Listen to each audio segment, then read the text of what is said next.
Xie Fu is an avid bibliophile, utterly devoted to the written word. After suffering an unfortunate fate, he was abducted and sold into the Dantai residence, where he became a pampered pretty boy. Curiously, the icy mistress of the house chooses to keep him without engaging with him. What could be the reason behind this? Xie Fu is far from a mere bookworm. His appetite is quite healthy. In pursuit of freedom and a sense of purpose, he relinquishes his books and ventures into the world. Gradually, he discovers that his acquired knowledge and skills are exceedingly formidable. Like an extraordinary bloom, he radiates brilliance in both literary and martial arts, delving into the mysteries that lie beyond the realms of literature. In this world, there exist both martial and literary paths. The martial path is predicated on divine selection, heavily reliant on innate talent, and is not something that just anyone can master. Conversely, the literary path has no barriers to entry. Anyone can pursue it. However, its lack of barriers is, paradoxically, the greatest barrier of all, rendering it even more challenging to achieve mastery than the martial arts. In this realm, various factions vie for power, including the literary court, the martial alliance, and the three teachings of Confucianism, Buddhism, and Taoism, along with the 9 surnames and 13 prominent families, and the royal quartal of which exert mutual influence over one another. Chapter 1. Prologue. In a certain space, and at a certain time, civilization perpetuates itself in a seemingly uniform manner, from birth to obliteration, and from obliteration to rebirth. Perhaps you currently find yourself ensnared in the cycle of a civilization. Chapter 2. The collision of the bookworm and the cold woman. Xie Fu awakens, his body sprawled on the bed, drenched in sweat. Yangzhou, Wuxi, Suzhou, Master. Scenes flicker rapidly through his mind, and the subsequent events remain hazy and unclear. Suddenly, an excruciating headache strikes, accompanied by a tearing pain in his hips and thighs. Xie Fu clutches his head and cries out in agony. That a young man hears the commotion and enters the room, clad in fine silk, his features as exquisite as those of a woman. With a smile, the young man addresses Xie Fu. "Tu Wei, you've awakened. How bold of you to trespass in the inner chambers." Xie Fu glances at the bloodstains beneath him, seemingly recalling some events, and vaguely remembers the punishment he endured. He looks toward the handsome young man and states, "My name is Xie Fu." The striking youth, named Zhu Ming, is taken aback for a moment before responding. Has this dead bookworm finally regained his memories? Zhu Ming has resided in the Dantai residence for over 6 months. That he once had a companion, but that companion mysteriously vanished 3 months ago, allegedly having crossed the line with Miss Dantai and met with a grim fate. A month prior, Tu Wei was sold into the Dantai residence by his father. The mistress of the house, Miss Dantai, upon seeing Tu Wei's good looks, chose to keep him as a pretty boy.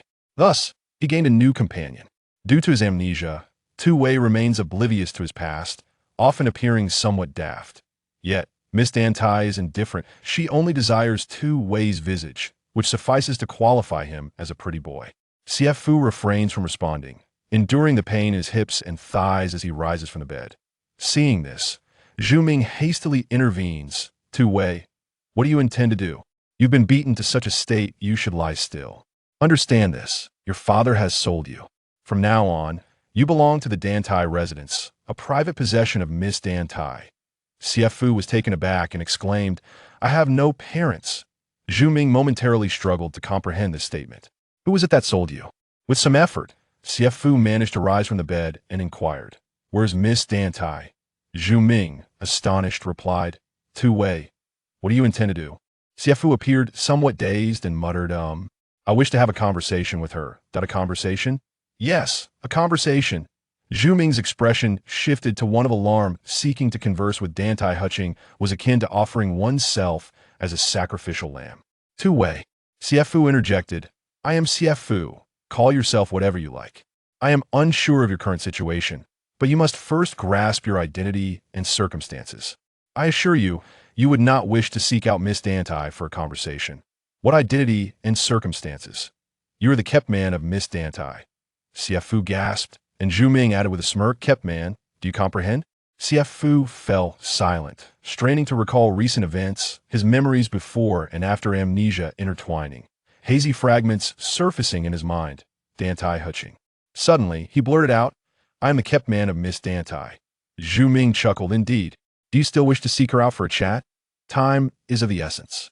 Xie Fu replied, staggering as he exited the room. I fear you remain woefully uninformed. Miss Dantai is anything but gentle. Zhu Ming accompanied him, attempting to dissuade him, but halted at the threshold of the courtyard, hesitant to step beyond its confines. Zhu Ming had no desire to incur punishment. While it may sound flattering to call him Miss Dantai's lover, in truth, their status within the household was beneath even that of a maid, and they were subjected to quiet disdain. Noticing that Xie Fu had ventured far, Zhu Ming suddenly called out, at this time, she is usually in the study. And do be careful not to lose your way again and wander into the inner quarters. Xie Fu's memories were vague, and his recollections of this Miss Dantai were equally unclear. He was uncertain if he had even met her. Relying on his understanding of the architectural layout of affluent households, he made his way toward the study, but with every step, his muscles strained, and he felt a sharp pain in his rear. That it was a stark reminder that he had indeed been punished. The notion of being cherished by someone who enjoyed keeping a kept man, yet showed no tenderness, led Xie Fu to ponder the princess of Shanin, known for her throngs of suitors. If she were the princess of Shanin, then was I not akin to Heji, the cuckolded prince? I fear I am even less than Heji, at best a mere pawn like Zhu Yuan, crushed under duress. Awakening to find myself in such a predicament is truly burdensome. Flattery and sycophancy are not my forte. Should I feign sophistication? Yet, I am ill-equipped for such pretense. I can merely compose poetry, paint, and create melodies. Regardless, I must first stand tall before her. In the study, a young woman sat at a large desk, her head slightly bowed as she delicately maneuvered a brush across the ledger. The setting sun poured through the window, illuminating her hair, neatly styled in a bun, and casting a warm glow upon her chest, gently adorned by a white dress. Like the majestic peaks of snow reaching into the heavens, it bathed the scene in a brilliant crimson light, evoking a sense of sublime beauty and ethereal grandeur. A gentle breeze wafted into the room, causing a few strands of hair beneath her ears to sway lightly, while the fabric of her dress rippled gracefully along its flowing contours, producing a soft, melodious rustle. This picturesque scene was exquisite and enchanting, as if it had been painted. The woman before us is Dantai Manor, who, at the tender age of 15, bore the weight of her family's legacy. To those in the Dantai household, she was a formidable presence, cold as ice and unyielding in her authority. Whispers in the community spoke of her as the little crane lady, notorious for her lavish indulgences with handsome young companions. Soft footsteps echoed in the corridor, coming to a halt at the door. Xie Fu peered into the study, where a woman sat quietly, her hands busily engaged. Her oval face was strikingly fair, adorned with delicate lips that resembled the bloom of spring, rosy and inviting, framed by elegantly arched eyebrows, a quintessential beauty of Suzhou. Xie Fu felt a twinge of surprise. She did not resemble the silver doll he had imagined. Dantai Manor's focused gaze remained fixed on the ledger before her as she casually inquired, "Xiao Qiu, what is it?" Receiving no reply, she lifted her head, only to be taken aback upon recognizing the figure standing at the threshold two-way. Their eyes met in a sudden spark, a collision of intensity. Her reserved and cool demeanor possessed a tremulous beauty that drew him in, melting his resolve, compelling his heart to flow willingly toward her. Dantai Manor regarded him in silence, her expression exuding an air of lofty disdain. Such a stunning yet frosty visage demanded courage to behold, especially from one of lower status. Yet Xie Fu held her gaze unwaveringly, his eyes not straying in the slightest. It is said that silence is the highest form of disdain. You may disdain me, but I shall return that disdain with interest. 1 breath, 2 breaths, 3 breaths. Dantai Manor had long grown accustomed to such cold stares, yet indifference was not Xie Fu's true nature. He felt his gaze softening gradually. "Xie Fu, do not be bashful, although still a virgin. You possess experience in the company of women. Why then, upon encountering a lady of the house, do you feel so timid?" "As long as I maintain my composure, the awkwardness belongs to others." With a fierce glare, Xie Fu directed his attention toward Dantai Manor. Chapter 3. I hold a deep disdain for Dantai Manor, who immediately rebuked, "Two-way, are you feeling particularly mischievous again? Is this a place for you? Just yesterday, This man had been severely punished with 20 lashes for trespassing into the inner courtyard. It was said that he had lost consciousness halfway through the beating. Of course, she cared little, as he was merely a slave purchased with her silver. Whether he was beaten or even killed, no one would dare utter a word. She was astonished that this man, who should have been lying in bed, had the audacity to approach her, glaring at her with such defiance. Dantai Manor glanced at the hem of his clothing, which still bore traces of blood. Xie Fu, returning to his true self, smiled and said, "Miss, my name is Xie Fu." Dantai Manor paused momentarily, scrutinizing him closely. It was no wonder she felt a difference upon seeing him earlier, evidently. This man had suddenly regained his memory, no longer resembling the dull, vacant figure she had first encountered. Her eyes radiated a disdainful superiority as she replied coolly, "What does your name matter? You are merely a possession I purchased for 100 taels of silver." Though her tone was calm, her words were harsh, revealing her arrogance, dominance, and sharpness. Xie Fu, once a young master of the Xie family, understood that being bought equated to signing a death contract, to put it bluntly. He now bore no distinction from a Kunlun slave or a Silla servant. Being assertive? That was not an option. In the face of such an absolute disparity in status, one could harbor resentment but must avoid direct confrontation. At this moment, she was the mistress. In her eyes, he was a mere dog, one that even its master would not hesitate to strike. The outcome was predictable. He decided to propose a request that would be difficult for a normal person to accept. To gauge her reaction, Xie Fu, maintaining his composure, said, "Miss, please return the contract to me. As for the silver, I will certainly repay you in due time." Dantai Manor scoffed disdainfully, "Two-way, I am uncertain whether you are lucid or confused. Do you not realize that a death contract cannot be transformed into a living one without a tenfold ransom? Never mind. Given that you have just regained your memory, I shall temporarily forgive you." Her lack of explosive rage and willingness to engage in reasoning suggested that perhaps the situation was not entirely dire. Xie Fu, in earnest, asserted, "My name is Xie Fu. Impudent. You require my permission to utter your name." Dantai Manor's gaze turned icy, ruthlessly extinguishing any semblance of hope in Xie Fu, allowing her to wield total dominion over him. Xie Fu, well aware that it was not so simple, approached with caution, stating, "Miss, you do not lack for servants." Dantai Manor chuckled coldly. "Oh, is it the case that every servant can approach me with such audacity, expecting my benevolence? If that were so, who would attend to me? Why would I even procure you?" Xie Fu replied, "It's evident that I am not the sort who excels in service." Dantai Manor laughed lightly. "Oh, so you wish to change your way of life?" From the smile that graced Dantai Manor's lips, Xie Fu sensed a treachery lurking beneath. "Miss, we have the opportunity to gradually understand one another." Xie Fu stood his ground, albeit reluctantly. Dantai Manor, refusing to regard him, eventually spoke with a chilling tone. "Are you forcing me to break your legs?" Dantai Manor refrained from punishment, considering that he had only just regained his senses. Dantai Manor remained silent, only raising her gaze when Xie Fu turned away, revealing a trail of bloodstains on his garments. Awakening to consciousness, she exhibited a newfound resolve. She was indifferent to whether he was lucid or foolish. He was merely a tool, one that could be replaced at any moment. As Xie Fu traversed the corridor, a faint cough emanated from the study behind him. The cough soon escalated in severity, evoking a sense of sympathy. Before Xie Fu could exit the courtyard, a young girl approached, clad in a green dress, her hair styled in a swallowtail bun adorned with a simple orchid hairpin. The girl hurried along, her naturally beautiful face glistening with perspiration, perhaps from the heat, her cheeks flushed with a charming hue. Xie Fu felt an inkling of familiarity and was about to speak, but the name eluded him. Just as the girl was about to collide with him while looking down, he swiftly stepped aside and called out, "Be careful." The girl gasped, halting in her tracks to regard Xie Fu, her expression turning icy as she retorted, "Are you trying to kill me? If it weren't for me." Suddenly, she stopped mid-sentence, casting a glance toward the study before whispering, "Let us discuss this outside." Once they exited the courtyard, the girl glared at Xie Fu, questioning, "Do you have a death wish? If I had to intervene privately and instructed the Punisher not to harm your bones with your frail build, 20 strokes would surely end your life."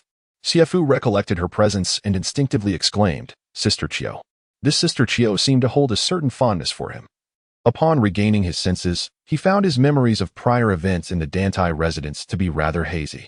Sister Chio, wearing a disdainful expression, retorted, "Why the affectionate address? I'm here to settle accounts with you. How could you dare return here? You truly infuriate me. You should be more compliant in your foolishness." Such beauty coupled with a kind heart is indeed rare, Xie Fu said, bowing slightly. Thank you, Sister Chiu. Sister Chiu paused, sensing an unusual demeanor about him today. She recalled the day when Tu Wei's father brought him to the Dantai residence, claiming his mother was gravely ill and lacked the means for treatment. Thus he was to be sold into servitude. The young lady had shown no inclination to take him in, with his mother bedridden and unable to care for her. He sought to sell himself to save her, yet no one would take him. It was a truly tragic situation. Feeling compassion for his plight, Sister Chiu proposed to the young lady that they could purchase him as a companion. It was her ill-conceived idea that led Tu Wei to become the young lady's favored companion. Thus, she had always felt a sense of guilt toward him and offered him clandestine support. Sister Chiu, you may now refer to me as Xie Fu, he stated. Sister Chiu blinked in surprise, unable to comprehend, and blurted, Aren't you Tu Wei? Wasn't your mother gravely ill and unable to afford treatment? Hence your decision to sell yourself into slavery? As she spoke, she reached to touch Xie Fu's forehead, exclaiming, Am I mad? Or are you? With a smile. Xie Fu provided a brief explanation. Sister Chiu, you and the young lady have been misled. That man is not my father. I may have been abducted during my amnesia. But now I remember, I am Xie Fu, not Tu Wei. Sister Chiu pondered this, realizing, no wonder you often appeared dazed and clueless. Oh dear, I have wasted my concern on you. Xie Fu replied, It was not in vain. I shall keep it in my heart. I hope Sister Chiu can continue to show her affection in the future. Sister Chiu was momentarily taken aback and disdainfully remarked, Why are you becoming so glib? I do not appreciate it. Chapter 4. We are all underlings, Xie Fu sincerely remarked. Regardless of circumstances, I will always remember Sister Xiao Chiu's kindness. Xiao Chiu scoffed. There is no need for you to remember. I don't care whether you call me Tu Wei or anything else. Noticing her struggle to articulate her thoughts, Xie Fu gently reminded her, It's Xie Fu. Xiao Chiu continued, Be it a stray cat or a dog, you'd best behave yourself and refrain from causing trouble. Otherwise, even with my celestial powers, I cannot guarantee your safety. Xie Fu smiled, embodying the classic juxtaposition of a sharp tongue and a tender heart. Observing his lack of fear, Xiao Chiu leaned in closer, her voice low as she threatened, Beware, the young lady may very well have you castrated. Xie Fu could not suppress his laughter. Xiao Chiu, annoyed, retorted, You can still laugh? If I were indifferent to your fate, with your current arrogance, you would be buried within 3 days. Xie Fu replied with a smile. I wanted to specifically inform Sister Xiao Chiu that starting today, I may frequently offend the young lady. You need not concern yourself with my affairs to avoid implicating you. Xiao Chiu stared in disbelief and blurted, Have you lost your mind? The young lady will truly kill you. She coaxed and cajoled, perhaps accustomed to viewing him as the foolish Tu Wei. Xie Fu chuckled, Sister Xiao Chiu, your own lack of confidence in your words makes it hard for me to believe you. Xiao Chiu snapped, I don't care. If you dare to be reckless, I will handle you myself before the young lady even has to speak. As Dantai's personal maid, Xiao Chiu wielded considerable power within the household. Her status only slightly below that of the steward, akin to a junior housekeeper. Xie Fu smiled but remained silent, mentally piecing together Xiao Chiu's image. Noticing his lack of response, Xiao Chiu glared, her expression serious, You must promise me, or I shall strike you. With that, she clenched her delicate fist, raising her hand as if to hit him. Xie Fu responded with a smile, I cannot guarantee that. How could you? After all my kindness, you would still seek to harm me? You foolish creature. No. You stubborn piece of boiled pigskin, I shall disregard you. With that, Xiao Chiu huffed, swaying her petite waist and taking small, defiant steps away. Xie Fu understood her subtle intentions, hoping he would yield to her, yet he could not submit. Now that he had regained his senses, he would not allow himself to be manipulated, nor would he play the role of a mere pretty face. Xiao Chiu was indeed a remarkable woman, and deep down, he hoped she would distance herself from him to avoid any repercussions. What does this mean? I have just regained consciousness and cannot recall many matters within the estate. Ah, I see. It seems the young lady has spared you. Considering you have just recovered your memory, ignorance is no crime. Young Master Zhu, I have never played the role of a pretty face. I now feel a bit apprehensive. So, shall we take turns attending to the young lady, one night each? Zhu Ming exclaimed, You wishful thinker. Wistful thinking? Xie Fu gasped, trembling slightly. Does that mean 2 of us for one night? Xie Fu, not one for humor when sober, was dead serious. Zhu Ming regarded Xie Fu with a peculiar expression, responding tersely. I have only seen the young lady twice in the 6 months I have been here. Xie Fu exhaled in relief, Such a waste of time. Zhu Ming was momentarily speechless, recalling the slaughter. Xie Fu had just regained consciousness and his memory, leading him to forgive Zhu Ming, who continued. It is not as you imagine. Miss Dantai has not only refrained from any physical contact with me in the past 6 months, but she hasn't even deigned to look at me. Xie Fu exclaimed in surprise. She hasn't even had her fun with you? Zhu Ming's face flushed crimson, responding. Was my explanation not clear enough? Must you utter such hurtful words? Absolutely not. Xie Fu, a refined gentleman, found it quite subtle to refer to fun in this context. After all, the notion of a woman maintaining a young paramour was inherently scandalous. He inquired, what about me? Fearing Zhu Ming might misinterpret him, Xie Fu elaborated. What I mean is, during the month of my amnesia, did Miss Dantai engage in any intimate interactions with me? Zhu Ming felt a tinge of dissatisfaction, thinking it unfair that Xie Fu could speak of intimacy while his own situation was reduced to mere fun. With an air of arrogance, he retorted. Do you truly believe you surpass me in any regard? Zhu Ming reassured him. Rest assured, such fortunate circumstances are not meant for either of us. He then posed a question. You must have met Miss Dantai, correct? Xie Fu nodded. Zhu Ming pressed further. What was your impression? Xie Fu smiled. It is quite complex. Difficult to articulate. Zhu Ming scoffed. Were you perhaps weak-kneed, flushed, and flustered? Did you lack the courage to even glance at her? Xie Fu replied nonchalantly. There were some symptoms akin to that, though not entirely so. Zhu Ming chuckled softly. Is it that you long to see her yet dare not? Xie Fu, with a hint of profundity, remarked, Miss Dantai is the mistress, while we are but lowly servants. It indeed stirs a sense of conquest. Zhu Ming was momentarily taken aback. Astonished by Xie Fu's assertion, conquering such a formidable woman? What manner of man would that require? He certainly did not possess such audacity. Zhu Ming scrutinized Xie Fu closely. Perhaps unaware of Miss Dantai's true nature, viewing her as a gentle and endearing lady, he casually remarked, Miss Dantai is merely a plaything. Xie Fu countered. ISN, keeping a young paramour simply for entertainment? Zhu Ming was at a loss for words, pausing before clarifying. What I meant was akin to keeping dogs, birds, cranes, or livestock, something of that nature. Upon uttering this, he felt an inkling of self-deprecation in his words. Xie Fu understood Zhu Ming's implication. Miss Dantai spent her wealth on them for sustenance without any personal engagement.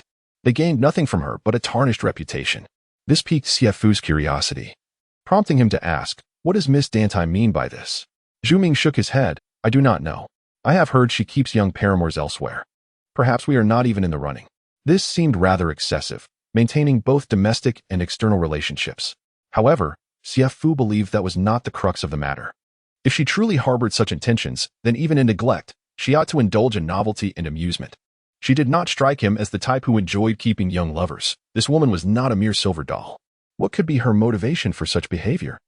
It was possible she was the type who appeared cold on the outside but was warm within. After all, his understanding of her was rather shallow.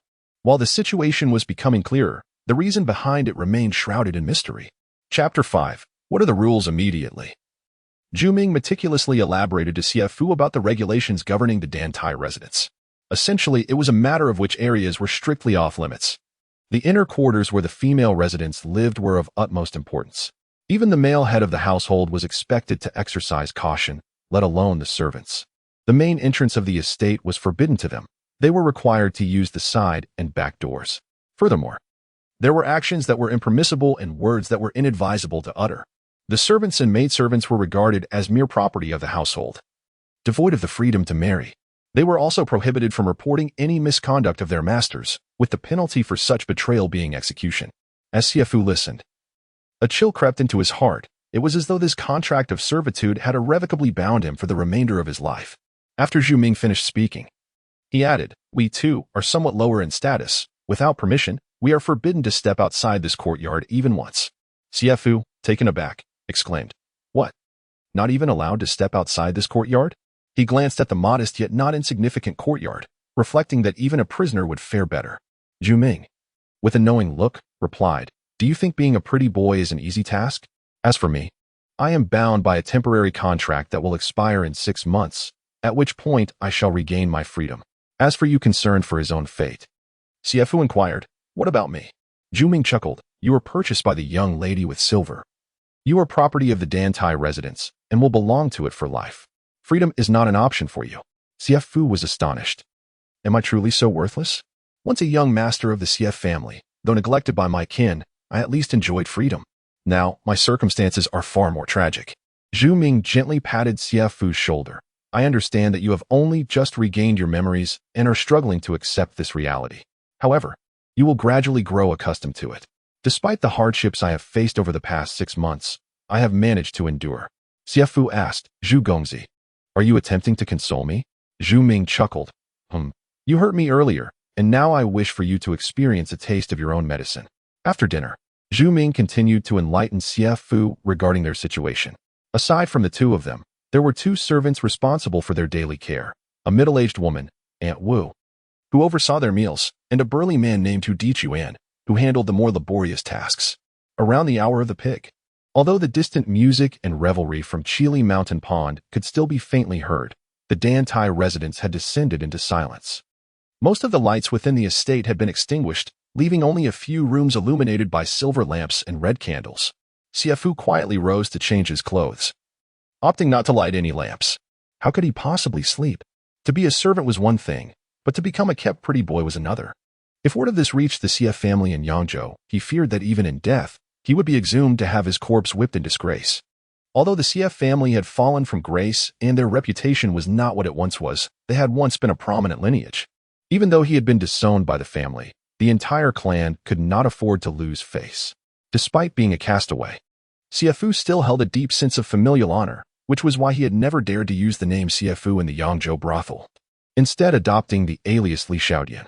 He was never one to sit idly by. When faced with a problem, he sought to devise a solution. Xie Fu stepped out of the room and crossed the courtyard. Having only recently regained consciousness, he had already violated the rule against stepping beyond the courtyard twice. The first watch of the night had passed, and the moon hung high in the eastern window. Upon drawing back the curtains to behold the new crescent moon, he immediately descended the steps to pay his homage. It was indeed an opportune moment to worship the moon, albeit somewhat solitary. With poor visibility and unfamiliarity with the layout of the Dantai residence, Xie Fu relied on his understanding of the architecture of grand households to ascertain the general direction of the inner quarters. Typically, such residences feature 3 to 5 courtyards, with the inner chambers situated at the far end, deeply ensconced within the estate. Before long, he spotted a flickering light, which likely indicated the presence of the inner quarters. Approaching the light, he was met with the sight of a grand circular door and a high wall, which effectively separated the inner residence from the outside world. As he climbed atop the wall, he noticed a bamboo ladder lying several paces away at the foot of the outer wall. This was presumably left behind by the servants after their repairs. Without dwelling on it, he moved to a spot shielded by branches. Though it was nighttime, the inner quarters still glowed with light. Standing prominently atop the wall, he risked being seen. Gazing into the inner residence, he could discern that most rooms were darkened, save for the brightly lit second-floor loft in the eastern wing, which was likely the boudoir of Miss Dantai. To the north of the inner quarters was a small, independent courtyard connected by a corner gate. This was the study courtyard, which Xie Fu had visited earlier through the main entrance. The study's brightly lit room piqued his interest. It was quite late, and he wondered why the lady remained in the study, working tirelessly, nearly matching his own diligence. Turning his attention back to the illuminated loft, he felt a surge of excitement. If she was not present, this was indeed a golden opportunity. His original intent for the night was merely to familiarize himself with the inner residence and learn about Dantai's routines, preparing himself for the theft of the contract of servitude. His heart raced with anticipation. Such a splendid opportunity could not be squandered. Without hesitation, he leapt down from the wall. Though this endeavor was inherently clandestine, he felt a twinge of unease with each step. However, contemplating the situation, he realized that being caught would yield the same grim outcome regardless. At that moment, the inner quarters appeared deserted, and Xie Fu felt a sense of boldness wash over him. He navigated the unlit staircase with surprising ease. Quietly, he ascended to the second floor, halting before the door. Typically, valuable items like gold, silver, and property deeds would be stored within the inner chamber. Courtesans often possessed a treasure box for concealing wealth, a lesson learned from experience. Remaining calm, he stood before the door, waiting in silence to confirm there was no movement within. Only then did he gently push the door open, stepping inside. As he crossed the threshold, he was startled by the sudden appearance of a man before him. Xie Fu froze. This was a hidden suitor. No, wait. The man was masked. He was a thief. The scene of a thief stumbling upon another thief was so unexpected that it left no time for mental preparation. In that fleeting moment, they exchanged glances, both motionless, yet tinged with tension. Neither had anticipated encountering another person, as one was inside and the other outside, both having moved without a sound. If it had been a servant of the inner quarters, at least there would have been the faintest sound of footsteps. Soon, the thief's gaze relaxed somewhat, and he also discerned that the masked Xie Fu was indeed a rogue. Should they flee together? Raise a ruckus together? Or perhaps steal together? Xie Fu scrutinized the thief's attire, adorned with silk and satin, unmistakably a lecherous scoundrel. A surge of righteous indignation welled up within Xie Fu. Although he too was shrouded in secrecy, he had come to pilfer a contract of servitude, a defiance against oppression and enslavement. Chapter 6. The essence of justice. Stealing flowers is far more reprehensible than stealing hearts. Xie Fu, filled with righteous indignation, pointed towards the door, signaling the intruder to leave immediately. However, the flower thief displayed an even greater sense of moral rectitude. Glaring with fury, his expression radiating a palpable hatred, Xie Fu opened his mouth and gestured, indicating that if he did not leave, he would call for help. At worst, they would perish together. The flower thief seemed momentarily taken aback, perhaps unable to fathom Xie Fu's relentless determination. Veins bulged on his forehead, and his anger was visibly seething. Observing this, Xie Fu mused, "This rogue believes I intend to monopolize the situation. Given that he stealthily infiltrated this inner courtyard, he must possess some skill. I fear I might not be able to overpower him. My own predicament is minor, yet should this young lady be sullied, that would be a grave sin. I must first placate this scoundrel before seeking an opportunity to strike." Xie Fu gestured for cooperation, and the flower thief's eyes widened in surprise as he lunged forward, seizing Xie Fu by the neck. "Ah, I did not initiate the violence, yet you have acted first." Xie Fu retaliated, clutching the thief's neck. They grappled silently, the atmosphere tense and frozen. Soon, both their faces turned a shade of purple from the choking grip. Xie Fu felt wronged, thinking of Miss Dantai, who had treated him so poorly by day, yet here he was, risking his life for her. In a moment of desperation, he decided to shout for help. Just then, footsteps echoed from the staircase, clear in the stillness of the night. They both scanned the room, their gazes landing on the gauzy violet curtain draping over the daybed. A shared glance conveyed immediate understanding. They each loosened their grip on one another's necks, synchronously closing the fan door with utmost care. Surprised, they exchanged a look, astonished by their unspoken harmony. In an instant, their hands found each other's throats once more, stealthily advancing towards the violet curtain. Behind the curtain lay Dantai Manor's dressing area. Not particularly small, furnished with a vanity, a beautifully carved sandalwood clothing rack, and a wardrobe. At the center rested a bed draped in embroidered curtains, exuding an enchanting fragrance. With a creak, the door was pushed open. Once again, they silently dove beneath the bed, despite the wardrobe's ample size. Its design contained shelves that could not accommodate an adult, such was their predicament. The footsteps were light, unmistakably those of a woman, Miss Dantai. Yet she did not enter the draped area, and a series of sounds ensued, leaving them uncertain of her actions. After a while, footsteps echoed once more. "Sister Xie, the water is ready." A melodious voice responded, "All right, bring it in." "Sister Xie? I must have stumbled into the wrong room. Who is this Sister Xie?" With a splash, water was poured into a bathing vessel. A bath at this hour? Xie Fu could only manage a wry smile, though it was sweltering. And even courtesans bathed twice a day. Why must it be at this moment? The sounds of water continued, perhaps 5 or 6 buckets worth. The room was now thick with heat, mingled with the delicate aroma of incense. Outside, soft footsteps approached. The voice of Dantai Manor resonated. Xie, you have worked hard." Serving the young lady was Xiao's duty. It appeared that she had not entered the wrong room. Xie was indeed Dantai Manor's personal maid. Suddenly, with a swift motion, the gauzy curtain was drawn back, revealing 2 pairs of embroidered shoes, one red and one green, at a distance of 7 or 8 feet. The owner of the green embroidered shoes slightly bent down, removing her shoes and white stockings. And a strikingly beautiful yet ethereal face came into Xie Fu's view. It was Dantai Manor. Xie Fu was taken aback, feeling as though Dantai Manor were gazing directly at him. However, while Xie Fu could see Dantai Manor, she remained oblivious to the dark abyss beneath the bed. Maid Xiaoter assisted Dantai Manor in removing the hairpin from her elegantly styled hair and helped her disrobe. She carefully placed the white dress, the outer robe, and the snow-white silk trousers onto a hanger. Xie Fu inwardly cautioned himself, hoping she wouldn't crouch down again. Should she do so, he would see everything. Just then, someone's hands covered his eyes. It was the flower thief who released their grip from Xie Fu's neck to cover his eyes instead. What does this mean? Are you forbidding me to look? Do I appear to be that kind of person? Almost forgetting about the flower thief, Xie Fu quickly responded, loosening his grip on the thief's neck to cover their eyes in turn. The flower thief trembled slightly, clearly surprised, yet neither could discern the other's expression. A soft, comfortable hum escaped Dantai Heching's lips, accompanied by the gentle sound of water, reminiscent of a beautiful melody. She had stepped into the bath to cleanse herself. Miss, is the water too cold? Xiar inquired. No, Dantai Heching replied, her voice imbued with fatigue and languor. With her eyes closed, she savored the soothing water. She was utterly exhausted. Suddenly, she began to cough lightly. Xiar hurriedly patted Dantai Heching's back, but the coughing only intensified, causing ripples in the water as her body shook violently. Cough, cough, cough, cough. Dantai Heching's coughing persisted for quite some time. Mississippi. One could sense the maid's deep concern. Hidden beneath the bed, Xie Fu felt an overwhelming urge to emerge and assist. At last, Dantai Heching managed to stifle her cough. Letting out a light laugh, I'm fine. Miss, I am genuinely worried about you. Please do not overexert yourself.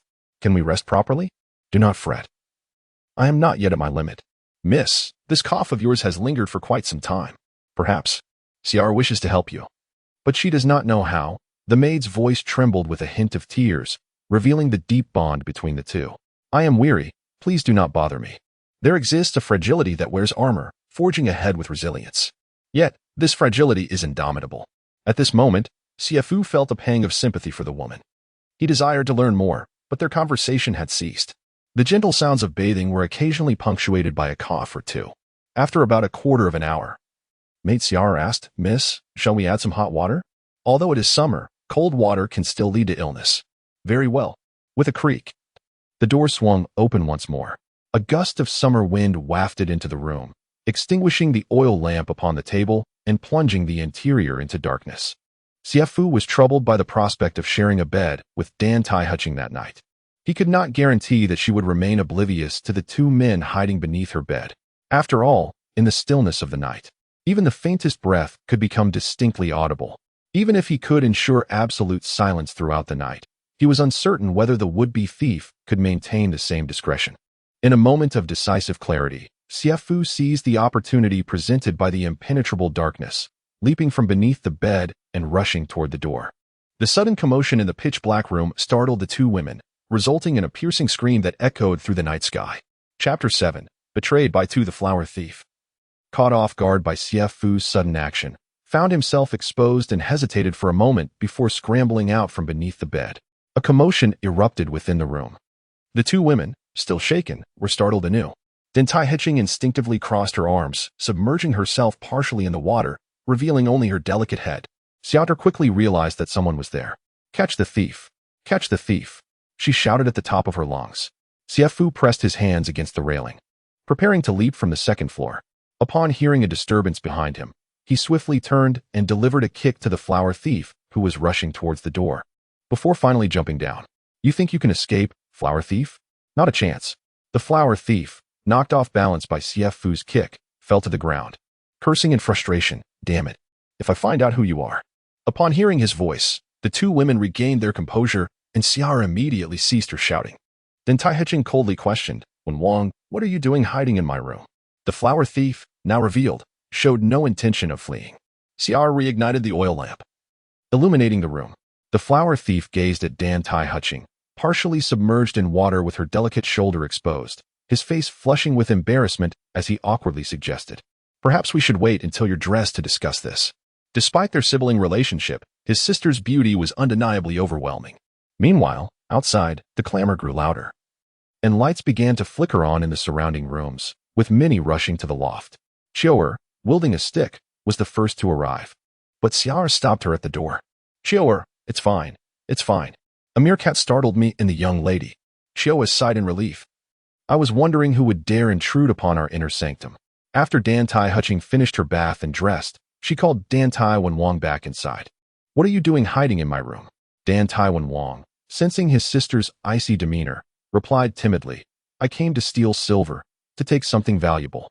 Dantai Heching scoffed, a deep sorrow welling up within her. To prevent Wenwang from frequenting brothels and to ensure he devoted himself to his studies. She had withheld even a single tael of silver, yet here he was, attempting to steal. She had sacrificed much for this brother, only to be met with profound disappointment. Who was the other person? She inquired. Even in the darkness, it was evident there were two of you. Recalling having been outmaneuvered, Dantai Wang felt a surge of frustration. I don't know, he retorted. Dantai Hutching's voice was frigid as she demanded, I will ask you once more. Who was it? I truly do not know. You hid together and then fled, and you claim ignorance? This left Dantai Wang at a loss for words. The situation was far too convoluted. How much silver did he offer you to assist him in spying on your own sister? Don't say such things. You are my sister. Even if I were despicable and shameless, I could never do such a thing. Dantai Hutching's laughter was cold. Still attempting to defend yourself? Then why did you help him escape? Help him escape? Dantai Wang was taken aback. I was kicked by him. Otherwise, I would have fled long ago. The mere thought of this incident ignites a blaze of fury within me. Dantai Hutching, with an air of indifference, inquired. Tell me who it is and how much silver he offered you. I shall double it. I genuinely do not know. Who can say if he is one of your lovers? Dantai Hutching rose and approached Dantai Wang, striking him twice without warning, leaving his face swollen and his mouth bleeding. Fuming, Dantai Wang retorted, You dare strike me? Dantai Hutching coldly replied, As an elder sister, I hold the right to discipline you. Dantai Wang scoffed. With the disgraceful deeds you've committed, how can you presume to lecture me? Dantai Hutching felt a hint of moisture in her eyes, yet she maintained a sardonic smile, stating, Every coin in the Dantai estate is earned by my toil. The clothes you wear and the food you consume are provided by me. If you believe I lack the authority to correct you, you are welcome to leave. However, should you choose to remain in this household, you shall heed my words. I shall no longer indulge you. Dantai Wang remained silent. After a moment, Dantai Hutching asked, Now tell me, who was the person accompanying you? I truly do not know. I thought he was your lover. Otherwise, I would have dealt with him already. Dantai Hutching coldly asserted, How many times have I told you? I keep a pretty boy for the sake of appearances. Dantai Wang muttered, Who knows if you could resist? You. Dantai Hutching, enraged, raised her hand. Dantai Wang quickly shielded his face and retreated. Dantai Hutching lowered her hand, declaring haughtily, Believe it or not, this household is upheld solely by her, bearing all the pressure and threats while Wang remains oblivious. She wished to shield her younger brother, 3 years her junior, from such burdens, hoping he could focus solely on his studies. Even if the sky were to fall, she, Dantai Hutching, would bear the weight. For the past 7 years, she had devoted herself to her business, neglecting her concern for Wang. It was only a few months ago that she noticed he had unwittingly matured. The once obedient Wang had transformed into a reckless individual, entirely beyond her control. In recent months, in addition to managing her business, she found herself expending energy to rein in Wang, and Dantai Hutching felt utterly exhausted. Did he see it? See what? When I was undressing. He shouldn't have. We were hiding under the bed and could only see your feet, and at that moment, I covered his eyes. Dantai Hutching found this hard to believe.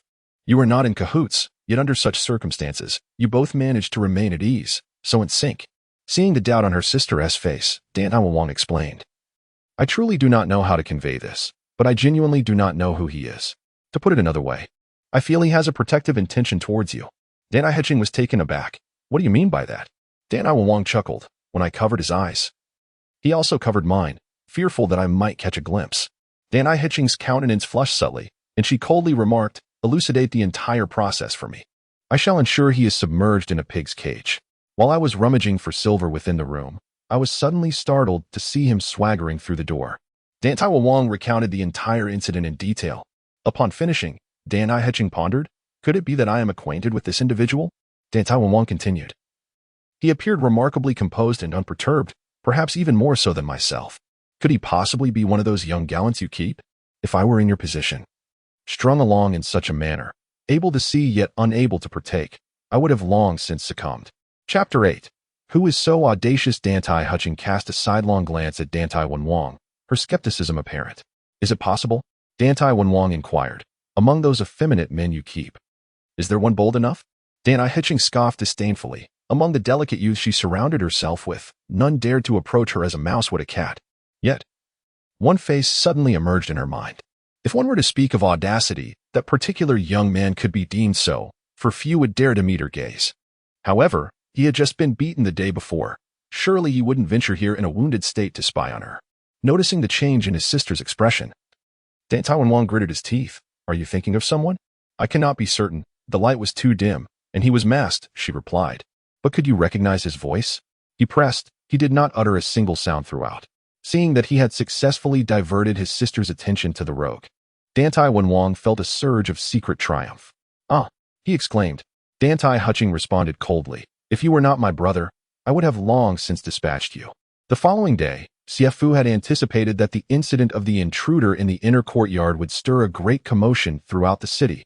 However, an eerie calm prevailed. Had that scoundrel truly escaped?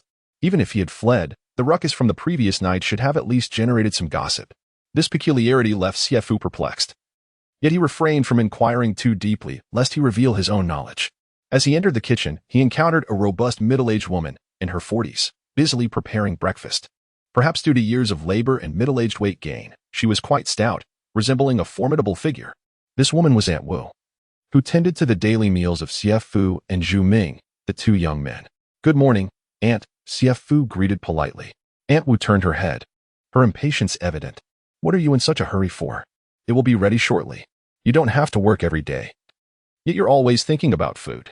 Actually, Xie Fu replied, I wish to prepare something myself. Aunt Wu paused momentarily, but Xie Fu had already begun searching for ingredients. Aside from rice, he found none of the items he desired. What exactly are you trying to do, Master Tu? Aunt Wu asked, her tone sharp. From now on, call me Master Xie, Xie Fu replied, then inquired, Aunt, do you usually purchase the meat and vegetables? Who else would it be if not me? Aunt Wu retorted, her voice laced with sarcasm. Here is the deal. I need some ingredients, and you will procure them for me shortly. As he spoke, he listed his desired items: fox nuts, white poria, yam, japonica rice, lotus seeds, and lilies. Make sure to get plenty of each. Aunt Wu blinked in astonishment, seemingly taken aback. Do you remember? Xie Fu asked. Though he could write it down, he doubted Aunt Wu could read. In these times, paper and books were precious commodities. And beyond scholarly families, few could claim literacy. Are you ordering me about? Aunt Wu asked, displeased. Xie Fu smiled. Is it wrong for me to do so? A mere servant dares to look down upon him. This illustrates how lowly my position is within the household. Xie Fu had grown weary of it all. With a smile still on his lips, he added, Yesterday, I visited the young lady, and she instructed me to eat well, rest well, and behave myself. Aunt Wu wore an expression of disbelief, exclaiming, You dare seek out the young lady? Miss Dantai was notoriously stern with the servants, who trembled in her presence, treating her as one would a ferocious tiger, avoiding her at all costs, and if they must cross paths, they kept their heads bowed low, desperate to evade her scrutiny and potential reprimands. Thus, Aunt Wu was taken aback when she learned that Xie Fu had approached the young lady just a day after enduring a severe caning. As she surveyed the meager meal being prepared by the cook, Aunt Wu remarked, There isn't even a morsel of meat. It seems rather shabby, doesn't it? One knows that to properly care for a horse, one must provide it with good fodder. Xie Fu's words bore a hint of self-mockery. Aunt Wu, incensed, retorted, What do you mean? Are you implying that I am not attending to your needs properly? Xie Fu smiled, Aunt, I merely wish to inquire how much silver is allocated each month for your provisions. Is it that the young lady is stingy, or are you secretly pocketing the funds? Aunt Wu's countenance shifted upon being so bluntly confronted, and she seethed in indignation. Do not slander me. Xie Fu chuckled softly, a sound that set Aunt Wu's heart racing. He reiterated his request, offering her a means to retreat gracefully. At this point, Aunt Wu listened intently. Once Xie Fu departed, she scoffed, What a vile creature, with such a shameless countenance. How proud they are. One day when the young lady is in a foul mood, they may find themselves in dire straits. Since Miss Dantai had taken to keeping a pretty boy by her side, this was not the first time such a situation had arisen. Newcomers may rejoice, but the old guard can only lament. You men shall have your day of reckoning. After breakfast, Xie Fu deliberately engaged in conversation with Zhu Ming regarding their mistress, Dantai Hutching. He gained a deeper understanding of the head of the Dantai household. 7 years prior, Dantai Hutching's parents had personally transported a cargo of fine fabrics to Hangzhou, only for the ship to capsize en route, resulting in their untimely demise and the loss of the goods. At that time, the Dantai family was already facing financial turmoil, and this calamity was undoubtedly a further blow. During her parents' mourning period, creditors began to swarm, yet it was the 15-year-old Dantai Hutching who stepped forward, pledging to repay the debts on behalf of her parents. Her younger brother, Dantai Manor, was merely 12. After taking on this overwhelming burden, Dantai Manor gradually settled the debts and expanded the family's fabric business significantly. Upon hearing this tale, Xie Fu recognized her as an extraordinary and responsible woman, and he could not help but recall the harshness of the cough that resonated with the weight of her struggles. At 15, an age typically associated with blooming youth and prospects of marriage for a young lady, she bore the entire Dantai family on her slender shoulders. 7 years had passed. Why was she still unmarried? Even if she desired to remain unattached, she could at least consider taking in a suitor. Why did she choose to compromise her reputation by keeping a pretty boy? It was one thing to have such a companion, but she treated him like a pet, neglecting him entirely, never even bestowing a fleeting moment of playfulness upon him. Chapter 9. The bold heart of a young man. June heralded the peak of summer, with the oppressive heat hanging heavily in the air, suffocating all who breathed it in. Amidst the eager anticipation of the masses, a torrential downpour graced the land of Suzhou, dissolving the stifling warmth and cleansing the blistering streets. Following the rain, the atmosphere was enveloped in a veil of mist, ethereal and delicate, reminiscent of light smoke. From this haze emerged pairs of embroidered shoes, gliding gracefully along the damp stone paths, as light and elegant as pure lotus blooms, swaying with exquisite charm. The refreshing coolness brought by the rain beckoned both demure maidens and noble ladies alike to step outside their homes. They frolicked in playful abandon, either counting the stones in the crevices or lifting their skirts to splash joyfully in the puddles, their shoes becoming wet while their feet reveled in the coolness. What may seem mundane to an observer was a source of delight for them. The gentle and melodious laughter of the Wu dialect occasionally drifted through the narrow streets, creating a serene ambience. Xie Fu and Zhu Ming sat atop the still damp rooftop, surveying the bustling streets and alleys beyond the wall. Xie Fu recalled his master's pair of lake blue embroidered shoes, worn and mended countless times. He pondered whether his master would, if he were to traverse these quaint alleys, share in the exuberance of these gentle and lively women, dancing amidst the splashes of water. He had finally arrived in the long-admired Suzhou, yet his master was no longer by his side. Sigh. Zhu Ming's sigh interrupted Xie Fu's reverie. The sound echoed a yearning for freedom, a longing for the world beyond, as they both resembled caged canaries, kept in a secluded courtyard. What troubles you? Xie Fu inquired with a smile. Zhu Ming retorted. You know perfectly well. Xie Fu replied nonchalantly, to be honest, I have no worries regarding food or clothing. And the ability to read in peace is the life I once dreamed of. Zhu Ming paused momentarily, only to hear Xie Fu continue. But now, I do not wish to be confined here. Zhu Ming responded, that is not for you to decide. Xie Fu chuckled heartily. Zhu Gongzi, do you not truly wish to become the beloved of Miss Dantai? Zhu Ming's expression morphed into one of disbelief as he exclaimed, what did you say? He understood Xie Fu's implication. A beloved was worlds apart from a mere plaything. Seeing Xie Fu remain silent with a smile, Zhu Ming added, you cannot be serious. Miss Dantai Manor truly regarded them as mere possessions. He had been kept for several months, having only glimpsed her twice, unable to even exchange words. Moreover, what status did Dantai Manor hold? The matriarch of the Dantai residence, with countless young and charming suitors ready to answer her call. Such fortune could hardly befall them. Mere decorative playthings. In contrast to Zhu Ming's astonishment, Xie Fu appeared remarkably composed as he stated calmly, for reasons unknown. I find myself feeling a twinge of sympathy for her. Zhu Ming's expression turned fervent. Sympathy for her? What right do you have? We are but canaries kept in her courtyard, and Wu Ma is merely the caretaker. We are not even considered human. Xie Fu smiled. Not considered human? Apart from our lack of worries regarding food and clothing, and the absence of labor, we are devoid of freedom and dignity. Do you not sense that we resemble two animals in captivity? It is evident that Zhu Ming is deeply frustrated, and under Xie Fu's subtle persuasion, he suddenly unleashes all the pent-up emotions he has been harboring. Xie Fu chuckles, acknowledging that while she holds the esteemed position of the master of the Dantai Manor, everyone grapples with their own tribulations. I can discern her struggles, particularly in the manner she supports us, these young men of leisure. Have you ever pondered why she expends her wealth on our upkeep? Zhu Ming reflects for a moment before responding. Much like how nobles maintain their new maidservants or Kunlun slaves, it serves as a symbol of status and identity. A pastime for the affluent. Xie Fu gently shakes his head, asserting that even if one were to care for a pair of canaries, one might occasionally indulge in their company. Yet, she does not even spare us a glance, let alone interact with us. Does that reflect a playful spirit? Your words are quite striking. Zhu Ming, feeling a profound sense of shame as a man, realizes he might be even less than a beast. Xie Fu continues with a smile. While she does not seek merriment, her maintenance of us is conducted with ostentation, widely known to all. I suspect she is deliberately tarnishing her own reputation. Zhu Ming pauses, astonished. Who would intentionally ruin their own name? Xie Fu speaks with depth. This is precisely what evokes sympathy for her. After all, she is a woman. And to stand on equal footing with men often demands a certain sacrifice. Zhu Ming, perhaps due to his limited experience, still fails to grasp the crux of her plight, as Xie Fu elaborates. Though she possesses a side that elicits compassion, she also has a reprehensible aspect. A reprehensible aspect? Zhu Ming stumbles momentarily, hastily lowering his voice. Speak softly. If this reaches her ears, it could lead to dire consequences. Xie Fu bursts into laughter, wishing fervently that she would overhear. Zhu Ming wholeheartedly agrees, for Miss Dantai is known to be exceedingly strict with her servants, expecting them to execute every task with utmost diligence, leaving no room for error.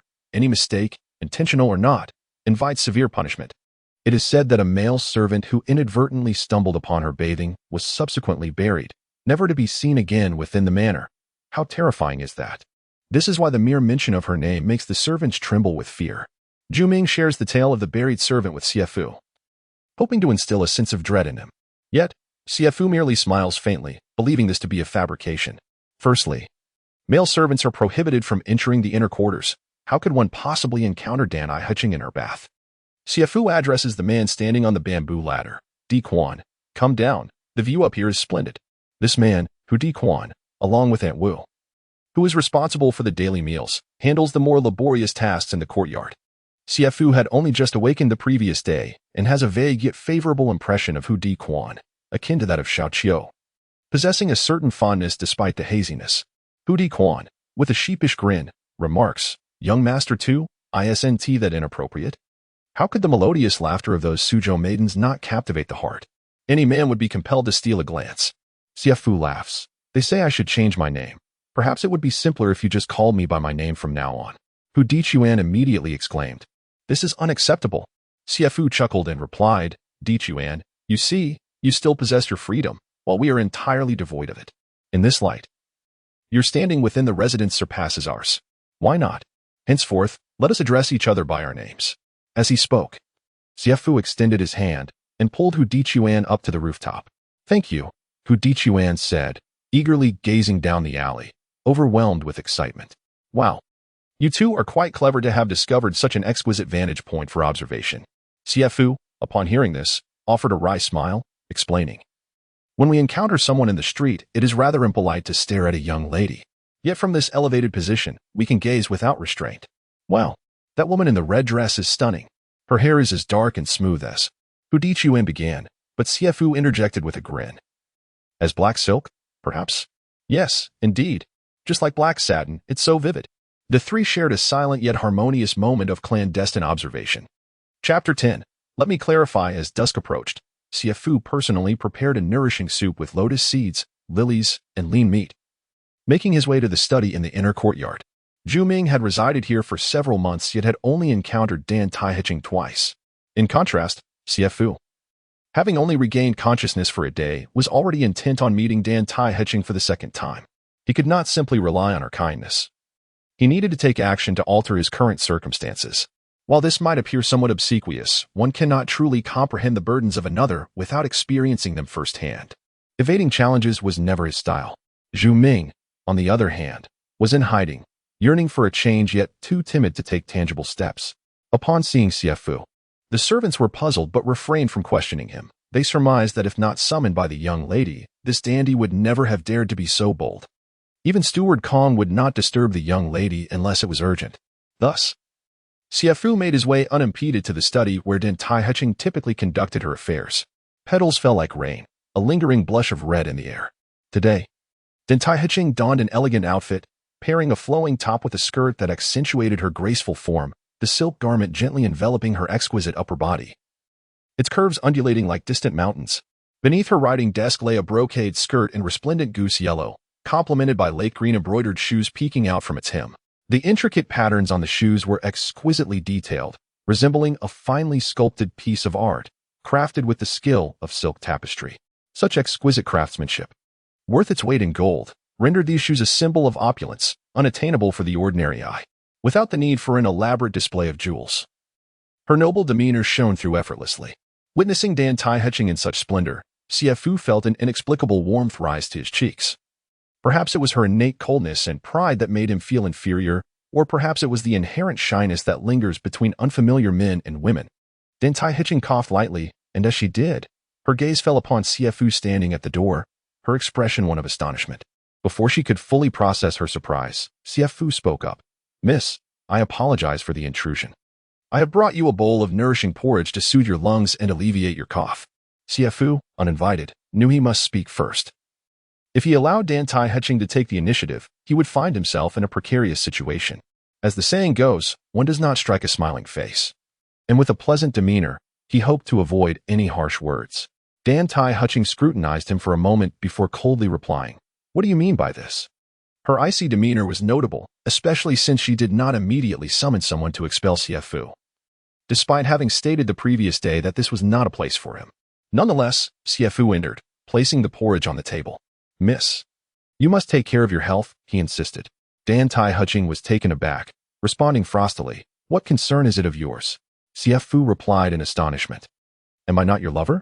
After uttering these words, his heart raced. It was a bold statement, a test of Dantai Hitching's feelings, as his understanding of her was still superficial. Her expression darkened immediately, and she replied sternly, "Two-way, I provide for you. There is no need for labor. No worries about food or clothing. Are you still not satisfied?" Xie Fu? Suddenly, Dantai Hitching recalled that this person had just regained his memory yesterday. Xie Fu smiled and replied, "Indeed." He continued, "You made it clear that I am merely a kept man by the young lady." Xie Fu deliberately paused, and for some reason, Hitching's face flushed slightly upon hearing this. After a moment's hesitation, Xie Fu continued, "This is truly difficult to accept. As a dignified man of stature, how could I?" He straightened his chest and cast a glance at Hitching, then sighed deeply. Hitching remained silent, merely regarding Xie Fu with a gaze that exuded an air of haughty disdain. Xie Fu pressed on, "Though I am most unwilling, I suspect the young lady will not easily release me." With a smile, he added, "So I have resigned myself to fate." Hitching scoffed coldly. "Do you not realize that if I chose to dispose of you now, no one would dare utter a word of dissent? Would you still resign yourself?" Xie Fu inwardly cursed. Hitching was being unreasonable, using her power to intimidate him. He understood the need for caution and decided to end today's probing. Bowing respectfully as he said, "Young lady, I shall take my leave now." Hitching did not spare him another glance, her attention returning to her tasks. After a moment, she could not help but cough softly, her eyes falling on the nourishing porridge before her. The porridge was a clear yellow, with lotus seeds and lilies round and plump, and tender pork, which piqued her appetite unexpectedly. These past few days, her appetite had waned, and despite taking medicine, her cough showed no signs of improvement. After a moment's hesitation, she picked up the bowl and took a tentative sip. It was sweet, pleasantly so without being cloying, quite delightful, in fact. Having been accustomed to the finest delicacies, her palate was discerning, and this dish was surprisingly commendable. A smile graced her lips, something she had not anticipated. The sweet broth swirled in her mouth, the delightful taste lifting her spirits, as the grains of porridge, soaked in sweetness, became smooth and easy to swallow. The pork was tender and juicy, the lotus seeds light and fluffy, and the lilies slightly sticky. Unbeknownst to her, her mood shifted from dreary to buoyant, and she suddenly recalled his earlier words, the young lady ought to take better care of her health. As the matriarch of the Dantai family, she bore the weight of loneliness. The servants feared her like a tiger and dared not express concern with gentle words. Hitching smiled softly, thinking how audacious he was. Did he not fear for his life? If he dared to return tomorrow, she would truly be impressed.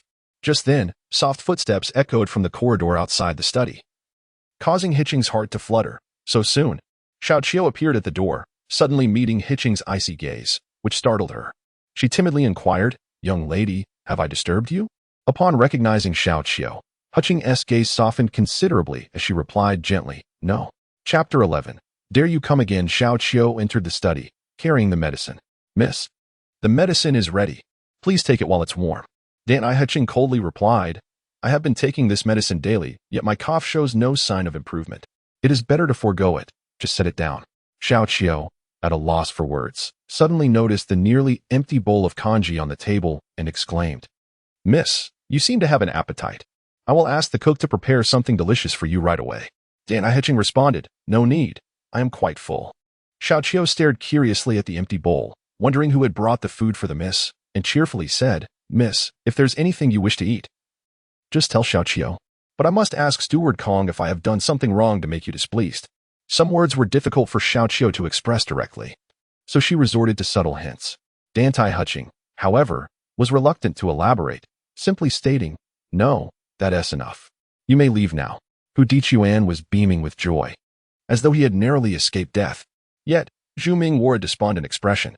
Xie Fu laughed heartily. "You are so pleased. It seems you have emerged victorious." Hu Dichuan chuckled. "I don't know why, but I feel that you, young Master Xie, are extraordinary. Your courage surpasses even mine." Xie Fu replied, "I too have faced peril, nearly meeting my end today. I approached this venture with the readiness to endure hardship, akin to a commoner challenging noble authority, knowing full well the price of blood must be paid." Hu Dichuan refrained from voicing any ominous thoughts, instead adopting a mockingly lifeless expression. In affluent households, the master possesses absolute power over servants. Those bound by a death contract become the master's property. Both state law and familial regulations hold significant weight. Should a servant commit a grave crime, such as violating the mistress, the master may execute them and merely inform the authorities afterward. Of course, even if one is bound by a living contract, a master can fabricate a reason to terminate a servantess' life, for wealth and power grant them that privilege. Thus, servants in large households typically display utmost respect and dare not overstep their bounds. Xie Fu laughed heartily. "Thank you for your concern. I am quite aware of my limits." Since she took over this debt-ridden household at the age of 15, fueled by an indomitable spirit to save it, this relentless drive gradually became a habit. Now that the business has expanded, the burden often overwhelms her, as countless individuals rely on her for their livelihoods, and clients from various regions incessantly send letters demanding goods. Dantai Hutching felt utterly exhausted. In her current state, she had neither the time nor the inclination to engage with men. Her act of keeping a young lover, thereby tarnishing her reputation, was merely a strategy to dissuade men from harboring designs on her, allowing her to navigate the business world detached from femininity, or rather, to stand on equal footing with men. Moreover, there were prominent families, such as the Wu, Gu, Lu, Zhu, and Zhang clans, whom she could not afford to offend. Zhang Lingyun, the son of the Zhang family, had persistently pursued her. Dantai Hutching could not afford to incur the wrath of Zhang Lingyun, nor could she afford to offend the Zhang family.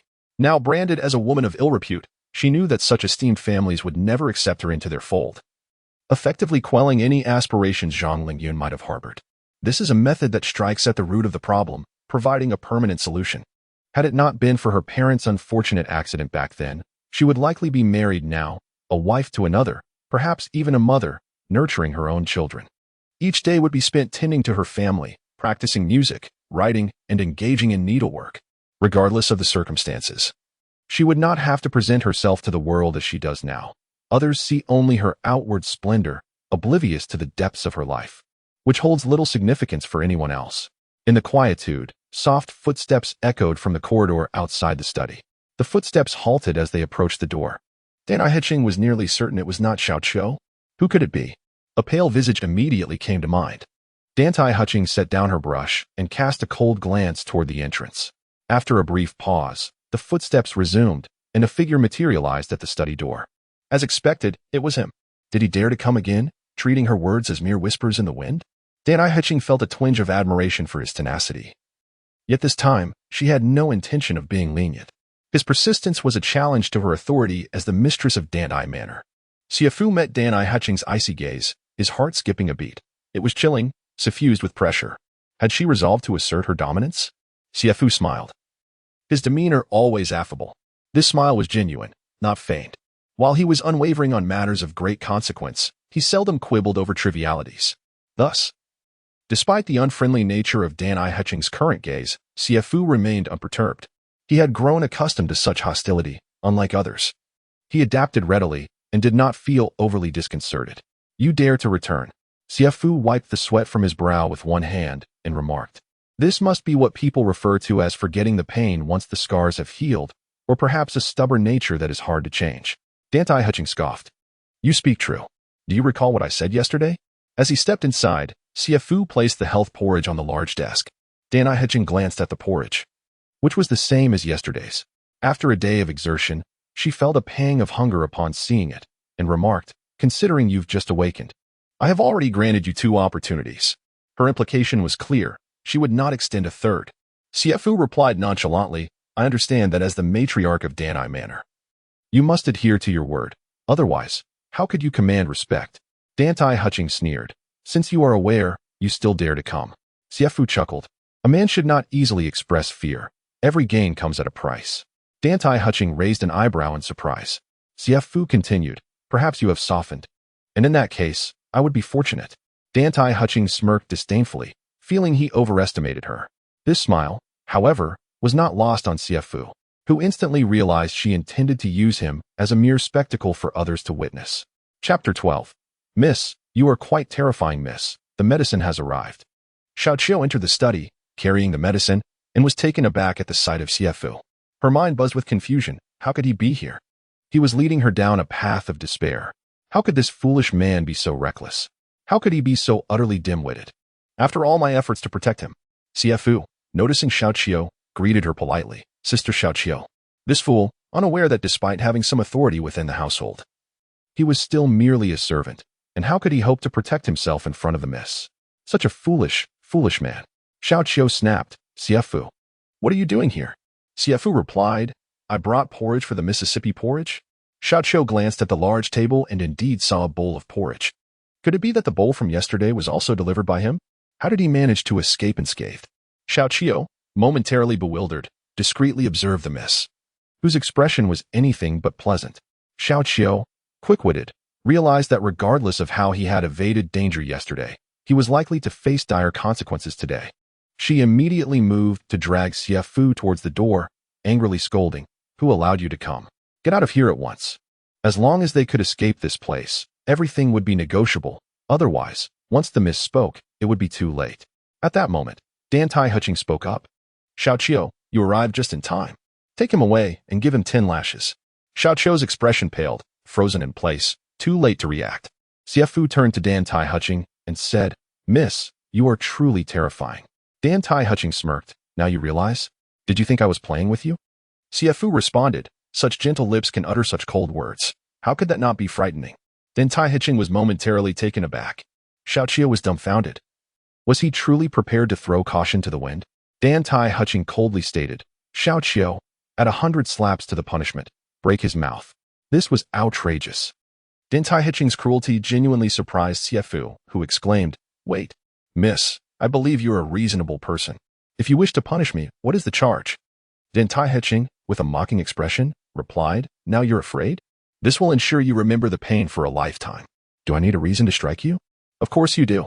Even if the emperor were to execute someone, there must be a legitimate cause. If your words and actions lack justification, how can you establish credibility and authority in the future? Dantai Hutching attempted to respond, but Xie Fu would not allow her to speak. If the miss wishes to punish me, that is acceptable, but it would render the rules of this household meaningless. After all, the miss can punish me at her whim, depending on her mood. Dantai Hutching was momentarily taken aback. You dare to provoke your master? Xie Fu replied, Pray tell. Which of my words has offended the miss? Please enlighten me. Complimenting her lips could hardly be deemed an offense. Dantai Hutching found herself at a loss for words, secretly loathing his audacity. Beside them, Xiao Qiu was in a state of distress, inwardly cursing, You foolish person, she is a young lady. What benefit could possibly come from opposing her? To even attempt to reason with her is utterly ridiculous. Yet, unbeknownst to her, engaging in discourse with Dantai Hutching was indeed a worthwhile endeavor. After all, it was the very foundation of Dantai's flourishing business that relied heavily on integrity and reputation. The strict demeanor she exhibited at the Dantai residence demonstrated her clear delineation between reward and punishment. Xie Fu, sensing the situation, sought to retreat gracefully, offering Dantai Hutching a way out. Miss, I admit I wish to curry favor with you. Which servant in this household does not desire to please the young lady? However, to accuse me of teasing the young lady would be a grave injustice. Dantai Hutching regarded Xie Fu's eloquent facade in silence. Xie Fu continued, I too find myself despicable. Having suffered misfortune and lost my memory, I was sold into this household. Upon regaining my senses, I realized I had become a kept man. It is not easy for a master to empathize with such a plight, yet Dantai Hutching could sense the distinction in Xie Fu's circumstances. He was not willingly accepting this role, but rather caught in a twist of fate. This was vastly different from those who, for the sake of wealth, had willingly chosen to be nurtured by her. Dantai Hutching cast a gentle glance at Xie Fu. He then ventured, "Miss, if you found yourself in my situation, would you passively accept being a kept man, or would you resist?" This query struck a chord with Dantai Hutching. She would never succumb to fate but would strive vigorously against it. Xie Fu noticed the contemplative expression on Dantai Hutching's face and saw a potential crack in the armor of this seemingly impeccable woman. He spoke again. "I accept the charge of teasing the young lady and will face the consequences, considering it my act of rebellion against your coldness." Dantai Hutching turned her gaze toward him with a cold smirk. "So you acknowledge your guilt? Tell me, Xiao Qiu, what is the punishment for teasing the master?" Xiao Qiu trembled, believing Xie Fu's fate was sealed, and stammered, "First, 100 slaps, then a dunk in the pig cage." Dantai Hutching's eyes narrowed at Xie Fu as she inquired, "Do you still wish to admit your guilt?" She was extending him an olive branch. If Xie Fu continued to be obstinate, it would be foolish indeed, yet a hasty refusal would also be ill-advised. Xie Fu replied, "Regardless of the circumstances, if I have caused the young lady displeasure, it is my fault. I implore you to grant me an opportunity for redemption." Dantai Hutching scoffed lightly, "Redemption? I am not in want of servants or cooks. If you speak of your handsome visage, I could easily procure 10, or even 100. Men as pleasing to the eye as you, should I choose to spend my silver." Dantai Hutching truly could not fathom what value he possessed that she might require, nor what he could do to atone for his errors. The only redeeming quality seemed to be his tongue, yet that was something she found rather distasteful. Xie Fu affirmed, "Indeed, for redemption." Dantai Hutching remarked nonchalantly, "And what can you possibly do to redeem yourself?" Xie Fu responded, "Miss, your cough is often recurrent, is it not? If I could cure your cough, would that suffice for redemption?" Upon hearing his words, Dantai Hutching felt a stir in her heart. She had been troubled by her persistent cough for over 2 years, unable to find complete relief despite consulting numerous esteemed physicians. Although medication had provided temporary alleviation, the ailment would inevitably return, causing her great frustration. She glanced at Xie Fu, harboring doubts as she remarked, "Oh, I did not realize you possessed knowledge of medicine." Xie Fu was not a doctor, yet he had dedicated considerable effort to understanding his grandfather's chronic affliction.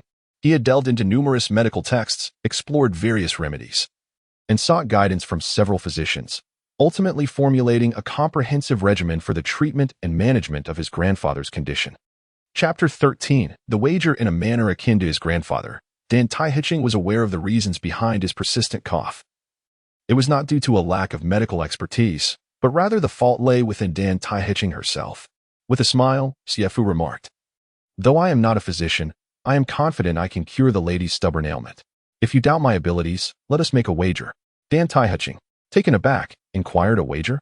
Xie Fu chuckled, "If I fail, you may impose any punishment you deem fit." She found his words tinged with irony and wondered how he would eventually weave his way out of the situation. With a frosty demeanor, she retorted, "Should you fail, I shall have you castrated." Feigning hesitation, Xie Fu presented a deliberate flaw in his argument. Unsurprisingly, Dantai Hutching sneered, "What? Are you afraid?" A man should not speak of fear lightly. There was a palpable sarcasm in her tone. As if compelled by circumstance, Xie Fu proclaimed, "Very well. I shall wager my future happiness against your recovery." At such a grave moment, Xiao Qiu could not suppress a laugh at Xie Fu's declaration. Quickly covering her mouth in an attempt to stifle it, Dantai Hutching coldly instructed, "Xiao Qiu, bear witness. Do not later claim that I bullied him or imposed unjust accusations." Fuming, Dantai Hutching asserted, "Would I be so trivial? I would be delighted if this vexatious cough were to cease." Casting a suspicious glance at Xie Fu, she pondered his true intentions. Xie Fu replied with a smile, "After all, you are of noble status, and I am your servant. Should you express a refusal, I would be powerless to act. Rest assured, I have no intention of making any unreasonable demands." Dantai Hutching scoffed, "Do you truly lack the audacity?" Xie Fu affirmed, "Indeed, I do not. Xiao Qiu, bear witness. I shall do my utmost to cooperate with him," Dantai Hutching declared, turning her gaze upon Xie Fu. "Let us see what tricks you can conjure." Xie Fu found amusement in her demeanor. Women often speak with duality, unwilling to concede, always in search of a grand justification. Awakening to the absurdity, he felt himself relegated to the role of a mere pretty face, an utterly preposterous notion. In truth, Dantai Hutching was merely overexerted, should she choose to indulge in comfort. Nourish herself well, and undertake targeted care, her cough would surely dissipate swiftly. However, if she persisted in her relentless endeavors. Even the smallest ailment could burgeon into a grave illness. "My lady, let us finalize this agreement," Xie Fu stated before taking his leave. "Wait," Dantai Manor interjected. "There must be a time limit. If you intend to treat me for a lifetime, I would be left waiting an eternity." Xie Fu suggested, "How about 1 month?" Dantai Manor readily accepted, stipulating a month as the limit. Warning, if you fail to remedy my condition, do not blame me for being unfeeling. For Xie Fu, this month became a protective charm. Even if Dantai Manor wished to rend him to pieces, she would have to endure. He had seen through her fade. She was the one who pretended to be virtuous while seeking to establish her reputation. Having gained a measure of authority, Xie Fu felt emboldened to act with a touch of impudence. In the face of such an absolute disparity in status, personal dignity held little weight. A beautiful dog remains a dog at the end of the day. Thus, let us commence with the fundamentals of humanity, leaving the study and stepping out of the courtyard. Xiao finally exhaled with relief. "You truly experienced a brush with death just now. I was so anxious that I broke into a cold sweat." Xie Fu glanced at the naturally beautiful girl, understanding that her earlier sharp words were merely a means to extricate him from a predicament. "Grateful," he replied with a faint smile. "This is what one calls seeking fortune through peril." Xiao looked puzzled. "What do you mean by seeking fortune through peril?" Xie Fu jested, "Becoming the son-in-law of the Danai family, doesn't that imply wealth and prestige?" Xiao stared at him in astonishment, raising her hand to point at him. You actually harbor such audacious thoughts? You would meet your demise even quicker." Xie Fu chuckled, "Yet here I am, alive and well." Xiao playfully placed her palm against his chest. "You must have the audacity of a bear or the boldness of a leopard." In a teasing tone, Xie Fu responded, "It's not that I possess such courage. Rather, I believe that a graceful lady deserves a worthy counterpart. It seems that the deity of marriage has brought me to her side as a charming companion, and it would be remiss of me to sever this fateful connection." Xiao scoffed, "Come now, the young lady doesn't even have eyes for the sons of the Zhang family. How could she possibly be interested in you? A mere pretty face?" Xie Fu merely smiled in silence. "Why so quiet? Have you been struck down?" Though Xiao continued her teasing, her words were laced with concern, as she wished to dissuade Xie Fu from this fanciful notion. Finally, Xie Fu spoke, "That is merely because I have yet to demonstrate my worth in her eyes. I remain an ineffectual pretty boy." Xiao inquired, "And what worth do you possess?" Xie Fu chuckled, "I may be unremarkable, yet I believe I am more than capable of winning her heart." What he meant by winning was not to capture Dantai Man's affections, but rather to transcend the disparity of their master-servant relationship. Xiao, however, interpreted it literally. Quite confident, aren't you? Do you realize you are not the first to possess such self-assurance?" Xie Fu smiled. "In truth, I harbor a certain insecurity. After a prolonged period of feeling inferior, one is bound to rebound. I cannot simply let things unfold as they may. I must strive for my aspirations. If fate continues to challenge me, I shall confront it head-on." Xiao pondered. "Your words sound quite profound." Xie Fu redirected the conversation. "Xiao, you are truly a remarkable young woman." Xiao dismissed him with disdain. "Oh, please, spare me the flattery." Xie Fu laughed. "I've noticed that you young ladies have a penchant for charming words. I once thought that was a pejorative. A kind word can warm the coldest winter, and it is far preferable to indifference and aloofness." Xiao scrutinized him closely, softly remarking, "You have indeed changed quite a bit since regaining your senses." Xie Fu laughed heartily. "Really? Have I become more detestable or more endearing?" Chapter 14. The best of the pretty boys. Xiao shot him a glare, retorting with mild annoyance, "You've become quite bothersome. You used to be so obedient and honest." Xie Fu chuckled. "Indeed, perhaps a bit foolish as well." Suddenly, an amusing thought crossed Xiao's mind, and she burst into laughter. Xie Fu, adept at reading the mood, immediately remarked, "Sister Xiao, you must have enjoyed teasing me in the past." Xiao laughed even harder, yet protested, "No, not at all." With a playful glance at Xie Fu, she proudly declared, "So what if I did? Are you planning to seek revenge?" Xie Fu smiled gently, sincerely thinking that being teased by Sister Xiao was indeed a stroke of luck. He truly meant it. Back at the Xie residence, everyone regarded him as an illegitimate child, and no maid ever treated him with such kindness. Xiao felt a slight blush creep onto her cheeks, exclaiming, "Your words are like sweet honey." Xie Fu interrupted in astonishment, "Like sweet honey?" Xiao nodded emphatically, "Absolutely." She continued, "I don't mind, but if you were to say such things to the young lady, she might think you're trying to flirt with her." Xie Fu inquired, "Does the young lady not appreciate such remarks?" Xiao replied, "Of course she does not. What then does the young lady enjoy hearing? Xie Fu pressed. Xiao Qiu pondered deeply, but after a long moment, she could not recall what the young lady liked to hear. Xie Fu smiled. What the young lady enjoys is being addressed as young lady. Xiao Qiu was momentarily taken aback, then suddenly enlightened, giggling. Yes. The young lady adores having her servants obey her commands and behave properly. Someone like you is nothing but a thorn in her side, destined to be removed. Xie Fu burst into hearty laughter. Xiao Qiu, frowning, remarked, You still find this amusing? Do you think I jest? Her expression then shifted to one of concern. Noticing her distress, Xie Fu asked, Sister Xiao Qiu, what troubles you? With a gentle sigh, she replied, The young lady has been coughing for over 2 years now. The physician has visited frequently, and she has taken numerous medicines, yet her condition fluctuates. You should gamble with the young lady. Xie Fu responded nonchalantly. Even if I lose, it's no big deal. Xiao Qiu stared at him in disbelief. No big deal? Losing means you would be castrated. You become a eunuch. Huh. Is there really any difference between me and a eunuch now? He quipped. Indeed, eunuchs never have the opportunity to use their assets, but you still do. Thank you for the reminder, Sister Xiao Qiu. That is indeed helpful. Realizing his playful banter, Xiao Qiu blushed and scolded. You're twisting my words, you rogue. With that, she playfully shoved him. Xie Fu stumbled back a few steps, landing on the ground in surprise, gazing at Xiao Qiu's charming figure. Sister Xiao Qiu, where did you get such strength? Xiao Qiu's eyes flashed. I won't converse with a rogue like you any longer. You deserve whatever fate befalls you.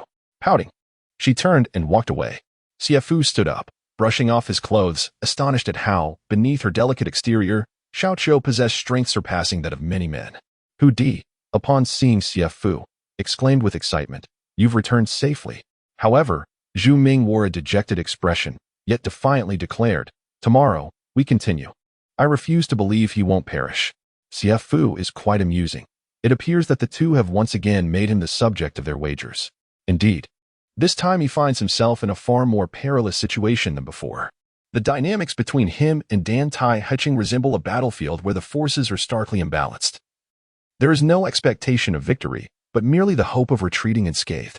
Hu steps forward, circling around Xie Fu to scrutinize him closely, declaring, Young Master Xie, you truly are the paragon among pretty faces. The following morning, Dantai Manor rises early. The moment she opens her eyes, she feels an intangible pressure weighing upon her, compelling her to take action. This sensation has lingered since 7 years ago, although the Dantai family has enjoyed prosperity in recent years. The feeling of pressure has yet to dissipate. After completing her morning rituals, Dantai Manor enters the side hall where the household cooks have prepared a lavish breakfast. As she sits down, surveying the sumptuous spread before her, she is inexplicably devoid of appetite. After forcing down a few bites, her thoughts drift back to a rather unremarkable bowl of nourishing porridge. She has indulged in every delicacy imaginable. Yet that bowl of porridge has somehow tamed her stomach and satisfied her palate. The more she thinks about it, the more she craves it, prompting her to say, Xiao Qiu, go. However, before she can finish her sentence, she notices a figure appearing at the entrance of the side hall. It is none other than that pretty boy. Despite her reluctance to admit it, his arrival is akin to a ray of morning sunlight entering the room, bringing an unexpected joy and warmth. Xiao Qiu, noticing her abrupt silence, inquires, Miss, how may I assist you? Xie Fu gazes at the poised and elegant Dantai Manor, and despite her makeup, the dark circles under her eyes remain evident. He speaks, Miss, Xie Fu has come uninvited to deliver breakfast to you. I beg your forgiveness. Xiao Qiu turns to see that it is indeed Xie Fu, and she cannot help but think him overly audacious for entering the side hall. Will he next dare to intrude upon the privacy of the young lady's chamber? Casting a discreet glance at her mistress, Xiao Qiu notices that Dantai Manor does not appear particularly angry. She coolly replies, Come in. She had intended to eat, and it seems that this pretty boy has intuitively brought her what she desires. How could she possibly hold it against him? Xie Fu steps into the side hall, placing the nourishing porridge on the table before retreating to the side. Dantai Manor glances at the golden broth, her appetite ignited, though she hesitates before reaching for it. Xie Fu smiles and states, Regarding your persistent cough, I have some recommendations I wish to discuss with you. Xiao Qiu, you may leave now. Before departing, Xiao Qiu shoots Xie Fu a fierce glare, laden with a warning for him to tread carefully with his words. Once Xiao Qiu has exited, Dantai Manor elegantly savors the porridge, casually prompting, Speak. Xie Fu begins, Firstly, I must ask that you abstain from alcohol for the next month.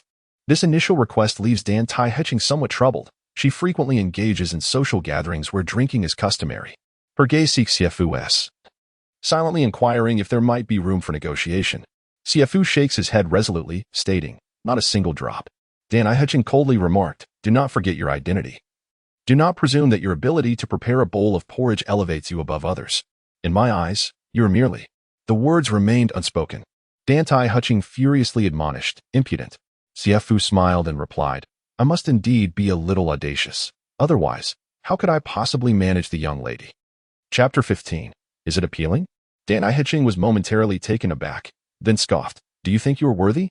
"Of course, I am not worthy. I fear in your eyes. No one in this household holds such qualification. Everyone here regards you with trepidation, which is why no one dares to speak up, allowing you to disregard your own well-being. If you do not cherish your own body, who else will?" Dantai felt a stirring in her heart. Ever since her parents passed away, it seemed no one cherished her anymore. She had endured solitude, swallowing her bitterness and sorrow without a soul to confide in. Xie Fu declared, "If no one dares to voice their concerns, then allow me to be the first." Upon hearing this, Dantai heart quivered, engulfed by an illusion that this person, akin to her parents, wished to care for her.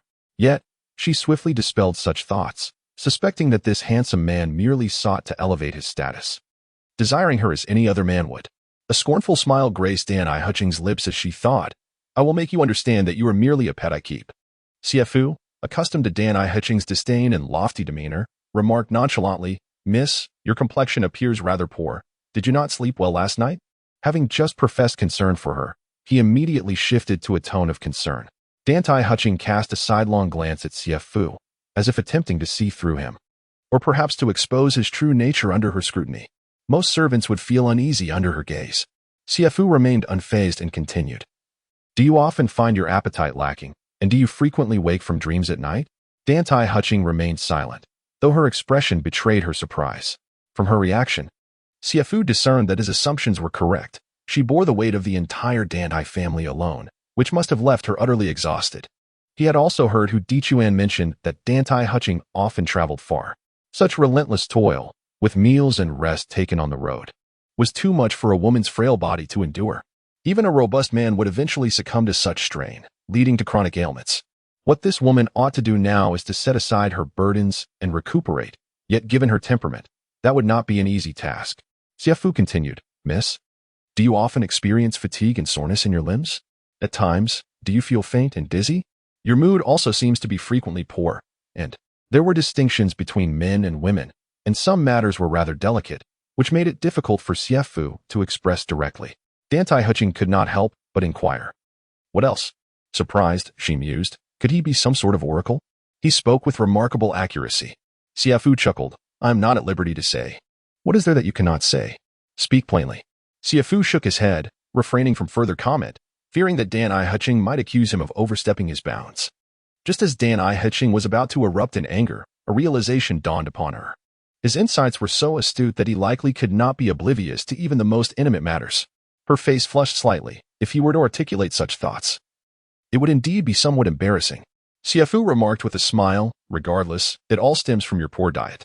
If I were to attend to your meals, I would ensure you become plump and radiant." Perhaps it was the levity of Xie Fu's words that irked her, as Dantai retorted angrily, "What did you just say?" Xie Fu responded, "I am but a simpleton with clumsy speech. I beg for your forgiveness." Mississippi Dantai coldly remarked, "Are you the kind of person who is at a loss for words? To me, you seem rather, quite the smooth talker." Xie Fu smiled quietly without responding. Dantai shot him a glare. Her gaze had never been gentle. She spoke dismissively, "Very well, it seems you have said enough. You may leave."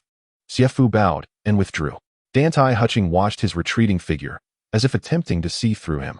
After years of navigating the business world, she had honed a keen sense of discernment, yet she found this dandy to be an enigma. Instead, she felt as though she was the one being scrutinized, akin to a rival in a business negotiation who, despite appearing to be at a significant disadvantage, manages to maintain an upper hand. Bold, composed, and unflappable, was he truly the one who had intruded upon her private quarters? As the afternoon waned into evening, Xie Fu arrived at the study as expected. Pausing at the door, Dantai casually flipped through the account books, her slender fingers dancing gracefully over the pages. Xie Fu could not help but admire the captivating charm of this Suzhou woman. Suddenly, he noticed a dashing young man standing with his back to him in front of the shelves. Anyone who could linger in this space must have a significant connection to Dantai Heching. Could he be her true lover? Zhu Ming had once mentioned that Dantai Heching kept a handsome young man outside. Xie Fu felt a pang of wounded pride. Why should he be treated like a mere sparrow? It was indeed a sorrowful tale. Dantai Heching lifted her gaze and caught sight of Xie Fu, revealing a peculiar smile. Wang, she called softly. The young man turned to face Xie Fu, and in that fleeting moment of recognition, Xie Fu instantly identified him as the flower thief who had hidden in Dantai Heching's chamber that fateful night. A flurry of thoughts raced through Xie Fu's mind. Above all, he hoped that the young man would not recognize him. The dashing figure's lips curled into a sly smile, his gaze laden with meaning. Aha, I have caught you. Haven't I?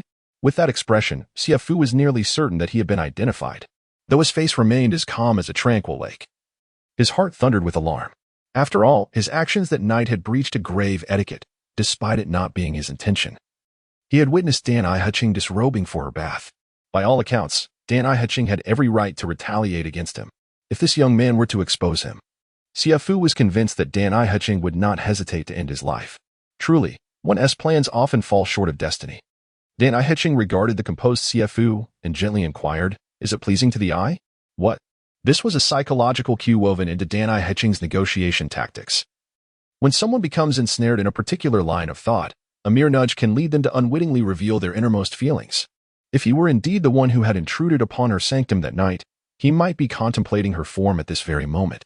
Dantai Heching felt a flush creep across her cheeks, quickly turning her attention to Dantai Wang behind her, using him as a convenient shield. Dantai Wang smiled and replied, "Sister." Upon hearing the address of sister, Xie Fu was suddenly enlightened. It was Wang, the younger brother of Dantai Heching. No wonder he had exhibited a series of peculiar behaviors that night. No wonder Xie Fu had a faint sense that he was protecting Dantai Heching. It turns out he was merely the brother of Dantai Heching. Yet, why did Dantai Wang stealthily immerse himself in the boudoir of Dantai Heching? Chapter 16, Collusion. This is of little importance. What truly matters is whether Dantai Wang will identify him. With this thought in mind, Xie Fu respectfully greeted Dantai Wang, saying, "Xie Fu pays his respects to the young master. Are you?" Dantai Wang began but paused. "Have you recognized me?" Dantai Heching looked at Dantai Wang with eager anticipation. With a smile, Dantai Wang continued, "You are the young man my sister has taken under her wing. How does it feel to be a kept man?" His words dripped with mockery and derision. Xie Fu replied with a smile, "Young master, you are as graceful and handsome as a jade tree, yet it is a pity that you and the young lady are siblings. Otherwise, I'm certain she would have ensnared you under her skirts, and you would know what that feels like." Dantai Heching glared fiercely at Dantai Wang. But upon hearing Xie Fu's words, she turned her wrath upon him, slamming her palm onto the table with a resounding thud and chastising Xie Fu. Dantai Wang laughed heartily. What boldness! Dantai Heching's face flushed with anger as she glared at Xie Fu, wishing he would utter another offensive remark, providing her the opportunity to retaliate. However, Xie Fu was not about to let her unleash her fury, feigning innocence. "Did I say something wrong? If I did, it is because of my clumsiness. I hope the young lady will not take offense and harm her health." Upon finishing, Xie Fu bowed deeply. This gesture of respect quelled the storm of Dantai Heching's anger, leaving her to coldly smile. "What a smooth-talking servant you are." Dantai Wang chuckled. "Sister, you must cherish this one. Take your time with him. Do not be so hasty to end his existence." Dantai Heching retorted. "Silence." Xie Fu hastily interjected. "The young lady need not let her feelings be affected by someone as lowly as I." Dantai Heching shot him a glance. "Am I doing this for you? You overestimate yourself." She lightly gritted her teeth. "Did I permit you to speak?" As she said this, she began to cough lightly. "Sister." Dantai Wang's voice was laced with concern. After all, they were siblings. Xie Fu furrowed his brow, feeling a twinge of the healer's parental concern. He glanced at the thick ledger on the table, recalling the dimly lit study from that late night. If this woman did not take it easy, not only would her cough worsen, but she might even lose her life. This was not merely a day or two, but 7 years of unrelenting strain. As Dantai Heching stifled her cough, her expression returned to its icy demeanor. She did not wish for others to witness her vulnerability, especially in front of servants. Addressing Xie Fu, she stated, "It is none of your concern. You may leave." "Young lady, eat while it's hot," Xie Fu said before taking his leave. Once Xie Fu departed, Dantai Heching sat down to eat her porridge, her demeanor elegant and composed. As the sweet taste of the porridge slid down her throat, her frowning brows gradually relaxed, and she inquired, "Is it him?" Dantai Wenwang shook his head with a smile. "It is not him." Dantai Heching shot a sidelong glance at Dantai Wenwang. "Are you certain?" Dantai Wenwang's expression darkened with resentment. "I am certain. If it were not for him kicking me that night, I would have long since escaped, and you would not have caught me. If I ever find out who it is, I will surely flay him alive." Unbeknownst to Xie Fu, Dantai Wenwang had indeed recognized him, but chose not to disclose his identity. Regardless, he owed Dantai Wenwang a favor. Thus, after the passage of 2 or 3 days, Xie Fu consistently delivered nourishing porridge to Dantai Heching for both of her daily meals. This healthful concoction seemed to never tire her palate, primarily because it was tailored to address her physical condition, boasting benefits such as enhancing appetite, strengthening the spleen, and soothing the lungs to alleviate coughing. When one's appetite is whetted, any dish becomes delectable. Conversely, when it wanes, even the finest delicacies lose their charm. On another note, he grew increasingly acquainted with Hu Dichuan and Zhu Ming. Hu Dichuan was quite approachable. Despite his somewhat coarse demeanor, his straightforward nature resonated well with Xie Fu's temperament. Zhu Ming, on the other hand, preferred solitude, exuding a certain pride that set him apart from the crowd. This amused Xie Fu, after all. Considering Zhu Ming's appearance as a dandy, it seemed incongruous for him to harbor any sense of pride. Nonetheless, compared to the trio in the courtyard, Zhu Ming's self-assuredness was perhaps justified. Aunt Wu and Hu Dichuan were both rough around the edges, and Xie Fu, who favored the company of such individuals, naturally did not hold a significantly higher status. Overall, Zhu Ming was not without his flaws, but they were not particularly egregious. In the afternoon, as dusk approached, Xie Fu arrived at the threshold of the study. Dantai Heching often appeared deeply engrossed in her work, so much so that she frequently failed to notice his presence. Observing her poised and elegant posture, Xie Fu found her quiet demeanor infused with a noble strength. It would not be an exaggeration to deem her a distinguished lady of high birth, exuding grace and propriety. Xie Fu held a deep respect for this woman. The current emperor of the Qin family hailed from Longxi, promoting a culture influenced by the Hu, which, in turn, had fostered a more liberal societal atmosphere in the Dogwang kingdom. The era of the genteel woman confined to her home had long since passed. They now reveled in riding horseback in men's attire, playing polo, forming social circles, and pursuing freedom in life and marriage. Although the status of women had significantly elevated, such independence still largely depended on men. Dantai Heching's actions challenged male authority and status, a stance that elicited disapproval from the majority, particularly in the Confucian stronghold of Jiangnan. This illustrates the immense societal pressure she must endure. Xie Fu admired her audacity and courage. Reflecting on his own past as a young master of the Xie family, navigating that awkward environment as an illegitimate child, a realization that prompted self-reflection. A soft cough resonated, causing Xie Fu to furrow his brow slightly as he spoke. Mississippi Dantai Heching did not lift her head. Her delicate arm continued to trace the entries in the ledger, and she replied coolly, "Come in." Xie Fu entered the study, placed the porridge on the large desk, and turned to leave.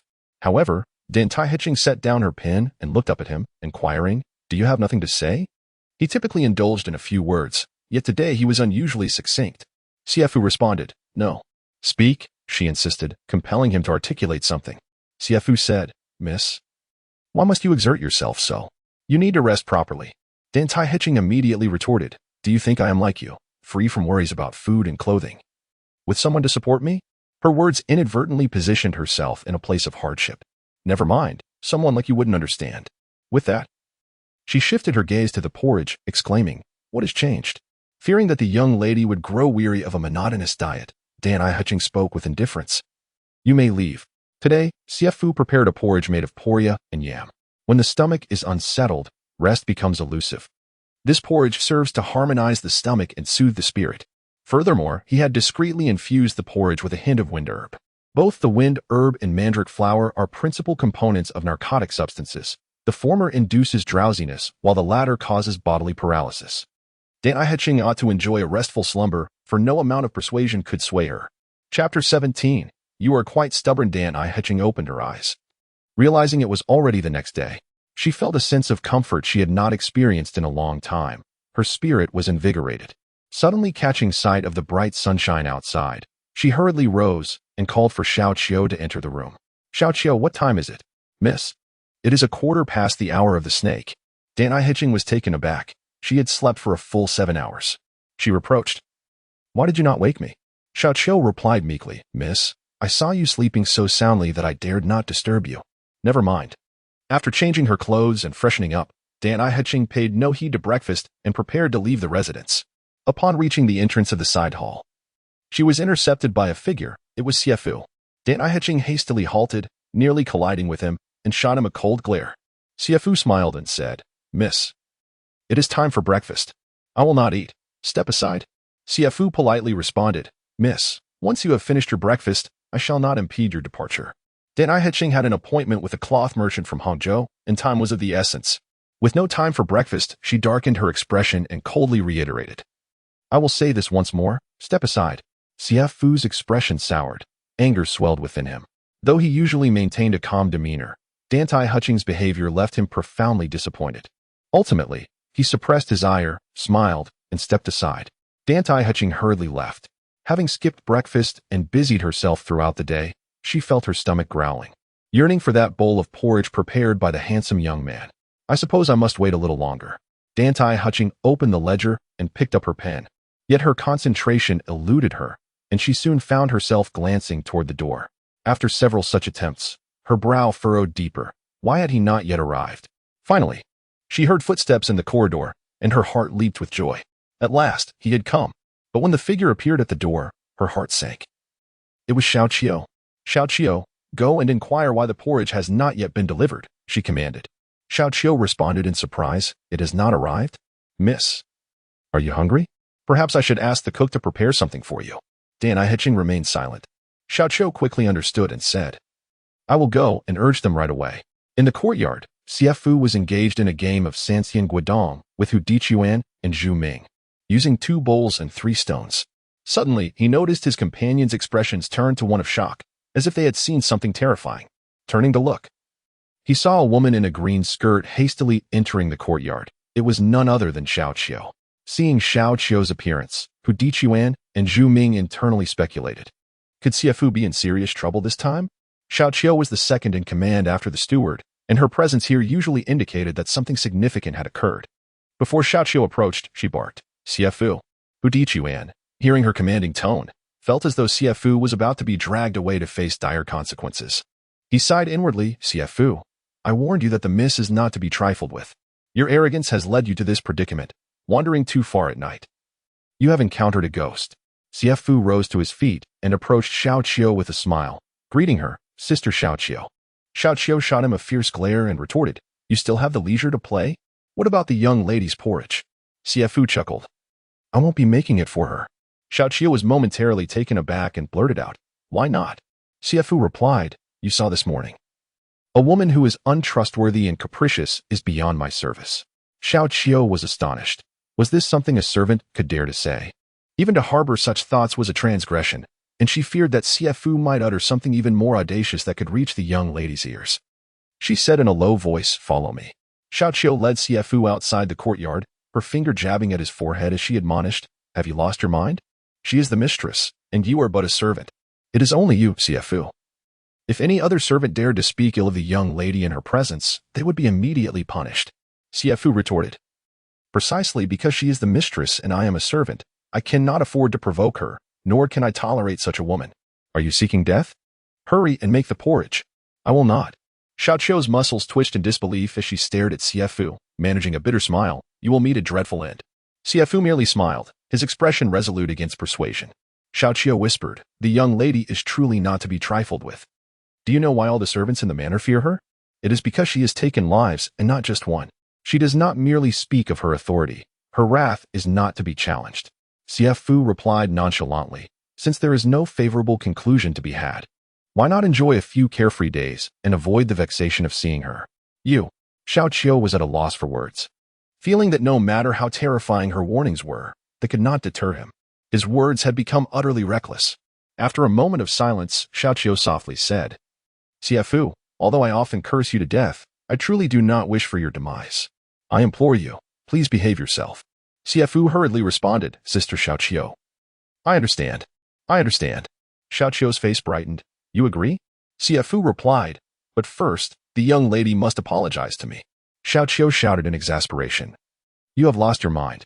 In a fit of rage, she lowered her head to search for something, muttering, I'll find a stick and beat you to death.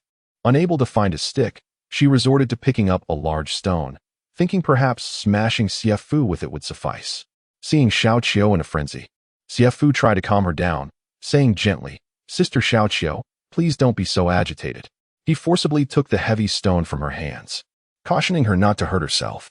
Xiao Qiu's eyes reddened with anger, distressed for his safety while he remained so obstinate, observing the tears glistening in her eyes. Xie Fu wished to wipe them away but hesitated, feeling more awkward than before. Xiao Qiu noticed his indecisiveness, lifting his hand only to put it down again. Wanting to comfort her yet reluctant to overstep, she couldn't help but smile, retrieving a handkerchief to gently dab at her eyes, and softly said, You have one last chance to speak to me properly, or else. Chapter 18. A Death Regardless Xiao Qiu. Please remain calm and allow me to finish my words. Of course, the lady is not one to show mercy like I do. If she decides to castrate, then you shall become. Xie Fu remarked. If the lady is willing to apologize and admit her faults, it indicates her readiness to compromise, thus presenting a possibility for me to cure her. You will perish even swifter. It is utterly impossible for her to apologize. Xie Fu chuckled. In any case, death is inevitable. Xiao Qiu, do me a favor and convey this message. With a sigh, Xiao Qiu turned away in silence. Dantai Ching, however, felt a sense of urgency and spoke up. Has she been urged? Mississippi. Mississippi. Xiao Qiu stammered repeatedly, struggling to articulate her thoughts.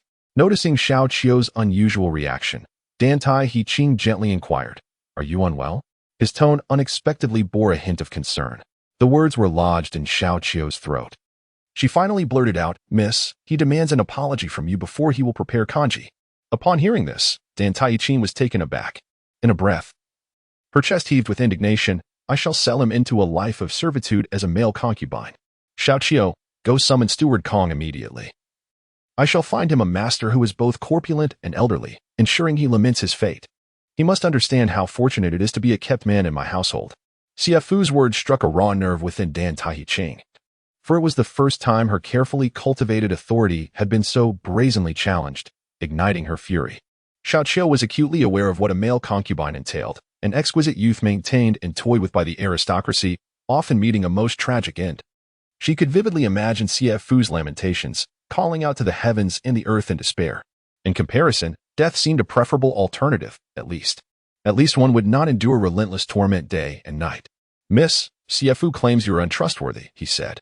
Xiao Qiu, not intending to fan the flames, sought to defend Xie Fu, yet the more anxious she grew, the less coherent her words became. Dantai Ching coldly articulated each word, Summon Steward Kong this instant. Xiao Qiu, flustered, implored, Miss, he insists that your neglect of your own health renders him unable to cure your cough. Please grant him another chance. This plea struck a chord deep within her heart, as memories from the past few days flooded her mind. While boldness may have crossed the line of rudeness, still, Dantai Ching fell into a contemplative silence. Suddenly, a cold laugh escaped her lips, sending a shiver down Xiao Qiu's spine. Very well. I shall grant him another opportunity, one day to comprehend. Dantai Ching added, but do not approach him, lest he claims I threatened him. Xiao Qiu was taken aback. Without confronting him, how would he feel any fear?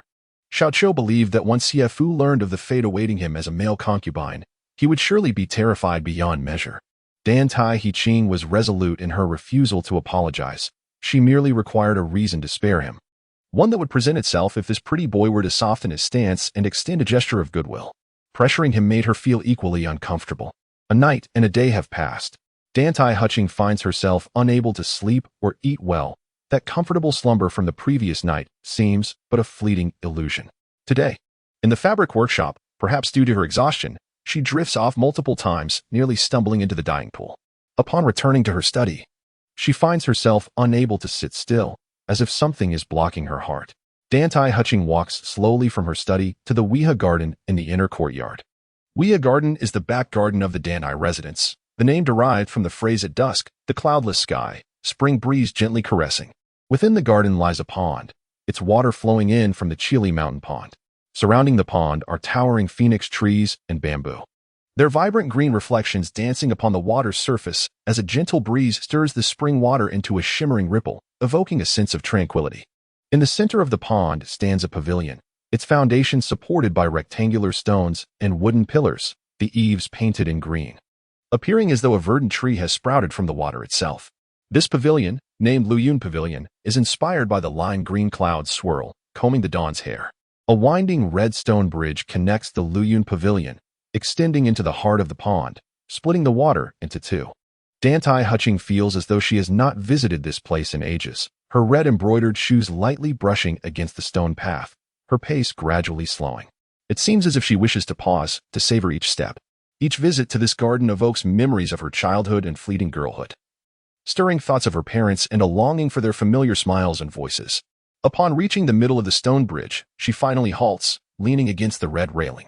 The evening's glow casts a delicate pink veil across the horizon, beautifully gentle and captivating. Yet Dantai Hutching's heart remains shrouded in shadows, devoid of the sunset's radiance. Melancholic and pensive, a splash of vivid red catches her eye in the green waters, initially resembling a handkerchief fallen into the pond.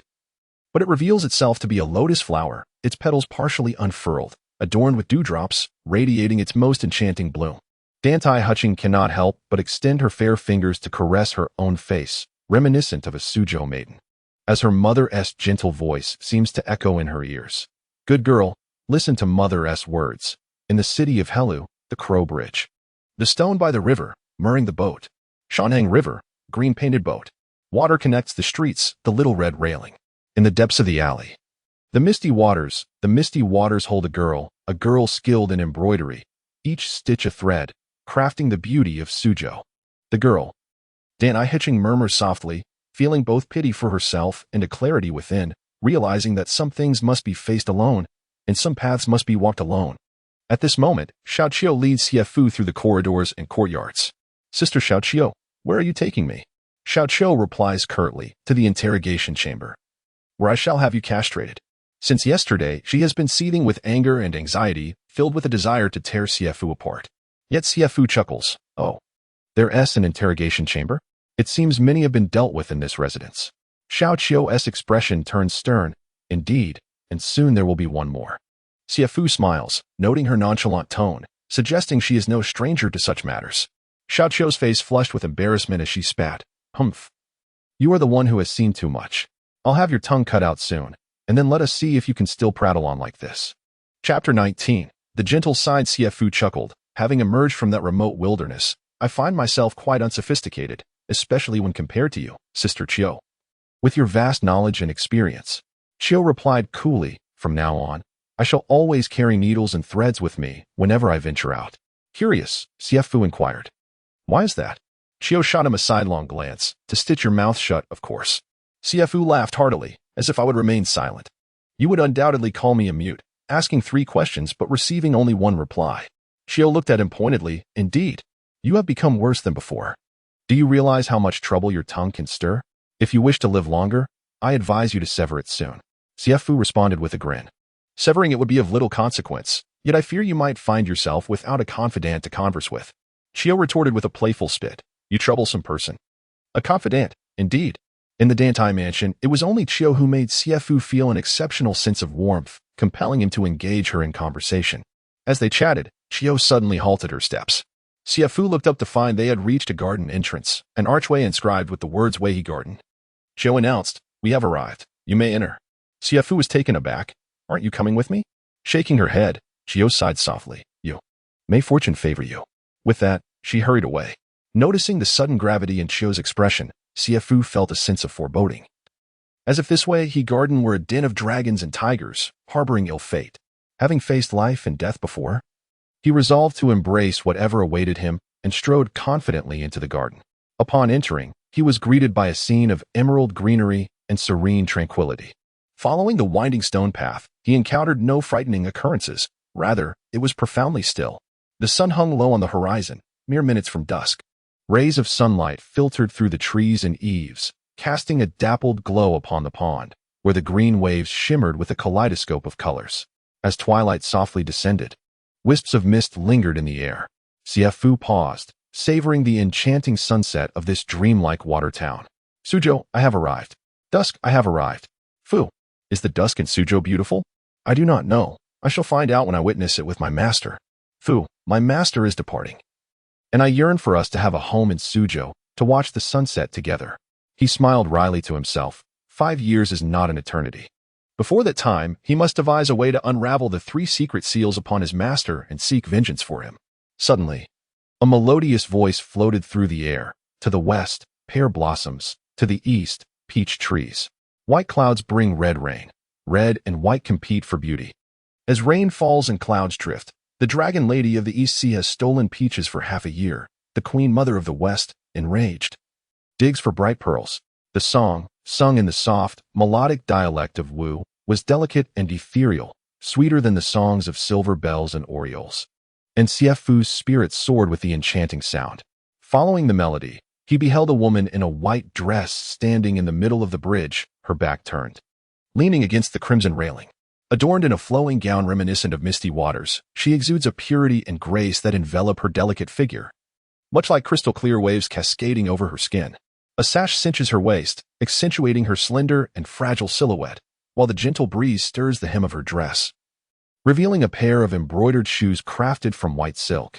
The soft glow of the setting sun casts a radiant light upon her lithe and elegant form, painting a picture of the Suzhou maiden that resides in Xie Fu's heart, stirring emotions within him as he softly calls out to the lady in white. With a graceful turn of her long, swan-like neck, her enchanting eyes shimmer with a depth of emotion akin to the tenderest of gazes. Upon seeing her exquisite, oval-shaped face, Xie Fu's expression transforms in shock, exclaiming, "Miss." He is genuinely taken aback. In his memory, Dantai Manor is a figure of formidable presence, as cold as ice. Yet, this fleeting glimpse of her white-clad silhouette evokes a warmth that penetrates to his very core. The stark contrast leaves him astonished. Dantai Manor's demeanor remains subtly aloof, and Xie Fu pauses a respectful distance away, allowing silence to envelop them as time flows steadily by. His patience is remarkable. He could stand there until nightfall, even into the depths of the night. It seems that the proud Dantai Manor has no intention of breaking the silence, perhaps accustomed to others bowing to her whims. Xie Fu finally speaks, gently calling her Mississippi. "You wish for me to apologize and admit my fault?" Dantai Manor inquires, her voice accompanied by a delicate cough. Her elegant back trembling slightly, the ripples of her skirt reminiscent of the gentle rains of Jianan. This evokes in Xie Fu a sense of illusion, as if she were merely a fragile maiden in need of protection, stirring within him a desire to envelop her in a gentle embrace from behind. Xie Fu is a man of tender restraint, possessing a wild spirit, and this beauty, delicate yet unyielding, ignites within him an instinct to cherish. Throughout history, heroes have struggled to resist the allure of beauty. He, however, does not consider himself a hero. Gazing upon her imperious countenance causes a flush to rise in his cheeks, and he stammers, "Indeed." This sense of unease is not born from fear of acknowledgement, but rather from the burgeoning feelings he harbors for Dantai Manor. His heart racing like that of a bashful youth. "I shall not apologize or admit my error," Dantai Manor states resolutely, clarifying her stance. Of course, if Xie Fu were not entirely dim-witted, he would comprehend that her summons here hints at a more subtle resolution. A mere concession on his part could suffice to smooth over the matter. This, after all, would be a considerable act of forgiveness on her part. Xie Fu chuckles softly, believing that yielding is not the path to resolution. Dantai Manor, perhaps deeming him lacking in cleverness, reminds him, "Do you recall our fortnight wager?" "I do," Xie Fu replies. "Then do you remember how many days remain?" Dantai Manor's cold laughter lingers in the air. From yesterday until now, he has squandered 2 days. With a smile, Xie Fu retorts, "The stakes remain, awaiting your arrival to claim them." Dantai Manor glares fiercely at him, yet Xie Fu remains oblivious to her wrath, instead noticing the traces of tears at the corners of her eyes. She has wept moments before. He found it hard to believe that this woman could also possess a sorrowful side. Surely, it could not be due to him. He quickly dismissed that possibility. She must have been reminiscing about some painful past, just as he had moments ago when he thought of his master, the sadness welling up within him. As Xie Fu gazed upon her beautiful face, which now bore an expression of cold detachment, the faint traces of tears at the corners of her eyes appeared all the more desolate. A slight furrow formed on Xie Fu's brow, and the smile that lingered at the corners of his lips gradually faded, his eyes reflecting a deep empathy. Chapter 20. A fleeting moment. Everyone navigates life adorned in masks, seldom revealing their vulnerable selves to the world. Xie Fu embodies a life steeped in misfortune and sorrow, yet, to others, he remains an enigma, concealing his inner turmoil. Similarly, If one were to merely listen to rumors surrounding Dantai Heching, they would perceive her as a stern and unyielding woman, merely a caretaker of a pretty face. The depths of her cold facade remain unknown to them. Indeed, within Xie Fu's gaze lies a flicker of compassion, a man's innate tenderness towards a woman, a reflection of the instinctive gentleness that men often harbor. In that moment, Dantai Heching perceives a glimmer of affection in Xie Fu's eyes, stirring her soul. Reminiscent of the familiar gaze of a parent, one that she longs for deeply. It has been so long. Unable to contain herself, she smiles, a gentle, captivating smile that befits a woman. Witnessing her radiance, Xie Fu reciprocates with a subtle smile of his own. The connection between individuals can be wondrous. It oscillates between malice and benevolence. Yet, a surge of anger suddenly courses through Dantai Heching. Did he truly think he had triumphed? This pretty face? She, a woman of strength, had not arrived at this juncture by mere fragility or ease of surrender. With renewed hauteur, she adopts an expression of disdain, her gaze piercing, as if to diminish this pretty boy's stature. Xie Fu, momentarily taken aback by her swift transformation, soon recognizes the icy armor she dons to shield her tender heart. It is understandable that she would mask her vulnerability in the presence of a relative stranger. Throughout life, one encounters a myriad of souls, transitioning from strangers to acquaintances. Some evolve into friends, others into adversaries, while some remain but fleeting shadows. The outcome of kindness towards others is often left to fate. Miss. There is no need for apologies or admissions of guilt, Xie Fu states, observing her surprise. Her earlier bravado had crumbled as she had defiantly proclaimed her intentions. Intrigued, Dantai Heching's gaze intensifies upon him. Xie Fu continues, "My intent is not to elicit an apology from you. Rather, I hope for a recognition of your stance. Whether you are stubborn and willful or diligent and meticulous, I cannot dictate your actions. In your eyes, I am merely an insignificant pretty face, deserving of no respect. This, however, is inconsequential. I merely wish for you to take care of your well-being." Upon finishing, Xie Fu offers a clumsy, awkward smile, which, in Dantai Heching's sight, mirrors the forced grins of her parents striving to please her. A warmth envelopes her heart as she softly replies, "Understood. You have grown accustomed to icy words. Yet, such warmth is difficult to articulate." Xie Fu nods in acknowledgement. Dantai Heching smiles again, jesting, "This wager seems to yield you no advantage." Xie Fu retorts with a light-hearted tone, "It appears I lack the standing to negotiate benefits with you, Mississippi." She shoots him a sharp glance.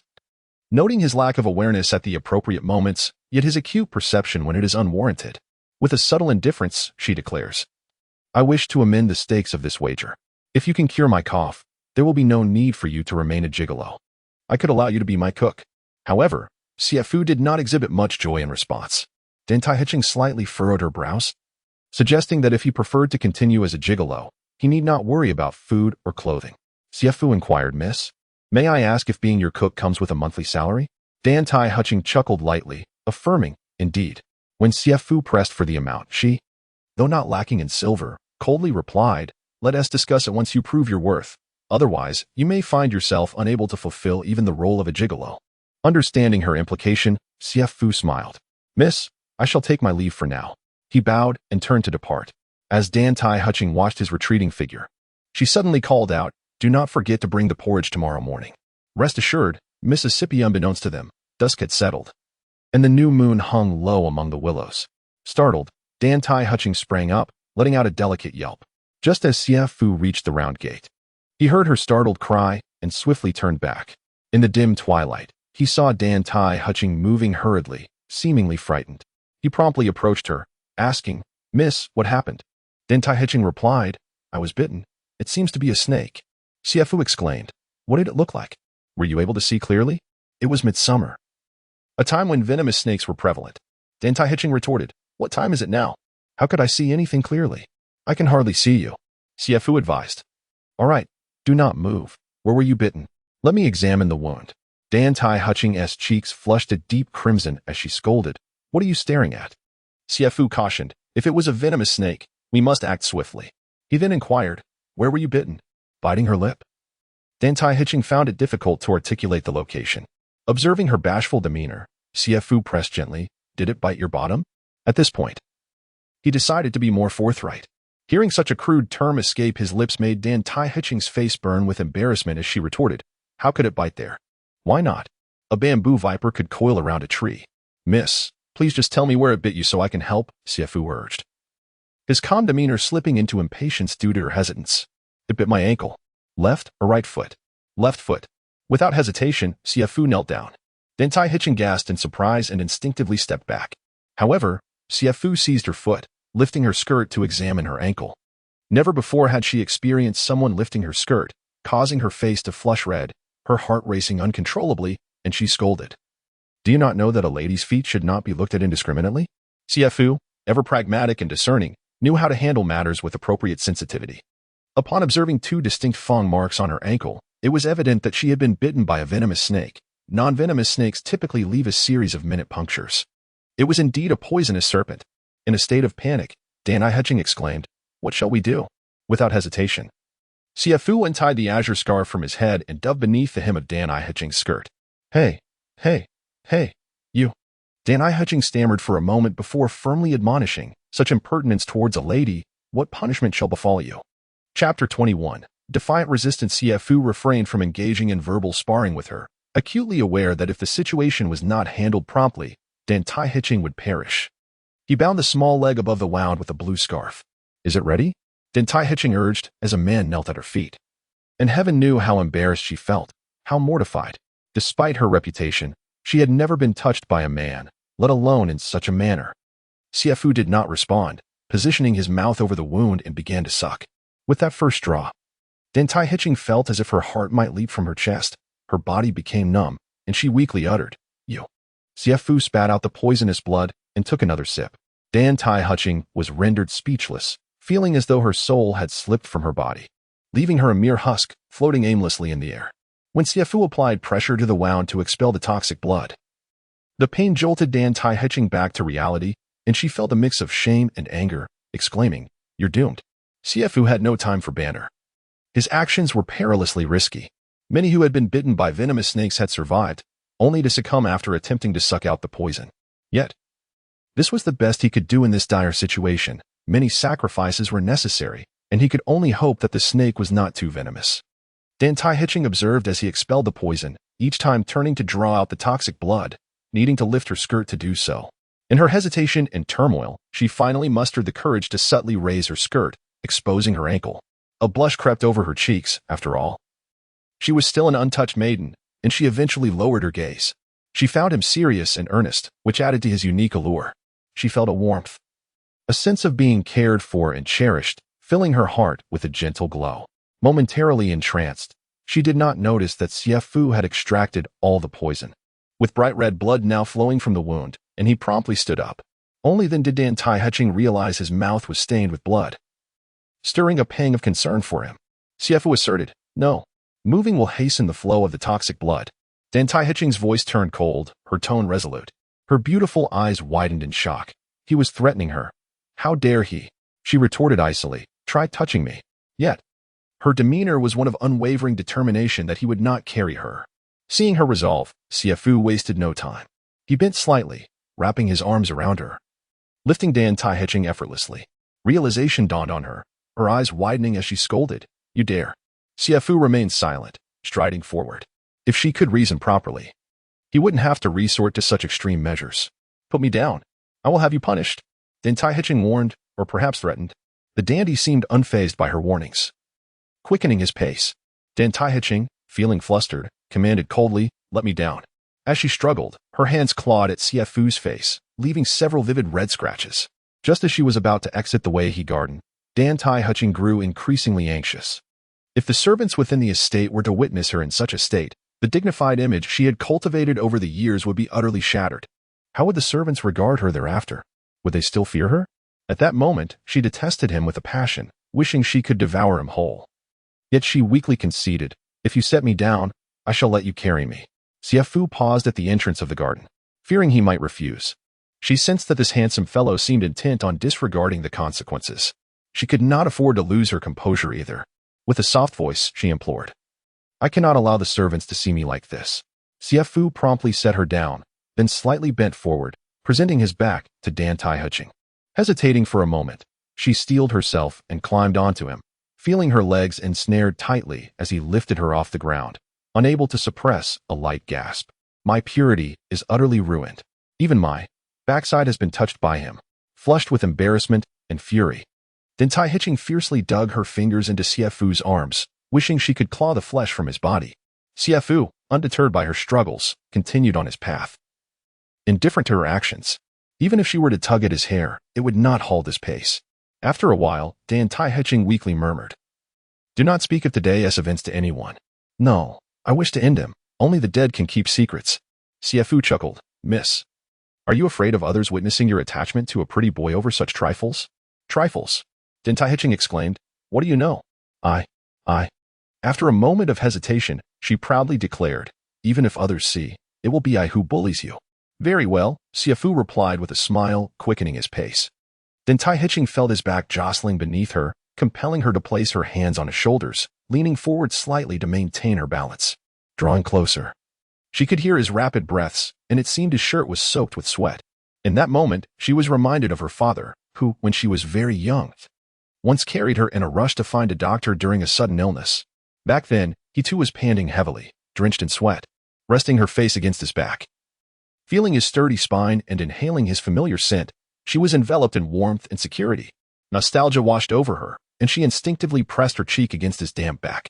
The strong scent of his sweat filled her senses, and she closed her eyes, greedily inhaling, as the aroma enveloped her chest, imparting a profound sense of grounding. Xie Fu sensed her tranquility and was taken aback by her sudden softness. "Miss," he called out joyfully, Sister Chio." Upon hearing the sound, Xiao Chio hurriedly approached with the lamp, faintly perceiving that behind Xie Fu was a figure being carried. A tremor coursed through her heart. Could it be the young lady? Chapter 22. Lost and resisting. Dantai Hitching heard Xiao Chio's voice and, for some inexplicable reason, felt shy and bashful, burying her delicate face against Xie Fu's back. Before Xiao Chio could inquire further, Xie Fu directly stated, "Sister Xiao Chio, the young lady has been bitten by a venomous snake." Xiao Chio gasped in horror. The young lady has been bitten by a snake. Hurry. She became flustered and at a loss for what to do. Dantai Hitching interjected, "Xiao Chio, your voice is too loud for a young lady. Lower it, please." As Xiao Chio was her personal maid, it was of no consequence for her to be seen. But she preferred to avoid drawing a crowd of servants to witness the commotion. She then reprimanded Xie Fu. "Xie Fu, why haven't you put the young lady down yet?" As long as the young lady could maintain her dignity, she would not harbor too much resentment. "How wonderful." Xie Fu promptly set Dantai Hitching down. "How wonderful." Dantai Hitching shot him a glance, feeling an inexplicable resentment. Moments ago he had carried her, yet now he seemed eager to abandon her. Like a dress stained with ink that could never be cleaned, Dantai Hitching gracefully leaned against Xiao Chio's back, the familiar scent calming her tumultuous emotions. She felt a serene stillness, akin to her monotonous life, devoid of anxiety, apprehension, or embarrassment. "By the way, is there snake medicine in the residence?" Xiao Chio replied, Yes. I was so flustered that I forgot we have snake medicine. In this summer season, when snakes and insects abound, affluent families like the Dantai household typically stock such remedies." Xie Fu said, "Excellent. After washing the wound, we should apply the snake medicine, and there should be no major issues. However, for caution's sake, it would be wise to summon a doctor." Dantai Hitching gazed at Xie Fu, the light casting shadows on his face, allowing her to finally see his perspiring visage in detail. She found him remarkably handsome, and to her surprise, she felt no aversion towards him. The more she looked, the more she was captivated, her heart racing like a startled deer. Was this what it felt like to fall for someone? It turned out she was indeed a young lady susceptible to romantic stirrings. Could he be the one she dreamed of, the man who would adorn her brows and speak sweet nothings to her? Could he be the one who would envelop her in his strong embrace, shielding her from harm? Could he be the one who would allow her to indulge in her whims, freeing her from the burden of solitude? With hope swelling in her heart, Dantai Hitching fixed her gaze upon Xie Fu. Just then, he noticed her looking at him and asked with concern, "Young lady, are you feeling all right?" Young lady. The term sent a jolt through Dantai Hitching. She suddenly remembered his true identity. He was merely her pampered pretty boy, not much different from a domesticated animal. He was uneducated, without status, and only possessed good looks. After all, which of her pampered pretty boys were not handsome? How could she possibly develop feelings for a mere servant? It was akin to savoring a fly while believing it to be a delicacy. Instantly, Dantai Hitching was enveloped by fear and resistance. Her reserve, pride, and self-esteem were utterly trampled and ravaged in that fleeting moment of emotional turmoil. She even felt a sense of humiliation. Deep within, Dantai Heching was in disarray and confusion. She no longer recognized the proud and confident version of herself. She had grown weak, perhaps too eager for love. Casting a cold glance at Xie Fu, she thought. Even if she craved affection, it would never be from a man like him, a mere pretty boy. A man willing to be pampered by others. A man who relied on women for sustenance. Her proud soul would never permit her to become lost in such absurd infatuation. Looking back at Xie Fu, her eyes were now filled with disdain and contempt. Dantai Heching was carried into her chamber by Xiao, while Xie Fu remained at the threshold. Soon, a maid from the inner courtyard arrived with vinegar and salt to cleanse the wound on Dantai Heching's ankle. Another maid followed with snake ointment to apply to her injury. Shortly thereafter, her husband arrived, and upon confirming that Dantai Heching was not in grave danger, he prescribed an antidote for her. It was not until the physician had departed that over an hour had passed. Lying on the bed, Dantai Heching clenched her delicate fists. Absorbing snake venom was one thing. But he had dared to hold her and place his hand inappropriately. I have never even allowed a man to touch my hand. Does he truly think I am some sort of delicate flower? Destruction. I told him not to embrace me. He brought this upon himself. At that moment, Dantai Heching noticed a vague silhouette outside the window. He had been there all along. Hadn't he left? Recalling the scene of him carrying her. Her tightly clenched fist gradually relaxed. Perhaps this time he acted out of a desire to save me. I cannot be entirely ungrateful. There will be other opportunities to deal with him later. After all, she was at a loss for words. Xiao hastily approached the door and called out to Xie Fu, "What are you still doing here? Haven't you caused enough misfortune for the young lady?" Xiao spoke deliberately for the young lady's benefit, knowing that the events of the day might spur her to seek revenge. Xie Fu chuckled lightly, offering no explanation. "Miss, the situation remains stable, I trust." He added ominously, "If anything were to happen to the young lady, even 10 lives would not suffice as recompense." Before taking his leave, Xiao lowered her voice and said, "Xie Fu, what transpired today must not be spoken of lightly. The young lady values her dignity."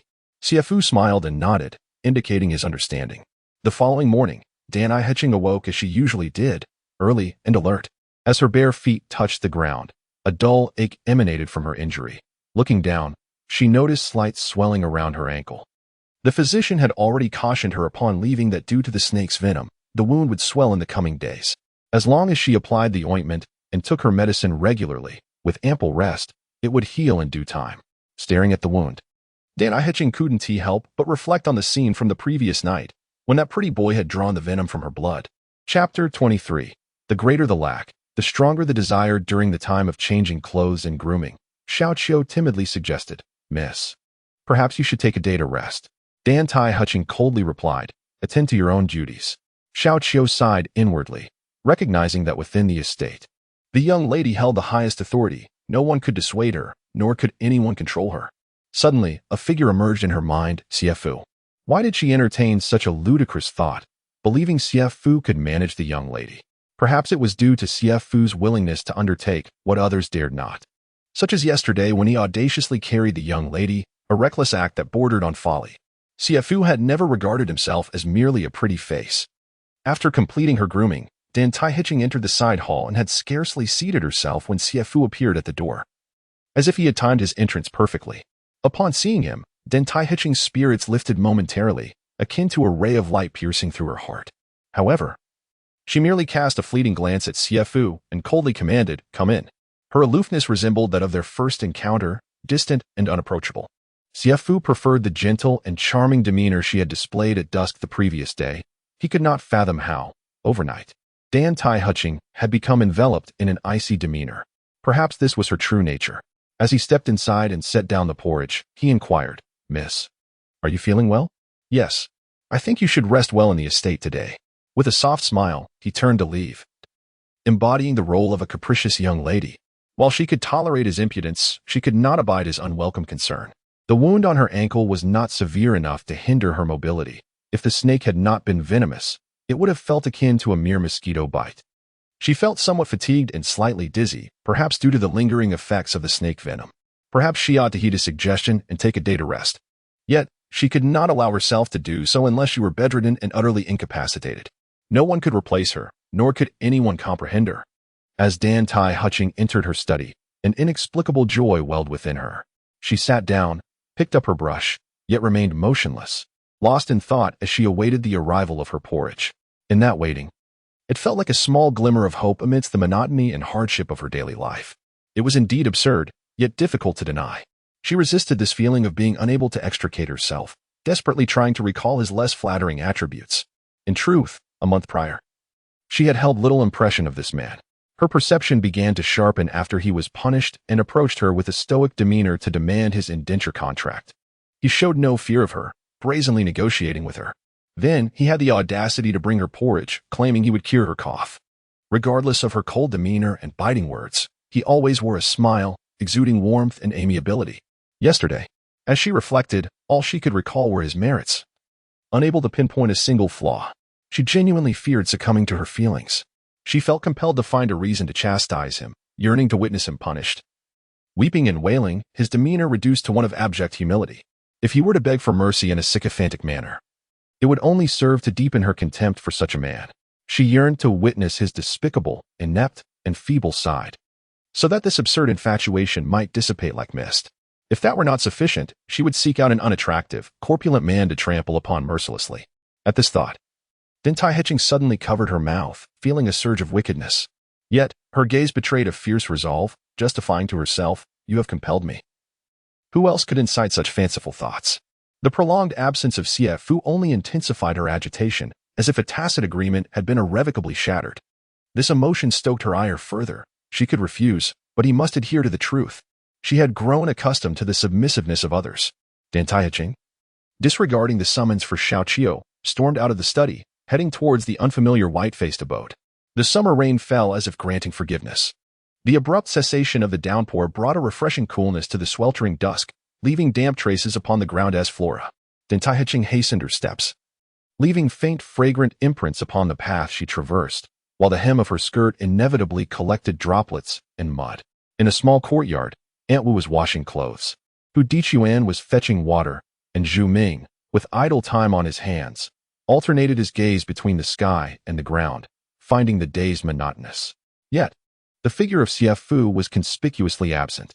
As Dantai entered the courtyard, she paused, surveying the several pavilions. This was her first venture into the yard, and she had no knowledge of which building housed Xie Fu. Aunt Wu, in the midst of her laundry, was the first to notice Dantai. Startled, she gasped and sprang to her feet, momentarily frozen in disbelief. This was utterly shocking. Miss had graced them with her presence. As far as she knew, the young lady was perpetually busy, rarely concerning herself with the trifles of the household, delegating all such matters to steward Kong and Xiao. Even the arrival of Kong and Xiao was enough to make her anxious, let alone the young lady herself. Surely, something significant had transpired. Had she discovered Wu's clandestine misappropriation of funds? Perhaps Xie Fu had gone directly to report her. A multitude of possibilities raced through Aunt Wu's mind as her complexion drained of color. Her exclamation drew the attention of Hu Dichuan and Zhu Ming. Upon seeing Dantai, they too were taken aback. "Miss, Dantai has come?" Standing regally, her aloof yet exquisite visage emanated an air of noble disdain, making her seem utterly unattainable. Zhu Ming gazed at the distant, beautiful, and regal figure of his mistress, wishing he could prostrate himself at her feet in worship. Were it not for his unwavering love for his own goddess, he might have done just that. Such a woman left no room for fantasies. To conceive any would be a challenge. Thankfully, her demeanor was as frosty as ice, should she reveal even a hint of a smile. It might well expose vulnerabilities too painful to bear. The three of them stood stunned, with Hu Dichuan being the first to feel a pang of guilt, lowering his head. His face flushed with embarrassment. It was truly a dire situation. She was a woman capable of transforming one into a beast in an instant. In this brief moment, he had already conjured numerous poses in his mind. Danai, he remarked coldly, "Where is Xie Fu?" At her words, the three felt a jolt in their hearts. She had come personally to seek out Xie Fu. This, Chapter 24, the blade Zhu Ming's facial muscles twitched, for them.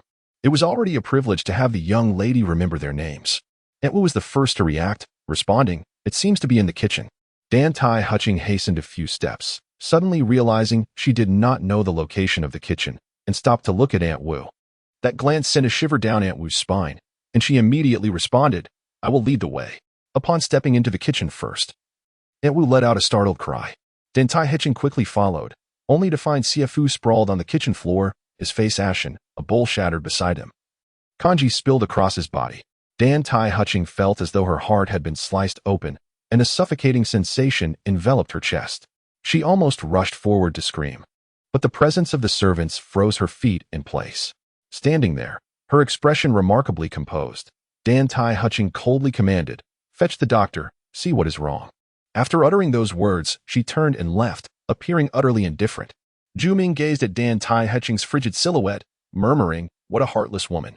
My fate is truly unfortunate." As Dantai Hutching exited the courtyard, a sudden wave of weakness washed over her, her body sagging slightly, the image of Xie Fu's pale face lingering in her mind. Why did she feel such profound sorrow? Was it compassion? It must be. Night had fallen. Dantai Hutching alternated between sitting on the couch and pacing, her demeanor restless, her heart perpetually uneasy. She inquired flatly, "What happened to him?" Xiao replied, "He is currently stable. The doctor said he was poisoned by snake venom." Snake venom? Xiao stole a glance at Dantai Hutching, hesitantly adding, "Miss, could it be that he—" Dantai Hutching interrupted, displeased, "Speak plainly.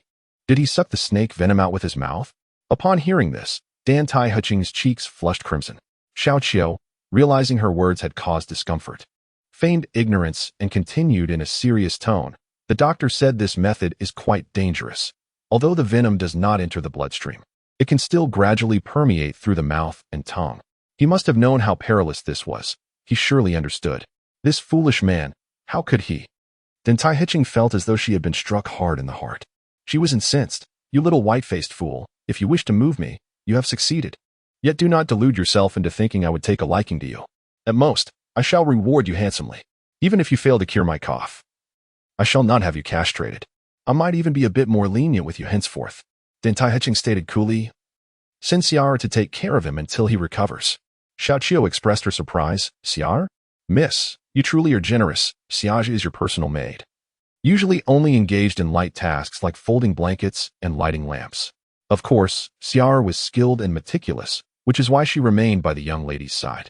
However, Xiar was also proud. Asking her to care for a pampered young man might not sit well with her.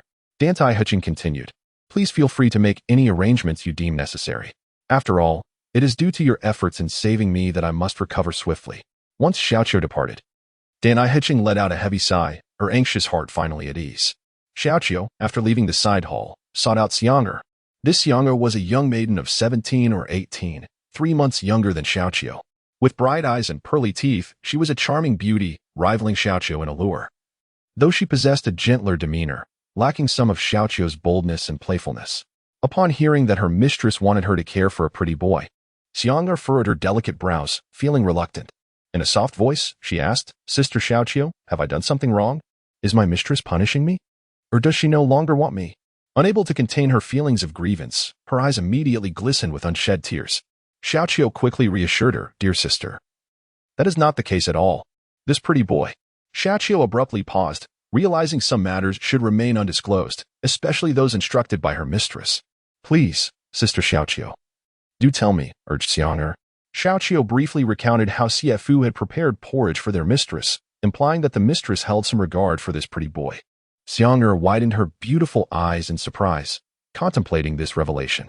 As the mistress's personal maid, she understood her character and temperament well. With a gentle smile, she responded, "Very well. As long as the mistress does not disdain me, I shall do whatever she asks." An orphan taken in by the master at a tender age, Xianger considered the Dantai residence her home, with her mistress as her family. Shortly after Xiao's departure, Xianger took up a lantern and made her way to the dwelling of the pretty boy. This place was unfamiliar to her. She knew only that 2 pretty boys resided in the courtyard, whom she had seen only once, leaving no lasting impression. She was unaware of when the mistress began to keep these pretty boys, nor did she know why they frequently changed. Xianger understood that the mistress's affection was meant for the eyes of outsiders. As her devoted maid, she often served by the mistress's side. And if there were any significant connections, she would surely be aware. It would not be surprising if the mistress did not even know the names of the pretty boys she kept. The small courtyard was dimly lit, with only a few houses aglow. As Xianger approached the illuminated dwelling, she softly called out, "Is anyone there?" Inside Xie Fu's room, Yuan and Zhu Ming heard the gentle, melodious voice and were taken aback. Who could it be at this late hour? Since Xie Fu had regained his memory, the once quiet dwelling of the pretty boys had become lively, with Xiao's visits and even the mistress's presence. As they stepped outside, they beheld a dainty figure approaching with a lantern, moving gracefully. When the light illuminated her face, they recognized Xiang'er, her gentle features highlighted by the glow, with delicate brows, clever eyes, and a cherry-like mouth. Hu Dichuan and Zhu Ming exchanged puzzled glances, wondering what important matter brought Xiang'er here at such an hour. Hu Dichuan took the initiative to inquire, "Sister Xiang'er, what brings you here at this late hour?" Xiang'er responded, "I shall attend to young Master Xie." Upon hearing this, both individuals displayed evident astonishment. It was simply astonishing. Xiang'er, given her status, was accustomed to caring solely for the young lady and typically had no other duties. For her to personally tend to Xie Fu meant that his standing would be elevated to that of the young lady herself. In reality, however, the disparity between Xie Fu's status and Xiang'er's was quite significant. What was going on? The two were momentarily bewildered. Xiang'er then inquired, "In which room is young Master Xie?" Chapter 25. The frivolous young lady Hu Dichuan hurriedly ushered Xiang'er into the room. Upon entering, Xiang'er cast a glance at the bedridden Xie Fu and inquired about his condition. Hu Dichuan replied, "He woke briefly in the evening to take his medicine and has just recently fallen asleep." Zhu Ming gently asked, "Sister Xiang'er, you aren't planning to stay here tonight, are you?" Xiang'er responded affirmatively, "Of course." At her words, Zhu Ming inhaled sharply, wishing he were the one lying in bed at that moment. Such treatment was unparalleled. Even becoming a son-in-law of the Dantai family could hardly compare. Could the Dantai young lady be pursued? He realized he had been deceived by her frosty exterior. Noticing Zhu Ming lost in thought, Xiang'er asked, "Are you all right?" Zhu Ming managed a wry smile. "I'm fine." It was hardly the truth. He was still grappling with the situation. Before leaving, he made a point to say, "Sister Xiang'er, my name is Zhu Ming." Hu Dichuan also sheepishly added, "Sister Xiang'er, I am Hu Dichuan." Xiang'er smiled gently. "All right, I will remember both of you." After Hu Dichuan and Zhu Ming departed, Xiang'er prepared water and lit the incense she had brought to ward off mosquitoes. Approaching the bedside, she took a closer look at the young Master Xie, her cheeks flushing with a hint of embarrassment. After all, she was accustomed to caring for the young lady and had little experience tending to men. If not for the young lady's orders, she would have been reluctant. She observed that Xie Fu was drenched in sweat, yet covered with a heavy quilt, and she couldn't help but chuckle at the absurdity of it all. How could a man be so clumsy as to cover himself with such a thick blanket in the sweltering summer heat? After pulling the heavy quilt away, she turned to familiarize herself with the room's layout, ensuring she knew the positions of the clothing and utensils to avoid confusion later. A short while later, she returned to the bedside only to find Xie Fu shivering uncontrollably, seemingly cold. Xiang'er was puzzled. How could he feel cold on such a hot summer night, especially when he was sweating profusely? She hurriedly stepped outside and called, "Hu Dichuan." He almost leaped from within the room at the sound of her voice. "Sister Xiang'er, what is it? Come and take a look." She beckoned, leading him into the room and pointing to Xie Fu. Why does he seem to fear the cold on such a warm night? Hu Dichuan quickly approached and adjusted the quilt for Xie Fu, explaining, "The doctor said that Xie Fu was poisoned by a snake and feels cold, so he must be kept covered well." Xiang'er responded with a no, then inquired, "But why is he sweating so much?" Hu Dichuan hesitated for a moment, nodding, "Sister Xiang'er, if you need anything, just call for me." After he left, Xiang'er fetched fresh water to wipe the sweat from Xie Fu's face. Though she wished to fan him, she was uncertain if he would be averse to the breeze and ultimately decided against it. Diligently, she remained by her post, resolving to fulfill the young lady's instructions without daring to sleep, frequently glancing at the bed. As the night wore on, she finally succumbed to drowsiness and rested her head on the table, drifting off to sleep. In the deep of night, a sudden thud jolted Xiang'er awake. Opening her eyes, she was startled to see Xie Fu had fallen from the bed. She immediately rushed over, but before she could react, Xie Fu unexpectedly grabbed her, exclaiming, "Di Quan." Xiang'er was taken aback and struggled, saying, "How infuriating. I am not Di Quan. I am Xiang'er." Xie Fu, startled by the feminine voice, hastily released his grip, momentarily unable to discern the visage of the other. In bewilderment, he murmured, "Could this be a dream?" To which he replied, "What fortune do I possess to experience such a thing? It must surely be a dream." Xiang'er urged, "Young Master Xie, take a closer look. Perhaps it is not a dream." As Xie Fu scrutinized Xiang'er, he exclaimed, "At such an hour, how could a celestial being be in attendance? It must indeed be a dream." Hearing this, Xiang'er's heart fluttered with delight, and she playfully retorted, "In a dream, would your words be met with response?" With that, she pinched Xie Fu, inquiring, "Does it hurt?" "It does," he replied. "Then it is not a dream." Gazing at the enchanting figure before him, he asked, "Who are you?" "I am Xie. And who is Xie? How could you possibly be in my chamber at this hour?" Xie, taken aback by Xie Fu's questioning, felt as if she were a brazen woman who had intruded upon a man's quarters. She replied with indignation, "Do you think I desired to come here? It was the young lady's instruction that I attend to you." Suddenly, a charming young woman emerged from within the room, still dazed from sleep. Xie Fu struggled to grasp the situation. Observing his perplexed expression, Xie said, "Very well, let me assist you to bed." To which Xie Fu countered, "I intended to rise from bed." Xie chuckled, "I thought you had fallen." She then inquired, "What business do you have getting up at this hour?" Xie Fu responded, "I require you to summon the others." Xie retorted, "Am I not a person?" Xie Fu smiled, "I wish to relieve myself. Please call for the others." After a moment of silence, Xie gently proposed, "Allow me to assist you."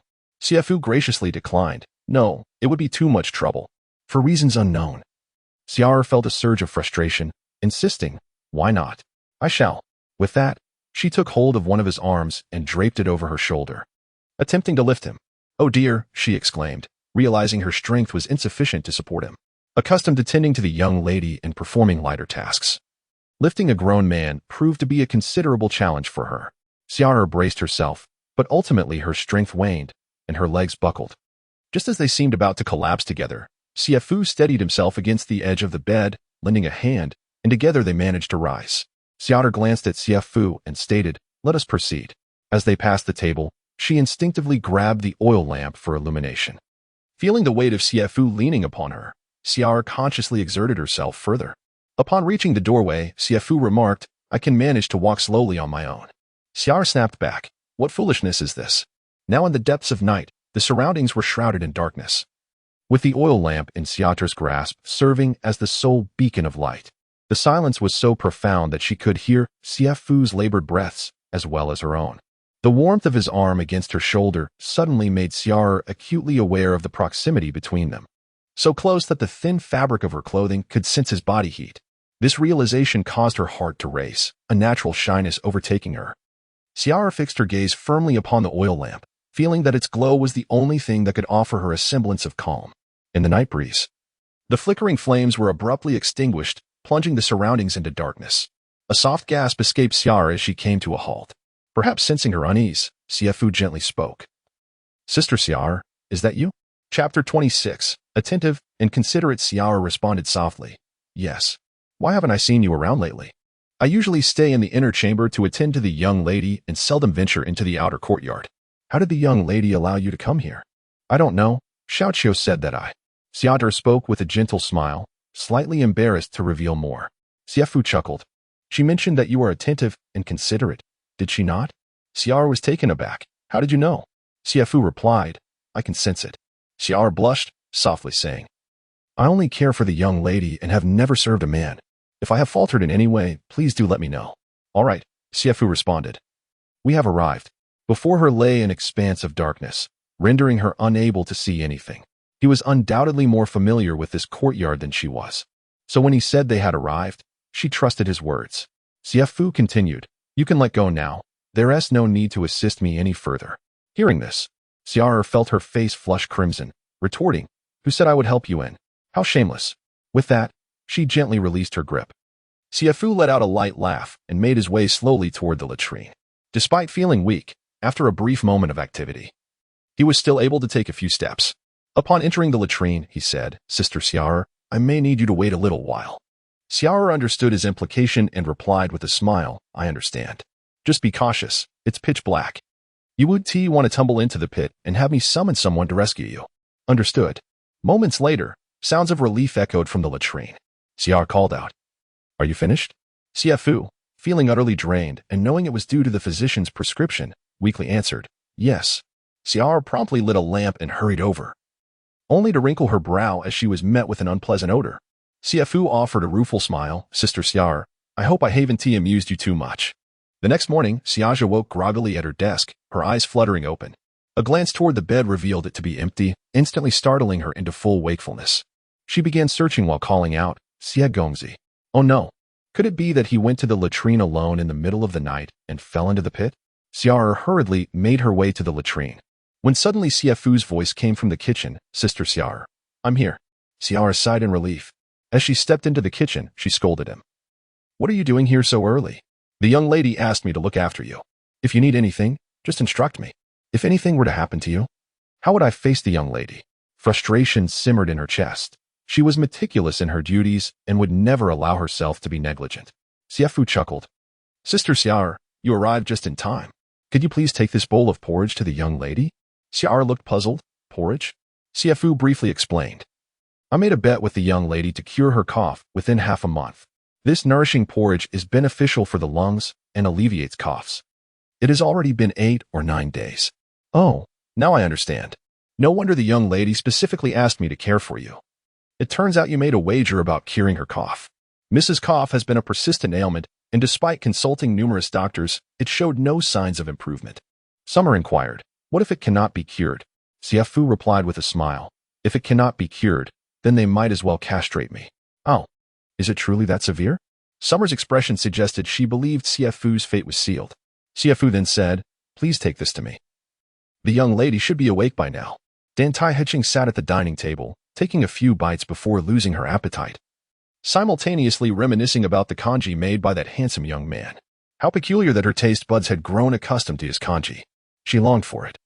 Yet with the young man bedridden, it seemed rather unreasonable to demand he prepare it. Just then, Summer entered, announcing, Miss, the kanji is here. Dantai Manor glanced at the kanji brought to the table and instantly recognized it as the work of the young man, exclaiming, has he recovered so quickly? Summer shook her head, explaining, he is still quite weak. He got up early this morning to make it for you. Dantai Manor lowered her head in silence. Having witnessed his condition firsthand the previous day, to think he would rise from his frail state to prepare kanji for her today seemed excessively strenuous. She admonished, Summer, did I not instruct you to take good care of him? Why did you allow him to get up? Summer hesitated, then stammered, Miss. He mentioned he made a bet with you, and it has been 8 or 9 days. This revelation brought a sense of relief to Dantai Manor. It turned out he was striving to preserve his own well-being. If it were otherwise, she would have found it too burdensome to bear. Summer, please tell him to rest well, and once he has regained his strength, we can reconsider the matter. Understood, Miss. I shall take my leave now. As Summer reached the door, Dantai Manor called her back. Summer, if there is anything you need, clothing, food, please arrange for it. Take care of your health first. She added, after all, I am still hoping he can cure my cough. In a grand household like the Dantai residence, nearly every secluded corner was equipped with a toilet. However, during nighttime, when venturing outside became inconvenient, the master's bedroom contained a chamber pot for convenience. Xie Fu, lying in bed, noticed Summer's arrival and hastily rose to greet her. Sister Summer, you have come. Summer was momentarily taken aback before responding, no need for such formalities. Xie Fu insisted. It is only proper. Summer smiled warmly, I shall be staying here to care for you, so there is no need for such politeness every time we meet. It would be quite troublesome, wouldn't it? Too many formalities can be quite awkward. Xie Fu chuckled, his gaze drifting towards the chamber pot in Summer's hands. Feeling slightly embarrassed, Summer gently remarked, you need not go outside during the night. This is sufficient for your convenience. She added playfully, you are too heavy for me to assist you. Xie Fu replied, Sister Summer is very considerate. Just inform the young lady that I require her care. Summer, with wide eyes, asked, Xie Gongzi, have I done something wrong?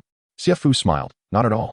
Sister Summer is a beautiful young lady, and it is a pity for you to tend to a stinky man like me. When it comes to odious men. Xie couldn't help but smile as she covered her mouth, saying, all right, odious men, how could they be men if they weren't odious? Chapter 27. Politeness can be a burden. Xie Fu continued. Moreover, Sister Xie, you are a lady and I am a gentleman. Such close attendance is ultimately inappropriate. This was indeed a truthful observation, as she had never served a man before. However, she retorted, I am not a refined lady, to put it plainly. I am merely a maid, thus there is no need to overly concern ourselves with the propriety of gender roles. Just as Xie Fu was about to respond, Xia directly interrupted, you are more verbose than an old woman, I am already feeling embarrassed. Xie Fu chuckled, then I shall rely on you, Sister Xia. With that, he bowed respectfully. After returning the gesture, Xia, slightly displeased, remarked, young Master Xie, what did I just say? Xie Fu, with a puzzled expression, replied, what did you say? Politeness can be a burden, she answered. Xie Fu burst into hearty laughter. After encouraging Xie Fu to rest in bed, Xia busied herself with every detail. Her attentiveness was almost excessive. She folded the clothes neatly, arranged the items in the room, swept the floor, and then mopped it, followed by wiping the window frames. Lying in bed, Xie Fu reflected on his position as a young master of the Xie family, realizing that such privileges were more akin to those enjoyed in another household. He closed his eyes and drifted off to sleep.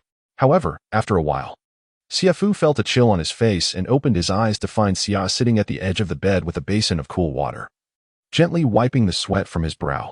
Seeing him awake, Xia blushed slightly and said with a smile, "Did I wake you, young Master Xie? I noticed you were sweating profusely, so I thought to help you cool down." "Thank you," Xie Fu replied, inquiring, "What time is it?" "It is 1/4 past the hour of Wei," Xia responded. Xie Fu chuckled. "No wonder it is so hot." "Is it hot?" Xia asked. "Indeed. It is the peak of summer in the afternoon. If only it would rain, it would be much cooler." "Please wait a moment. I shall return shortly," Xia said, carrying the basin of water away. "Where are you going on such a hot day, Sister Xia?" Xie Fu called after her. Approximately 1/4 of an hour later, Xia entered the room, drenched in sweat, carrying a wooden box. She placed it beside the bed and opened the lid, from which a cloud of cold mist immediately emerged. Xie Fu, well versed in such matters, recognized it as a wooden ice chest. Such an item was rare among the wealthy, reserved only for the most affluent families due to the exorbitant cost of ice in summer. Using ice for cooling was akin to burning silver. Xia smiled and asked, "Is it cooler now?" Xie Fu nodded, recalling how he would often seek refuge from the sweltering heat in brothels during the scorching days. "This is an ice chest. You are truly fortunate, young Master Xie, as I cannot even enjoy this luxury myself." "Indeed, it is a blessing," Xie Fu replied. "To have such a thoughtful lady like you attending to me is certainly a fortune." As Xia wiped the beads of sweat from her face with a handkerchief, she inquired, "Young Master Xie, are you hungry? What would you like to eat? I shall prepare it." "Anything will do," Xie Fu answered. Seeing him silent, Xia encouraged him to specify. "How about noodle soup?" he suggested. "Very well," she exclaimed, turning around with enthusiasm to begin her preparations. As dusk descends, the sky is awash with crimson hues, painting the eaves in vibrant colors.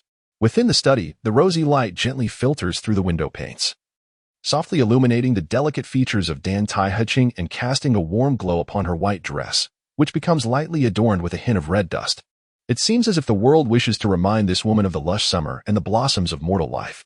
Yet, she remains composed and focused, her gaze fixed solely upon the account books, her hand not wielding a brush for delicate brows, but rather engaging in meticulous calculations. In the stillness, soft footsteps echo, stirring Dantai Manor's heart. Her eyes drift towards the entrance, where Summer appears, announcing, "Miss, the porridge has arrived." Dantai Manor replies, "Did I not say to wait until his health has improved?" Summer responds, "I conveyed your message, yet he insisted on preparing it for you." Dantai Manor glances at the nourishing porridge, remaining silent for a moment before inquiring, "Is he feeling any better?" Summer replies, "He lacks spirit and feels weak. It may take a few more days of recuperation." Dantai Manor nods and says, "Summer, thank you for your efforts." Summer reassures her, "It is no trouble. I shall fulfill your wishes. But you must take care of yourself. I worry about you." Dantai Manor smiles gently, "I understand." Since Summer's arrival, Di Qiuan has taken to visiting Xie Fu's room whenever he finds a moment of leisure, ostensibly to check on Xie Fu, but secretly seeking to engage Summer in conversation. With her gentle and accommodating demeanor, Summer does not rebuff his advances, and their idle chats serve to alleviate the tedium. As night deepens, another day slips away quietly. Summer sits in silence on a chair, gazing at the flickering oil lamp on the table, its glow casting a soft radiance. In the Dantai Mansion, she is free from the burdens of attire and the toils of life, yet she feels an inexplicable void within her. Life feels mundane. Emotions are sparse, neither joy nor sorrow, neither worry nor delight. A subtle sound arises from the bed, prompting Summer to spring to her feet, asking, "Do you wish to get up?" Xie Fu replies, "No." Summer then inquires, "Are you feeling warm, or have you been bitten by mosquitoes?"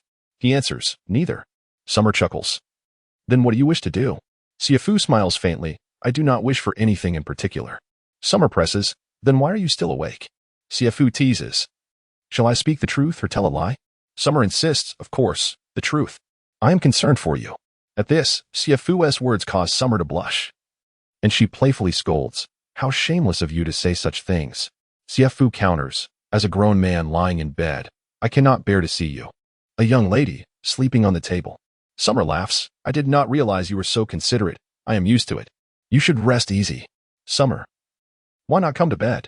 Xie Fu suggests. Summer, taken aback, glares at him and exclaims, you shameless rascal. Dare to utter another word. Observing her fierce demeanor under the lamp's light, Xie Fu quickly clarifies, what I meant was for you to sleep in the bed, while I take the table. Summer bursts into laughter, lightly patting her chest. You nearly scared me to death. Xie Fu smiled lightly, arranging matters so as to avoid the stigma of appearing indifferent to delicate sentiments. As he spoke, he attempted to rise from the bed. Summer hurriedly approached, insisting, no, no. You are the patient, and I have come to care for you. It would be a reversal of roles otherwise. Please refrain from exerting yourself. Allow me to fan you for a moment. It will cool you down and help you drift off to sleep. With that, Summer fetched a hand fan and stood by the bedside, gently directing the breeze towards Xie Fu. Xie Fu, both amused and exasperated, remarked, Sister Summer. Yes? Xie Fu yielded, saying, forget I said anything. I shall sleep now. Then sleep, she replied. If you do not sleep, I shall not leave. Xie Fu had indeed napped excessively during the day, and now found sleep elusive. Had he known this would be the outcome, he would have remained silent. After a while, he broke the silence, asking, are you feeling stifled? Perhaps I could share a story with you.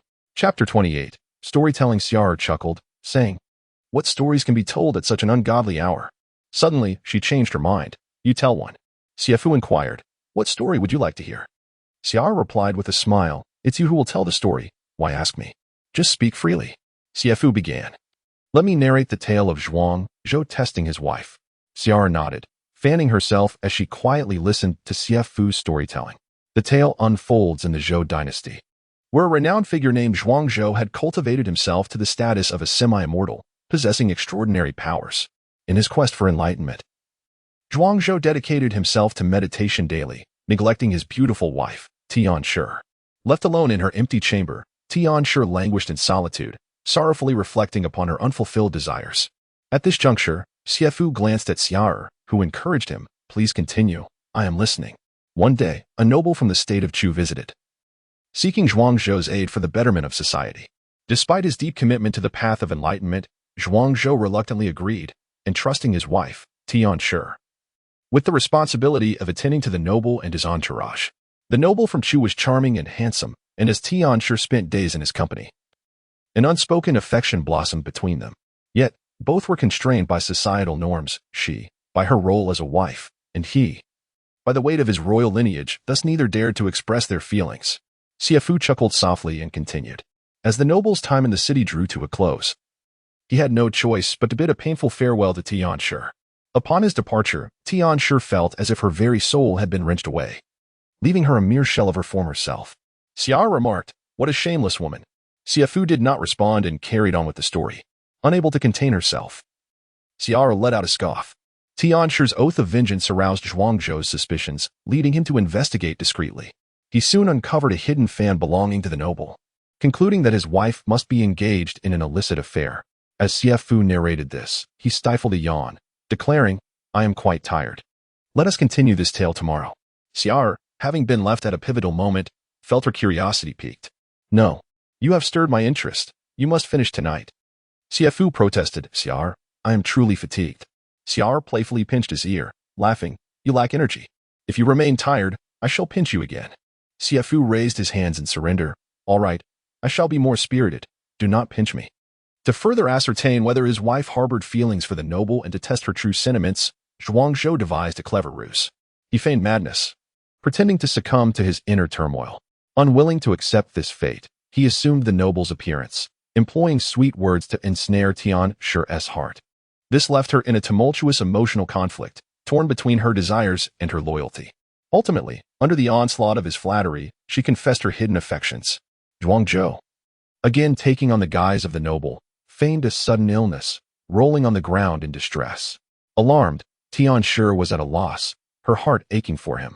Upon inquiring with the servants, she learned that the noble had a congenital ailment, requiring the infusion of a human brain to stave off his condition. Horrified, Tian Shi immediately offered her own brain to save the noble. Xiar gasped in surprise, clearly taken aback, and upon noticing that she had interrupted Xie Fu, she urged, quickly. Continue. The servant, a manifestation of Zhuangshou, was taken aback upon hearing his wife express her willingness to sacrifice her life for her lover. Consumed by jealousy, he asserted to Tian that a woman's intellect was ineffectual, declaring that only a man's mind could suffice, and even suggested that a dead man's brain could be used, provided it had not been more than 7 days since death. Upon hearing this, Tian's heart quivered as she recalled her husband, who had passed away less than a week ago. At this juncture, Xie could not help but tremble, wishing to silence Xie Fu but ultimately enduring to hear more. The servant, transformed by Zhuangzhou, seduced Tian with persuasive words akin to a malevolent spirit, thrusting a sharp axe into her hands and compelling her to act without delay. Tian was tormented by anguish, witnessing Prince Chu on the brink of death. In desperation, she bore the axe with a heavy heart, arriving at the mourning hall, which was shrouded in white banners and swirling cold smoke.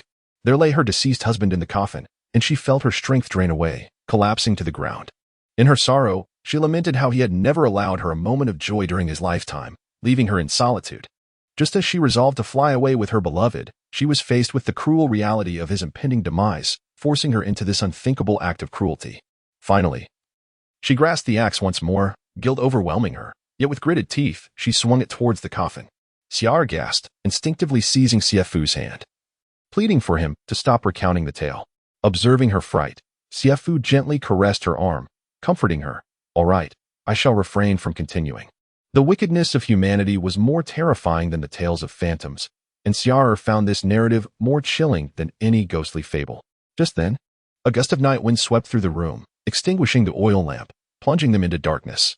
Despite the summer night, Xie felt a chill run down her spine, prompting her to leap onto the bed, burrowing under the covers and clinging tightly to Xie Fu.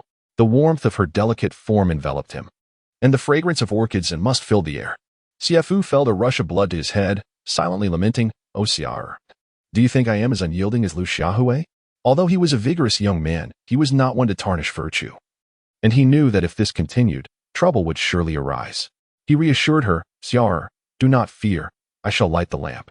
As he began to rise, Xie immediately wrapped her arms around him tighter, insisting, "Do not go. I am scared." Xie Fu sighed inwardly, "Oh dear me." He soothed her, "Once the room is brightened, you will no longer be afraid." Xie, with her timid disposition, was a sight to behold, yet Xie Fu could not find humor in the situation.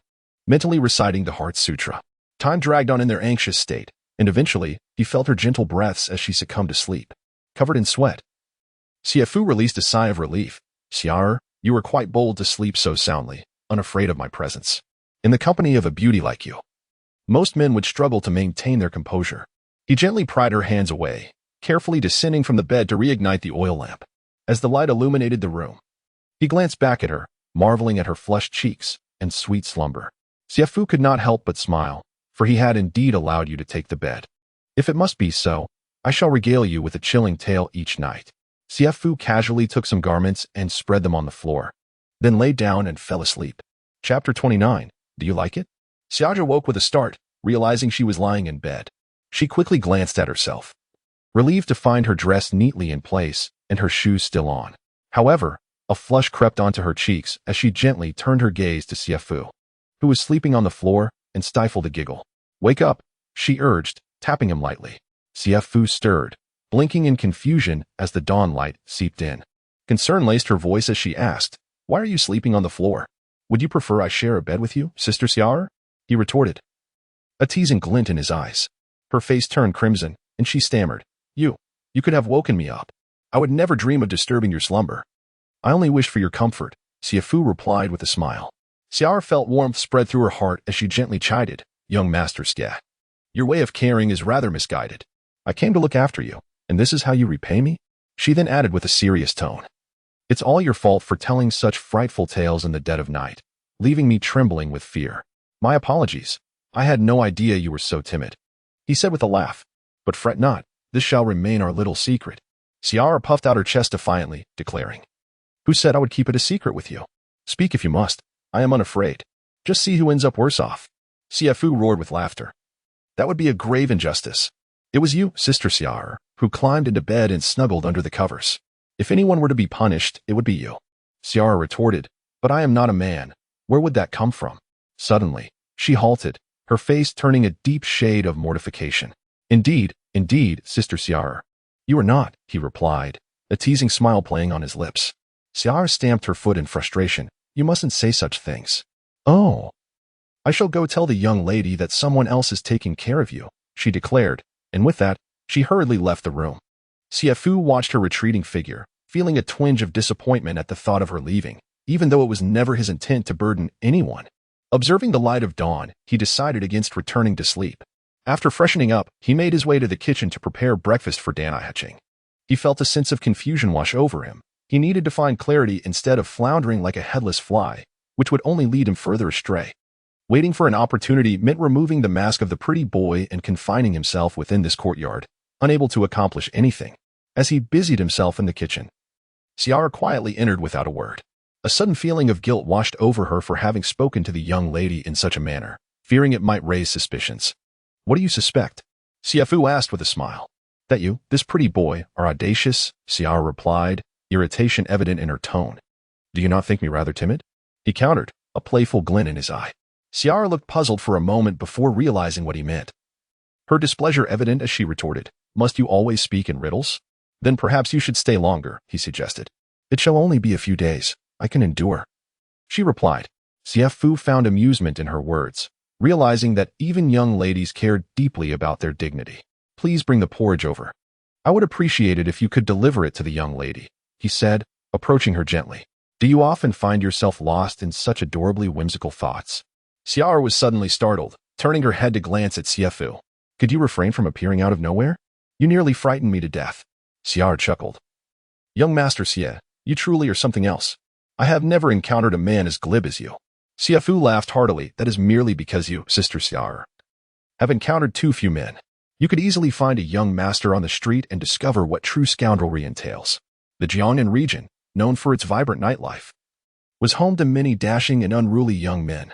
Xiar replied, I rarely leave the estate.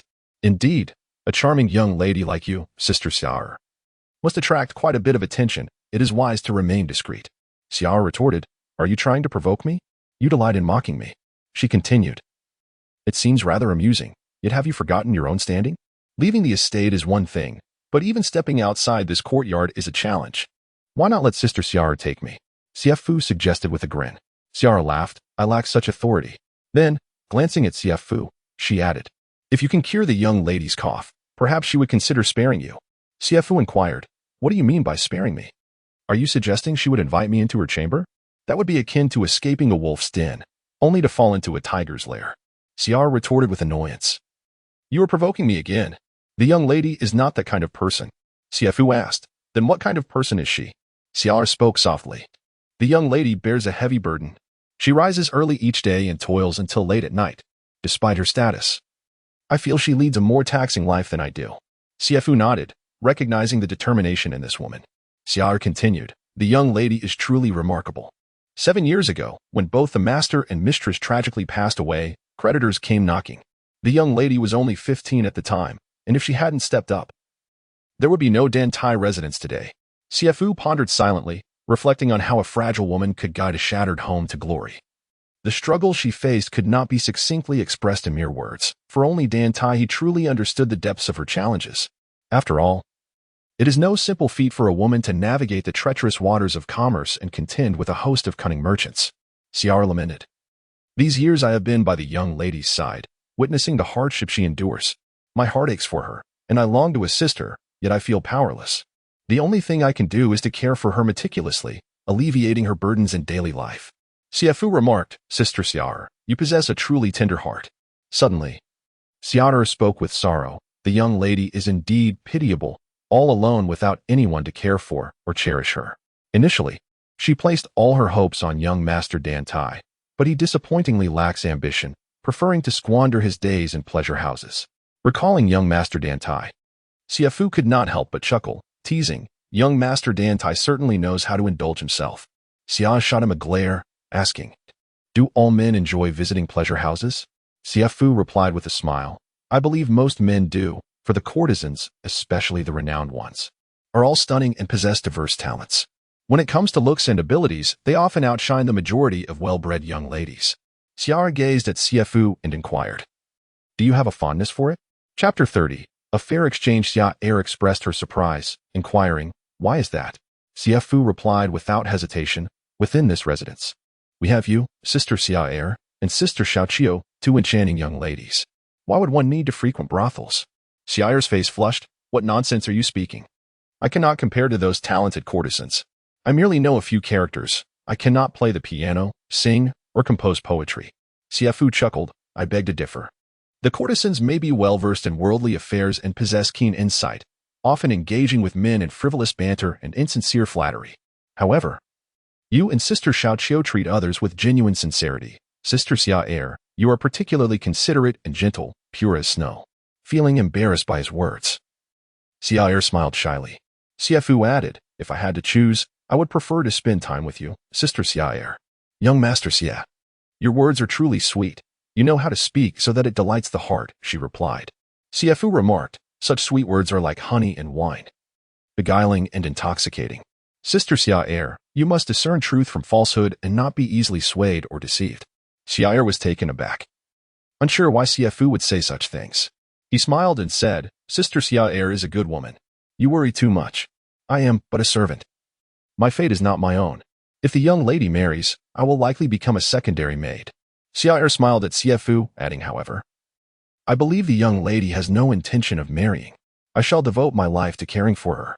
Xie Fu inquired, "By the way, why hasn't the young lady married yet?" "I think the young lady believes that if she were to marry, who would sustain such a large household? If it were entrusted to a young master, it would likely be squandered in no time. The young lady wishes to help the young master preserve this family legacy." As Xie was the personal maid of Dantai Manor, her conjecture held some merit. It seemed that Dantai Wang was not worthy of her sacrifice, as her sister Dantai Manor forsook her happiness for him, while he proved to be unworthy. Xie Fu couldn't help but recall his own family's decline. Thinking of his grandfather and cousin, the circumstances of the Xie family bore some resemblance to those of the Dantai family, albeit the latter had begun to recover while the former remained in a state of disarray. This further highlighted the remarkable character of Dantai Manor. Xie Fu said with a smile, "Why doesn't the young lady consider having a man come to live with her?" At this, Xie couldn't help but laugh. "As for taking in a husband, there are countless suitors in Suzhou City who wish to marry my young lady. They could line up from the Dantai residence to the city gates. However, those of suitable status would never consider such a proposition, while ordinary families are simply unworthy of the young lady." With a sigh, Xie continued, "Since it is a matter of taking in a husband, one must possess both talent and appearance. Insisting upon noble lineage seems a bit unreasonable. From my few encounters with Dantai Manor, I can discern that she possesses a proud and self-reliant character. Her standards are likely quite high, making it difficult for an ordinary man to catch her eye. Sister Xie, there is something I do not understand, and I hope you can enlighten me. Why does the young lady keep a pretty boy? If it is merely to alleviate loneliness, that is one thing. But why does she treat us like caged canaries, indifferent to our plight?" Xie laughed. "You feel neglected by the young lady, don't you?" Xie Fu laughed heartily. "What do I have to feel troubled about? I am merely curious." Xie cast a glance at Xie Fu, seemingly attempting to discern his true thoughts. With a smile, she replied, "You need not feel troubled. The young lady treats everyone the same. It is quite fair. The young lady is both youthful and beautiful. How could she enjoy such privileges without merit?" Xie continued lightly, "Initially, the young lady took a young handsome man under her wing because, in the business world, those men often viewed her as merely a woman, subjecting her to teasing and humiliation. In a fit of anger, she thought, if men can keep their pretty concubines, why can't we women have our handsome young men? From that point on, those men learned of the young lady's formidable nature and dared not speak lightly of her." "And then?" Xie Fu inquired. Xie replied, "At first, the young lady only intended to put on a fade, never intending to tarnish her reputation. However, once the young masters of the Zhu and Zhang families began to pursue her, she found herself forced to further sully her name." Xie Fu asked, "Who are these young masters of the Zhu and Zhang families?" Xie answered, "They belong to the illustrious Zhu and Zhang families of Wuzhong, which are among the 4 prominent families of Suzhou. These are true aristocratic clans. And both the Zhu and Zhang families are part of the esteemed 9 surnames and 13 esteemed families of the Daguang nation. Considering the weight of their legacy, Xie Fu deduced the young lady's intentions. Given the Zhu and Zhang family's prominence, the young lady cannot afford to offend them openly by allowing herself to become infamous. Even if these 2 young masters wish to marry her, Such esteemed families will not permit her entry into their ranks, thereby extinguishing their ambitions. Xie remarked, Master Xie. You are truly astute. Xie Fu added, moreover, it is utterly impossible for the young masters of the Zhu and Zhang families to marry into the Dantai family. Xie nodded in agreement.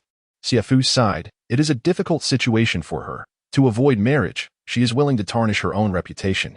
Xie responded, thus, do not assume that the young lady, as the head of the household, lives in splendor and comfort.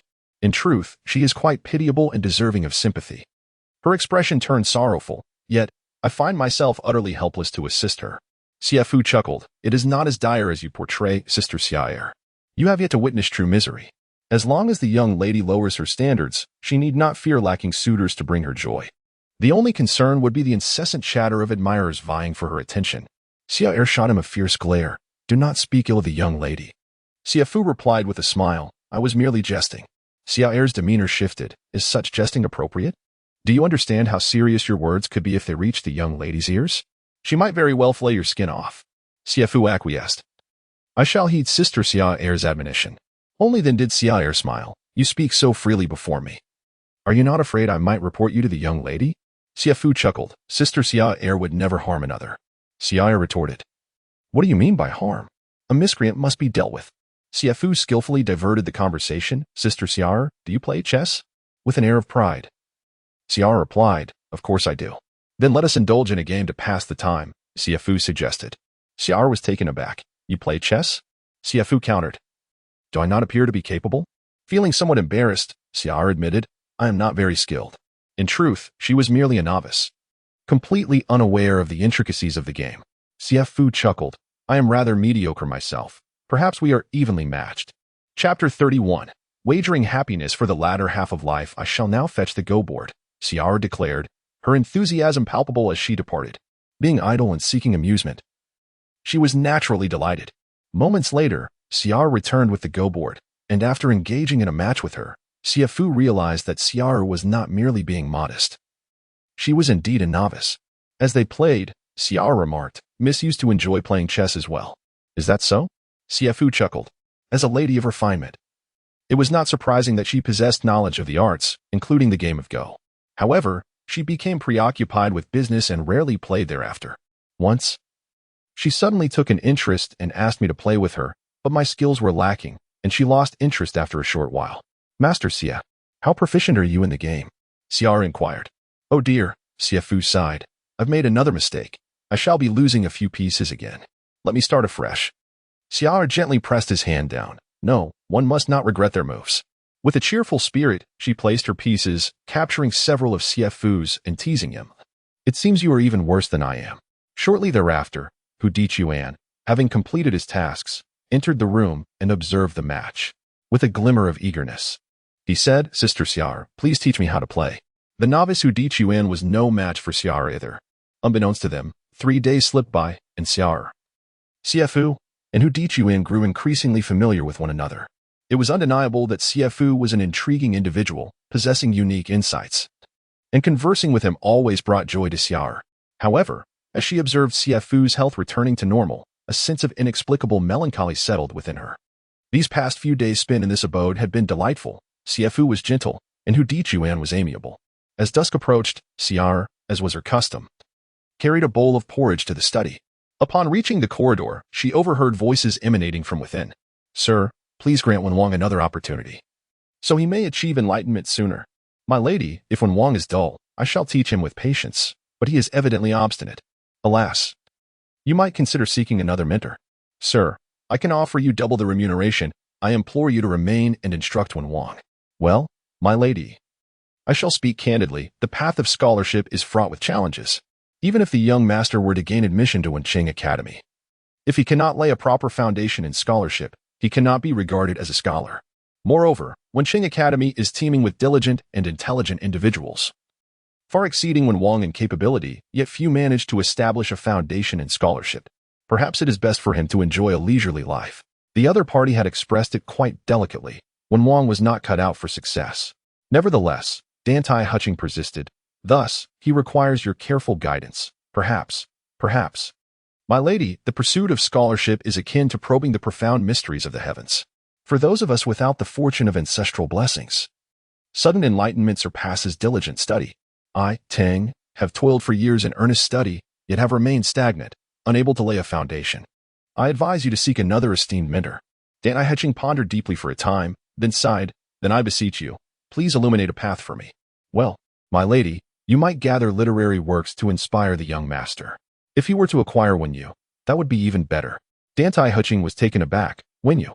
The world generally perceives mutton-fat white jade as the finest of all jades, yet there exists another type, largely unknown to the masses, Wenyu, esteemed by scholars. Wenyu is believed to nurture both the bearer and the stone itself.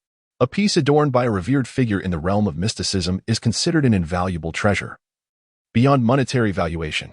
However, Wenyu is exceedingly rare and precious. Even one as affluent as Dantai Heching finds it difficult to possess. This exquisite jade is held within the confines of a select elite, and apart from the venerable 9 surnames and 13 illustrious families. The Wen family is the principal custodian of Wenyu.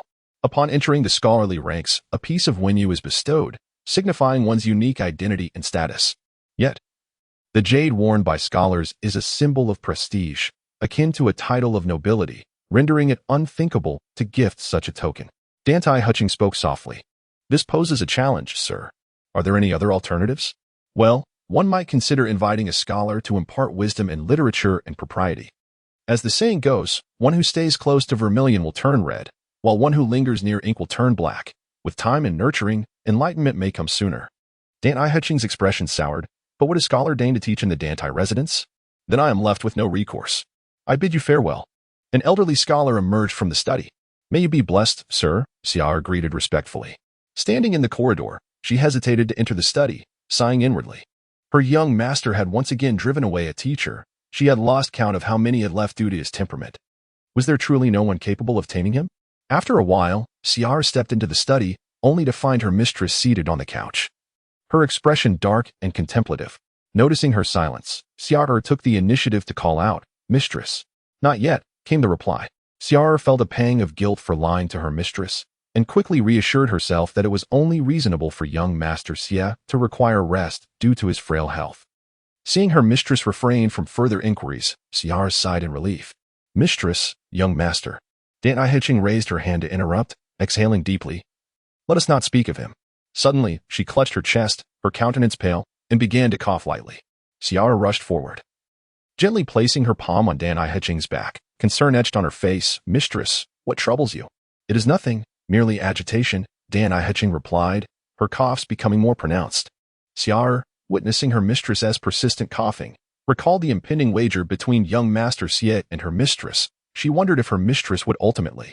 Mistress, has your cough not improved? Dantai Heching was startled by the remark, suddenly recalling that neither of the two gentlemen had been coughing. Had it not been for the distress caused by her own brother, she might have forgotten her chronic ailment altogether. Dantai Heching chuckled softly. The cough has indeed subsided significantly. I was merely unsettled a moment ago. Xie felt a surge of joy upon hearing this. That is splendid news. Dantai Heching, touched by Xiao's genuine delight, turned to smile faintly, her lips blooming like petals in spring, enchanting and beautiful. Xie then noticed that Mrs. Complexion seemed to have improved significantly. Miss, you appear to have become more beautiful lately. Dantai Heching was taken aback. Xie continued with a smile. What I mean is that your complexion is much better, and your skin is even more fair and delicate. Is that so? I have indeed been sleeping quite well recently, Dantai Heching replied, realizing that these changes seemed to be related to that charming young man. No wonder he dared to wager his life against mine. Chapter 32. The 9 alleys of the 7 lanes unbeknownst to her. The truth that Xie Fu had administered the drug Feng Ru to her left her in a state of contemplation. Xie, though you are officially a maid, I have always regarded you as my sister, said Dantai Heching. I am aware of this, miss, Xie replied. Dantai Heching gently caressed Xiao's face, smooth as cream, and sighed. Before I realized it, you have blossomed into a beautiful young lady. It is time to find you a worthy suitor. Yet I find myself reluctant to part with you. Xie hurriedly interjected, No, miss, I do not wish to marry. I want to stay by your side and care for you for a lifetime. A woman alone is. Dantai Heching suddenly halted, a self-mocking smile gracing her lips as she amended, Foolish girl. Mississippi. I truly do not wish to marry, Xie began. But Dantai Heching interrupted. All right, Why are you so anxious? You are not being married off imminently. Xiao clenched her teeth, declaring, regardless. This Dantai residence is my forever home. I shall not leave. Miss, you are embarking on another journey, she noted. Dantai Hutching replied directly, please summon Steward Calm. I have matters to discuss with him. During dinner, Xie Fu discerned Xiao's melancholic demeanor and inquired, Sister Xiao, what troubles you? Xiao sighed deeply. Xie Fu chuckled. Is the food unpalatable? Should I don an apron and prepare a meal for you myself? No, it pertains to matters concerning the young master. What about him? Xiao proceeded to recount how Dantai Wang had provoked the teacher to leave, causing Miss to be upset. Xie Fu laughed, from your description. It seems the young master is quite the rascal, frequenting brothels and provoking the teacher. But why the sigh? He has not wronged you. Xiao's expression tightened, he dares. I shall not be polite to him. Xie Fu burst into laughter. Do you truly think you would dare strike him? Xiao replied earnestly. I would relish the opportunity to confront him. I am not afraid of him. Xie Fu remarked, that can be easily arranged. What do you suggest?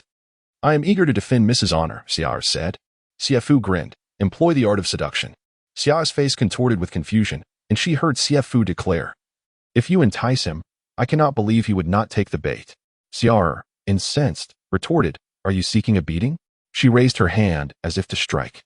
Xie Fu quickly pleaded, I beg for mercy. Xiao did not follow through but huffed, I am in a foul mood, and you come to jest at my expense. Xie Fu smiled, I merely wish to bring you joy. Now I am even more irate. Very well, do not trouble yourself with such matters. Xiao asserted, as a servant. How could I not worry for Miss? Xie Fu fell silent, then changed the subject. Sister Xiao, how about I accompany you for a stroll in the streets? Xiao shot him a glance, testing, is it you who wishes to go out?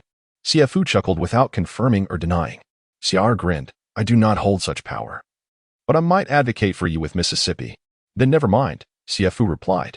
Xiao smirked, coward, are you afraid of a beating? Xie Fu laughed. If it is still you, Sister Xiao, who tends to my needs, then enduring a beating would be of little consequence. Xie Fu chuckled, expressing his reluctance for Sister Xiao to depart, wishing instead for a few more days of illness. Sister Xiao reprimanded him gently, what nonsense are you speaking? One's health should never be trifled with. With a grin, Xie Fu responded, that is entirely due to your exceptional care. Sister Xiao laughed, you have left me quite perplexed.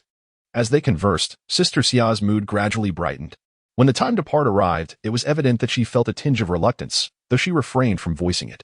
With Dantai embarking on a distant journey, Xie Fu found himself entirely at leisure, dedicating himself to the study of the Tai Jin Hua heart method imparted by his master. The path of martial arts indeed appeared to be a celestial selection, and his innate talent as a heavenly gifted individual felt woefully inadequate. The journey along this martial path only seemed to stretch further away. Not only was entry into the Dao a distant dream, but even entry into the ranks felt perpetually out of reach. Thus, the ambition to avenge his master's great grievance seemed an elusive hope for his lifetime. Xie Fu was uncertain of his direction, feeling somewhat lost. Yet, he quietly admonished himself to avoid impatience, recognizing that, much like studying, maintaining a calm and composed demeanor often yields the best results. As night fell and the moon shone brightly amidst scattered stars, Xie Fu and Hu Diquan perched atop the rooftop tiles, surveying the bustling streets and alleys of Chili Mountain Pond. The brightly lit brothels glimmered. The carriages and horses flowed like water, and the throngs of visitors resembled clouds. On the Chili Mountain Pond River, boats intertwined. The fragrance of flowers mingled with the glow of lanterns, and the sounds of laughter and music wafted through the air, enchanting the heart. Hu Diquan laughed and remarked, Xie Fu, isn't Chili Mountain Pond Street lively and prosperous? Xie Fu, filled with sentiment, replied, the vibrancy is indeed remarkable. Seeing it is far more impressive than hearing about it. Suzhou rightfully claims its title as the pinnacle of Jiangnan. The mesmerizing lights and the gentle sounds evoke a longing to call out, where is my beloved? After his words, he burst into laughter, yet felt an inexplicable sadness within. The more one found oneself in a place of splendor, the clearer the heart seemed to become, revealing the deepest desires laid bare. He yearned for a warm home in Suzhou, for the comforting presence of his master, yet this longing felt as distant as the moon in the sky. Hu Diquan also laughed heartily, imitating Xie Fu's call, where is my beloved? As they gazed upon the opulent scene, Hu Diquan mused softly. This Chili Mountain Pond Street used to be far more bustling than it is now. At this, Xie Fu expressed surprise. Prior to his arrival in Suzhou, he had long admired the famed Chili Mountain Pond Street from afar. In times past, There was no land route from the city of Suzhou to Tiger Hill. Travelers had to take boats from the Lumen Wharf, navigating along the Mountain Pond River to reach their destination. It wasn't until Bai Gong arrived in Suzhou, serving as the governor, that he observed the Mountain Pond River had become silted over the years, leading to flooding in the spring and summer months. Bai Gong resolved to dredge the river, mobilizing laborers to clear the silt and alleviate the flooding. Utilizing the excavated soil, he expanded the riverbanks, planting willows and bamboo along the embankments, and constructed a land route for carriages to travel. Since this road spanned 7 miles, it was named Chili Mountain Pond, also known as Bai Gong Dike. The picturesque scenery along the embankment of Chili Mountain Pond, with its refreshing river breeze, attracted scholars, dignitaries, and the wealthy to settle there, prompting merchants and common folk to follow suit. Gradually, Chili Mountain Pond became lined with shops, resplendent in their signs, bustling with traders and throngs of visitors, evolving into the vibrant Chili Mountain Pond street of today. "Why do you say that?" asked Di Quan. Hu Dichuan laughed heartily. "The current sensation is undoubtedly the 7 alleys and 9 lanes. 7 alleys and 9 lanes? Xie Fu, who prided himself on his thorough knowledge of the Suzhou chronicles and felt intimately acquainted with the city of Suzhou, had never heard of such a place. Hu Dichuan, with a look of pride, replied, "Xie Fu, you truly ought to visit the 7 alleys and 9 lanes." Xie Fu, filled with anticipation, inquired, "Do tell me, where can I find this 7 alleys and 9 lanes?" Chapter 33, The Unrivaled National Talent. Wang Wancher Di Quan responded, "It is near the Panmin in the southern part of the city that the 7 alleys and 9 lanes have flourished. And this phenomenon is intrinsically linked to the current sensation of Suzhou." Speaking of this sensation, Xie Fu had an inkling of who it might be and blurted out, "Who?" Hu Di replied, "Who else could it be but the unparalleled national talent, Wang Wancher." "Unparalleled national talent?" Xie Fu exclaimed, "Is it not the exceptional Wang Wancher?" The exceptional Wang Wancher refers to Wang Wancher of the Wang family from the renowned Qinhuai Wui Lane in Nandi. Wang Wancher, with the courtesy name Wancher, is celebrated for her remarkable virtues. The title of exceptional saint originated from a commendation by Su Chongning, the foremost scholar of the Royal Academy and Grand Secretary, who stated, "If a daughter is to be born, let it be Wang Wancher, the one and only saint among mountains." This proclamation caused quite a stir among scholars and literati beyond Suzhou. While it is undeniable that Wang Wancher possesses extraordinary qualities, elevating her to the status of the sole saint raises questions about the standing of other revered figures. Su Chongning defended his assertion, claiming that no other woman in the world matches Wang Wancher's virtues and grace, and thus calling her the saint among women is entirely fitting. However, the term saint among women conjures connotations of fragility and implies a degree of discrimination, which does not align with Wang Wancher's remarkable talents and demeanor. In comparison, the title exceptional saint seemed more befitting. Over time, society tacitly accepted this designation. Yet, if she is acknowledged as the exceptional saint, how could she also be the unrivaled national talent? Hu Di chuckled. Who else could it be? Xie Fu, intrigued, asked, "When did Wang Wancher acquire the title of unrivaled national talent?" Seeing that Xie Fu was somewhat perplexed, Hu Di elaborated on Wang Wancher's accomplishments. Previously, when discussing Suzhou, one would mention Bai Gong. Now, to speak of Suzhou invariably brings Wang Wancher to mind. Following in Bai Gong's footsteps, Wang Wancher has become another indelible mark on the city of Suzhou. Bai Gong requires no introduction. His poetic genius, erudition, and talents have made him a paragon in any era. Yet, to draw a comparison with the young Wang Wancher, who is merely in her early 20s, is truly astonishing. Wang Wancher has resided in Suzhou for 5 years, during which she accomplished 2 remarkable feats. The first endeavor spanned 5 years, during which she enhanced the existing waterways by adding 2 more channels and widening the water lanes, thereby refining the hydraulic system of Suzhou, elevating the city from a mid-tier status to a prominent one. Businessmen, wary of disasters, began to shift their commercial focus to Suzhou as soon as Wang Wancher initiated the expansion of waterways, further fortifying the already advantageous position of the city. The second achievement was the eradication of a plague, restoring stability and prosperity to Suzhou. Each of these accomplishments would be regarded as monumental in any era. Yet Wang Wancher single-handedly attained both, earning the admiration of the current emperor, who regarded her as a great blessing to the nation and conferred upon her the title of unrivaled national talent, bestowing upon her the honor of Royal Grand Secretary. After thoroughly understanding the situation, Xie Fu pondered to himself that many events had transpired during his month of amnesia. He felt deeply affected by the plague that had emerged, evolving from a calamity that spread from the Changzhou region to Suzhou, ultimately culminating in the gathering of the afflicted at the gates of Suzhou. With a hearty laugh, Xie Fu exclaimed, "Remarkable! Truly an extraordinary woman. I am eager to meet her." Hu Dichuan responded loudly, "Who wouldn't he want to meet her? It's not just men. Even women, children, and the elderly are fervently enamored and filled with admiration." Xie Fu smiled. Indeed, beyond admiration. He felt a sense of curiosity regarding the nature of a woman so remarkable. Hu Dichuan continued, "She shines like the moon in the sky, while we can barely stand tall. Even the crown prince's aspirations to marry her are futile." Xie Fu nodded, though the statement was somewhat exaggerated. It held a kernel of truth. It was no secret that the royal Qin family sought to forge alliances with the prominent clans of the 9 surnames and 13 families. The current emperor of the Qin lineage hailed from Longxi, bearing a mixture of Hu blood, while the esteemed families of Huaxia have historically shunned intermarriage with the nomadic tribes, unwilling to allow even a trace of Han blood to be tainted, particularly among the 9 surnames and 13 families. The Wang family of the Wui Lane in Qinhuai, a leading family of the southern region, alongside the Li family of Luoyang in the north, known as the Northern Li and Southern Wang, constitute 2 of the grandest aristocratic lineages in all of Huaxia. The emperor of the Qin family, seated upon the throne, alongside the noble essence of the 9 surnames and 13 families, is no mere assertion. Xie Fu inquired, "Dichuan, you have yet to explain how the flourishing of the 7 lanes and 9 alleys relates to Wang Wushuang." Hu Dichuan asked, "What is Panmen?"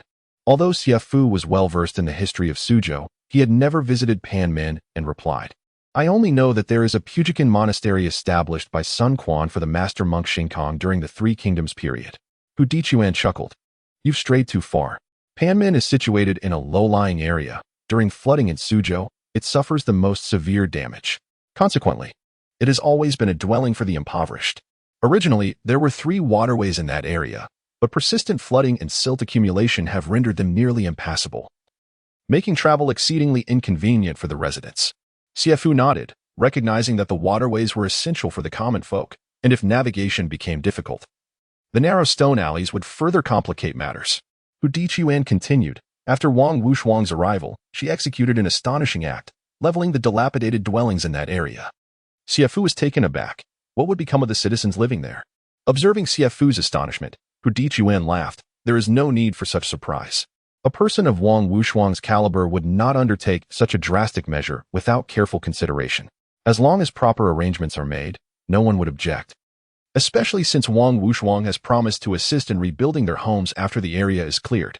Xie Fu exclaimed in awe, "That is indeed a grand gesture." Hu Dichuan added, "Let us not forget that Wang Wushuang holds another title. She is the esteemed daughter of the Wang family from Qinhuai's Wui Lane. Moreover, addressing the flooding in Suzhou has been entrusted to her by the 4 great noble families of Gu, Lu, Zhu, and Zhang, with the 4 illustrious families of Wuzhong undoubtedly lending their support behind the scenes." Xie Fu cast a discerning glance at Hu Dichuan and remarked with profound significance, "Diquan, your understanding is indeed quite remarkable." He vaguely sensed that Hu Dichuan's insights were not those of an ordinary servant. Hu Dichuan chuckled and replied, "I traverse the streets daily. Gathering hearsay, I possess a smattering of knowledge about many things." He continued, "These dilapidated structures, long submerged in water, would not be missed if they were leveled. Wang Wushuang has expanded the original framework of 3 horizontal and 2 vertical waterways into 3 horizontal and 4 vertical ones, encompassing 7 waterways in total. Concurrently, she has widened these waterways, utilizing the riverbed to excavate sand and soil, thereby elevating the ground in that area by 3 feet. Stone reinforcements have been built along the river, and the 9 elevated sections within the 3 horizontal and 4 vertical waterways are what constitute the 9 workshops." Xie Fu exclaimed, "A prodigy of heaven. It is hard to fathom that such an achievement was accomplished by a 20-year-old woman. No, she undertook this endeavor 5 years ago." Chapter 34. Hu Dichuan continued, "In order to facilitate both water and land transportation, Wang Wushuang constructed 27 bridges, connecting each neighborhood for ease of passage." Xie Fu, increasingly astonished, marveled at the capability of human endeavor to sometimes triumph over nature. Hu Dichuan chuckled, "Do you think this is the end? Far from it." To prove himself and driven by confidence, Wang Wushuang was the first to build a garden in one of the neighborhoods, covering an area of 11 acres. He excavated a lake and planted trees, naming it Mirror Garden. Strangely, Wang Wushuang has never resided there. Curious, Xie Fu inquired. Why did Wang Wushuang construct a garden there if he doesn't intend to live in it? Hu Dichuan replied, I am not certain. However, from the very inception of Mirror Garden, many affluent gentry, notable figures, and merchants sought to emulate him, purchasing land to establish residences. Consequently, as more people began to frequent the area, the waterways became bustling with boats and ships, transforming Panmin into a dock. Eventually, merchant vessels and pleasure boats from Hangzhou began to anchor here, particularly the grand boats from Hangzhou that navigated directly to Suzhou, traveling along the Grand Canal and exploring the city's protective moat. Just imagine that lively scene. How could the modest 7 Lishantang River compare? Listening to this, Xie Fu felt a surge of longing, wishing to witness the spectacle firsthand.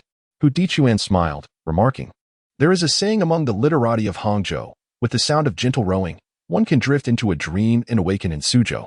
Xie Fu sighed. It is remarkable how one individual can influence. Suddenly, Xie Fu had a realization. I understand now.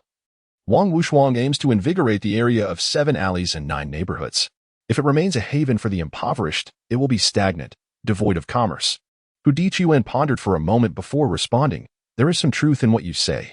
If that place is still filled with the destitute, who would venture to conduct business there? Xie Fu, enthused, declared, Di Quan, let us proceed to 7 alleys and 9 neighborhoods. Reading thousands of volumes pales in comparison to traveling thousands of miles. I am eager to behold the grandeur. Yet, Hu Dichuan remained silent. Xie Fu chuckled. What is the matter? Hu Dichuan explained, Xie Fu, you are not permitted to step outside the Dantai residence. As for me, being a mere servant, if I were to leave the house in the dead of night and be caught, do you realize the gravity of the situation? Xie Fu laughed lightly. While Hu Dichuan continued, the young lady despises those who are undisciplined and harbor ulterior motives. Given her disposition, she would undoubtedly refuse to keep us. Xie Fu teased. You speak of boldness, yet you seem as timid as a mouse. Hu Dichuan, spurred by Xie Fu's words, boldly declared, let us go. I shall accompany you to the end. However, Xie Fu merely laughed. Never mind. I am fine on my own. I do not wish to implicate you. Secretly planning to venture alone. Yet Hu Dichuan saw through Xie Fu's intentions and smiled. Xie Fu, you aren't thinking of going alone, are you? Xie Fu laughed heartily, not denying it. Hu Dichuan, with a mysterious smile, said, let me take you. It would be troublesome if you were caught. Xie Fu responded, shall we leave now? Yes. But you must change your attire. Your current outfit is too ostentatious. Xie Fu smiled and nodded. It was indeed somewhat unbecoming to engage in clandestine activities while adorned in such fine silks and satins. After changing into Hu Dichuan's attire, Hu Dichuan remarked with a smile, now you resemble one of our kind. The outer wall of the Dantai residence was rather high and difficult to scale. Hu Dichuan led Xie Fu out of the courtyard to a nearby artificial hill, where they climbed up, his hands reaching just enough to touch the top of the wall. Xie Fu chuckled softly, Di Quan, it seems you have made quite a habit of sneaking out. Hu Dichuan smiled in silence. As they both ascended the wall and leaped down. Upon landing, Xie Fu could not help but exclaim, what a delightful feeling it is to be out. Ever since regaining consciousness, he had been confined within the Dantai residence for nearly half a month. Finally, he could gaze upon the Suzhou he had longed for. The emotions of this moment were indescribable. The two suddenly noticed a small bamboo ladder not far off, modest in size, barely half a meter high with 3 or 4 rungs. Xie Fu turned to Hu Dichuan. Did you prepare this? Hu Dichuan shook his head. No. Xie Fu then speculated. Could it be that someone intended to stealthily infiltrate the residence? Hu Dichuan laughed. A true thief would not require such contraptions. Xie Fu replied, regardless, this certainly seems suspicious. With that, he disposed of the ladder, moving it to a more distant spot from the wall. Qili Shanang Street lies to the northwest of Suzhou, while Qixiang Jiufang is situated near the southern Panmin, approximately 7 or 8 li apart. If they were to travel by boat, they could easily navigate from Qili Shanang River into the Suzhou city moat, then proceed from Panmin into Qixiang Jiufang, arriving in less than half an hour. The journey would also allow them to enjoy the picturesque riverside scenery. However, the two were rather short on funds and could not afford a small boat, thus opting to walk instead. Being youthful and swift of foot, they arrived at Qixiang Jiufang in no time, barely taking half an hour, though their hurried pace caused them to miss much of the beauty along the way. Upon reaching Qixiang Jiufang, the lively atmosphere was immediately palpable, with throngs of tourists, local citizens, and scholars mingling along the bustling streets. The young men and women were all adorned splendidly, Have you been cooped up too long? Enjoy yourself, one might suggest. The weather was sweltering, and after a day confined indoors, everyone eagerly awaited the arrival of nightfall, unable to resist stepping outside to relish the cool summer breeze. Young men and women, driven by the hopes of love, shared aspirations for romance. In this era, the Qin family, hailing from Longxi, embraced the customs of the Hu people. With the Silk Road flourishing, Western cultures gradually permeated society, leading to the rise of Hu customs. It became fashionable among officials and scholars to patronize courtesans. While women sought equality with men, donning male attire to ride horses, play polo, form clubs, and pursue freedoms in life and marriage. The emergence of figures like Wang Wushuang greatly fostered this spirit of openness. Of course, many women from esteemed families still adhered to Confucian values, upholding the ideals of feminine virtue. Under such a progressive social climate, the barriers between men and women had relaxed compared to previous dynasties, allowing for more romantic encounters. Love at first sight was no longer the exclusive domain of courtesans and noble sons. In this thoroughfare, all are equals. You may gaze upon me, and I upon you. A gentleman casting a glance shall not be reprimanded for his perceived rudeness, nor shall a lady be scolded for a lack of modesty if she gazes in return. In this realm, the act of looking is abundant. One can behold countless figures. Admiring a lady clad in a delicately tied skirt or another in a vibrant silk dress, adorned with jingling ornaments. Their fragrant garments and graceful silhouettes creating a dazzling spectacle that overwhelms the senses. Should one find themselves in proximity to a lady, the faint fragrance that wafts from her can enrapture one for an eternity. Yet, Hu Dichuan harbors a fervent desire that a lady might cast her favor upon him. Alas, even the handsome Xie Fu receives no acknowledgement, and thus, Hu Dichuan, with his coarse features, stands no chance. Their attire betrays them, prompting the ladies to overlook him entirely. It cannot be said that the ladies are devoid of compassion. They simply seek beauty and shun the unsightly. Would a man fixate on an unattractive woman? Similarly, when a lady encounters a man of humble appearance, she too is inclined to turn away with slight revulsion. Chapter 35. A night stroll as Xie Fu traversed the streets. He discerned a distinct atmosphere in Suzhou's nightlife, markedly different from that of Yangzhou. The 10-mile-long street of Yangzhou seemed to cater exclusively to the affluent literati and the elite, while the 7 alleys and 9 lanes of Suzhou were more accessible, inviting participation from all. Here, in every street corner, all souls were equal. There were no barriers to entry, allowing even the humblest among them to pursue their desires. Perhaps, with a touch of audacity, one might strike up a conversation, and who knows, a lady might respond. A whimsical thought crossed Xie Fu's mind. Perhaps amidst these winding lanes, he might find himself enamored with a certain maiden, or perhaps she might take notice of him. The notion struck him as rather amusing. How could he entertain such thoughts? During his time in Yangzhou, even frequenting the pleasure quarters had not elicited such sentiments. Back then, it felt like a dream, while now it seemed more tangible and vivid, almost within reach. Men and women alike were expressions of joy, an intangible thread connecting them. Without the presence of love and affection, how could such joy exist? Suzhou, how enchantingly beautiful you are. The more captivating you become, the deeper my sense of regret grows. As Xie Fu wandered, unfamiliar with the route, Hu Dichuan led the way, seemingly oblivious to Xie Fu's presence. He alternated between slow and fast paces, and while Xie Fu occasionally paused to admire the scenery, he had to keep up with Hu Dichuan, for the throngs of people were overwhelming, and one moment's distraction could lead to losing sight of him. Upon reaching the center of a bridge, Hu Dichuan abruptly halted and turned to inquire, "Did you see where that lady in red went?" Understanding Hu Dichuan had spotted another beauty, Xie Fu followed suit with a laugh. "Which lady in red are you referring to? There are plenty around." A casual glance revealed at least 4 or 5 women in crimson attire. "It's the one who is exceptionally lovely, adorned with a jeweled hairpin, her eyes seemingly alive." Hu Dichuan struggled to describe. Even if he painted a vivid picture, Xie Fu couldn't discern which lady he meant and replied with a smile, "I haven't seen her." With a sigh of lament, Hu Dichuan expressed, "Now I won't be able to sleep tonight." Xie Fu chuckled, offering consolation that beauty is yours to admire. "You may gaze upon her, as can he, and I. None possess her, and thus, isn't that splendid?" "But she smiled at me," Hu Dichuan insisted. Xie Fu retorted playfully, "How can you be sure she smiled at you? Perhaps she merely noticed something amusing." Hu Dichuan was resolute. "She was undeniably smiling at me." At that moment, I could hardly breathe. Realizing there was little more to say, Xie Fu offered, "If fate permits, you shall meet again. If not, even if you follow her to her doorstep, What difference would it make? Surprisingly, Hu Dichuan seemed enlightened by this sentiment, replying, "Indeed, if it is meant to be. I shall encounter her again." He added, "If she hadn't smiled at me, I wouldn't have been so foolish. Let us move on." Yet, just as Hu Dichuan turned to leave, Xie Fu grasped his sleeve, suggesting, "The scenery here is splendid. Let us pause and savor it for a moment." In the quaint alleys of 7 lanes and 9 bungalows, there are 27 bridges. The number of alleys walked remains uncertain, yet several bridges have been traversed. Xie Fu has yet to pause and truly appreciate the scenery, and now he cannot let this opportunity slip away. This bridge, delicately suspended over the river's alley, boasts a graceful arc, its soft lines allowing boats to pass beneath. Constructed of wood and adorned with vermilion railings, it is affectionately known as the Red Railing.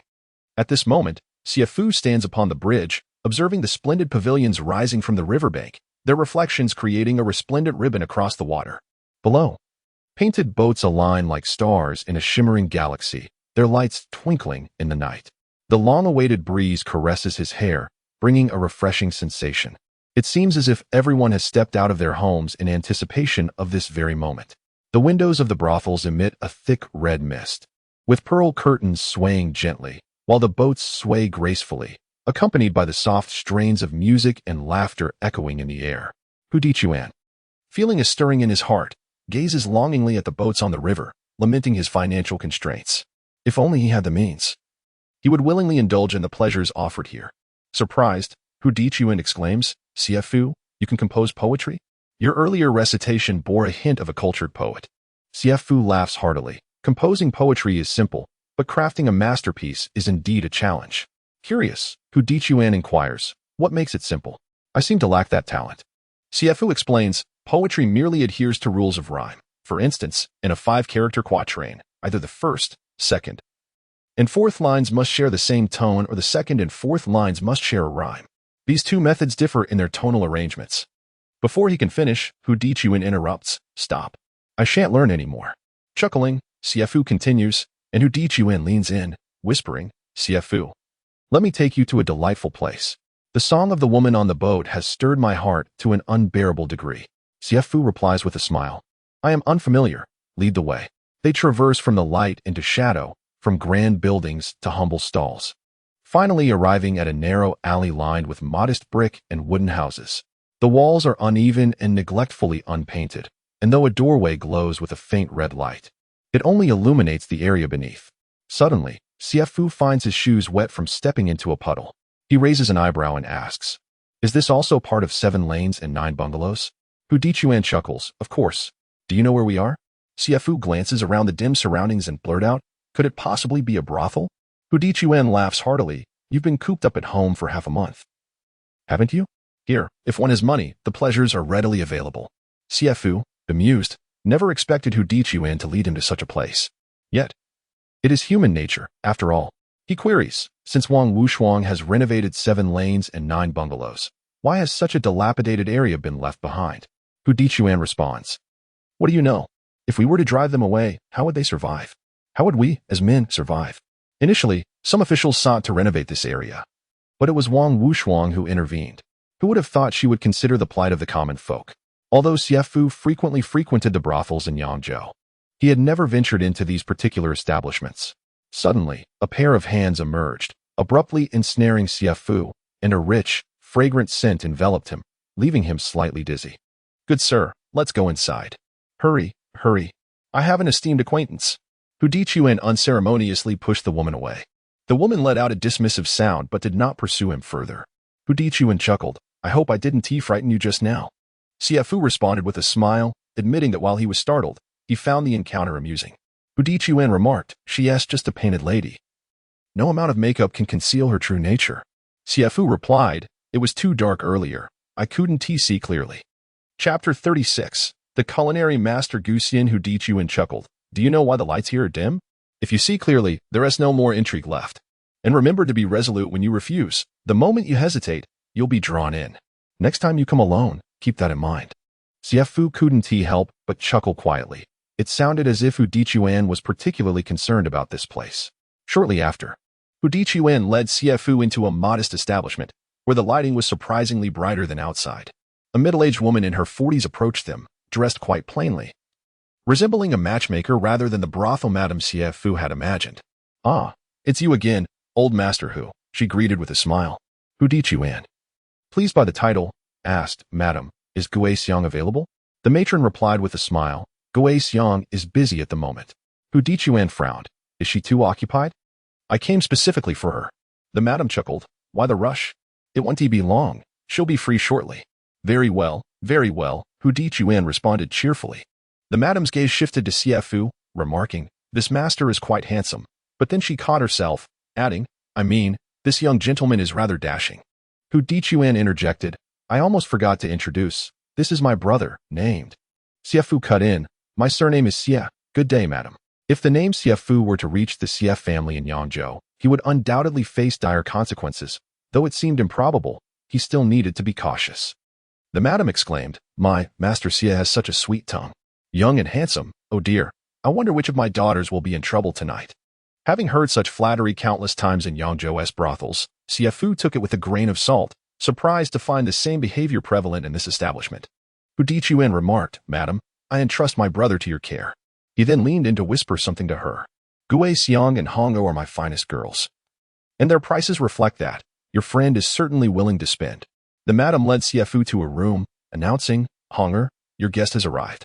As Xie Fu stepped inside, she cheerfully added, "Enjoy yourself, Master Xie," before closing the door behind her. The room was modest and bare, furnished only with a bed, a couch, and a table, devoid of any artistic embellishments. A woman in a red dress sat on the couch, her back to Xie Fu, clad in a thin garment, her waist unbound. With a slight movement, her dress slipped down. Upon seeing her fair skin, Xie Fu's face flushed, and he hurriedly said, "No need to undress. I'll just sit for a moment and leave when the time comes." He added, "Please put your clothes back on." Her semi-nude state made him quite uncomfortable. The woman smirked disdainfully, "Suit yourself." She then lit a half-stick of incense, adding, "Once this incense burns out, whether you wish to stay or not, you'll have to leave." Once the woman donned her garment, Xie Fu finally turned his gaze to her. Her features were attractive, though she was no longer youthful. Noticing his attention, she smiled and asked, "Have you made up your mind?" "No need to think.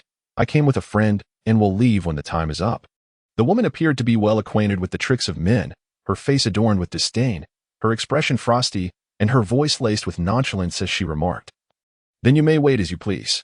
Xie Fu was the type of person who could endure solitude and embrace tranquility.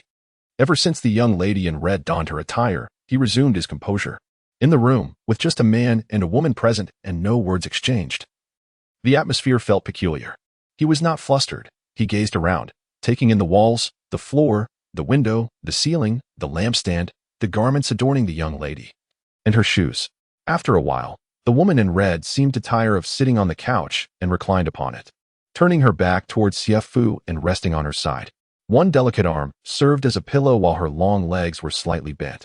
The hem of her red dress cascaded to the ground like a wilting begonia, mimicking the frailty of its owner. This was merely an ordinary and inexpensive bamboo couch. Yet it appeared to transform into something exquisite and captivating in the presence of the young lady in red. The beauty of the scene, its softness, resided not in the objects but in the person. In silence, the half-stick of incense quickly burned out. Xie Fu stood up, contemplating leaving something behind, yet found himself without a single coin or any valuables. He decided to leave behind a hairpin, retied his hair with a headscarf, gently opened the door, and stepped outside, softly closing the door as if he had never been there. The faint sound of the door creaking open and shut stirred the sleeping young lady in red, who blinked awake, surprise flickering across her face. Her gaze drifted towards the now-closed door before settling on the male hairpin resting on the table. Hu Dichuan, waiting outside, was startled yet appeared invigorated despite the beads of sweat on his forehead. Upon seeing Xie Fu, he exclaimed, "I never expected you to endure for such a long time." Xie Fu merely smiled in response. Hu Dichuan continued, "How did it feel? Although Honger is beautiful, she is icy and aloof, which I dislike. Gui Xiang, on the other hand, is fiery and passionate. I've heard that Honger was once a courtesan, which might explain her haughty demeanor." Suddenly, he shifted his tone, saying, "Pa." At her age, she still thinks of herself as a prized onion. Xie Fu refrained from commenting. Each person has their own life, their own story. To him, Honger was merely a passerby, no different from a stranger encountered on the street. The two departed from the dimly lit area, It was not yet the hour of the dog, and for the 7 alleys and 9 lanes, it was still early. Xie Fu expressed a desire to visit Panmin. Hu Dichuan chuckled. You wish to see the grand boats moored on the Suzhou River and the Grand Canal, do you not? Xie Fu responded with a smile, perhaps so. Hu Dichuan mused. The vessels over there are significantly larger, unlike the diminutive boats of the alleys. Meanwhile, 2 women, a mistress and her maid, strolled through the narrow lanes of the 7 alleys and 9 lanes. The young lady possessed a celestial beauty in the bloom of youth at 16. Her skin as radiant as snow, and her eyes as clear as spring water, resembling a figure who had stepped forth from a dream. This young lady was Gu Xianting, the daughter of the esteemed Gu family from Huizhou. The Gu family of Huizhou shared a lineage with the Gu family of Wuzhong. Although their renown did not match that of the latter, their wealth surpassed it. 2 months ago, Gu Xianting passed through Wuxi County, where a devastating famine and plague had erupted. During this tumultuous period, Xie Fu assumed the alias Li Xiaoming and masqueraded as the county magistrate to combat the epidemic. It was during this time that Gu Xianting contracted cholera and was sent to an isolation facility, teetering on the brink of death. It was Xie Fu who, employing extraordinary measures, ultimately saved Gu Xianting's life. Chapter 37. A delight for all ages. From that moment onward, Gu Xianting could not shake her thoughts of Lord Li, who had saved her life and with whom she had shared 3 encounters. Accompanying her was her maid, Xiao'er. As the daughter of a prominent family, Gu Xianting should not have been wandering the streets like other women, but noticing her melancholic demeanor, Xiao'er suggested they take a stroll. Initially hesitant, Gu Xianting's curiosity was piqued when Xiao'er mentioned the 7 alleys and 9 lanes, areas steeped in tales of Wang Wushuang, whom she greatly admired. Having been in Suzhou for over 2 months without a glimpse of Wang Wushuang, she thought it would be delightful to see things associated with him. Moreover, she had been anxiously awaiting a visit from Lord Li of Wuxi County. Despite her clear correspondence, 2 long months had passed without any word, leaving her to wonder if he had not received her letter, was unwilling to meet her, or had encountered some misfortune. This uncertainty was the source of her sorrow. During these 2 months, Gu Xianting was not idle. The solitude was unbearable. She devoted her energy to the kitchen, creating not only her signature pastries for those around her, but also inventing several unique dishes inspired by Suzhou's culinary style, showcasing her exceptional culinary talent. What was once a domain for servants became an art form in her hands, as she elevated cooking to a level of elegance and cultural significance. Since tasting Gu Xianting's dishes, the current head of the Gu family, Gu Wanru, became infatuated with her culinary skills. His intent to keep her in Suzhou aligned perfectly with his desires, and within a mere 2 months, he had showered her with affection.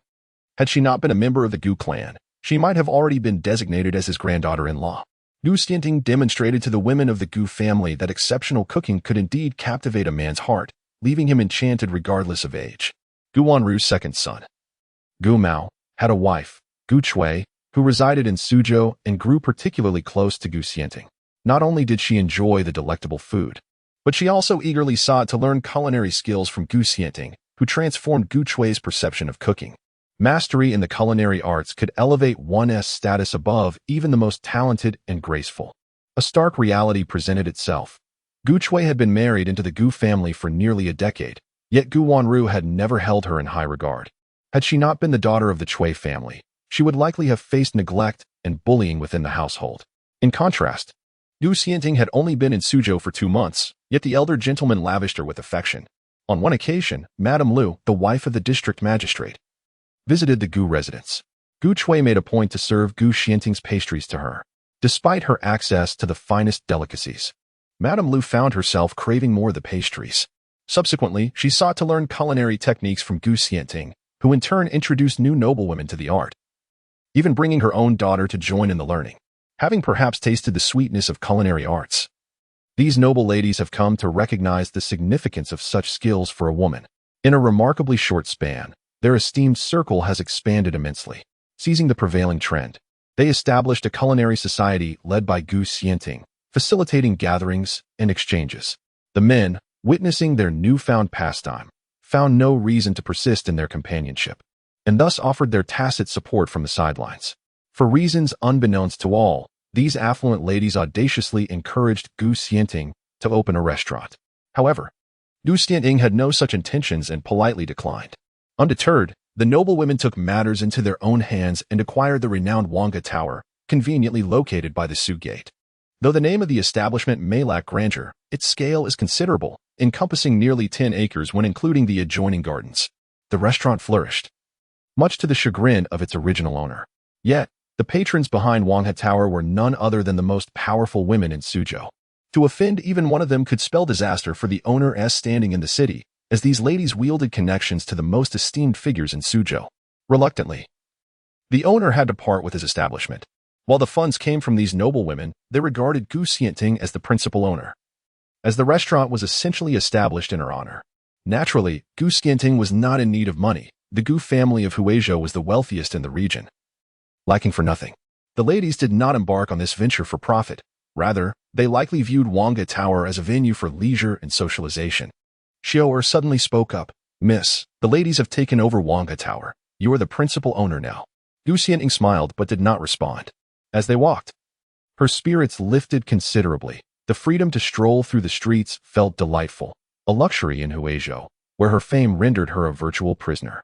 Xiao continued, the other day, the ladies were struck by inspiration and personally prepared a Huizhou dish. One gentleman named Shi Nanxing tasted it and erupted in a fit of rage right there in the hall. Gu Xianting chuckled. Those chefs have decades of experience. How could a mere few days of learning compare? Xiao added, since that incident, business at Wanghe Tower has plummeted, and now it stands nearly deserted. Gu Xianting remained silent, appreciating the scenery along their path. Xiao muttered, the ladies remarked that whether the business thrives or not is inconsequential. They feel disappointment and disheartenment, especially since it tarnishes your reputation. Gu Xianting inquired, Xiao, did the ladies send you to act as a negotiator? Xiao coaxed, Miss, the ladies care for you deeply. It would be wise to acquiesce to their wishes. Gu Xianting possessed an irresistible charm that endeared her to others, and these women were eager to treat her as if she were their own daughter, showering her with affection. Gu Xianting basked in their adoration, with some having secretly designated her as a prospective daughter-in-law. Gu Xianting gently remarked, I am deeply enamored with the culinary arts, yet my father often reproaches me, insisting that a young lady of noble birth ought not to engage in such pursuits. The esteemed Madame Gu and her peers are all dignified matriarchs. It is one thing to indulge in a hobby, but the notion of opening a tavern is utterly absurd. To personally cook for others is even more preposterous. If word were to reach outsiders, where would that leave the reputations of Grandfather Gu and Uncle Gu? Should my father learn of this, he would undoubtedly chastise me for encouraging such reckless behavior in others. Chapter 38. A visit to the brothel. Xiao remarked, Miss, you tend to overthink matters. It's not as dire as you perceive. Engaging in poetry, needlework, and playing music is acceptable. Why should cooking be any different? Consider the gatherings in Chang'an, where men and women sit together, reveling in music and drink. In comparison, I find Madame Gu and her companions to be far more dignified. Gu Xianting waved her hand dismissively. No, this is Jiang'an after all. Xiao continued to persuade, though Madame Gu holds a respectable title, she is still human. That very title often imposes constraints on her every word and action, making life rather uncomfortable. Have you noticed how much happier they are learning culinary skills alongside you? The establishment of the Ladies' Cooking Society has further elevated their spirits. Miss, did you not once express a desire to relinquish your status as a wealthy heiress in favor of an ordinary life, where you could freely pursue your passions? Miss, your kindness runs deep, yet you often consider others at the expense of your own desires. Sometimes, what you believe others want may not align with their true wishes. As she spoke, Xiao could not help but let out a sigh. Startled, Xiao exclaimed, What? I have an uneasy feeling about this.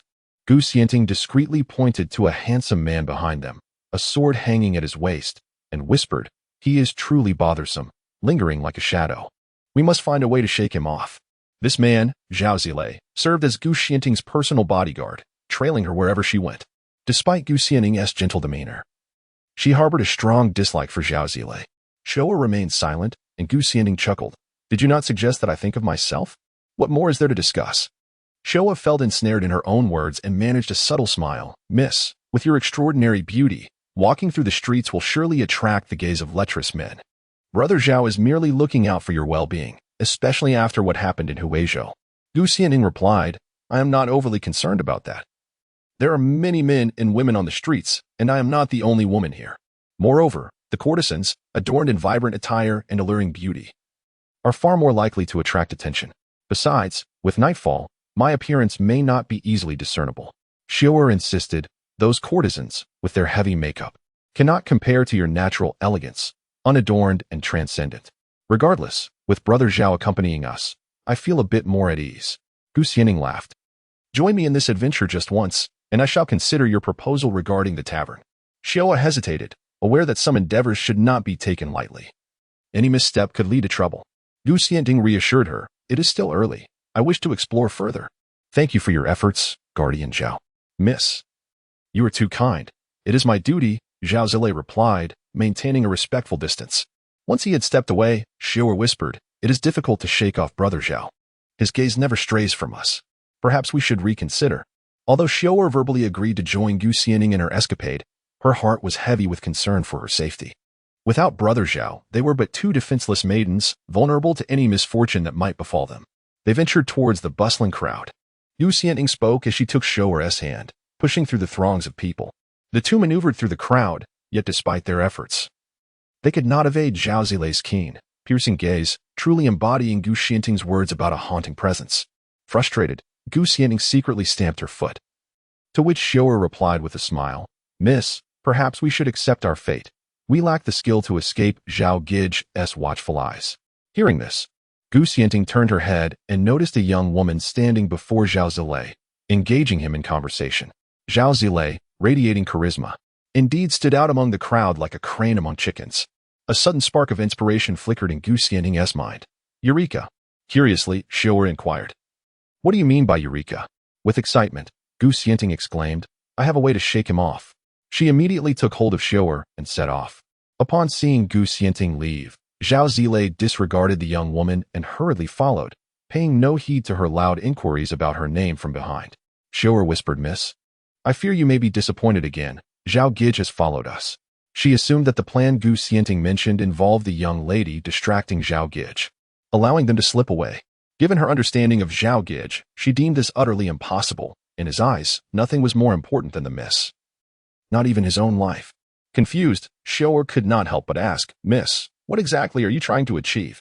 Gu Xianing then inquired, are all these establishments brothels? Xiao chuckled, indeed, these are all brothels. Do you wish to visit one, Miss? She added, even if it were a treacherous path, Zhao Gij would follow unwaveringly. Gu Xianting replied straightforwardly, then why aren't any ladies coming out to solicit?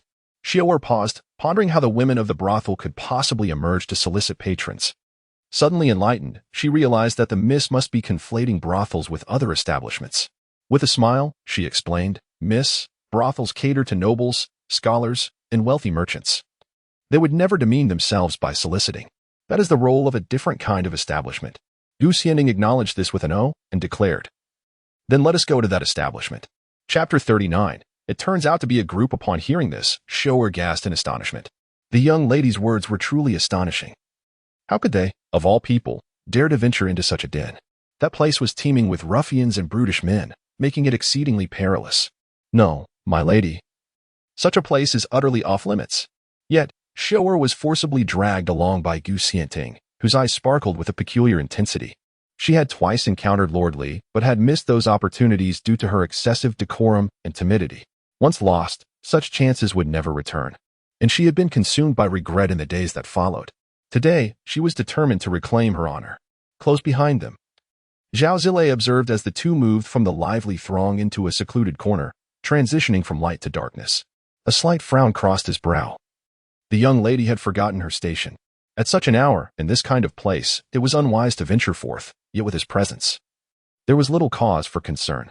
Suddenly, a hand emerged from the shadows, reaching towards Zhao Zilei. He nimbly sidestepped and cast a cold glare. Good sir, why not join us? Came a voice from the dark. Zhao Zilei retorted icily, keep your distance. Ah, sir seems to be shy, another voice chimed in. Ladies, come lend a hand. Our esteemed gentleman is feeling bashful. Let us assist him.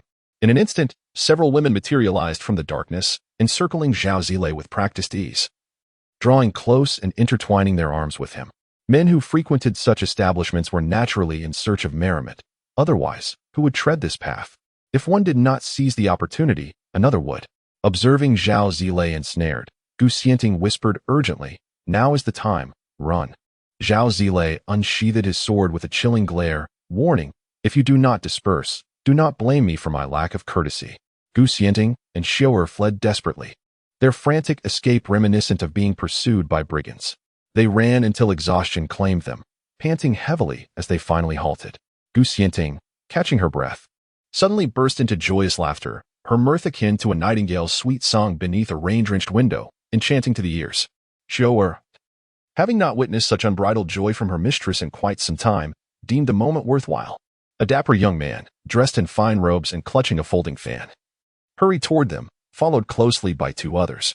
Drawn by the laughter, he was captivated. Having traversed the brothels of Suzhou and encountered countless beauties, he found such a soul-stirring laugh to be unparalleled. Approaching, he courteously inquired, "My lady, was that your laughter I heard?" Gu Xianting remained silent, her indifference serving as the finest rejection, but Xiao coldly interjected, "Who are you two?" Yet before she could finish, Gu Xianting interrupted, "Xiao, let us go." With that, she grasped Xiao's hand and pressed on. As they reached the entrance of the establishment, the lantern's crimson glow illuminated Gu Xianting's face, revealing her beauty to the young man, who was instantly entranced, viewing her as a celestial being. Xiao, fierce and protective, exclaimed, "Step aside," and pulled Gu Xianting away. However, after only a few steps, the young man pursued them once more, blocking their path. "My lady, if you do not share your name with me, I assure you, I shall not leave tonight." Gu Xianting was exceedingly displeased with such unwarranted entanglements. Her previous good mood dissipated entirely, leaving her with a frosty demeanor and silence. Despite the gentleman's facade of politeness, she discerned malice lurking in his gaze. As she circumvented the extravagantly dressed young man for the third time, he persisted, trailing alongside her and proposing, "Miss, I possess a pleasure boat on the Suzhou River. Shall we embark together to enjoy the scenery?" Unable to contain herself, Xiao exclaimed in anger, "Are you not a villain?" The young man chuckled lightly, "Do not be upset, my dear lady, I merely intend well. Who knows, we might indeed encounter a rogue." With a subtle motion, he gestured to his servant lurking behind him. The servant understood the cue and hastily departed, while the young man continued his relentless pursuit. Gu Xianting and Xiao hurried their steps, eager to extricate themselves from the gentleman's clutches. Upon reaching a more secluded spot, two burly men suddenly emerged, blocking their path. "What a lovely young lady! Where might you be headed?" Gu Xianting retorted coldly, "No, I shall never engage in pleasantries with such individuals." The young man, taken aback by her response, nonetheless smiled slightly and signaled the two brutes, who promptly advanced to seize her. Xiao stepped in front of Gu Xianting, shouting at the top of her lungs, "Help! Assault!" In the alley, Xie Fu abruptly halted. "Did you hear that? Someone is calling for help." Hu Dichuan laughed. "Isn't that hunger calling out?" "What a melodious echo!" Xie Fu blurted. "An echo lingers." Hu Dichuan quickly corrected. Yes, precisely an echo lingers." Xie Fu was nearly misled again by Hu Dichuan's jest, insisting, "No jokes, this is serious." He then listened intently and suddenly declared, "Someone is crying for help." Without hesitation, he sprinted toward the source of the voice, with Hu Dichuan following closely behind, perplexed. Before long, Hu Dichuan also heard it. A woman was indeed calling for help. "Damn it! How can this good fortune occur without me being invited? I detest such selfishness," he exclaimed, glancing at Xie Fu. "We must join in." They exchanged knowing looks and shared a smile, resolved to intervene. In the dimly lit alley, two figures, one robust, the other slender, appeared. Xiao joyfully announced, "Miss, someone is coming." The young man, now no longer concealing his disdain, sneered, "Let me see who in Suzhou dares to meddle in Master Zhang's affairs." He advanced to meet them. Hu Dichuan, leading the charge, called out, "Wait for me. I too wish to partake in this delightful affair. I also wish to assault." Upon hearing this, Xiao and Gu Xianting were taken aback, their faces paling in realization that they were all part of the same plot. Chapter 40. The Qin Tower. The young gentleman in splendid attire gazed in perplexity at the servant, who, equally bewildered, replied, "No, not at all." Intrigued, the young gentleman approached. But Hu Dichuan shouted, "Get out of the way. Don't block my path." Enraged, the young gentleman retorted, "Do you know who I am?" Before he could finish, a punch from Hu Dichuan landed squarely on his face. "Who the hell are you?" Caught off guard by the sudden blow, the young gentleman pointed in fury and bellowed, "Strike him." Instantly, two burly men and two servants directed their aggression towards Hu Dichuan and Xie Fu, while Gu Xianting and Xiao seized the opportunity to make their escape. Hu Dichuan relished the chaos of the brawl, swinging at the two closest men. However, he suddenly felt a pain in his waist, and his legs gave way. Unable to muster his strength, he was swiftly subdued. "Oh dear." Xiang is merciless. On the other hand, Xie Fu, though appearing refined, demonstrated unexpected vigor, launching a flurry of punches at the two servants, landing several blows while also sustaining a few himself. Hu Dichuan's lament echoed, "Oh, hit harder. This is too gentle.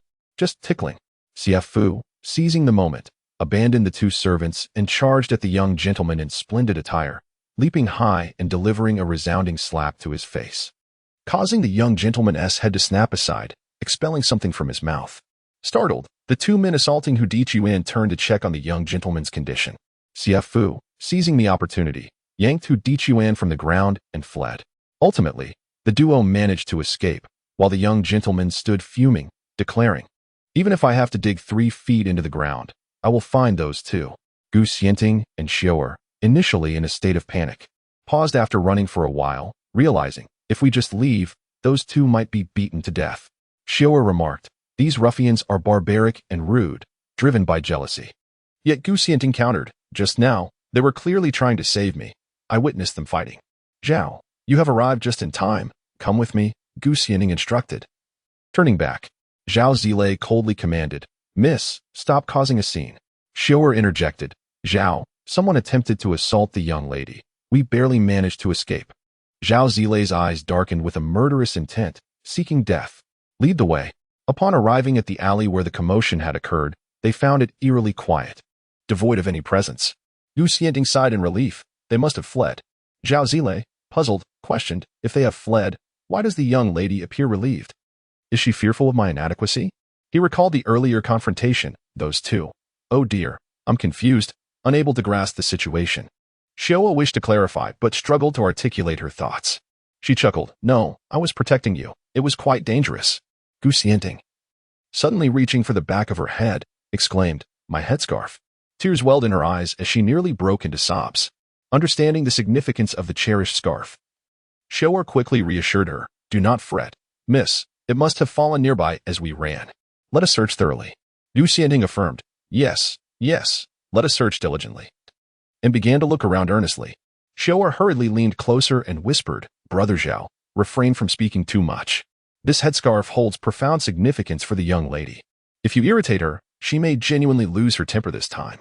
Zhao Zile, taken aback, quickly began to assist in the search. Xie Fu and Hu Dichuan fled with all their might. Hu Dichuan, feeling a sharp pain in his leg, could no longer continue running. Turning his head, he noticed that no one was pursuing them and called out, "Xie Fu, wait a moment, I can't run anymore." Hu Dichuan spat on the ground in frustration, cursing, "Damn it, this fight could not have come at a worse time. I feel utterly drained, as if all my strength has been sapped away by Gu Xiang." As he spoke, he looked down to see Xie Fu using a white headscarf to bandage his wound and inquired, "Where did you get that headscarf?" Xie Fu replied nonchalantly, "I noticed the blood flowing from your leg and picked it up casually along the way." Upon hearing this, Hu Dichuan couldn't help but chuckle. "You're quite composed under pressure." However, he yelped in pain as Xie Fu tightened the bandage. Both of them, thoroughly exhausted, decided to rest in place. Hu Dichuan, feeling intense pain in his leg, noticed 2 men squatting by the riverbank and joined them. Thus, 4 of them sat side by side, with Xie Fu standing beside Hu Dichuan, appearing somewhat foolish. To align with the commonality, Xie Fu also squatted down. The spot where they sat faced the entrance of a brothel, a splendid 3-story building adorned with numerous lanterns hanging from each floor, casting a faint glow through the red latticed windows. The entrance was opulently decorated, with a red carpet laid out, and patrons coming and going, revealing glimpses of the lavish interior. Amidst the grandeur, the smoke from incense curled gracefully, and guests mingled, creating an atmosphere of extravagant splendor. Hu Dichuan heard the sounds of clinking cups and soft, melodic voices drifting down from the building above. He looked up and caught a glimpse of graceful figures moving within, their alluring fragrances wafting through the air, which stirred his imagination. He murmured, "Brother, when I have some money, I shall take you inside to explore." Xie Fu smiled and replied, "I feel the same." Chapter 41. "Do not be greedy," Hu Dichuan exclaimed. "Indeed, this Qin Tower is one of the finest brothels in Suzhou, a true epitome of worldly splendor." Qin Tower, Xie Fu remarked, glancing towards the plaque where the characters for Qin Tower were inscribed in an elegant script. "Indeed, the Qin Tower," Hu Dichuan continued. "I have heard that there are Qin Towers throughout the Great View Kingdom. I wonder who the affluent owner behind this establishment is." Xie Fu smiled and replied, "If it is a brothel, then the owner must naturally be the court." Hu Dichuan, puzzled, asked, "The court? Is a brothel akin to a government office?" Xie Fu chuckled. "One could say that. There are both official and private brothels. The official ones are managed directly by the Ministry of Music." Hu Dichuan, somewhat enlightened yet still confused, said, "So it turns out such places are indeed under the court's purview." "Not entirely," Xie Fu clarified, "as brothels have proliferated over time. The Ministry of Music can no longer oversee them directly. Due to various factors, apart from routine inspections, they seldom intervene in the affairs of brothels. Thus, these establishments have become both official and private, with the distinction between them increasingly blurred." Hu Dichuan scratched his head. "What you say has left me quite bewildered. It is indeed a complex matter. Rules may be rigid, but people are adaptable," Xie Fu mused before adding with a smile. "If one were to distinguish between a brothel and a private establishment, it would likely be the official license from the court." Hu Dichuan laughed. "Now I understand. There is the court's backing." "That is one way to put it," Xie Fu agreed. As they continued to observe, a sudden commotion erupted from the Qin Tower's main hall, with guests rising to greet someone, seemingly a figure of great importance, and a name, Qin Duji, echoed faintly in the air. Hu Dichuan turned to Xie Fu and inquired, "Xie Fu, do you know who Qin Duji is?" Xie Fu chuckled, "If you do not know, how could I?" Turning his head, Hu Dichuan asked two burly men nearby, "Brothers, what is the background of this Qin Duji?" The two men regarded Hu Dichuan with disdainful silence, their expressions betraying their contempt for his ignorance. Xie Fu interjected, "As far as I understand, Duji signifies a certain status." Hu Dichuan, intrigued, asked, "What status?" Xie Fu explained, "In the context of brothels, it refers to the person presiding over poetry and wine gatherings, a distinguished performer among the elite. Given the guests' enthusiasm, this Qin Duji must be quite the celebrated figure." At that moment, a noblewoman hurriedly emerged from the Qin Tower, gesturing towards Xie Fu and Hu Dichuan, who sat at the entrance. Seeing them unmoving, the noblewoman frowned and exclaimed, "What are you dawdling for? Bring the sedan chair. Are they mistaking us for bearers?" Hu Dichuan reacted, spitting on the ground in indignation. "Who do they think they're to look down on us?" However, the two burly men beside him promptly sprang to their feet, only for the noblewoman to wave her hand dismissively, stating, "We need 4 bearers for the sedan chair, 4. Do you understand?" The guests surged towards the entrance, clamoring in a frenzy. "Qin Duji, please ride in my sedan chair." "Qin Duji, it would be better to sit in my chair. My brother Wang has a 2-person chair, while I possess a spacious 4-person sedan, much more comfortable." "Lin, how can you have the audacity? Your 4-person chair is carried by 4 frail and ailing individuals, and if they falter even slightly, they might drop Qin Duji. She is far better off in my sedan, where my 4 bearers are young and vigorous, swift in their steps, ensuring a delightful ride." "Qian, have you not noticed that Qin Duji has already consumed quite a bit of wine? If we go too quickly, she may become nauseous. My bearers, in their prime, have 2 decades of experience in carrying sedans. They know precisely when to hasten and when to slow down, guaranteeing that Qin Duji rides in utmost comfort, akin to lounging on a sumptuous chair." From the dialogue among the 4 young gentlemen, it is evident that they are well acquainted, their camaraderie apparent, as they engage in friendly banter to convince Qin Duji to choose their respective sedan chairs. Like stars surrounding the moon, a woman emerged, tall and elegant. Adorned in a fitted lilac dress, her dark hair styled beautifully, with a complexion radiant and ethereal, exuding an air of grace. Yet, her cheeks were tinged with a rosy hue, and her autumn-like eyes sparkled with a hint of inebriation. Several young gentlemen had already rushed out from the establishment, standing in the street and calling out loudly. As the bearers, resting in the shadows, heard their master's calls, they swiftly came running with the sedan chairs. In an instant, several sedan chairs appeared before the Qin Tower, while those who had arrived in carriages lamented their fortune, regretting not having consulted the almanac before setting out. Hu Dichuan stood in astonishment, bewildered by the sudden appearance of so many sedan chairs. Surrounded by the young gentlemen, each vying for Qin Duji's attention, they exclaimed, "Qin Duji, ride in my sedan." After all had expressed their reasoning, Qin Duji spoke again, reminding them that Qinlan is always fair and never favors one over another. She would not ride in anyone's chair, thus ensuring impartiality. Upon hearing this, the crowd fell silent, recognizing the wisdom in her words. They feared that should she choose one of their chairs, it would breed discontent among the others. Qin Duji smiled and declared, "Then let it be settled this way." Very well, they replied, acknowledging Chinduji's fairness, and the dispute was laid to rest. Seeing the joyful consensus, Chinduji smiled and approached Xie Fu, who were seated on the ground, casting her gaze upon them. Hu Dichuan, feeling as if in a dream, stood frozen, staring in disbelief, observing their unmoving expressions, one smiling, the other looking foolish. Chinduji's curiosity grew, realizing this was not a typical reaction. The two robust men beside who reacted promptly, stepping forward slightly. "Miss, please ride in our sedan." Chinduji smiled and nodded, and the two men joyfully lifted the sedan. A noblewoman approached, advising, "Qinglan, you have already had quite a bit to drink. It would be wiser to ride in the four-person chair for stability." Chinduji responded, "Mother, do not worry. I am accustomed to it." The noblewoman then instructed a nearby maid, "Take good care of the young lady." As Hu Dichuan watched Chinduji ascend the palanquin carried by those two men and depart, he was struck by a sudden realization, lamenting his oversight. It dawned on him that she had expected him to bear the palanquin, and he couldn't fathom why he had not responded. The regret he felt surpassed the anguish of losing 100 taels of silver. Xie Fu, with a gentle smile, offered a word of consolation. "Where would we find a palanquin for the two of us?" Indeed, they had no palanquin. Hu Dichuan chuckled heartily, stating, "Your words bring me much comfort." He gazed longingly at the vanishing palanquin, reluctant to return home, murmuring, "Lan Ning, Miss Dantai. I find myself enamored with Chinduji once more." Xie Fu, unfamiliar with Lan Ning, burst into laughter. "You seem quite fickle at heart." Hu Dichuan retorted with a scoff. "Are you not fickle yourself?" Xie Fu squinted slightly, a faint smile gracing his lips. "Though the beauty is alluring, one must not be greedy." Chapter 42. Who moved my ladder as night deepened? The streets fell silent except for the flickering lights of the brothel. The once bustling alleys, filled with merchants and ladies, had emptied as they returned home. Hu Dichuan noticed a small stall by the roadside that had yet to close, selling renowned Suzhou delicacies, the bubble wontons, advertised at 5 won a bowl. Unable to resist, he touched his belly and asked Xie Fu, "Are you hungry?" "Just a bit," Xie Fu replied with a smile.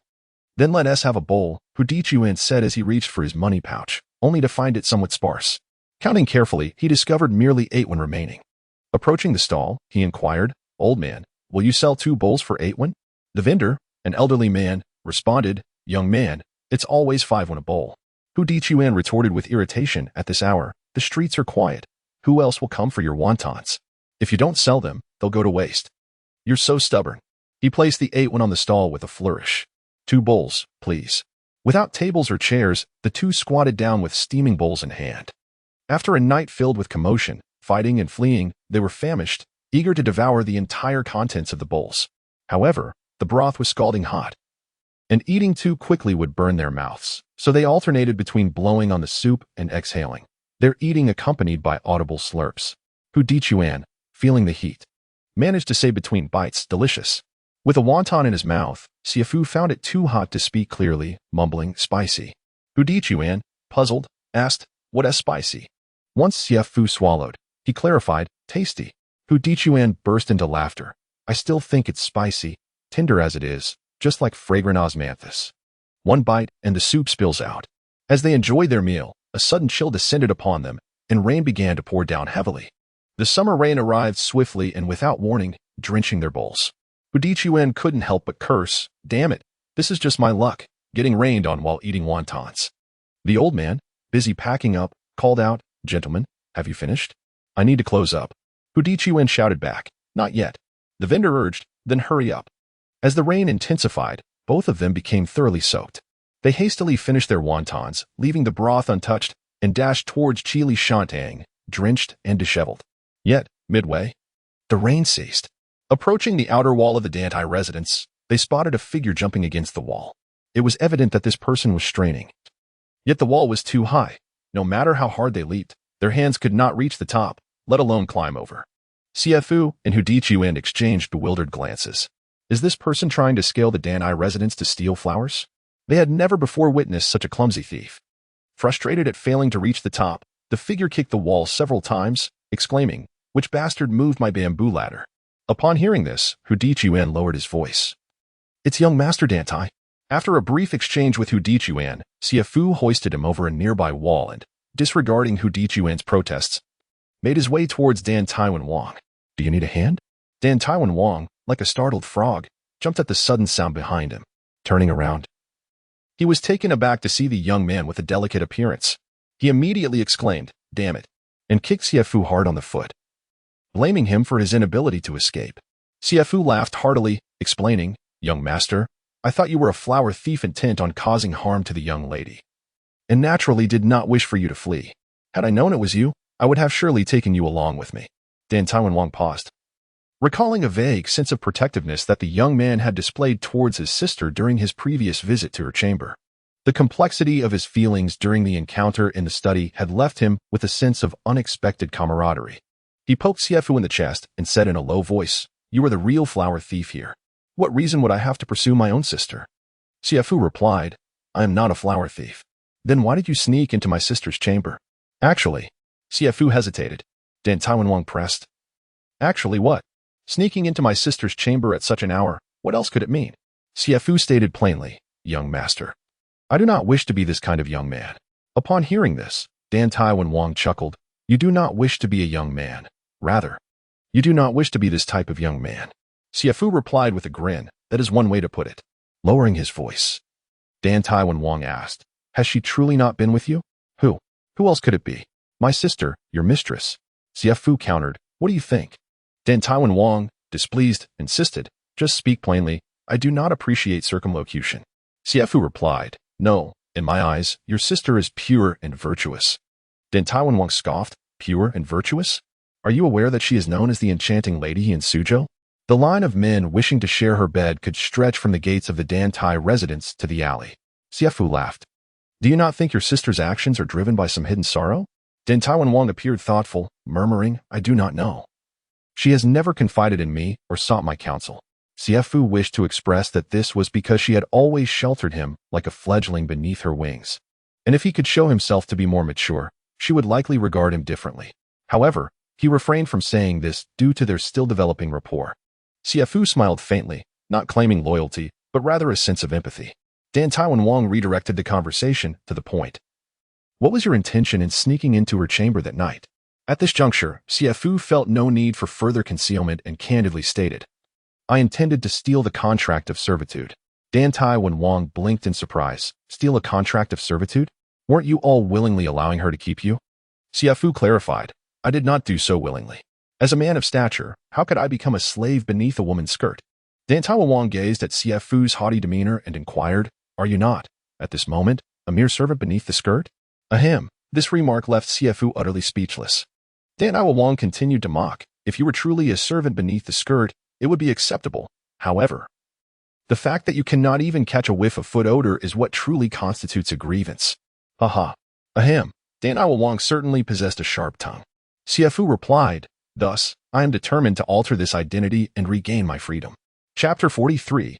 This woman is ruthless. As Dantai Manor remained perplexed, Xie Fu took the opportunity to recount his unfortunate circumstances, how he had lost his memory and was ultimately sold into the Dantai household. Upon hearing this, Dantai Manor remarked, "I see now. No wonder you seem different from those other pretty boys, brimming with ambition." Xie Fu chuckled softly. Dantai Manor cautioned, "This woman is quite ruthless. You ought to be wary." Xie Fu was taken aback. Could one truly speak of one's sister in such a manner? Dantai Manor continued, "You don't believe me? It appears you have yet to experience her wrath." Xie Fu retorted, "Why, pray tell? Did you sneak into your sister's chamber that night? Why should I disclose that to you?" Xie Fu suggested, "Perhaps we could assist one another." Dantai Manor arrogantly replied, "What grounds do you have to compare yourself to me?" Xie Fu smiled. "Simply because we both must stealthily climb over walls to leave our homes." After a moment of contemplation, Dantai Manor conceded that there was nothing shameful left to lose, as a distinguished son of the Dantai household. Having to sneak out had already tarnished his reputation. He admitted, "I have no qualms sharing. I was attempting to pilfer some silver, some valuable trinkets." Xie Fu could infer his motives but feigned ignorance. As the son of the Dantai family, "Do you truly lack for silver?" Dantai Manor explained, "What do you know? The control of our finances lies entirely with my sister. Without her allowance, I have no funds." Xie Fu laughed. "You need not worry about food or clothing. What need have you for silver? Surely one does not require money to visit a brothel. You strike me as a country bumpkin." Xie Fu understood that the brothel was a place where one could easily squander wealth, a daunting financial barrier for common folk. Yet, He had strolled through the brothels of Yangzhou without spending a single coin. Suddenly, Dantai Wang had a revelation. Goodness, those courtesans only recognize silver, not people. Xie Fu replied, "It is the madams who seek silver. Most courtesans do not place great value on material possessions." "How so?" Dantai Wang inquired. Xie Fu explained. "The brothel serves as a venue for exchanging literary talents and meeting cultured individuals, where intellect is esteemed and refinement is revered. If one is erudite and graceful, the courtesans will surely treat him as an esteemed guest." Dantai Wang acknowledged, "You make a valid point, but can we truly forego discussions of money?" Xie Fu countered, "Those who frequent such establishments are typically affluent, each exuding the scent of wealth. I fear the renowned courtesans have become weary of such company. If everyone possesses riches, why wouldn't the courtesans seek out those who are both wealthy and cultured? After all, it is easy to find a priceless treasure, but difficult to encounter a sincere suitor." Dantai Wang hurriedly agreed. "Indeed, it is exceedingly rare to meet a renowned courtesan." Xie Fu declared, "If one chooses to venture out, let it be with distinction. Make the courtesans flock to you. Why should we be the ones to pander to them?" Dantai Wang gasped, suddenly exhilarated by the prospect, but then turned to Xie Fu. "You nearly deceived me. Anyone can spout words." With a chuckle, Xie Fu remarked, "My lord, do you not find merit in what I say? Indeed, there is truth in the matter. Yet the execution proves to be exceedingly difficult." Xie Fu continued with a grin, "If you, my lord, are willing to heed my advice, I assure you that the courtesans will eagerly flock to you." Dantai Wang, feeling a stir of excitement, rubbed his hands together but remained skeptical, retorting, "If you possess such prowess, then why is my sister not yet ensnared in your grasp?" Xie Fu hesitated, but Dantai Wang scoffed, "If it cannot be done, it simply cannot. Your words sound as if they hold truth." Xie Fu laughed lightly, then replied, "The courtesans are of a different ilk. They engage in pretense, exchanging pleasantries and wit, which is entirely acceptable." He added, "I can assist you, and I hope you might assist me in return. Let us not forget that I hold leverage over you. Should I reveal you, your sister would undoubtedly seek to punish you." Xie Fu continued, "However, my lord, such talk diminishes our purpose. My assistance stems not merely from a desire to repay your kindness, but is also sincere. Yet you threaten me with this leverage. Pray tell, how may I assist you?" Dantai Wang expressed his astonishment. "Is it truly that simple?" Xie Fu affirmed, "Indeed, it is that simple. I had assumed you desired my aid in gaining access to my sister's bedchamber." With a hearty laugh, Xie Fu enjoyed the jest. The following afternoon, shortly after the hour of view, Dantai Wang traversed the corridors and courtyards to find Xie Fu. Accompanying him was an elderly steward, none other than Steward Kong of the Dantai estate. As they walked, the steward inquired, "My lord, what brings you here?" The young lady explicitly instructed that you should not set foot outside the estate. Thus, I must be fully apprised of your movements.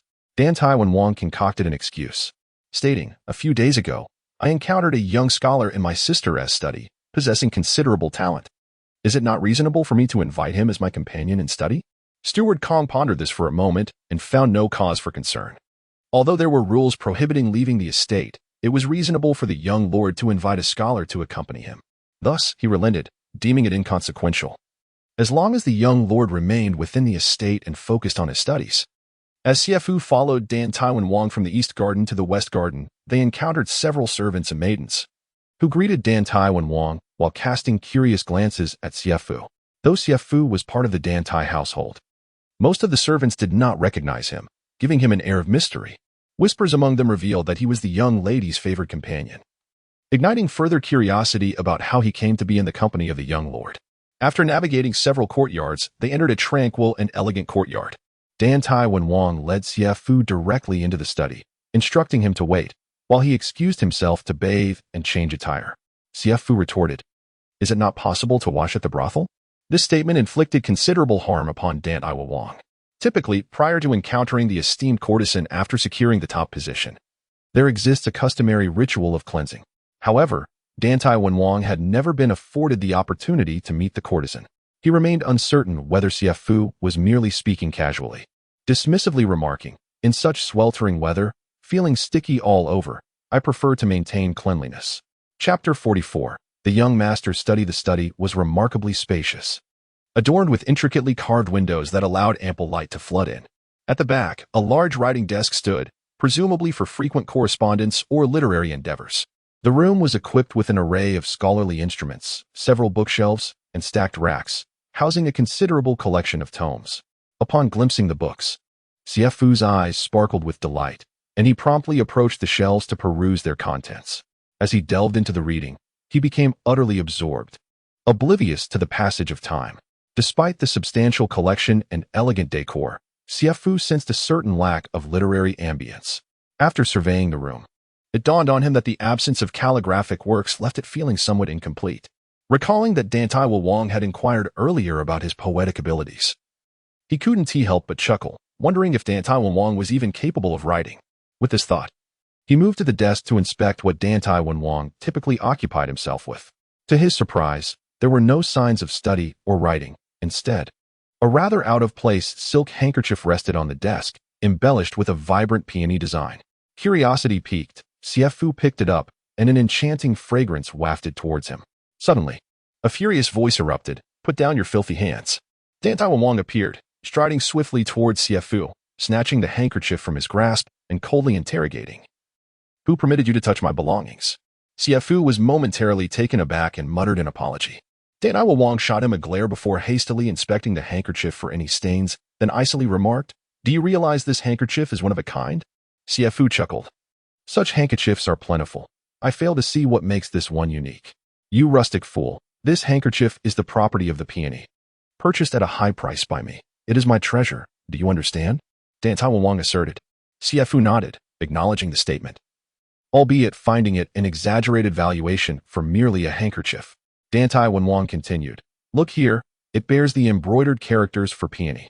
There was a hint of boastfulness in his tone, yet he was blissfully unaware that he was bragging to someone who had gathered countless such items during his time in Yangzhou, rendering the notion of bidding high for it laughable. Observing Xie Fu's impassive demeanor, Dantai Wang suddenly realized, "You probably don't even know who the peony is, do you?" To satiate Dantai Wang's pride, Xie Fu feigned ignorance and asked, "Who is the peony?" Dantai Wang, filled with pride, replied, "The peony is the renowned Huan of the Qin Tower. I suppose you are unfamiliar with what a Huan is?" Xie Fu smiled, for he was well acquainted with the concept. In the brothels, there existed a ranking system based on talent, beauty, and skill, where the top performer was crowned the Huakue, or the top courtesan. The second and third were known as Huayin, or the second and third courtesans. The fourth and fifth were Huafu, or the fourth and fifth courtesans. And the sixth to 10th were Huayin, or the sixth to 10th courtesans. To Dantai Wang, a Huafu's handkerchief was a cherished possession, leaving Xie Fu at a loss for words. Finally, he broke into laughter and remarked, "Young master, it appears you hold this handkerchief in high regard. Your connection with the peony must be quite profound."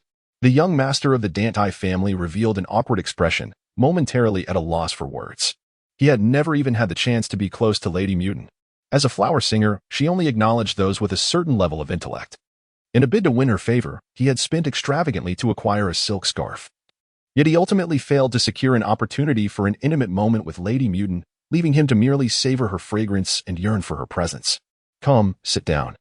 Let us discuss the rules of visiting a brothel. I cannot afford to be ridiculed and lose face," he said. After the two had dined, nightfall soon enveloped the surroundings. For most, the arrival of night would signal the onset of slumber. At last, the time seemed right, and they stealthily exited the study. However, just as they stepped out of the courtyard, a sharp voice startled them. "Young master, where do you think you are going at this late hour?" It was Butler Kong, emerging from the shadows. Noticing the unusual behavior of the young master and the persistent light in the study, Butler Kong felt that this was out of character for him, as the young master typically detested lingering in the study, prompting his vigilant watch. Sure enough, the young master intended to sneak out in the dead of night. Dantai Wang pointed at Xie Fu and declared, "Xie Fu mentioned he has never experienced the night scenes of Suzhou, so I am taking him out to explore." Xie Fu, bewildered, found himself unjustly implicated, and replied, "Yes, I suggested the young master take me out for a stroll." Butler Kong disregarded Xie Fu and addressed Dantai Wang in a stern tone, "Young master, you are not to visit the brothel again, as the young lady has expressly forbidden it." Upon being exposed, Dantai Wang's expression soured, and he retorted angrily, "She is the young lady. Am I not a young master? Must I seek your permission to act?" Butler Kong, maintaining his composure, replied, "I will heed your words, young master, but if they contradict the young lady's instructions, I shall only abide by her wishes." Feeling humiliated, Dantai Wang coldly asserted, "I shall be frank with you. I am going to the brothel now. Dare you to obstruct me, and you shall suffer the consequences." Butler Kong replied firmly, "Rest assured, I will not allow you to step beyond the gates of the estate." "You insolent servant!" Dantai Wang exclaimed, raising his hand to strike.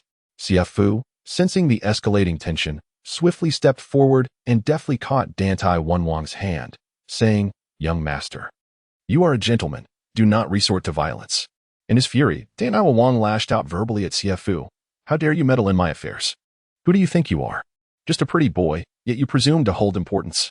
Xie Fu exchanged a glance with Butler Kong, signaling him to retreat. However, Butler Kong seemed oblivious to Xie Fu's intention. "Young master, even if you strike me, I am bound by the young lady's orders to intervene," he asserted. Dantai Wang sneered. "Do you truly believe I would hesitate to strike you?" Butler Kong, adopting a serious demeanor, responded, "If you insist on this course, I shall have no choice but to take action."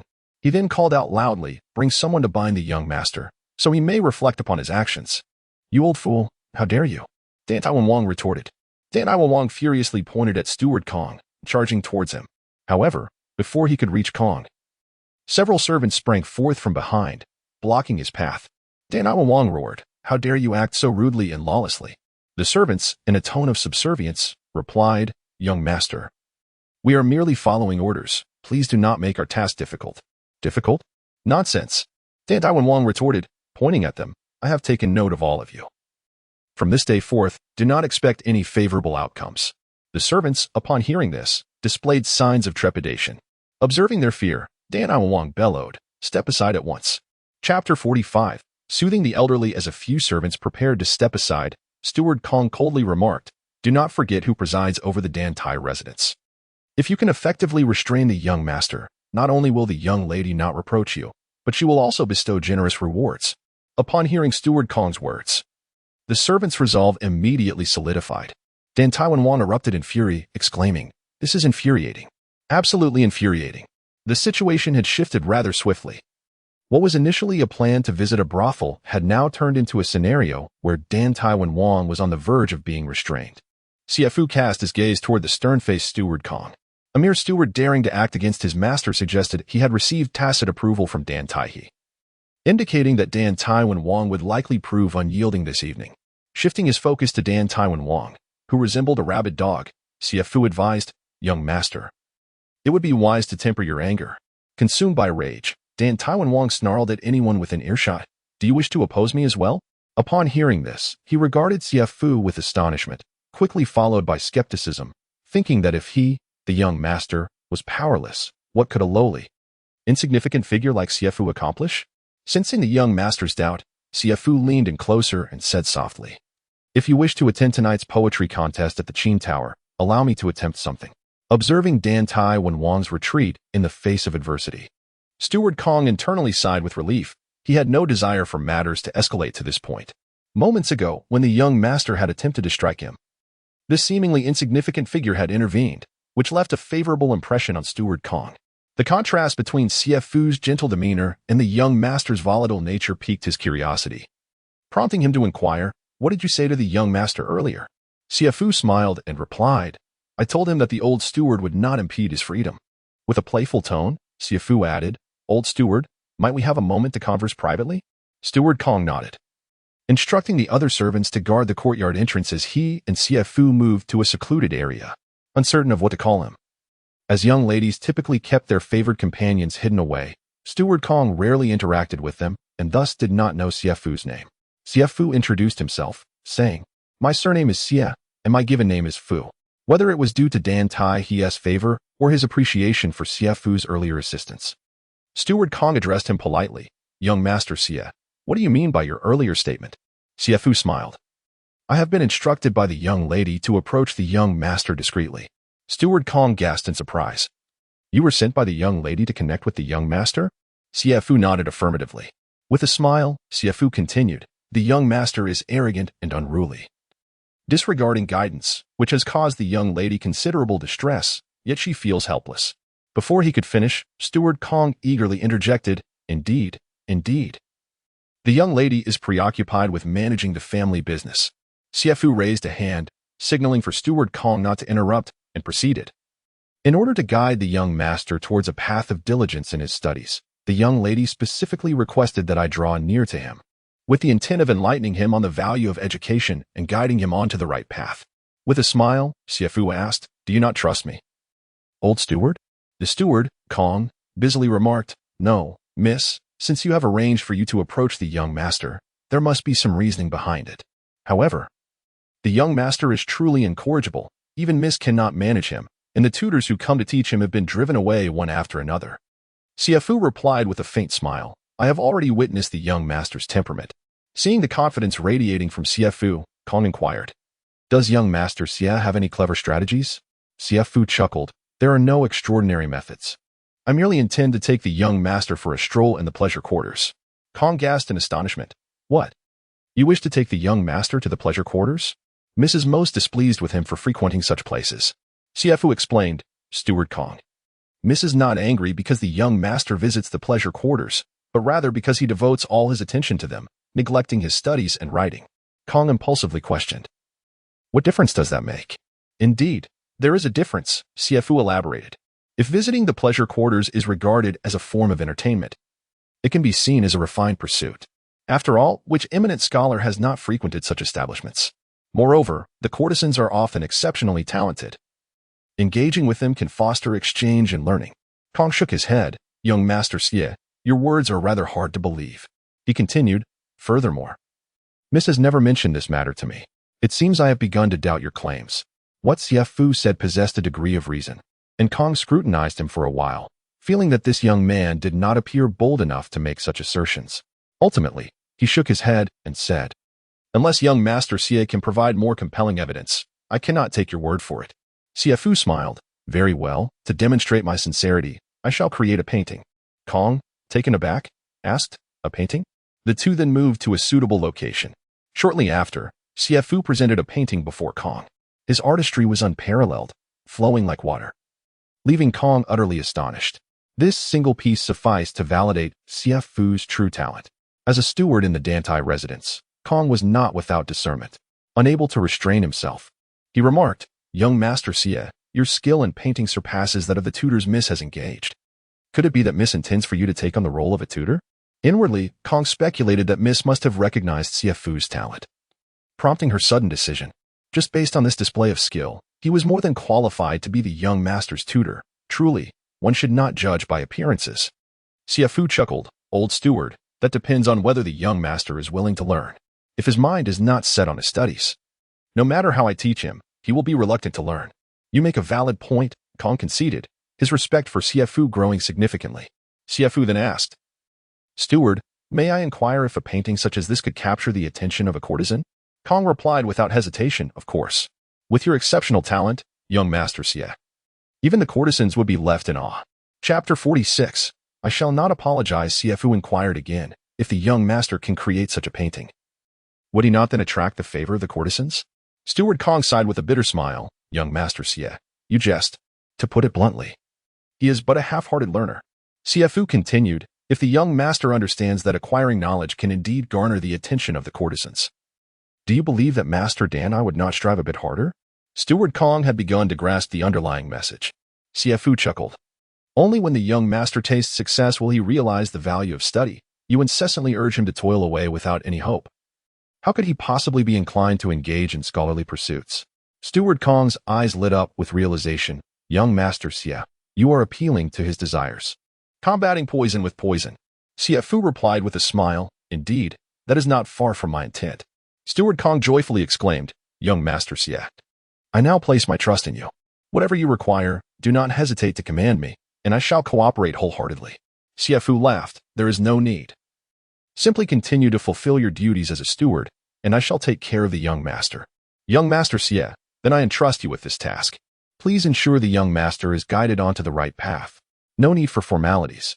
From the earlier altercation, Xie Fu had discerned that Steward Kong genuinely cared for Dantai Wenwang's well-being, and thus, his arguments were not easily refutable. Xie Fu smiled. "Young master, shall we not visit the Qin Tower?" Dantai Wenwang retorted irritably, "What do you mean? I am confined within this courtyard. How can I possibly go out?" He had not anticipated that Xie Fu could persuade Steward Kong, who had taken measures to confine him, even daring to confront him. It seemed utterly improbable that a mere dandy could sway him. Xie Fu grinned. I have already convinced Steward Kong. What did you say? Dantai Wang sprang up from his chair, gazing suspiciously at the grinning Xie Fu, hurriedly making his way to the door. To his astonishment, he found the several servants stationed at the courtyard entrance had mysteriously departed. To confirm, Dantai Wang stepped outside his residence, and no one attempted to stop him. Xie Fu chuckled. It was a matter of appealing to reason and emotion. You are the young master, and he is but a servant. Thus he is overstepping his bounds. Dantai Wang hesitated, fixing his gaze on Xie Fu. I do not believe it. That old fool is stubborn and regards my sister's words as gospel. Xie Fu retorted with confidence. Very well. I have promised him that I will ensure you diligently pursue your studies and bring honor to your family. Dantai Wang scoffed. Not a chance. Xie Fu replied, Young master, you can do it. Stop being so presumptuous. Let us first win tonight's poetry competition. Xie Fu and Dantai Wang took a carriage to the Qin Tower. For Xie Fu, riding in a carriage was a rare experience. As the second son of the prominent Xie family in Kuaiji, he had never enjoyed such privileges, and no one would believe it if he told them. Overall, he was a man who could endure poverty yet also embrace wealth. Before long, the carriage arrived at the entrance of the Qin Tower, where they alighted to find the area bustling with carriages and a throng of patrons. Xie Fu glanced at his companion, Dantai Wang, who appeared somewhat apprehensive, and took a deep breath. Dantai Wang, with little left to boast about besides his wealth, understood that the establishment they were about to enter was teeming with affluent individuals. Riches merely served as a ticket for entry, while true talent was what truly commanded admiration. This establishment was also a hub for the flourishing exchange of literary and artistic ideas. Turning to Xie Fu, Dantai Wang instructed, Stay composed. Do not embarrass me later. If you are unsure of something, refrain from speaking. In Dantai Wang's eyes, Xie Fu was merely an inexperienced scholar lacking worldly exposure. Xie Fu smiled, this calm demeanor pleasing Dantai Wang immensely. Well, your performance thus far surpasses that of the attendants I brought along. Let us proceed. Dantai Wang led the way, with Xie Fu following closely behind. They stepped into the grand entrance of the Qin Tower, where a lively gathering filled the hall, nearly at full capacity. At the center stage, a young performer was singing a captivating piece. Xie Fu surveyed the opulent hall, adorned with intricately carved beams and luxurious decor, reminiscent of the Qin Tower in Yangzhou. As Dantai Wang guided Xie Fu towards the central staircase, intending to ascend, he paused momentarily by the side of the stage, closed his eyes, and let the melody wash over him, humming along involuntarily. Standing near the stage, Xie Fu discerned that the piece being performed was The Long River and the Years, a composition he had created during his time at the Qin Tower in Yangzhou. Hearing the lyrics again, he realized they were identical to his original work. This revelation led him to ponder whether there was a connection between the Qin Towers of Yangzhou and Suzhou. Upon the completion of the song, Dantai Wang expressed his admiration, exclaiming, What a splendid piece! Truly exquisite. It transports me to a realm of bliss. In my life, I have never encountered Li Xiaodiao, who claims to be a dandy yet is merely a lecher. Xie Fu, taken aback, responded, What? Which Li Xiaodiao? Dantai Wang, brimming with pride, retorted, Look at your ignorance. You do not even recognize the famed libertine of Yangzhou, Li Xiaodiao. Do not dare to claim acquaintance with me in the future. Xie Fu was momentarily stunned, questioning the nature of Li Xiaodiao's reputation and how he had sullied it. After all, he merely frequented the establishment, composed a few songs, and penned a few poems. He gently probed, Are you certain, my lord? Dantai Wang, unfazed, replied, Certain of what? Certain that Li Xiaodiao is indeed a true libertine, a genuine dandy? Dantai Wang asserted confidently, Absolutely. Li Xiaodiao has tormented the top 5 renowned performers at the Lingyun Tower in Yangzhou for 3 days and nights. Those 5 esteemed performers were bedridden for weeks, barely able to walk without support. Li Xiaodiao is my idol. I aspire to be like him, flamboyant, celebrated by renowned performers, and as audacious. Xie Fu found himself in a state of bemusement, recognizing that while Li Xiaodiao had indeed subjected those performers to 3 days and nights of torment, it was not in the manner that Dantai Wang envisioned. During those days, he had sought their assistance to unravel the mysteries of ancient characters, leading him to wonder if their resentment had resulted in the tarnishing of his own reputation. Young master, it would be wise for you to refrain from emulating such despicable individuals and instead devote your attention to studying and writing. Dantai Wen, upon hearing this, was filled with indignation and retorted, How dare you label my idol as a despicable person? Who do you think you are? Apologize to my idol this instant. Xie Fu, somewhat taken aback, replied, I will not offer an apology. Dantai threatened, if Dantai were to discover that you spied on her while bathing. What do you suppose her reaction would be? Chapter 47. The passionate General Xie Fu chuckled, dismissing the threat. Am I to be intimidated by this for a lifetime? Dantai Wang smiled lightly. Dantai hitching revels in instilling terror to assert her cold authority. To my knowledge, the wooden donkey is adorned with numerous protrusions, with one end of a thick rope tied to its head and the other to a drum fan. When the wind blows, the fan moves, causing the wooden donkey to sway, and the stronger the wind. Xie Fu interrupted. All right, how do you propose I apologize? Dantai Wang retorted fiercely. If my idol were here, I would insist you kneel before him for such an affront. Never mind, repeat the passionate General Li Xiaodian 100 times. This Xie Fu found it difficult to utter. Dantai Wang, noticing his hesitation, sneered, the stronger the wind, the more fiercely the wooden donkey sways. Ah, the ecstasy. The bloodshed. Xie Fu finally relented. The passionate General Li Xiaodian, he muttered, though it felt somewhat sacrilegious. Dantai Wang laughed heartily. I see your knees are not as resolute as you claim. 100 times? Mind you, I am counting. The passionate General Li Xiaodian let us ascend. Dantai Wang said, leading the way upstairs while instructing. Do not pause. I am listening. As they climbed, Dantai Wang chanted, May my idol bless me with victory tonight. Xie Fu listened, pondering silently. I am not even dead yet, and you seek my blessings? Surely my presence is more fortuitous than any divine favor. Dantai Wang frowned. Why have you stopped? Xie Fu had no choice but to continue. The passionate General Li Xiaodian, upon reaching the second floor, a maid named Shan Shan greeted them. Young Master Dantai. Pleased that the maid recognized him. Dantai Wang proudly produced a piece of silver from his pouch and casually remarked, I have come to attend the poetry contest. The maid joyfully accepted the silver. Young Master Dantai, you are invited to the Qingyan Pavilion. She gestured ahead, leading the way. In the brothel, it is essential for maids to memorize the faces and names of every guest, and if possible, to understand their backgrounds as well. The Qingyan Pavilion was elegantly appointed, adorned with calligraphy and paintings of renowned figures, with incense wafting and orchids enhancing the ambience. The spacious area featured 3 couches, where a chessboard was laid out for leisurely games. Dozens of grand chairs flanked either side, while 2 large round tables, covered with brocade cushions, served as dining spaces. As Xie Fu observed Dantai Wang gazing at the ceiling, he followed suit, only to find a 6-foot-wide, 10-foot-long translucent glass panel replacing the tiles, allowing a direct view of the azure sky and the bright moon. Although the moon was absent, only a myriad of twinkling stars adorned the night, evoking a picturesque sky that cleansed the spirit. To gaze upon the azure clouds, the Qingyan Pavilion must have been conceived thus. Several pearl lamps hung overhead, illuminating the hall, as bright as day. Xie Fu took a seat beside Dantai Wang on one of the large chairs. Dantai Wang glanced at Xie Fu, prompting him with a grunt, and Xie Fu instantly realized, rising to stand behind him. A companion must embody the role of a companion. To sit alongside the young master would imply an indistinction of status. Dantai Wang did not express much reproach but gently reminded, be mindful, do not bring me shame. A maidservant presented a bowl of tea, and Dantai Wang inquired, which esteemed talent is presiding over today's poetry competition? The maidservant smiled and replied, it is Lady Peony. Upon hearing this, Dantai Wang clapped his hands in delight, exclaiming, ah, splendid. The maidservant continued, tonight's poetry contest offers a special prize for the champion. Dantai Wang, intrigued, asked, oh, what is the prize? The maidservant giggled. The prize is a personal meeting with Lady Peony. Oh my! Dantai Wang exclaimed, exhilarated, that is precisely what I desire. I have long wished to engage in a private conversation with Lady Peony. The maidservant remarked, I can see you are brimming with confidence, young master. You will surely excel tonight and capture Lady Peony's favor. Dantai Wang laughed heartily, your words are sweet. Here, let me reward you. He then retrieved a silver coin from his purse to give to the maidservant. She joyfully replied, thank you, young master.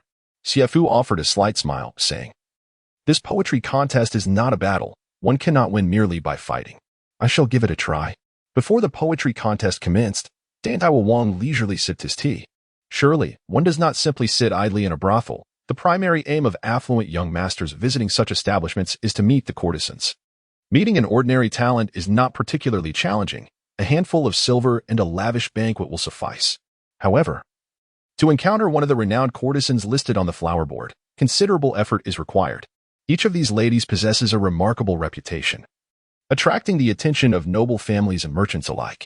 To meet them, one must compete. Simply adhering to a first-come, first-served basis would be rather inappropriate. Thus, brothels organize poetry gatherings, allowing talents to demonstrate their abilities, enlivening the atmosphere while fostering a reputation for literary exchange. The top courtesans are unique and highly sought after, making a meeting with them even more elusive. If they were readily available, their allure would diminish.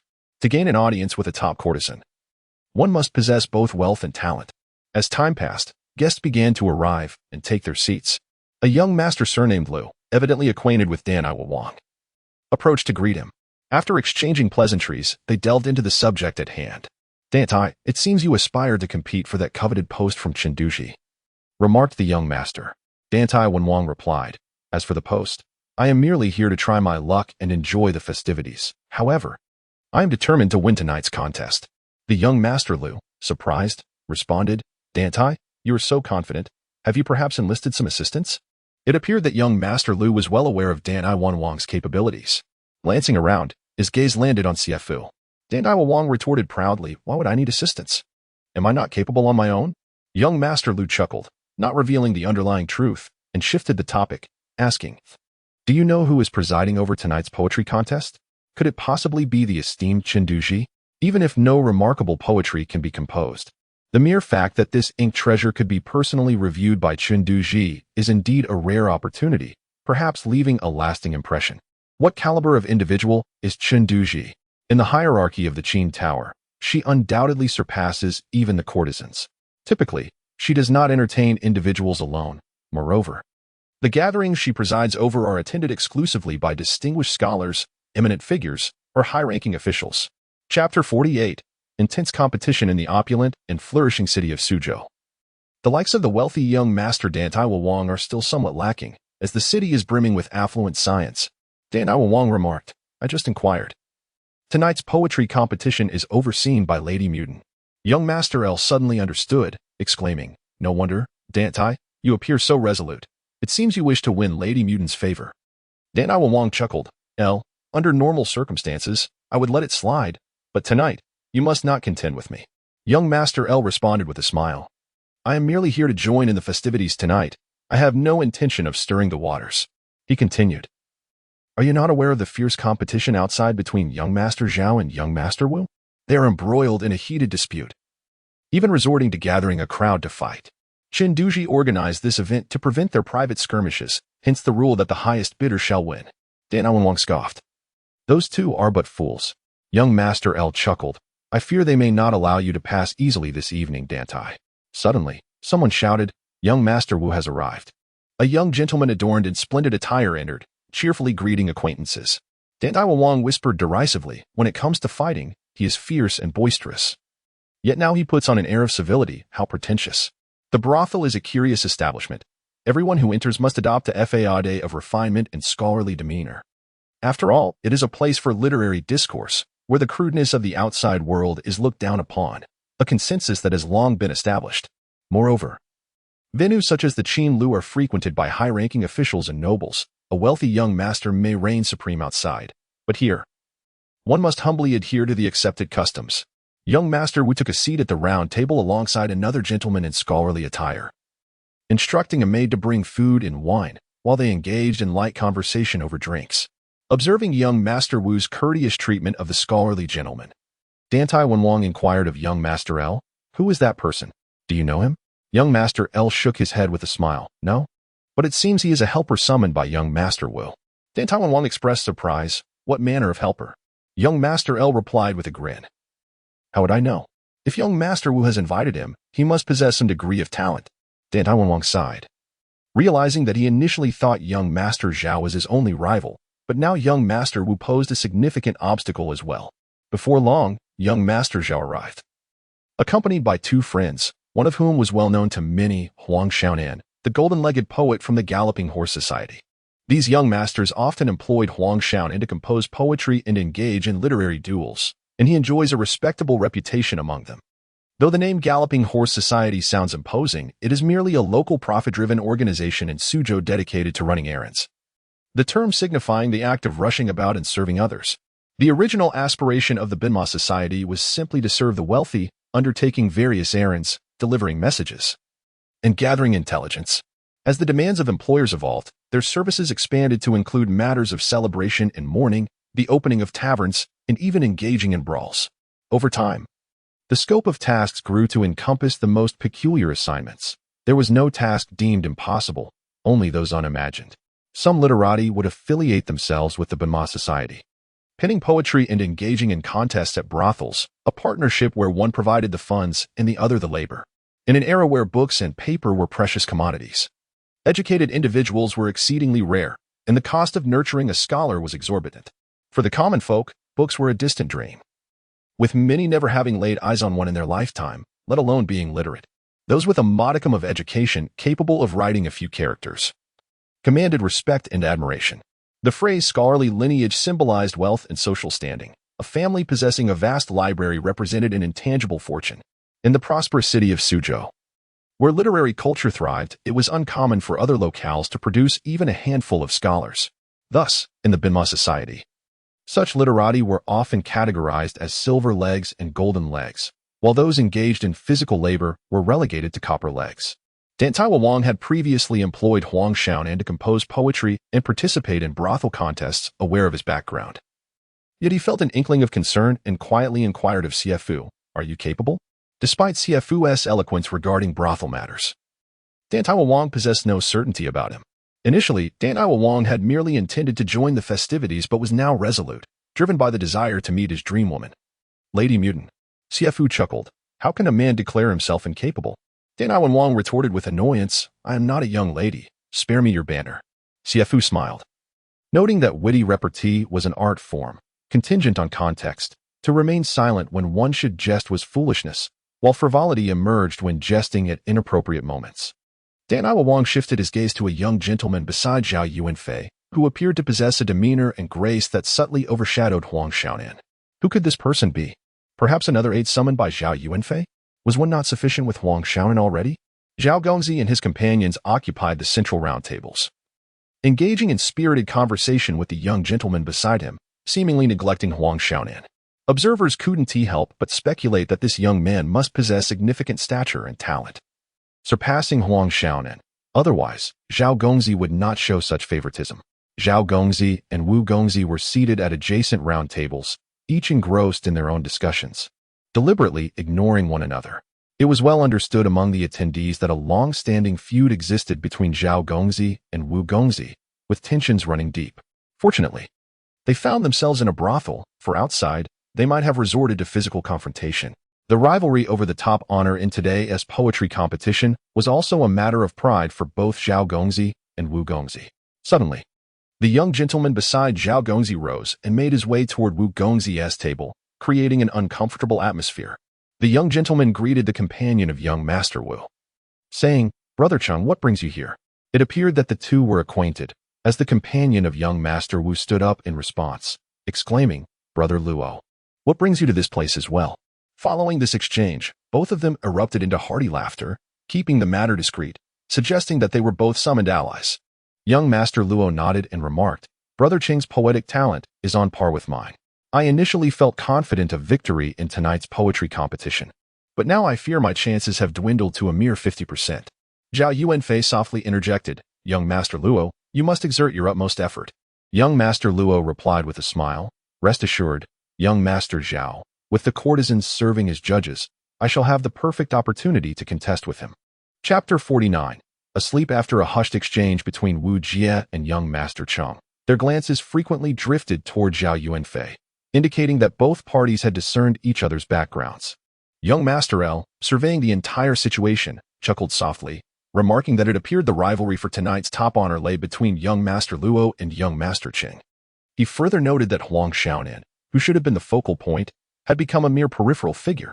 Hearing this, Dantai couldn't help but feel a twinge of disappointment. If even Huang Xiaonan had been relegated to the sidelines, what chance did he have? Initially, he had only sought the excitement of competition, indifferent to the outcome. Yet the prospect of meeting Madame Peony tonight ignited a fervent desire within him to claim the first prize. At this moment, a graceful young woman approached, her demeanor distinctly refined. With a charming smile, she addressed the assembly, Esteemed gentlemen, I am here, the personal maid of Madame Peony. Tonight's poetry competition is presided over by her, and she has prepared the topic, which is enclosed within this brocade box. Everyone present was already familiar with the procedure. He opened the box and produced a slip of paper, reading aloud. The topic is Jean Lu, and you are to compose a poem on it, with no restrictions on form. Within the time it takes to burn a stick of incense. Evidently, Madame Peony was aware that the talents of those gathered were not overly profound. Thus she had chosen an accessible prompt that would surely resonate with their experiences of romance and beauty. Upon announcing the topic, Hio added with a smile. Tonight's competition also comes with a reward. The victor will have the honor of meeting Madame Peony in person. At this, the gentleman's eyes brightened. The prize was indeed enticing. Madame Peony held a reputation as one of the finest among women, and the chance to meet her was a rare opportunity, especially in the absence of renowned scholars to contest it. Shortly thereafter, several maidens entered, distributing writing materials. Hio personally brought forth an incense burner. With a stick of fragrant incense already lit, placing it prominently on the table before the couch for all to see. Many young men began to ponder deeply, and Huang Xiaonan, seated next to Zhao, assumed a thoughtful pose. Meanwhile, young Master Luo smiled subtly, signaling to young Master Cheng at Wu Jie's table with 2 fingers, indicating that he had already conceived 2 poems.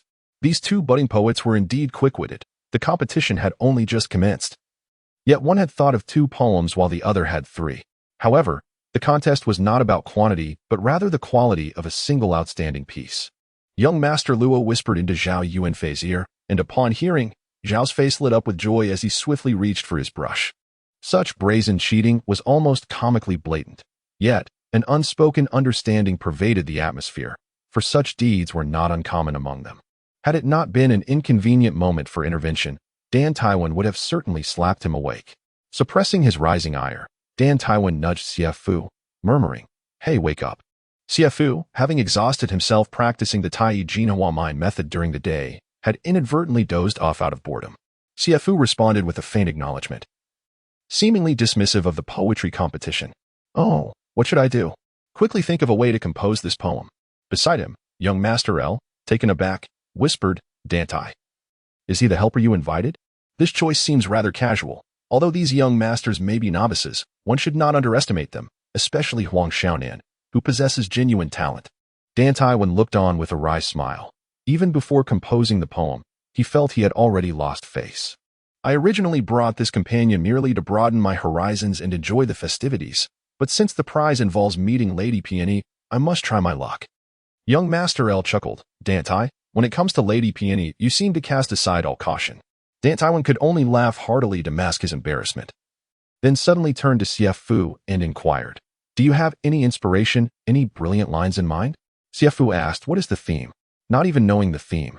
Dantai was exasperated, raising his hand. "Enough, you can just stand there. Tonight, I shall take charge." Xie Fu replied with a smile, "Very well. Winning or losing matters little. The key is to rely on one's own capabilities." Dantai was infuriated. This young dandy had the audacity to mock him. Observing Xie Fu's dazed demeanor, young Master L could not help but laugh. "Dantai, where did you find such a gem?" Dantai replied solemnly, "I had no intention of depending on him." He then earnestly resumed his contemplation. After a considerable time, he suddenly caught sight of the several pearl lamps above, and a spark of inspiration struck him.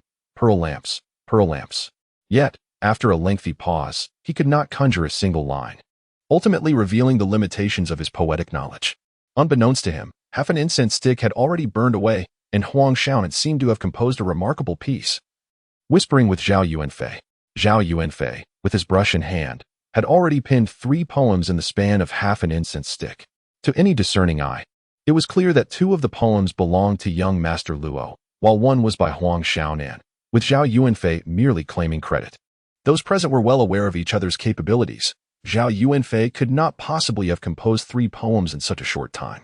With the 3 poems laid out, a discussion ensued regarding which was the finest. After a while, Huang Xiaonan's poem was the first to be set aside. Though his expression was not pleasant, he bore no resentment. Indeed, the 2 poems by young Master Luo were superior. While others had 3 poems to choose from, Dantai had not written a single line, leaving him feeling quite disheartened. Young Master L whispered with a chuckle, "It seems Huang Xiaonan's poem has been discarded. why not take it and avoid submitting an empty sheet? However, L's comment did little to console him. Instead, it stoked the flames of his frustration. Dantai replied coldly, why would I pick up something that others have discarded? Chapter 50. A melancholic affection. Young Master L chuckled softly, choosing to remain silent. Xie Fu interjected, young master, have you given it any thought? Time is of the essence. Dantai Wang glared at Xie Fu, coolly retorting, you, after tonight, we shall be enemies, and you will reap the consequences. Xie Fu laughed lightly, young master. I often benefit from your guidance. Perhaps I should give it a try first. Dantai Wang was taken aback, wondering if a poem had already been composed. Although El Shiju was aware of his background, Xie Fu's words flattered him considerably. El Shiju looked at Xie Fu with surprise, exclaiming, it seems you possess some talent. Dantai Wang turned to Xie Fu and said casually, then you may go ahead. I shall refine your work. Xie Fu asked, young master, you have yet to reveal the topic. Upon hearing this, El Shiju burst into laughter. He had assumed a poem had already been created. Seeking amusement, El Shiju read the topic aloud. Compose a poem entitled Qin Tower, with no restrictions on form, within the time it takes for a stick of incense to burn. He gestured toward the nearly extinguished incense on the table, reminding them, the incense is about to burn out, you must hurry. Xie Fu responded with an acknowledgement. A smile crossing his face, I have an idea, but suddenly paused. Having frequented the brothel, he had penned countless poems inspired by it. And the topic Qin Tower was relatively easy. However, to secure the top position, careful consideration was paramount. Both Dantai Wang and El Shiju were astonished by Xie Fu's declaration, exclaiming in unison, so soon? Xie Fu chuckled, not quite so quick. Allow me some time to ponder. The two calmed down, realizing that it was somewhat exaggerated to compose a poem upon hearing the topic. Xie Fu began to contemplate earnestly. And after a while, gazing through the translucent glass, he looked up at the night sky as inspiration struck. His demeanor caused both gentlemen to feel a twinge of anxiety for him. Dantai Wang, glancing at the dwindling incense, couldn't help but urge, quickly. Time is running out. Upon hearing this, Dantai Wang promptly sat up, grasped his brush, and inscribed verses on paper. El Shiju, curious about what Xie Fu was reciting, leaned over to glance at the paper. As soon as Dantai Wang completed a line, El Shiju read it aloud. The black balustrade reflects the falling rainbow-clad tower. This line struck him as peculiar. If it was a black balustrade, where did the light come from to illuminate the Qin Tower? It seemed illogical. He murmured the line again. The black balustrade reflects the falling rainbow-clad tower. The more he repeated it, the more intriguing it became. The pitch blackness enveloping the sky and moon conjured an image in his mind of the Qin Tower shining resplendently. As El Shiju contemplated, a sudden realization dawned upon him, and he exclaimed, brilliant! The bright moonlight illuminates the world, while this darkness shrouds the earth. Is not blackness a color as well? If the Qin Tower were not lit, it would vanish into obscurity. The phrase rainbow-clad tower evokes a scene of brilliance that even the inky night cannot overshadow. To say the black balustrade reflects the falling rainbow-clad tower is less apt than to say the rainbow-clad tower reflects the black balustrade. The more El Shiju pondered, the more profound the meaning became. Competing for brilliance with the bright moon was a well-worn trope, yet this line rendered the darkness of the night utterly diminished, creating a stunning contrast. The sound of Hio's voice echoed, within the span of a single incense stick. Gentlemen, please present your exquisite works. El Shiju was still a step behind, while Dantai Wang had already handed his poem to hear. What was it? The delicate fragrance of a silken garment. He mused, momentarily lost in thought. In the presence of El Shiju, Dantai Wang felt no need for concealment. El Shiju exclaimed, how could you? Dantai Wang immediately raised a finger, shushing him, signaling that it was indeed cheating, but such brazen deceit should be kept discreet. El Shiju, in haste, turned to Xie Fu and whispered, what is the second line? Xie Fu chuckled, I seem to have forgotten as well. El Shiju pointed at Xie Fu, asserting, you must have copied this poem, otherwise, how could you forget your own creation? Xie Fu replied with a smile, I believe I've recalled it. The second line is perhaps the delicate fragrance of silken garments swaying lightly. He lightly patted himself, lamenting his recent lack of sleep and poor memory. El Shiju paid no heed to Xie Fu's sleep habits and began to ponder the lines. After a moment, he murmured, this second line clearly portrays a woman's graceful form, yet pales in comparison to the first line. However, the mention of swaying garments does carry a hint of allure. El Shiju bluntly stated, this second line is far too simplistic. It diminishes the impact of the first significantly. Dantai Wang, Aware that El Shurji was not particularly skilled in poetry, but had a keen eye for critique, pressed, El brother, where does it fall short? El Shurji smiled. Consider this. The grandeur of the Qin Tower cannot be encapsulated by a mere line about swaying garments. It is indeed quite shallow. Suddenly, he caught sight of the curtains fluttering in the summer breeze, subtly moving as if stirred by an unseen force, and abruptly turned to leave the Qingyan pavilion. Dantai Manor, taken aback, inquired, El brother, where are you going?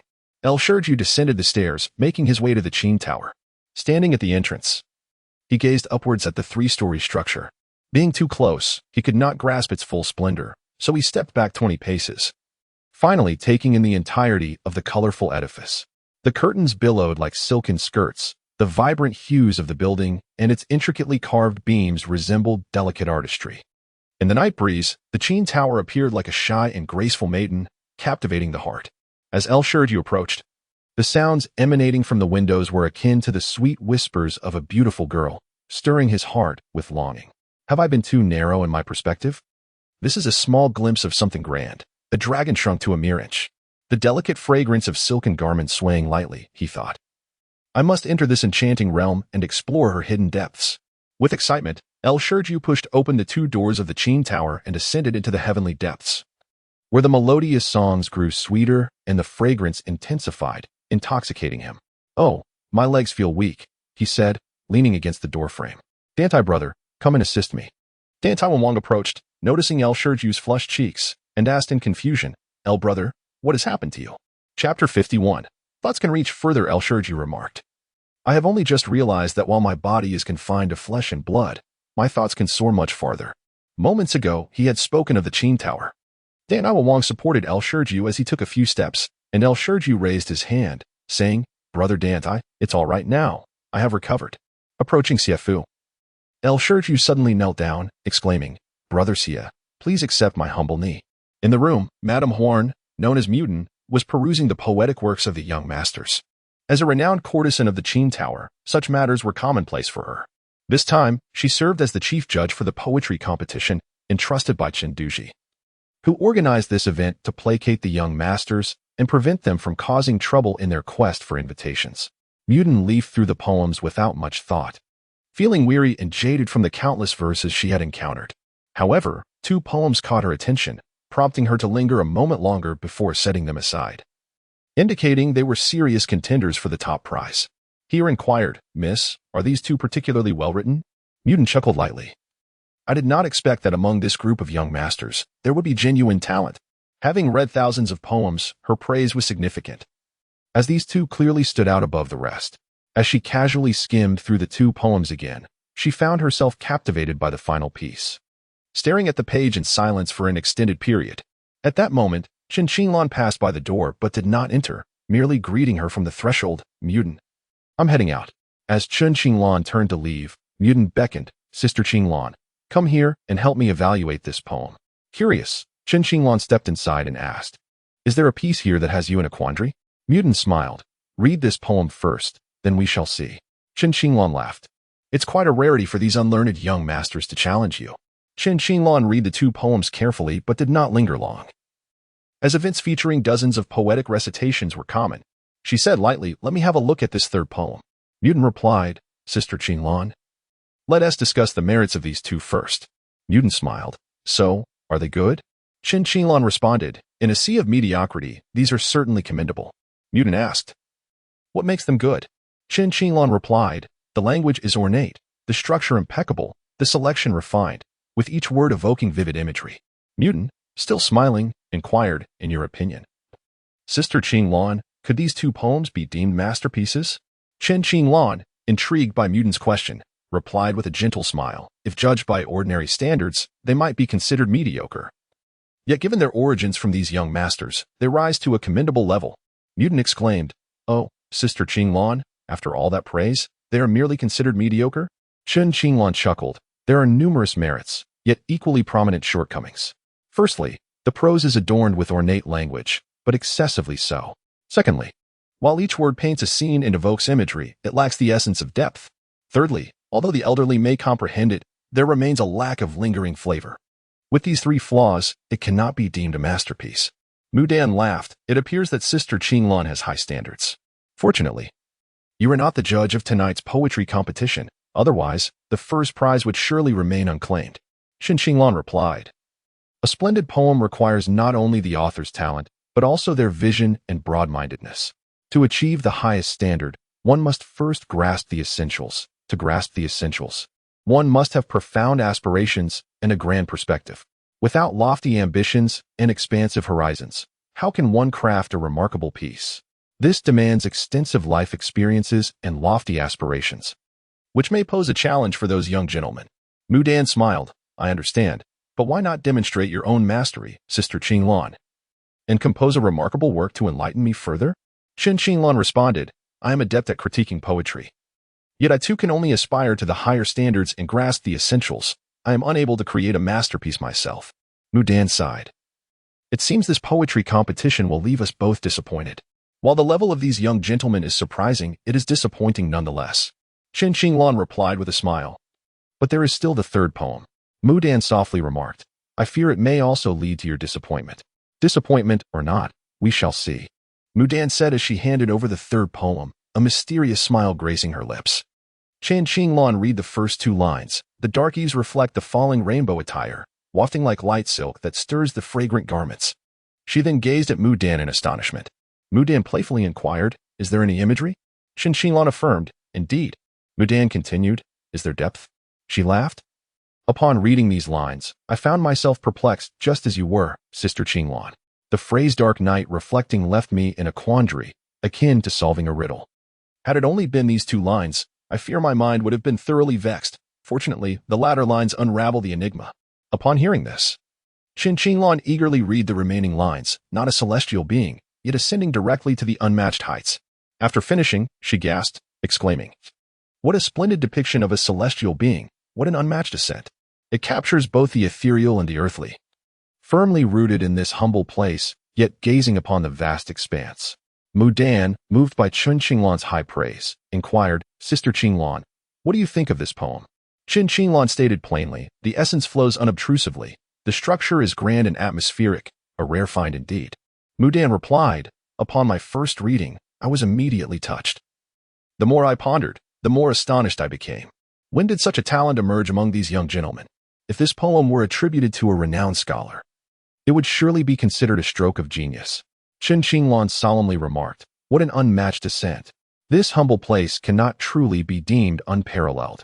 It is merely a realm of mundane revelry. How could it attract the presence of celestial beings?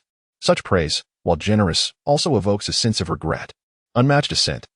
As she spoke, Qin Qinglan began to savor the words once more. Chapter 52. Asleep again. Peony, filled with curiosity, inquired, What does Sister Qinglan mean? Suddenly, Qin Qinglan's maid appeared at the doorway, announcing, Miss, the sedan chair has been waiting at the entrance for quite some time. After Qin Qinglan departed, Peony chuckled softly. To speak first is to win. This masterpiece was something I sought after from the start. As she lowered her head to read the poem once more, she murmured, It's a pity the calligraphy is rather lacking, unworthy of such a fine poem. On the side of Qing Yin Ke, they had been waiting for a considerable time.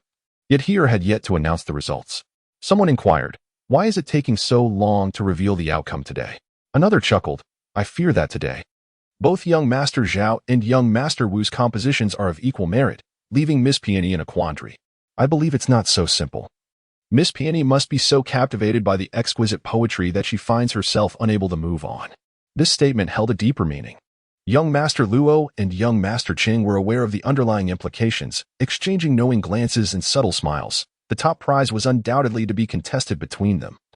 For among this assembly of frivolous young masters, who could surpass their poetic talents? El Shurju had lost interest in the outcome, his gaze fixated on the slumbering Xie Fu, who had once again dozed off standing. He was troubled, pondering how he could forget the last two lines. It was simply outrageous. Without reading those concluding verses today, he feared he would not find rest. Here they come, here they come. El Shurju turned at the sound, spotting Heer gracefully approaching, standing at the center with a smile adorning her face. All eyes in the gathering fell upon Heer, while Dantai Manor seemed to have come to an understanding, wearing a calm expression devoid of expectation. Amid the collective anticipation, Heer smiled as she announced, According to tradition, today's poetry competition has yielded first, second, and third places. The remaining participants will not be ranked. I shall first declare the third place. The third place goes to young Master Wu Jie. Third place. Both Wu Jie and his companion, young Master Qing, were taken aback. Wu Jie could not help but exclaim, "Could there be a mistake?" Zhao Yuanfei erupted in joyous laughter, while young Master Luo looked on with curiosity, wondering who could possibly claim the second spot if Qing Wenjing's poem had landed in third. Among this gathering of young masters, was there truly anyone whose poetic prowess rivaled theirs? He smiled and addressed Wu Jie. "Is this indeed the poem you composed? If so, then the ranking is correct." After her words, her young maid returned Wu Jie's poem to him. Upon reviewing it, he confirmed it was indeed his work. The paper bore an additional character, G, likely inscribed by Peony. Thus, it was clear there had been no mistake. Soon, many began to grasp the peculiar nature of Wu Jie's third-place finish. Curiosity arose regarding who would occupy the second place, as they exchanged glances, eager to uncover this mystery among those they knew so well. Dan Taiwan suddenly felt invigorated, speculating. Could I be the second? Alas, he had hastily pinned his verses due to the time constraints, leaving no room for contemplation. He met the inquisitive and expectant gazes of the assembly, announcing with a smile, "The second place goes to young Master Zhao Yuanfei." At this declaration, gasps erupted.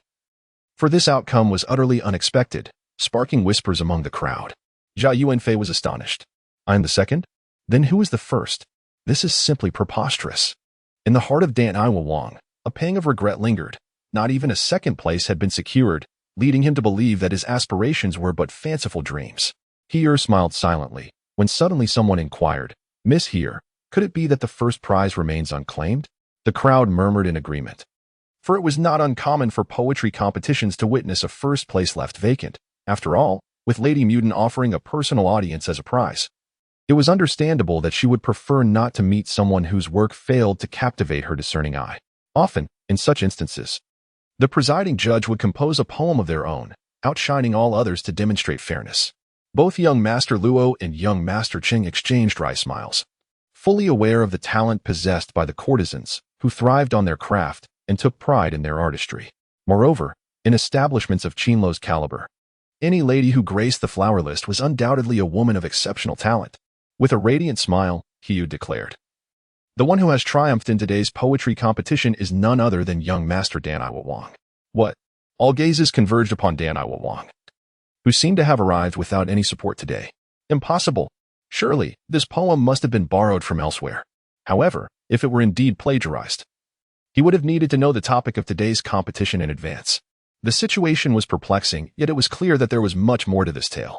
Meanwhile, Dantai Wang found himself utterly bewildered. Among those present, only El Shurju appeared composed. A poem of such caliber could not have escaped the notice of Lady Muden, who was evidently not blind. What truly gnawed at El Shurju was the mystery behind the last two lines of the poem. After a moment, Dantai Wang finally regained his senses, his heart swelling with uncontainable joy, astonished that happiness had arrived so swiftly. He felt as though he were floating in bliss. This pretty boy, by all that is holy, he has truly fulfilled my wishes. He longed to embrace the young man and shower him with kisses. But he reminded himself to remain composed, promising to express his gratitude later.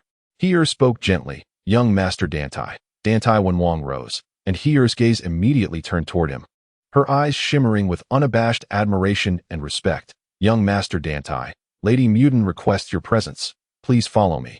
Dantai Wang chuckled, a sense of pride swelling within him as he clasped his hands together and said, "Esteemed gentlemen, I appreciate your kindness." With that, he followed Heer. Just as Dantai Wang was about to leave with Heer, Zhao Yuanfei stood up, proclaiming loudly, "Wait, I refuse to accept this. What kind of poem could possibly surpass my own? At the very least, I deserve to know." Heer recited, "The dark clouds reflect upon the colorful silk-clad tower. Swaying like light gauze, it plays with the sin of garments.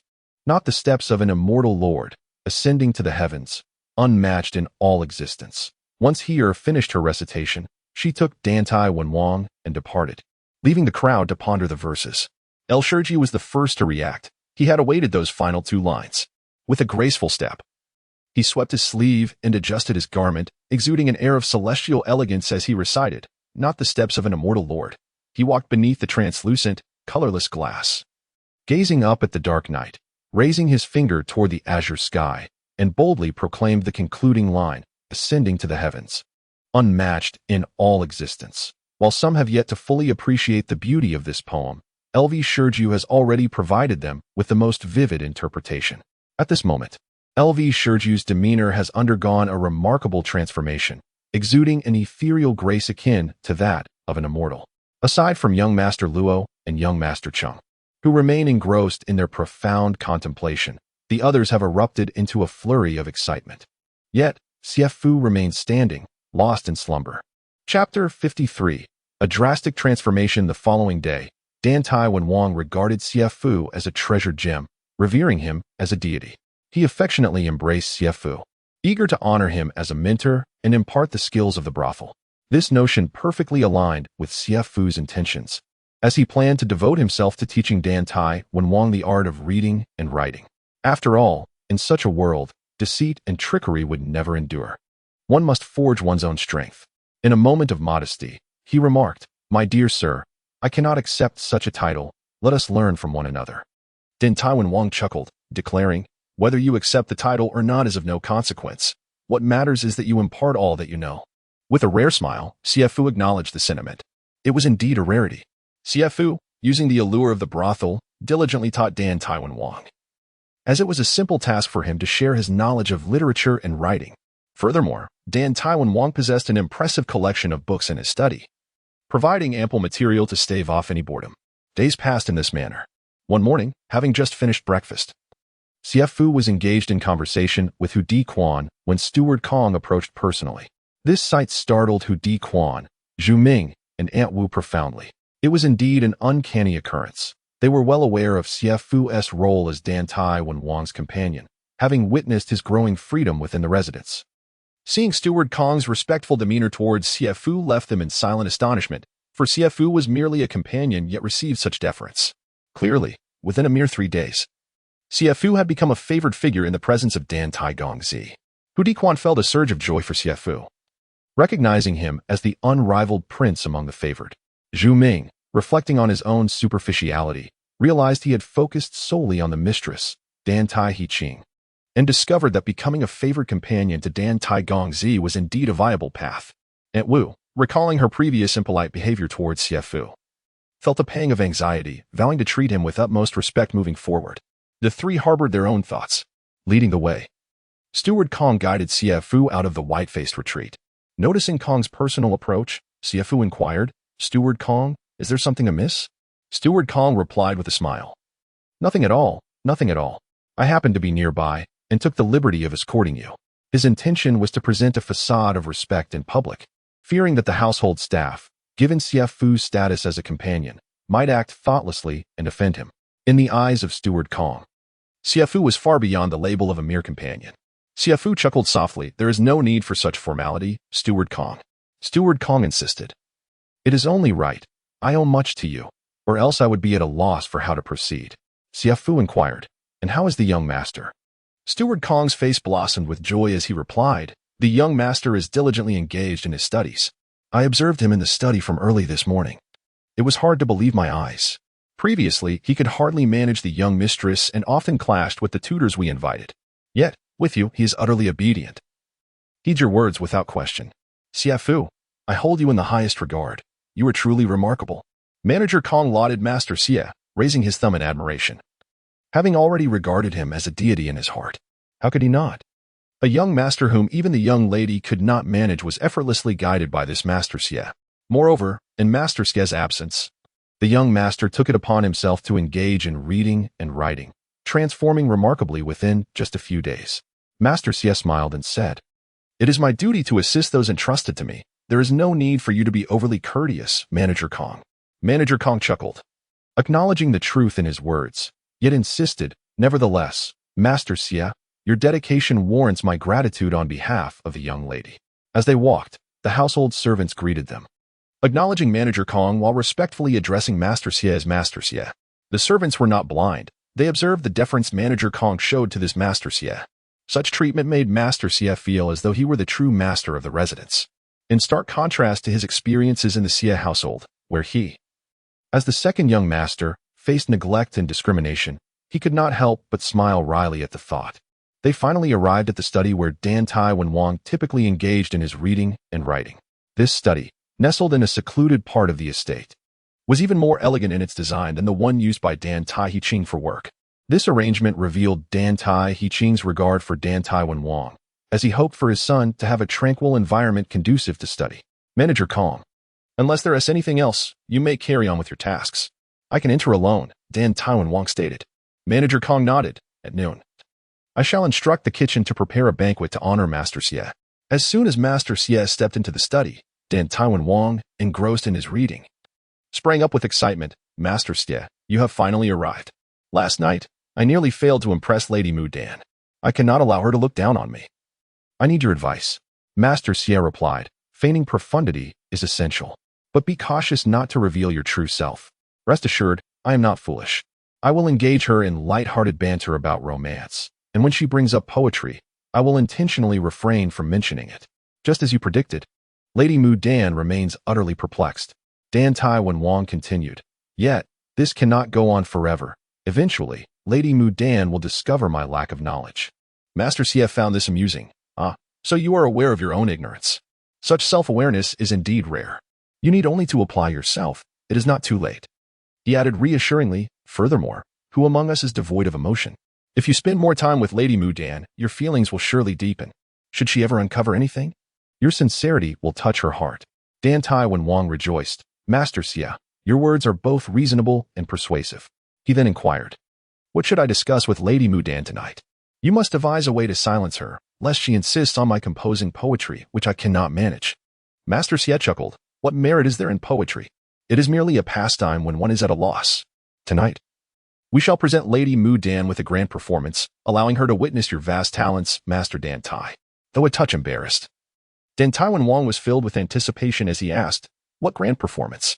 Xie Fu chuckled, reflecting on anecdotes of both ancient and contemporary celebrities, as well as the nuances of classical conversations. Dantai Wang, perplexed, inquired, what do you mean by classical conversations? Xie Fu replied with a smile. To put it plainly, it's akin to casual discourse. Dantai Wang, unimpressed, remarked, isn't casual discourse rather simple? Xie Fu countered, casual discourse is far from simple, particularly when engaging with a courtesan. If you discuss mundane matters, she may perceive you as vulgar. If you delve into profound topics, the conversation may become obscure and tedious. Should you attempt to converse about elegance and refinement, you might find yourself lacking in expertise, failing to capture her admiration. After all, which courtesan is not well versed in the arts of chess, calligraphy, painting, and various performances, possessing an exquisite mastery of beauty and adornment? Chapter 54. The use of illusions. While in Yangzhou, Xie Fu frequently resided in the brothel, forming close bonds with the courtesans.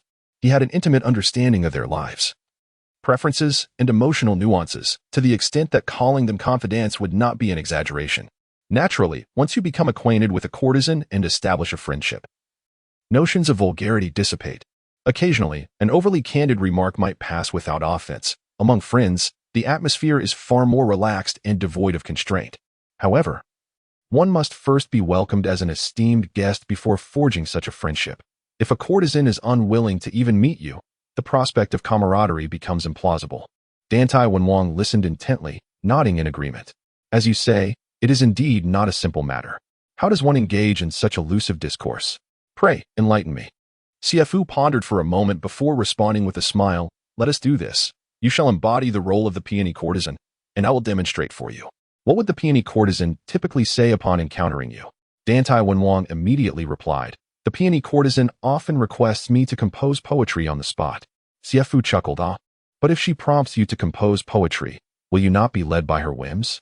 Even if you were to craft a fine verse, you would merely receive a token compliment in return, a scenario she has likely experienced countless times, rendering her desensitized. If she requests a poem, you might choose to abstain from composing one. Curiously, Dantai Wang inquired, then what should I do? Engage in conversation about poetry, sharing anecdotes about famous poets. For instance, you could recite a poignant line relevant to the present moment, intertwining the scenery with emotions through poetic expression. Alternatively, you might discuss the context of certain poems, such as the 7 steps or the 7 steps of talent, allowing you to articulate your thoughts eloquently. Surely, this would be far more engaging than merely composing a poem. Dantai Wang exclaimed with delight, indeed. This will ensure I am never at a loss for words. But if the peony courtesan praises my talent, how should I respond? Xie Fu laughed. If she lauds your talent, you might reference the tale of the 8 doubts of talent. In a world where talent is quantified, Chao Ji alone possesses 8 doubts, while Xie Kong holds but 1, leaving the remainder for all others to share. How could I dare claim to be highly talented? You could gently admonish the peony courtesan for her misjudgment and, in doing so, compel her to drink a toast in penance. Your reasoning would be sound, and she would certainly acquiesce to the penalty. Dantai Manor erupted in laughter, thoroughly amused. That is truly brilliant. Xie Fu continued. One must not indulge the courtesans excessively, lest they become haughty and dismissive of your worth. After her penance, you might seize the opportunity to discuss the lore of wine. Since she acknowledges her fault, she will undoubtedly drink it all in one go. You could remark that she only recognizes her penalty, neglecting the true essence of the wine, as she consumes it mindlessly, failing to appreciate its aroma, a waste of the ancestors' labor in crafting it. Thus, you could impose another cup as a further penalty. Dantai Manor laughed heartily, even more ingenious. With great anticipation, Dantai Manor asked, how then shall I further engage her?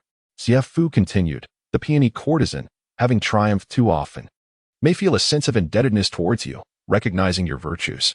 In such moments, should you indulge in spirited, if incoherent, discourse, she is unlikely to fault you. On the contrary, witnessing your inebriated antics may evoke her sympathy. Dantai Manor expressed his excitement. Xie Fu, I am utterly in awe of your ingenuity. You are truly formidable. Had you been born into affluence, I fear you would have become a master of seduction. Xie Fu remarked. Allow me to share some anecdotes of renowned figures and classical allusions.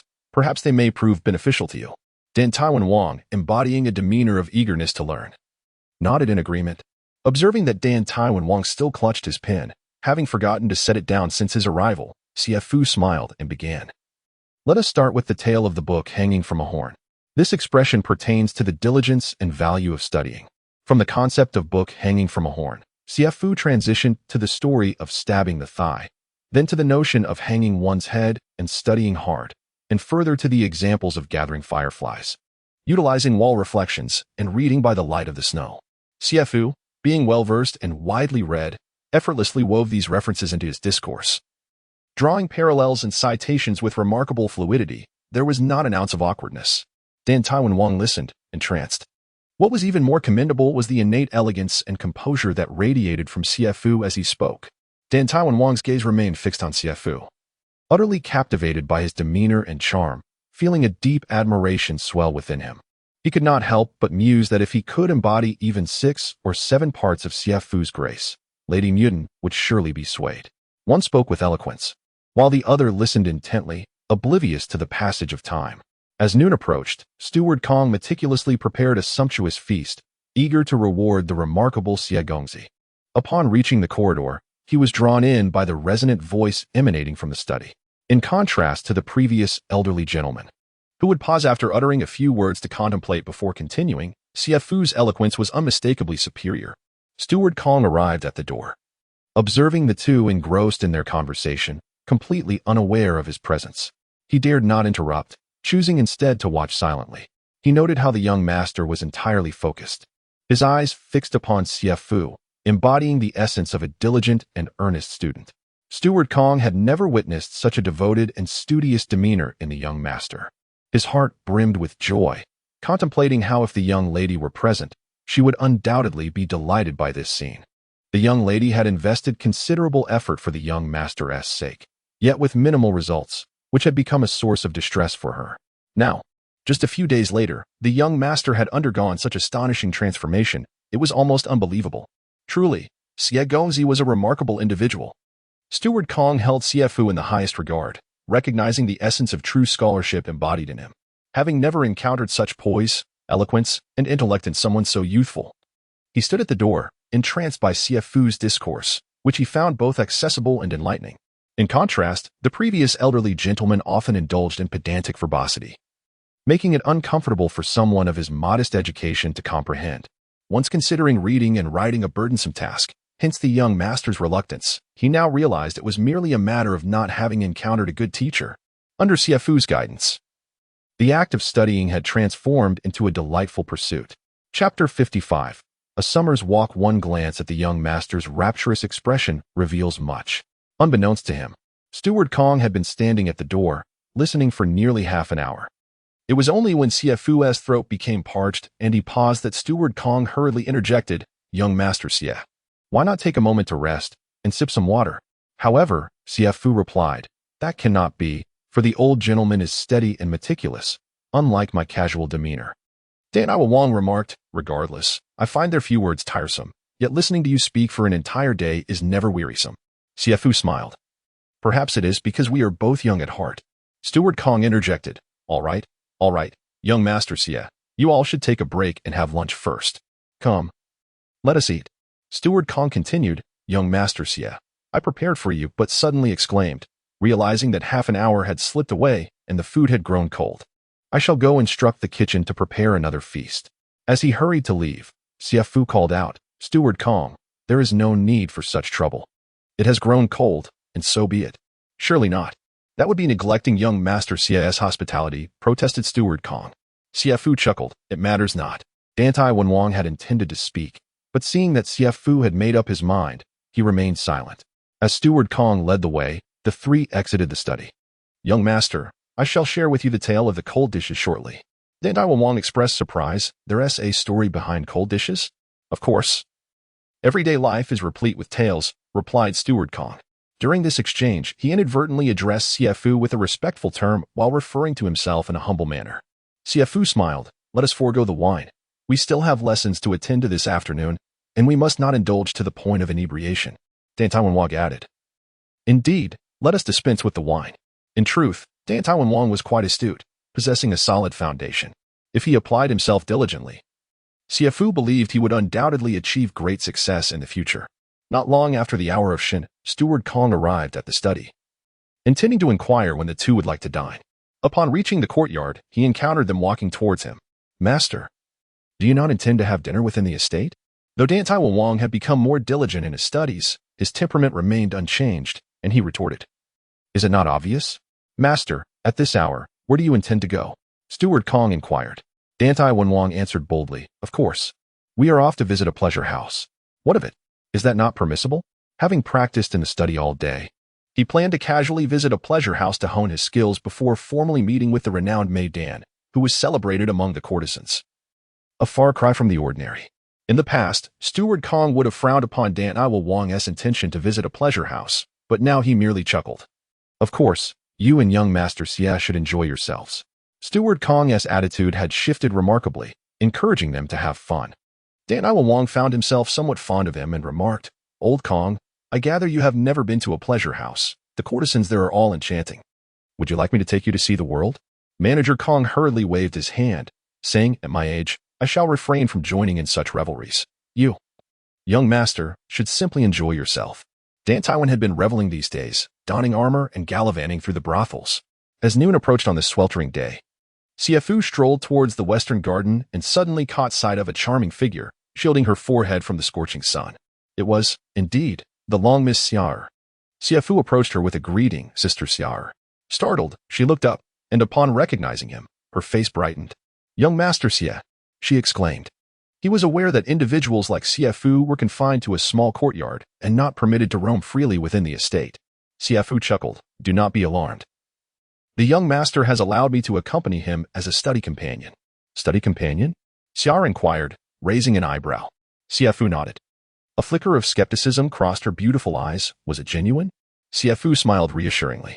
Realizing he was not jesting, Xiar responded with an odd grin, suggesting that perhaps the young master merely sought a companion for mischief. This was likely a case of like-minded individuals, though Xie Fu did not seem the type. Regardless, she congratulated him. Xie Fu replied, "What is there to congratulate?" Xiar smiled faintly, for being confined in the small courtyard was certainly unpleasant. Xie Fu continued, "If I have Sister Xiar by my side, there is nothing to lament." Oh dear, here we go again. If we were not familiar, such words would seem rather frivolous. It was precisely because they were well acquainted that she chose not to take offense. "You are such a warm-hearted person, eager to envelop others in sweet words." Having finally encountered Sister Xiar, he believed it a waste to engage in mere pleasantries. Xiar covered her mouth with a laugh, finding his sweet words somewhat overwhelming. Xie Fu burst into hearty laughter. "Sister Xiar, where are you headed on this sweltering afternoon?" "Ah, I am just about to seek out Manager Kong." The two walked together, and though the blazing sun offered no poetic charm, they inevitably slowed their pace. Sister Xiar, since we parted that day, though we reside in the same estate, it has been quite challenging to see you. I usually remain within the inner courtyard. Unless necessary, I seldom venture out. Is it not stifling? One becomes accustomed to it. I am exceedingly grateful for your attentive care during those days.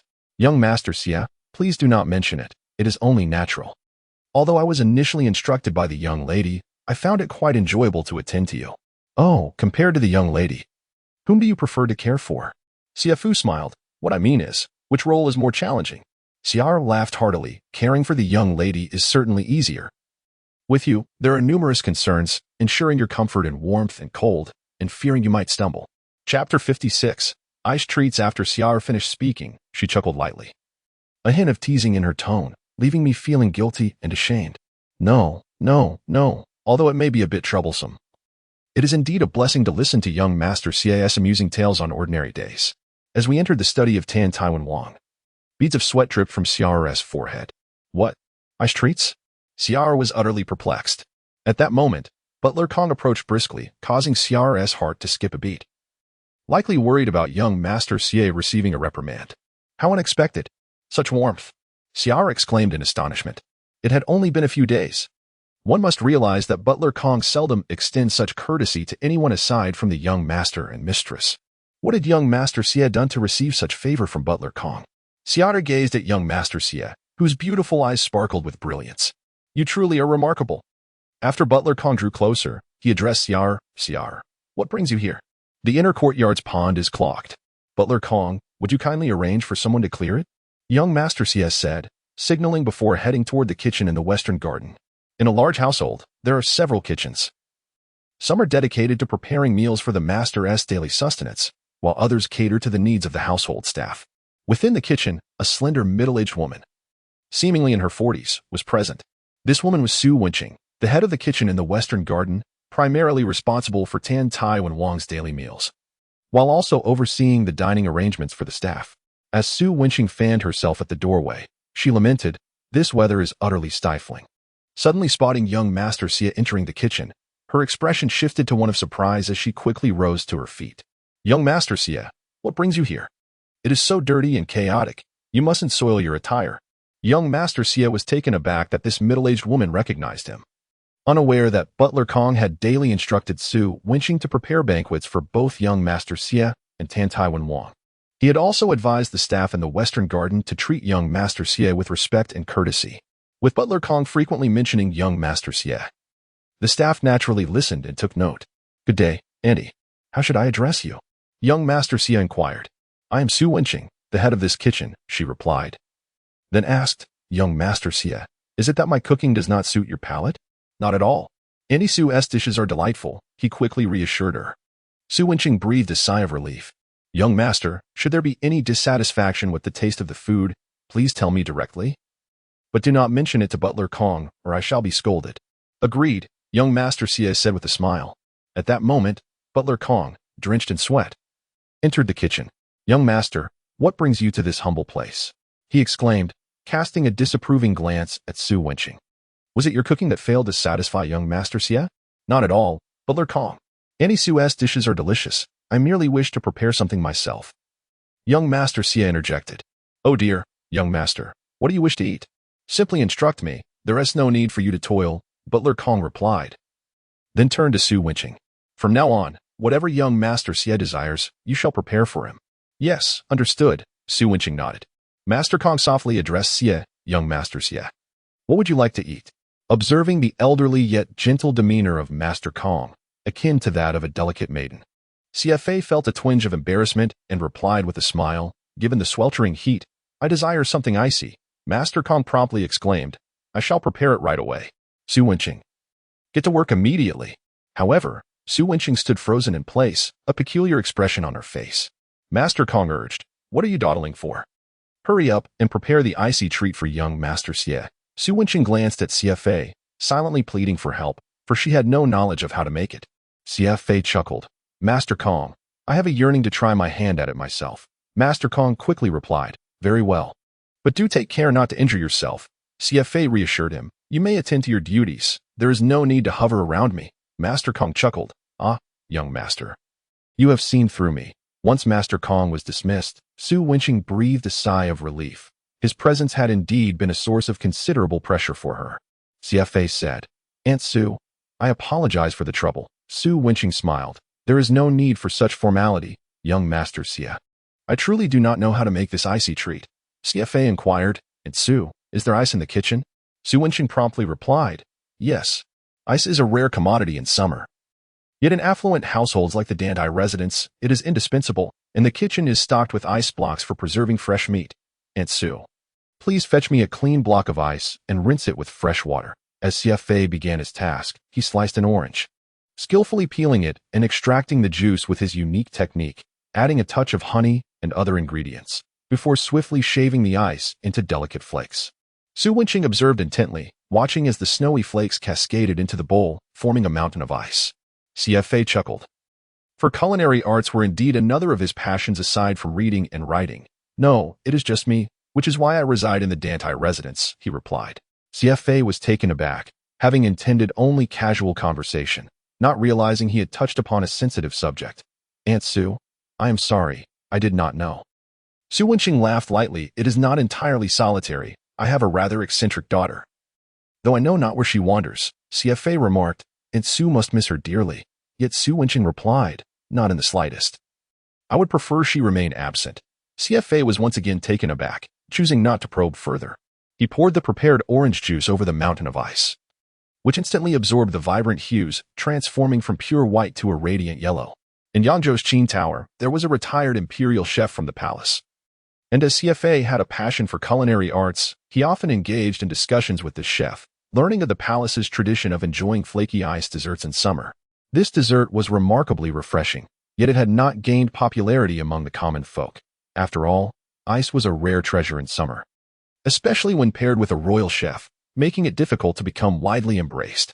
His creation, a crystalline mountain, was inspired by the flaky dessert but simplified considerably in its preparation, having been tested multiple times at Yangzhou's Qin Tower, where several renowned performers who sampled it deemed it delightful.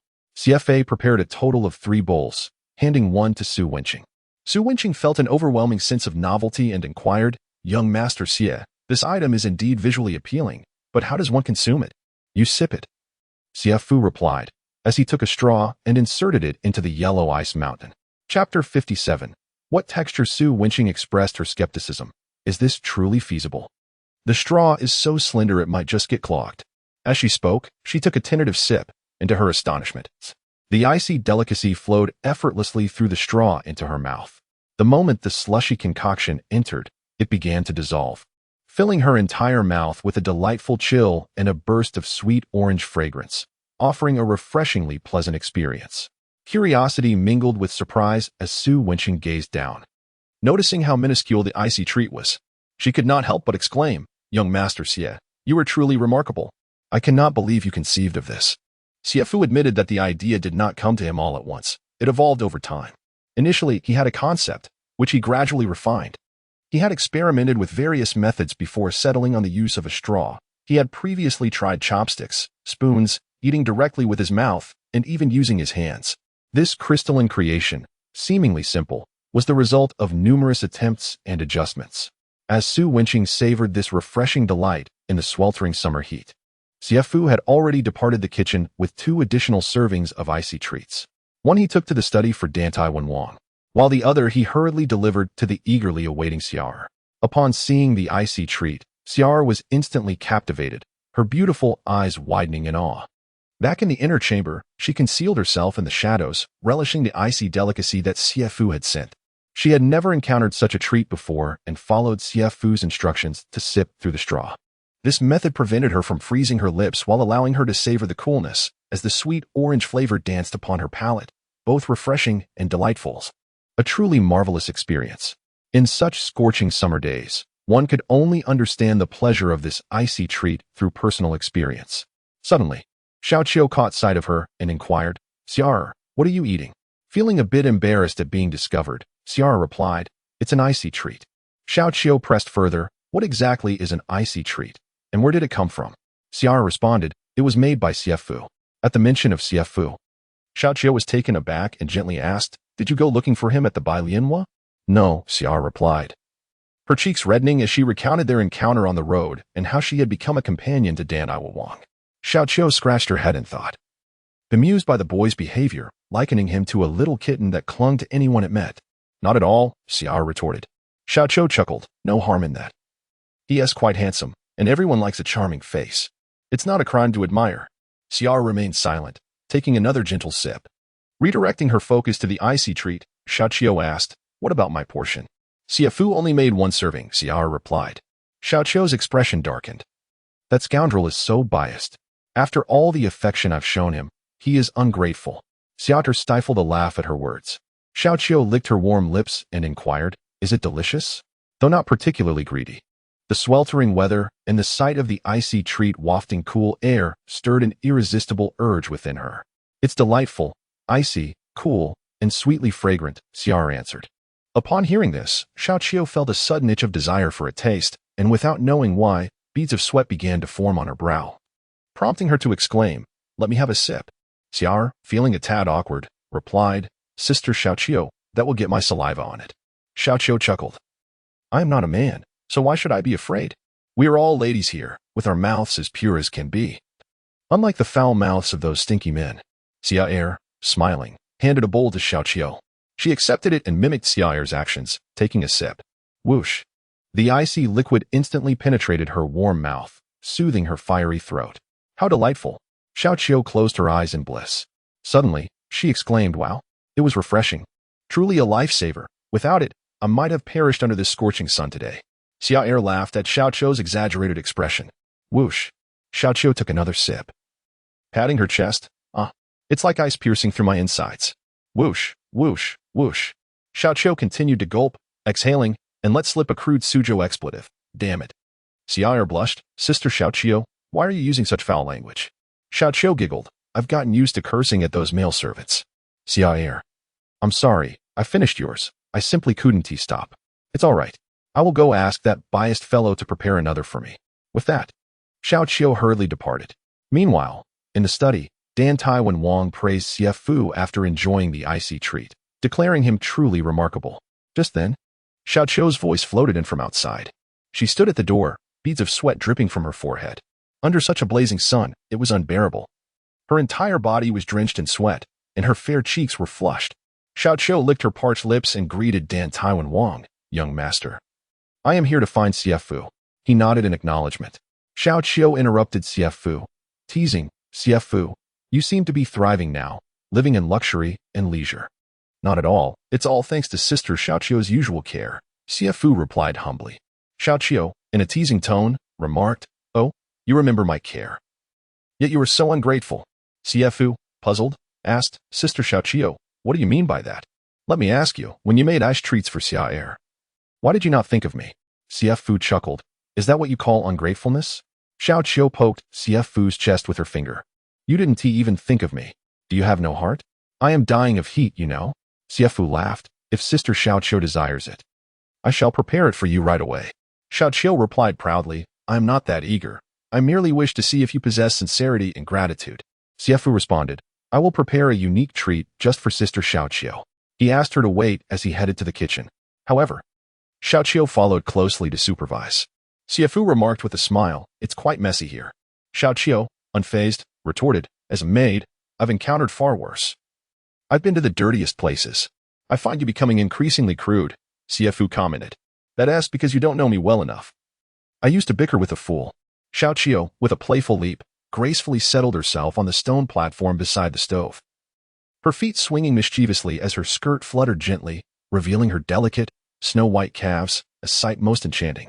Xie Fu, engaged in preparing icy delicacies, glanced over after a while. Noticing Xiao's restless demeanor, and admonished, be careful not to fall. You'll be the one to fall, she retorted. Suddenly, Xie Fu caught sight of the delicate, wrist-high sheer socks adorning Xiao's feet, which were embellished with intricate white embroidery. The socks were remarkably thin and semi-transparent, crafted from a fabric reminiscent of silk, a material he had encountered many times yet had never seen before. He could not help but inquire, Sister Xiao, your socks are quite intriguing. What material are they made of? Chapter 58. Before the storm, these silk-embroidered stockings are both thin and translucent, in such sweltering heat. How can one wear such hosiery without the risk of unpleasant odors?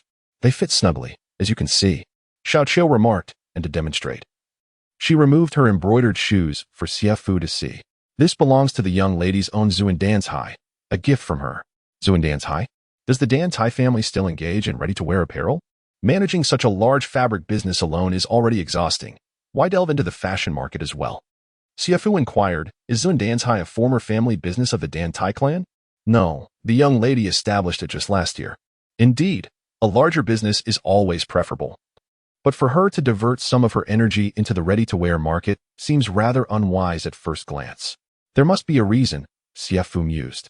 But he did not press further. Xiao Qiu, however, volunteered. There are also small pants, incredibly thin and breathable, delightfully cool for summer wear, not stifling at all. But I can't let you see those. As she spoke, she playfully shook the hem of her skirt, whether intentionally or not remained unclear. Xie Fu refrained from responding. To be honest, he harbored a natural curiosity for novel things. The young lady loves to wear them. Oh, does she? Her favorite is white, pure and pristine, adorned with delicate patterns, akin to colorful clouds. Xie Fu couldn't help but suspect that Xiao Qiu was teasing him. After all, she had conjured clouds. Yet, turning to look at her, he found her to be blissfully innocent and carefree. The young lady, with her busy schedule, preferred darker hues that were more stain-resistant. Xiao Qiu shot him a knowing glance, her expression suggestive and mischievous. Xie Fu chuckled lightly. A clever one, then guessed the name of these pants. After a moment of contemplation, he replied, ice silk pants. Clothes, but they are called water silk pants, a name given by the young lady. How delightful, Xie Fu acknowledged. As they engaged in light conversation, Xie Fu meticulously arranged the icy delicacies. Xiao Qiu leaped down from the stone platform, her dress snagging on the shelf, and exclaimed, oh no, a wardrobe malfunction. Xie Fu, perhaps starting to feel dizzy, realized he might not witness such a beautiful sight again. Xiao Qiu gazed longingly at the icy treat, her eyes brimming with fervent affection. She was not typically verbose, yet in this moment, she felt compelled to express herself, albeit rather plainly. Xie Fu had poured his heart into this creation. To him, as long as there was artistic intent, anything could become a spectacle. He had employed 2 varieties of fruit, orange and pale yellow, skillfully crafting the ice shavings into a delicate formation reminiscent of cloud valleys and mountain ridges. The final product showcased a vibrant blend of orange and pale yellow, sweet and enticing, with the icy peaks offering a refreshing coolness. Xie Fu had even sculpted a charming little figure from ice, exuding warmth and joy, surrounded by a mist of vapor. Upon seeing the icy treat Xie Fu presented, Xiao Qiu was immediately taken aback with joy. This crystalline creation, both in color and shape, would surely please most women. Bursting through the courtyard door, she called out, Xiao, Xiao, come quickly. Her voice drew the attention of other maids from the inner chambers. Inside, a group of maids gathered around the table, captivated by the exquisite icy dish. Likely astonished that food could be crafted with such artistry. Especially the little ice figure, emanating warmth and charm, was undeniably enchanting. Present were radiant young ladies, their hearts aflame with nascent affection, their beautiful eyes glimmering with the bittersweet scent of love. How utterly charming this young gentleman is. How shall we indulge? Little Qiu feigned a demeanor of seasoned expertise, suggesting that one should simply place it in the mouth and savor it. Xiao stifled a giggle, while Huar coyly remarked, how can one bear to do so? Such an adorable young gentleman. Little Qiu replied, if we do not consume it, it shall melt away, no matter how delightful. It must be swallowed. Sister Qiu, you truly possess a heart of steel. Even when it melts, you cannot bear to eat it. Look at those brows, those eyes. That mouth, how could something so small be so exquisitely crafted? Look, look, it is beginning to melt. What shall we do? The young ladies grew anxious, torn between the desire to consume and the urge to protect. At that moment, little Qiu pinched it between 2 fingers and popped it into her mouth, finishing it off with decisive ease. Ah, the ladies exclaimed in unison. Little Qiu did not keep this delight to herself, but generously shared this icy treat with her maidens. As the icy morsel melted in their mouths, a soft, delicate texture combined with a refreshing fruit fragrance, bringing a delightful coolness on this sweltering summer day. None of the ladies had ever tasted such a thing, and they expressed their wonderment, offering their opinions. I taste hints of orange, one remarked. It has honey within. Sweet and delightful, another chimed in. And there's a subtle pear fragrance. Each had only taken a bite or 2, yet soon the delicacy was devoured, leaving them yearning for more. Sister Chio, I implore you to ask young Master Xie for another serving for me. Sister Chio, I want one too. Little Chio, basking in their praises, replied, Why don't you all ask him yourselves? We lack the influence of Sister Chio, they responded. Indeed, Sister Chio has quite the standing. Their banter filled little Chio with delight as she declared, all right, there will be enough for everyone. I shall go at once. She swiftly exited the room. Sister Chio, remember to have young Master Xie carve another young gentleman for me. I long to savor it in my mouth. Sister Xie, why don't you have Sister Chio bring you one as well?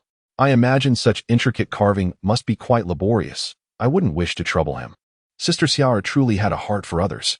Little Chio indeed had influence, as young Master Xie cherished her and was willing to oblige her, spending the entire afternoon preparing icy treats for them. He did, however, remind them not to indulge excessively in such icy confections, suggesting moderation. This elicited a playful retort from little Chio.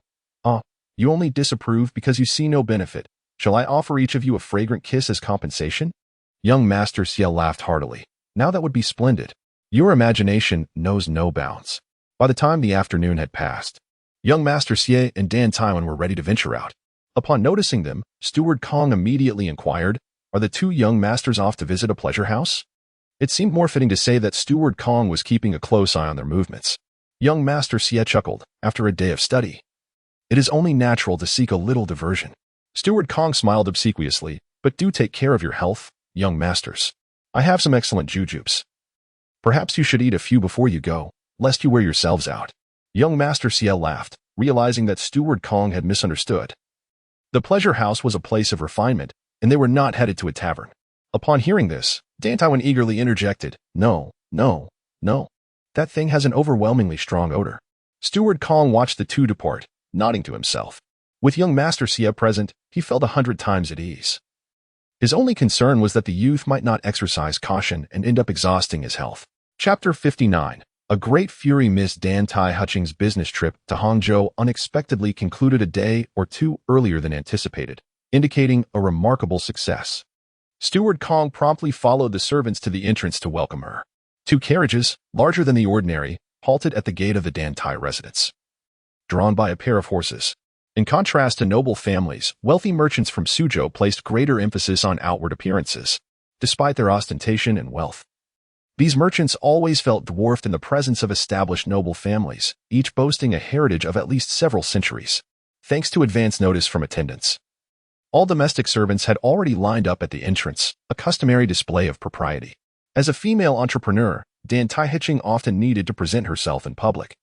Attired in a simple yet elegant gown crafted from the finest silk, her exquisite makeup and splendid adornments lent her an air of nobility and beauty. Such a woman could easily incite desire in men. However, her status was not one to be trifled with. Moreover, the renowned beauty of Madame Hutching often overshadowed men, leaving them in her wake. Young Master Du, a scholar and manager of a fabric shop, frequently accompanied Miss Hitching on her business ventures. Yet, the household servants whispered among themselves, suggesting that this was merely a facade, and that young Master Du was, in fact, a kept man of the Mississippi. Whether or not young Master Du truly played such a role was beyond Steward Kong's purview. As a servant, he had neither the right nor the inclination to speculate or interfere. However, he was aware that young Master Du was well versed in literature and had assisted Miss Hutching with numerous business contracts and negotiations. Of course, comparing young Master Du to young Master Xie, Steward Kong felt they existed in entirely different realms. Even the esteemed scholars hired at great expense could not measure up to young Master Xie, let alone young Master Du. The young man seemed to have something to express. Glancing at Steward Kong, yet hesitating to speak, Miss Hutching, sensing his reticence, remarked, Steward Kong is no outsider. If you have something to say, young Master Du, please do so. With a look of self-reproach, Du Ruchuan replied, Miss, I sincerely apologize. This time I was unable to assist. Miss Hitching calmly responded, It is not your fault. They intended to make things difficult. Du Ruchuan nodded, acknowledging his own inadequacies. Yet he pondered whether this trip to Hangzhou would leave a rift in Miss Hitching's heart. Mississippi. He began again, but faltered, casting another glance at Steward Kong. Once the steward had departed, Du Ruchuan continued, Miss, given the failure of the negotiations in Hangzhou, I bear some responsibility. Your mood appears to be affected. Allow me to accompany you for a stroll. Miss Hitching replied coolly, No, I feel somewhat weary. Seeing her indifferent demeanor, Du Ruchuan hastily added, Miss, is it because of my incompetence that you hold me in disdain? Miss Hiching regarded Du Ruchuan's demeanor with slight disfavor. Initially, she had employed him as a shield for her business dealings, for as a woman of striking beauty, she often attracted unwanted attention from men. Du Ruchuan indeed assisted her in resolving numerous troubles and later demonstrated some talent and capability. Dantai Hiching, with the intention of nurturing him as a partner in her business endeavors, appointed Du Ruchuan as the shopkeeper, for such a role could hardly be filled by a woman. Her regard for Du Ruchuan stemmed from her appreciation of his intellect and skills. Little did she know that he misinterpreted her intentions as romantic.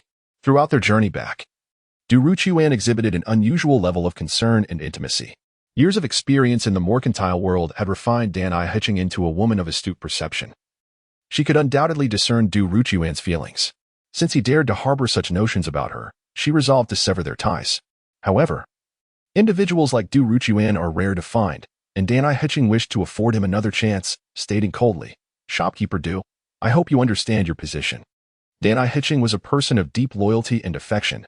Du Ruchuan had aided her considerably, and she preferred not to express her sentiments too bluntly. Avoiding a complete rupture in their relationship, the smile on Du Ruchuan's face instantly faded, giving way to a sullen demeanor. As Dantai Hiching entered the residence, Steward Kong promptly approached her. Having served the young lady for many years, he could perceive that her mood was less than favorable. Yet, he believed that if she were to learn of the young master's transformation, her troubles would dissipate in an instant. Dantai Hiching inquired immediately, Where is the young master? During her absence, she was uncertain whether Wen Wang had diligently remained at home to study. The young master has gone to the pleasure house, Steward Kong began. But before he could finish, Dantai Hiching struck him sharply and scolded, What instructions did I give you before I left? He is to stay home and study diligently. And under no circumstances is he to set foot in a pleasure house. How dare you tell me he has gone there? Dantai Hiching's expression darkened, evidently enraged. She was already distressed over her business setbacks, and this new information was akin to pouring gasoline on a fire. No, the young master was with. Steward Kong attempted to explain, but was once again interrupted by Dantai Hiching's furious voice. You need not offer any excuses. If you cannot manage this household, then pack your things and leave. Steward Kong, momentarily stunned by Dantai Hiching's tirade, stood frozen in place. After delivering this admonition, she walked towards the eastern garden, evidently determined to discipline her wayward brother. If things continued as they were, her efforts would be rendered futile, for she could not support him for a lifetime. Steward Kong remained at the entrance, puzzled, recalling that the young lady had arranged for young Master Xie to enlighten the young master. After a considerable time, he muttered to himself, Indeed, although the young lady requested young Master Xie to guide the young master, she was unaware of young Master Xie's remarkable abilities. After all, it is inconceivable that someone could effect such a transformation in the young master in such a short time. Thus, upon hearing that the young master had gone to a pleasure house, she erupted in fury. Yes, it must be so. I must explain this thoroughly to the young lady. Chapter 60. The sound of ears is deceptive. Upon contemplating this, Steward Kong promptly made his way to the eastern garden and arrived at the young lady's chamber, only to find the door ajar with a maid standing at its threshold. Steward Kong inquired, Where is the young lady? The maid replied, Steward Kong, the young lady is currently bathing. Approaching the door, Steward Kong could hear the gentle sound of water within and softly called, Young lady. A cold voice emerged from the room. What is it? Young lady, there are certain matters I wish to discuss with you. Please wait until I have finished bathing. Understood. Steward Kong patiently lingered at the door for a considerable time until the door finally opened, revealing a maid carrying bathing supplies, while Xiao attended to the young lady's changing. After a prolonged interval, the young lady's voice finally beckoned, Steward Kong, come in. Only then did Steward Kong enter. Noticing that Xiao had already helped the young lady don her gown. I am weary. Unless there is something of utmost importance, let us converse tomorrow. Young lady. It pertains to the young master. The young lady let out a cold laugh. What trouble has he stirred up now? Such occurrences have become rather commonplace. It is not that. Young lady, you ought to feel elated. At this, the young lady turned sharply, fixing Steward Kong with a piercing gaze. Her damp hair flung about, causing Xiao, who was grooming her, to drop the comb in fright, hastily retrieving it to continue her task. Feel elated? Pray tell, what reason do I have to feel joy? Is it because Wen Wang has matured and learned the ways of romance, or has he gained wings and disregards me? His elder sister? Steward Kong hesitated momentarily. Young lady, please do not be agitated. The young master has improved. He now dedicates his days to reading and writing in the study. The young lady scoffed. That is the most absurd jest I have ever heard. You truly amuse me. Steward Kong. Indeed, it is true. The young lady retorted angrily. Nonsense. Just a moment ago, you claimed he was visiting a brothel. And now you say he spends his days studying in the courtyard. How contradictory. When did the young master manage to deceive you into colluding with him against me? It is true he visited a brothel, yet he was accompanied by young Master Xie. The young lady's expression shifted to one of confusion. Which young Master Xie? Young Master Xie Fu, whom you summoned to enlighten the young master. Xie, who was tending to the young lady's hair, widened her eyes in surprise. Although her acquaintance with Xie Fu had been brief, she found him to be a gentle and courteous individual, had he not been of questionable reputation. The young lady exclaimed in shock, that dandy Xie Fu? Steward Kong nodded. Indeed, it is young Master Xie. The young lady's complexion darkened, her teeth clenched in anger. This is outrageous. Utterly absurd. Such audacity. Seeing her distress, Steward Kong cautiously asked, Young lady, what troubles you? The young lady coldly replied, I have never uttered such words. Xie silently worried for Xie Fu. Upon hearing this, she dropped the comb once more in terror. It was over, given the young lady's temperament. Young Master Xie would undoubtedly meet a dire fate.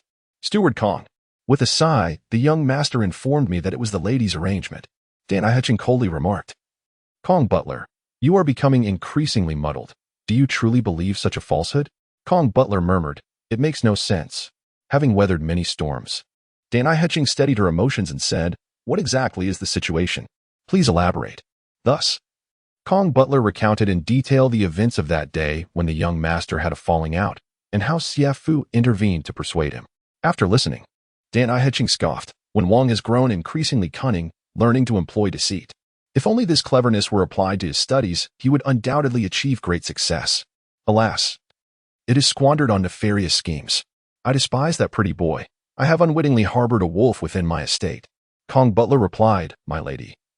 Although I am still unclear about the situation, this Mr. Xie possesses genuine talent in learning. I have observed the young master's transformation these past few days. You did not witness his earnestness while studying. Had you seen it, you would have been quite pleased. Moreover, Dantai interrupted, Enough. If they are indeed colluding, would they not put on a good show for you? Otherwise, how could you willingly allow him to leave? Kong Butler appeared perplexed.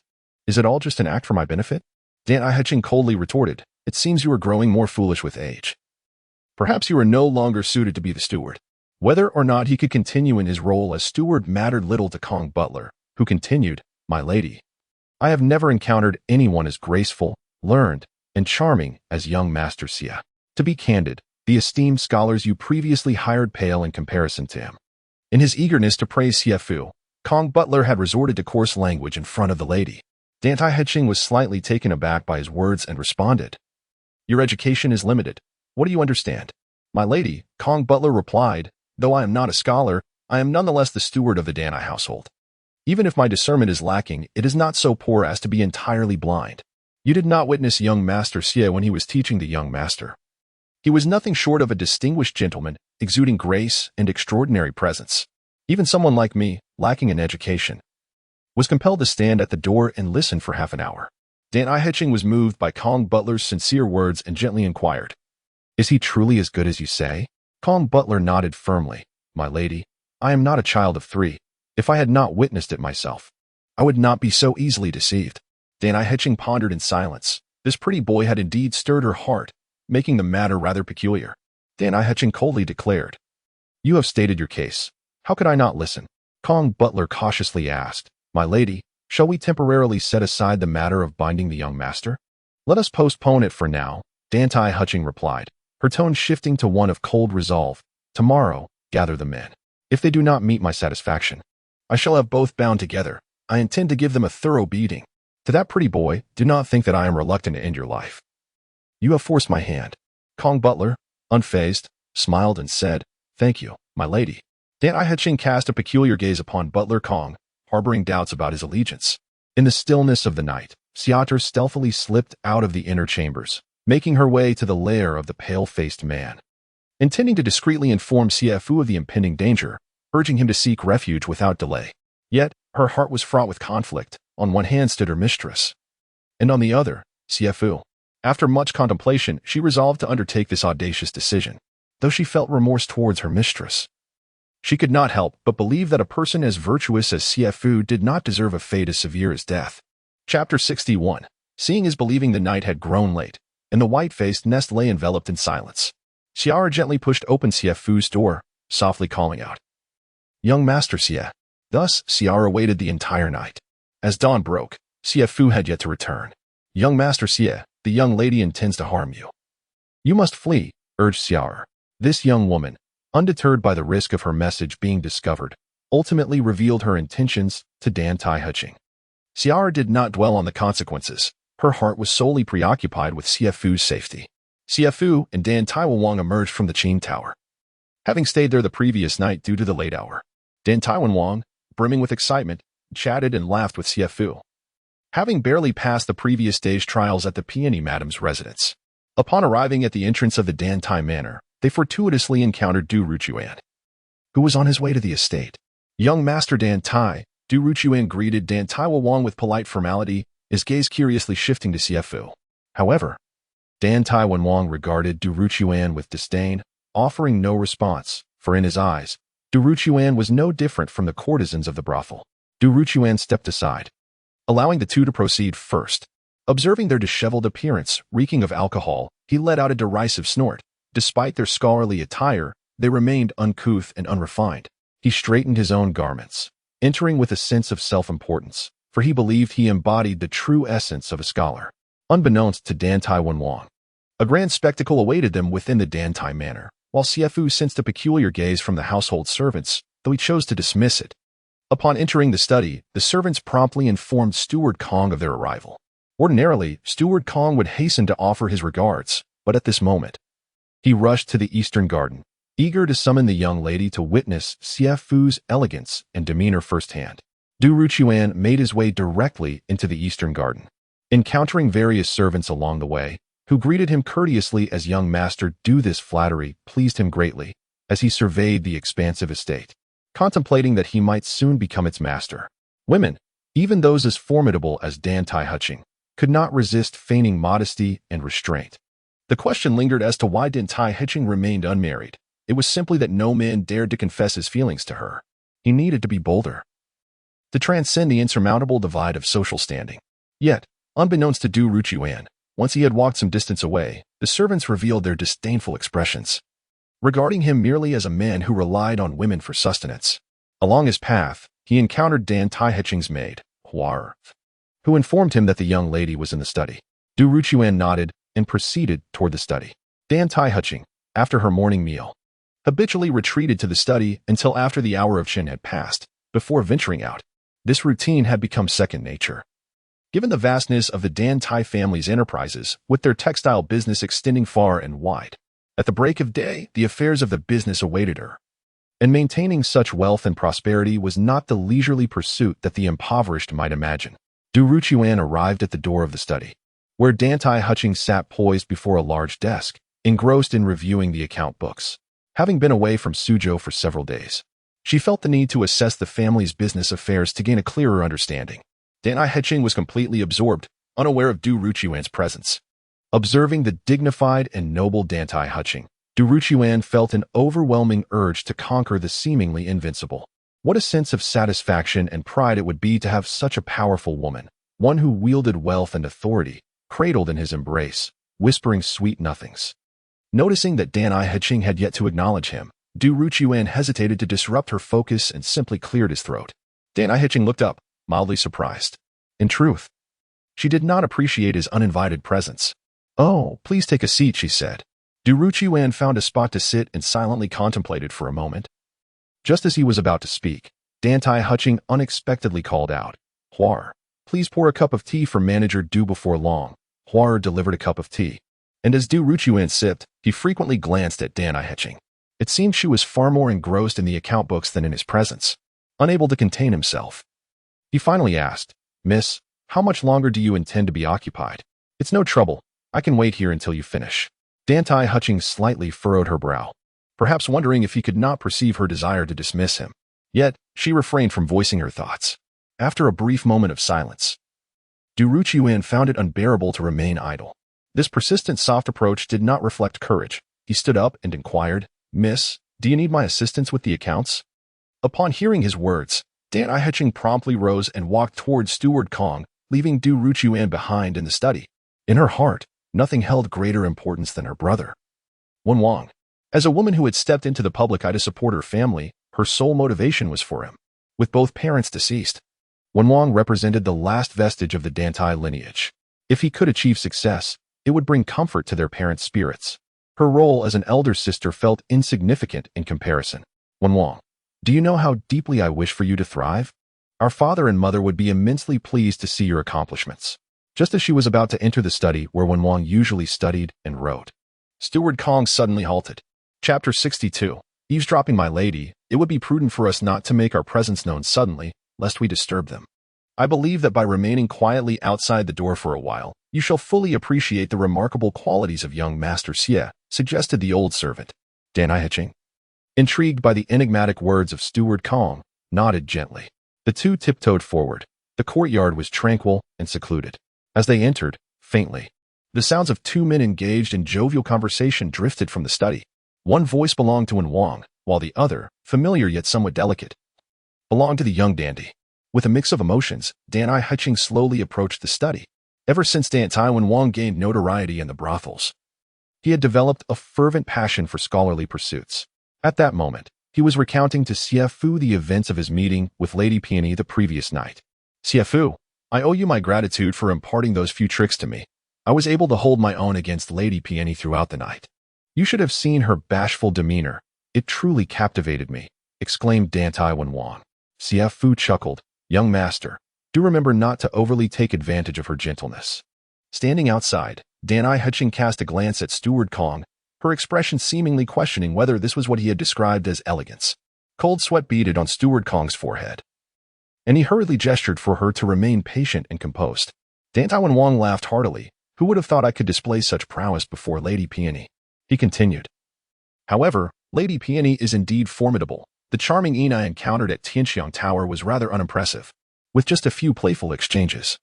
I had her blushing and calling me young master sweetly, as if she longed for our everlasting companionship.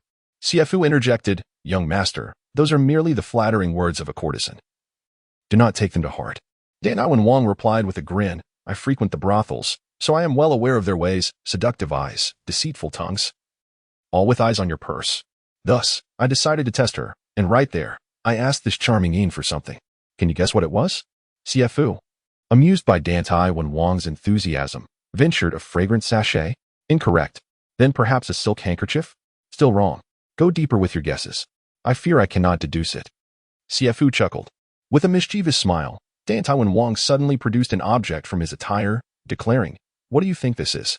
Upon seeing the small red garment in Dantai Wen Wang's hand, Xie Fu burst into laughter. Young master, you are indeed a bit extravagant. The two outside, intrigued by the exchange, pondered what the object could possibly be. Dantai Wen Wang continued, Xie Fu, you spoke of romantic tales yesterday, and I was deeply moved.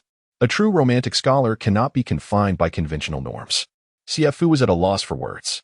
While he largely agreed with Dantai Wen Wang, understanding that etiquette regulates behavior yet can stifle creativity, he believed that only by being true to oneself and daring to break from tradition could one express freedom and romance in the realm of spirit. That is the essence of being a romantic. However, he did not encourage Dantai Wen Wang to pursue the courtesan's garment. Dantai Wen Wang took a deep breath, inhaling the fragrance of the young Ehizi, and handed it over to Xie Fu, saying, It still carries my scent. Do take a whiff. At this moment, Dantai Wen Wang displayed unexpected generosity. Xie Fu waved his hand with a smile, replying, No need. I have already caught a whiff of its delightful aroma since you brought it forth. Dantai Heching, unbeknownst to herself, clenched her delicate fist, realizing that this young dandy had led Wen Wang astray. Humph, to end your life would be too merciful. Xie Fu, upon hearing this, burst into hearty laughter. He was not one to take offense easily. After all, they were both young, and such banter was harmless. Outside the room, Dantai Heching could no longer tolerate the crude exchanges between the two and was about to storm into the study when Steward Kong knelt before her, pleading for her patience. Convinced of his discerning judgment, just as Dantai Heching was about to scold him, she heard Dantai Wen Wang's voice from within. The moment I awoke this morning, I found myself thinking of reading rather than Lady Mutin. Xie Fu, do you find that strange? Upon hearing her brother's words, Dantai Manor was moved. Unable to believe such sentiments could come from Wang's lips, and she immediately regained her composure. Steward Kong was overwhelmed with emotion, exclaiming, "Young master, you have finally spoken a sensible word. Xie Fu, thanks to you, I have come to fully appreciate the beauty of scholarship, the respect, pride, and sense of accomplishment that cannot be feigned," Wang continued. Xie Fu nodded, feeling comforted by the young master's newfound perspective. Steward Kong, casting an intense gaze at Dantai Manor, urged, "Miss, do you hear this? This is what I wanted you to understand. This is a proper conversation between them." Dantai Manor laughed heartily, "Of course. I am also thinking of sweeping through the brothels and claiming all the courtesans of Suzhou." Xie Fu replied with a grin, "You certainly have grand ambitions. But let's first focus on winning over Lady Mutin." Dantai Manor inquired eagerly, "What kind of grand performance shall we stage tonight?" After a moment's contemplation, Xie Fu answered, "Well, it shall be the same as before, but we must intensify the passion." Dantai Manor chuckled, "Indeed. This time, we must leave Lady Mutin utterly enchanted and unable to resist." Steward Kong felt a bead of cold sweat trickle down his forehead, lamenting, "Oh dear, here we go again. When will this end?" "Young Master Xie, do hasten to adopt a more serious demeanor. Do not indulge young master in such frivolities. My head is already on the line with the young lady. If we cannot satisfy her today, none of us shall fare well." Chapter 63. The Art of Seduction. Dantai Manor reigned in his playful demeanor and respectfully addressed Xie Fu, saying, "Please, sir, I am all ears." Xie Fu replied with a smile, "Young master, since you are so charming, let us discuss what true charm entails today." But just then, housekeeper Kong sighed in relief. The conversation had finally commenced. No, wait, it had veered back to charm again. Dantai Manor responded eagerly, "I am particularly fond of tales of romantic exploits." Xie Fu remarked, "As the saying goes, a true gentleman is inherently charming. And true charm is always accompanied by exquisite appreciation." Dantai Manor inquired, "What constitutes exquisite appreciation?" Exquisite appreciation is a profound and intuitive understanding of beauty, which can be aptly illustrated by the legendary talent of Yin Yu. Dantai Manor promptly replied, "I know this. Yin Yu refers to Xie Daoyan." Xie Fu chuckled, "Since you are familiar with this tale, you must also know the origin of the line, 'Not as good as the willow catkin stirred by the wind.'" Dantai Manor grinned. "I am well acquainted with this famous line, which recounts Xian teaching his children the meaning of essays on a snowy night. As the snow fell heavily, Xian asked what the swirling snow resembled. Xie Lang recited, 'Like salt cast in the air,' while Xie Daoyan replied with, 'Not as good as the willow catkins stirred by the wind.' This is indeed the origin of the talent for willow poetry." Dantai Manor continued enthusiastically, articulating the entire story and sharing his insights on this classic line. Housekeeper Kong felt a surge of joy. How remarkable it was to see the young master display such cultural eloquence after all this time. He glanced at the young lady, whose eyes were glistening with unshed tears. What could be troubling her? Dantai Manor felt a mix of comfort and excitement. Perhaps Wang was not beyond redemption after all. At least, his recent discourse resembled that of a learned scholar. Reflecting on the hardships of these past years, she couldn't help but feel a pang of melancholy. Xie Fu commented, "Xie Daoyan is indeed a true talent and a genuine gentleman. Is not the line 'Not as good as the willow catkin stirred by the wind' an exquisite appreciation?" Dantai Manor concurred. "That is indeed a valid point." Xie Fu continued, "I believe that a truly charming individual must possess a certain nonchalance." This time, Dantai Manor remained silent, listening intently as Xie Fu elaborated. "What do we mean by nonchalance?" There are several anecdotes about Wang Xianji that may serve as illustrations. One such tale recounts an incident where Wang Xianji and his brother found themselves in a room that suddenly caught fire. His brother hastily fled, neglecting to don any clothing or footwear, while Wang Xianji, unperturbed, calmly dressed and exited the burning building. Dantai Manor was taken aback. How could one remain so composed in the face of flames? Just then, he heard Xie Fu ask, "Is this not the epitome of nonchalance? Remaining unflustered even as Mount Tai collapses before one's eyes?" Dantai Manor suddenly grasped the essence of this calm demeanor. Indeed, such composure in a moment of crisis was truly charming. In less pressing situations, one would be even more at ease. Xie Fu chuckled, "You have understood correctly, young master. Of course, if we find ourselves in a fire, we should flee rather than cling to notions of nonchalance and end up succumbing to the flames. After all, life is a precious gift from our parents, and we must cherish it. Outside, Dantai Hitching could not help but stifle a laugh upon hearing this. This charming young man was indeed quite amusing, not at all rigid in his thinking. Dantai Wang burst into laughter. I dare say the fire had not yet singed his behind. Xie Fu chimed in, I share the same sentiment. The second anecdote concerning Wang Xianji involves the tale of the thief and the green felt. One night, while Wang Xianji was resting in his study, a band of robbers stealthily infiltrated his abode and made off with his possessions. Calmly, Wang Xianji addressed the intruders, saying, Thieves, the green felt is a cherished heirloom of my family. I implore you to leave it behind. Startled, the robbers fled in haste. After recounting this, Xie Fu inquired whether such an act displayed a nonchalant attitude towards wealth as mere material possessions. Dantai Wang concurred, acknowledging, Your words resonate deeply. And I have been enlightened. He then posed the question, What does it mean to have a clear conscience? With a smile, Xie Fu replied, Time reveals a person's true nature. Formalities may sometimes mask insincerity, whereas my conduct, though perhaps rude or offensive, stems from a sincere heart. Thus, I possess a clear conscience. If someone is my friend, they are indeed my friend. If not, I cannot force it. Outside, Dantai Hitching silently mused. What a profound statement. If someone is my friend, they are indeed my friend. If not, I cannot force it. Such a clear conscience reflects a magnanimous spirit, showcasing remarkable character. Dantai Wang burst into laughter, exclaiming, Xie Fu. No wonder we feel an instant rapport. He added, Your nature is not inherently flawed. Merely, you are too reckless. This room filled with books is wealth. Yet you squander your days in frivolity, neglecting what truly matters, which is rather unwise. Seizing the opportunity, Xie Fu directly admonished Dantai Wang. Wen Wang fell silent, and outside, Dantai Hitching grew concerned, noting Wen Wang's prideful demeanor. He often retorted when criticized, and she feared this direct approach might provoke him. After a considerable pause, Dantai Wang finally raised his gaze to Xie Fu, observing his earnest expression, and remarked, You criticize and offend me, yet I know you possess a clear conscience. I concede my fault. Dantai Hitching was astounded. Her brother, typically unyielding, had acknowledged his error, something even she found challenging. This young man truly astonished her. Xie Fu continued. Master Kong is also of a clear conscience. Upon hearing his name mentioned, Master Kong was overwhelmed with gratitude. Dantai Wang erupted in laughter, thinking, This old fellow. I shall grant him some leniency henceforth. Xie Fu persisted, Young master, what of Miss Dantai, who nurtures and cares for you like your parents? At Xie Fu's sudden mention of her, Dantai Hitching felt her cheeks flush slightly, an intriguing sensation. Dantai Wang, feeling a bit embarrassed, said, Xie Fu, do not press me. Yet Xie Fu replied straightforwardly, Young master, I have learned from Master Kong that your sister toils day and night for this family, burdened with worries for you. Were I blessed with such a virtuous sister, I would certainly cherish, protect, and love her, ensuring she never faced disappointment. Outside, Dantai Hitching, upon hearing Xie Fu's heartfelt words, felt tears welling in her eyes. Unable to contain her emotion, his sentiments struck a chord deep within her, warming her heart. This young man was employing cunning tactics.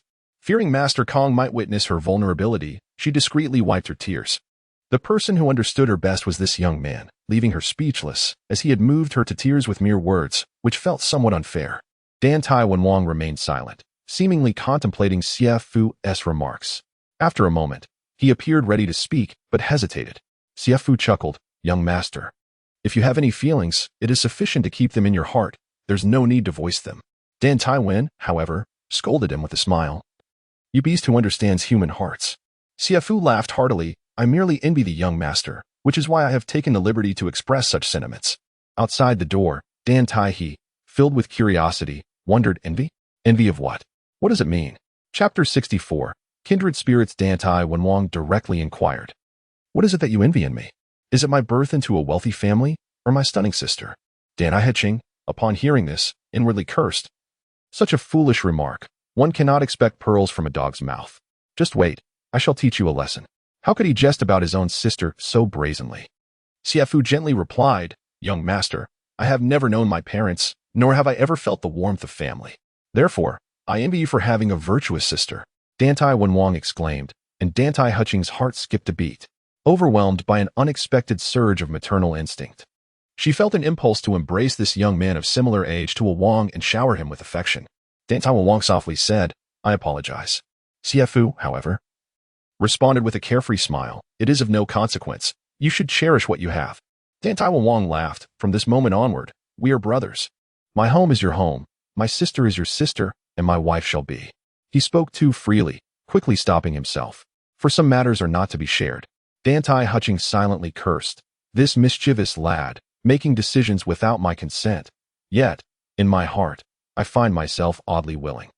Xie Fu replied, I dare not. Dantai Wang suddenly stood. Xie Fu, do you intend to covet my sister like that cur? Do? Upon hearing this, Dantai Hutching and Appo's heart raced. Inexplicably curious if this handsome young man possessed such audacity. Xie Fu chuckled. Mrs. Ethereal and noble, to be admired from afar, not to be trifled with. For reasons unknown, Dantai Hutching felt a twinge of displeasure as Xie Fu expressed a preference for Xiao'er, as if her long-standing pride had been abruptly snatched away. Dantai Wang countered, what do you know? My sister is indeed a beauty. Xie Fu smiled and shook his head, still maintaining his stance. Dantai Wang seemed insistent on forcing Xie Fu to concede, claiming that any man in Suzhou who wished to share her bed could line up from the Dantai residence to the street. His words left Dantai Hutching feeling both embarrassed and furious. She longed to rush in and slap her brother twice. Were he not her brother? Such blasphemous words would warrant severe punishment. Xie Fu interjected, young master, you digress. Returning to the matter at hand, a true libertine must possess deep emotions. Inside the study, Xie Fu eloquently articulated his thoughts. Outside, Dantai Hutching listened, gradually becoming entranced. As a refined lady, well-versed in literature, she had never encountered someone of his caliber, possessing both depth and humility. Xie Fu's unique insights seemed to transport her to a new realm, allowing her to experience the wondrous allure of literature. Now she understood why Butler Kong had spoken to her in such a manner. Unconsciously, Dantai Hutching stepped outside, peering quietly into the study. His grace and demeanor, so refined and elegant, perfectly matched Butler Kong's description. I must not gaze any longer. If I do, I shall surely succumb. Seeing this, Butler Kong paused momentarily before softly approaching her, and once they reached the courtyard, he inquired, Miss, are you satisfied with Master Xie's performance? The words seemed reminiscent of a matchmaker-esque dialogue. Dantai Hutching felt a flush of crimson on her ears and said, Butler Kong, please invite him to the East Gardens private hall shortly. Du Ruqiuan chuckled, observing the young lady's hasty demeanor, and expressed his concern. I noticed you seemed anxious. Mississippi, is everything well with the young master? Dantai Hutching was well aware of her brother's reputation, uneducated, unruly, and often embroiled in trouble, which had caused her considerable worry. With a faint smile, she replied, it's manageable. Yet, the reality of it all felt almost surreal. Manageable? Du Ruqiuan's face revealed his concern as he gently inquired, Miss, are you truly all right?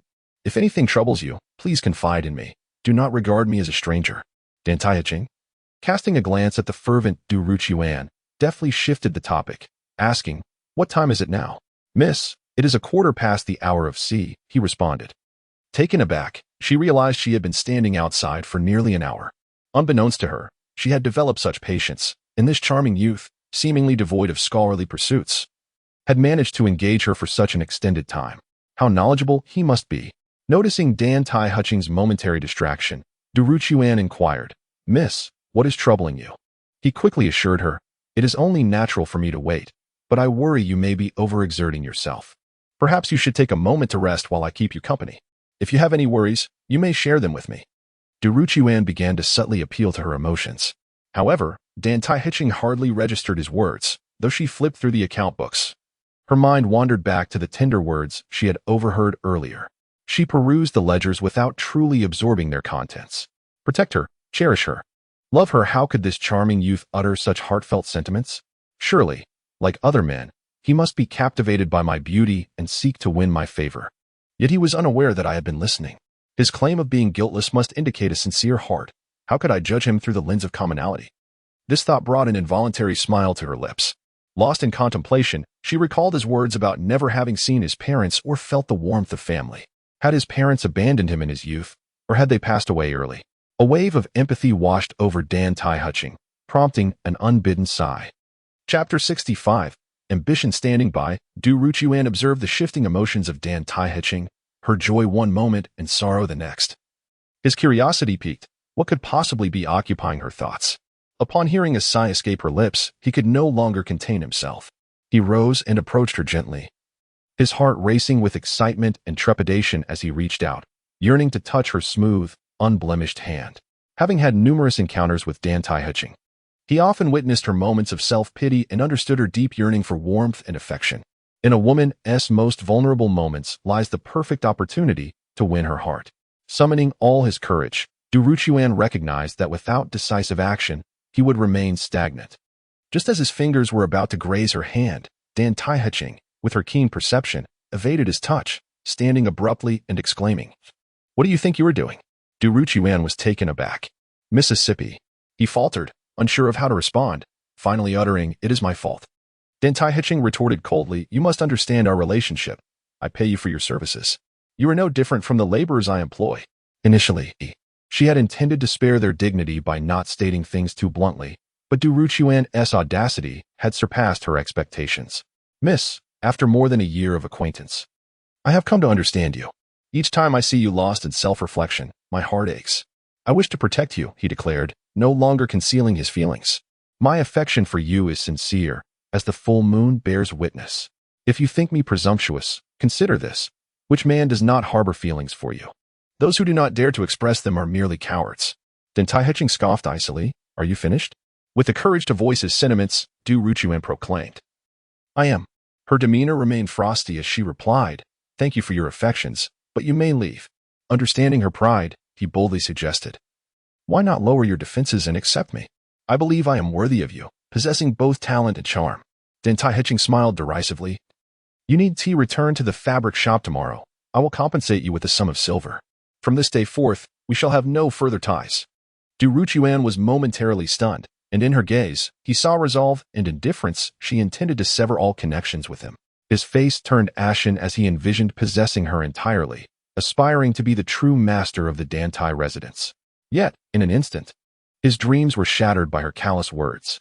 How could he accept this? No, his aspirations must not fade so easily. Suddenly, he struck himself harshly across the face. "Miss, I was wrong. I should not have overstepped. It was a moment of foolishness." Du Ruchuan discreetly observed that Dantai Heching's gaze was no longer as resolute and unfeeling as it had been moments before. "Miss, you cannot be so heartless. Even if Ruchuan has no merits, he has toiled diligently." "Heartless? Du Ruchuan, it is you who fail to understand your own station. Ask yourself, have I ever wronged you in this past year? Have I not provided you with sufficient silver? You should never harbor such feelings towards me." Dantai Heching said, abruptly waving her sleeve and falling silent. Du Ruchuan pleaded, "Miss, I do not seek silver." Dantai Heching's expression darkened, and she replied coldly, "Du Ruchuan, do not be ungrateful." Du Ruchuan fell to his knees before Dantai Heching, imploring, "Miss, please do not cast me away." Ruchuan recognizes his mistakes. He should not have harbored such thoughts towards you. "I desire no silver. I only wish for the opportunity to remain by your side, devoted to your service." Dantai Heching regarded Du Ruchuan's lack of masculinity with profound disdain. Though she valued loyalty and righteousness, she was not one to show mercy. Just as she contemplated granting Du Ruchuan a swift conclusion, Steward Kong cheerfully entered the room.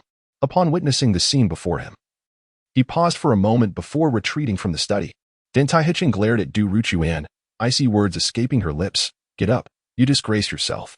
Du Ruchuan quickly rose but continued to linger, saying, "Miss, that." His heart soared with joy, believing that the miss was reluctant to dismiss him. As Du Ruchuan departed, Dantai Heching pressed her forehead in frustration, lamenting, "If only I were a man." "Steward Kong, you may enter."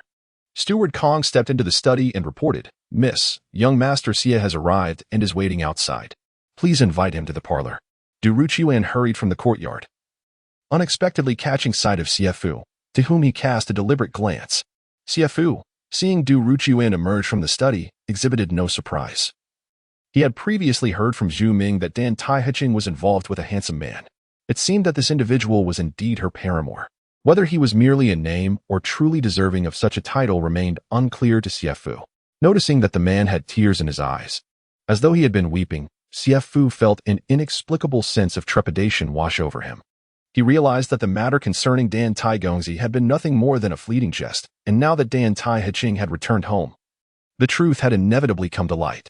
Du Ruchuan addressed Xie Fu coldly, "What brings you here? Do you even know where you are?" Before Xie Fu could respond, Steward Kong hurried over, smiling at him. "Young Master Xie, the miss requests your presence." It is worth noting that while Dantai Heching was renowned for her beauty, she was notoriously distant from men.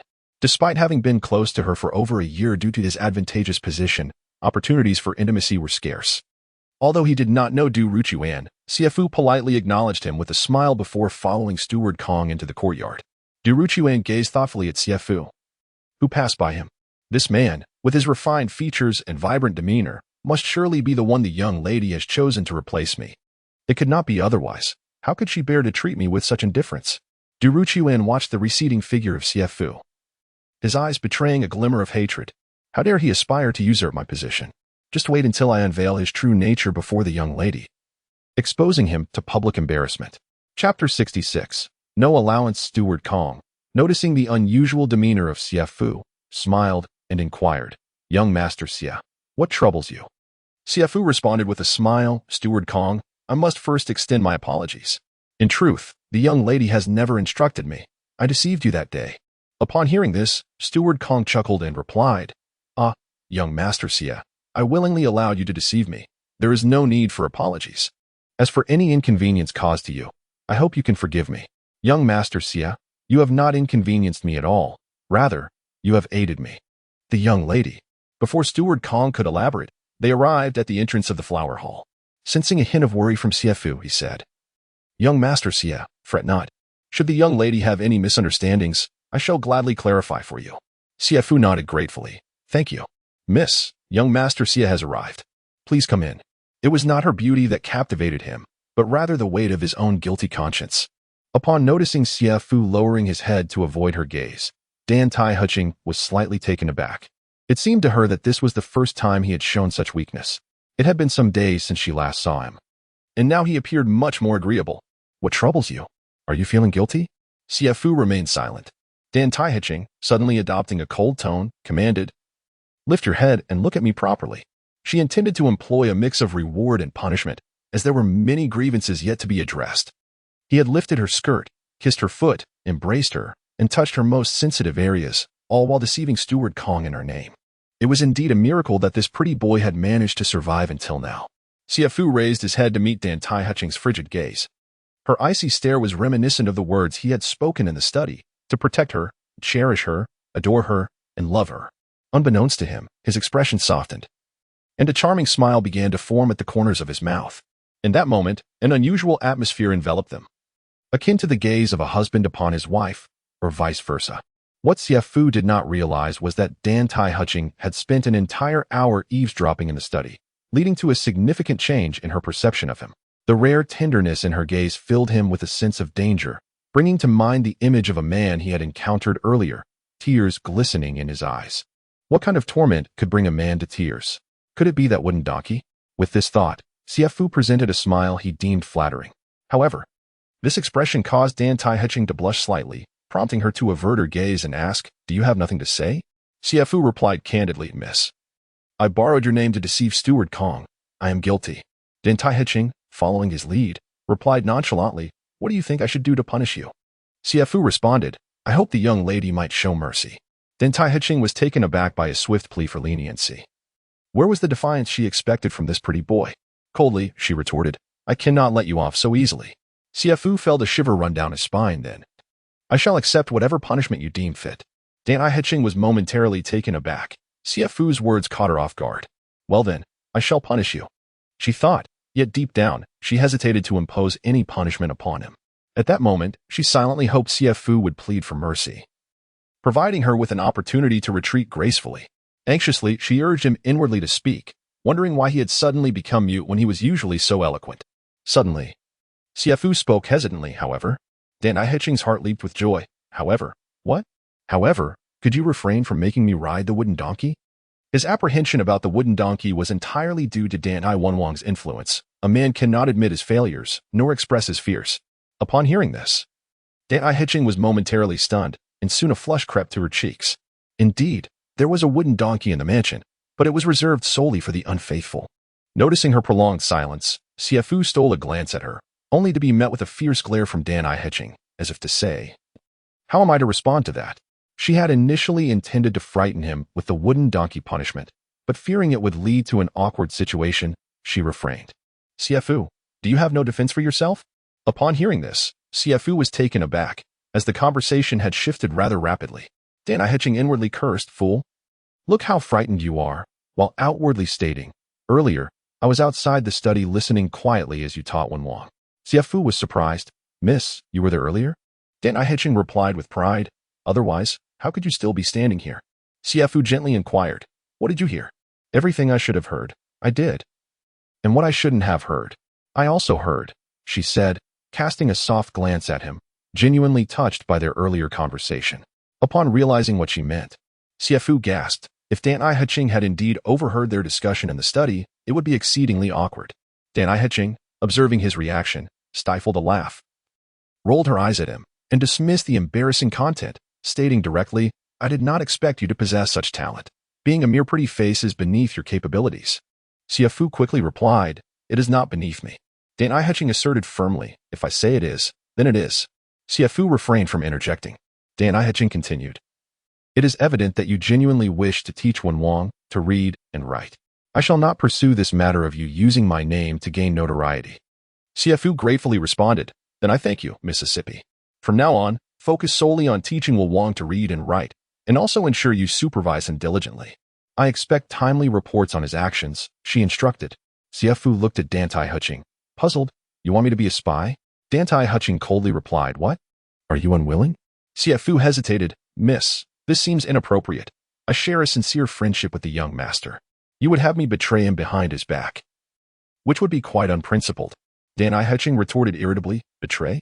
I have not asked you to harm him. He is my brother. How could I wish him ill? I cannot allow you both to conspire in wrongdoing." Xie Fu protested, "What wrongdoings could we possibly commit? Shall I recount to you the words exchanged in the study? That would be unnecessary." Dantai Hetching spoke softly, "Of course, I will not treat you unfairly. Should you have any needs, do not hesitate to express them. I shall endeavor to fulfill them." Hearing this, Xie Fu's gaze suddenly turned towards Dantai Hetching, his eyes bold and aggressive. The intensity of his stare made Dantai Hetching's heart race, leaving her to wonder what he intended. Xie Fu then declared, "Miss, I find it rather suffocating to be your pretty face." Dantai Hetching's heart skipped a beat. Could he possibly wish to take on that role for real? After all, she merely used him as a shield. "Please, do not misunderstand," she thought. Xie Fu smiled and continued, "Miss, I would like to propose an outrageous request."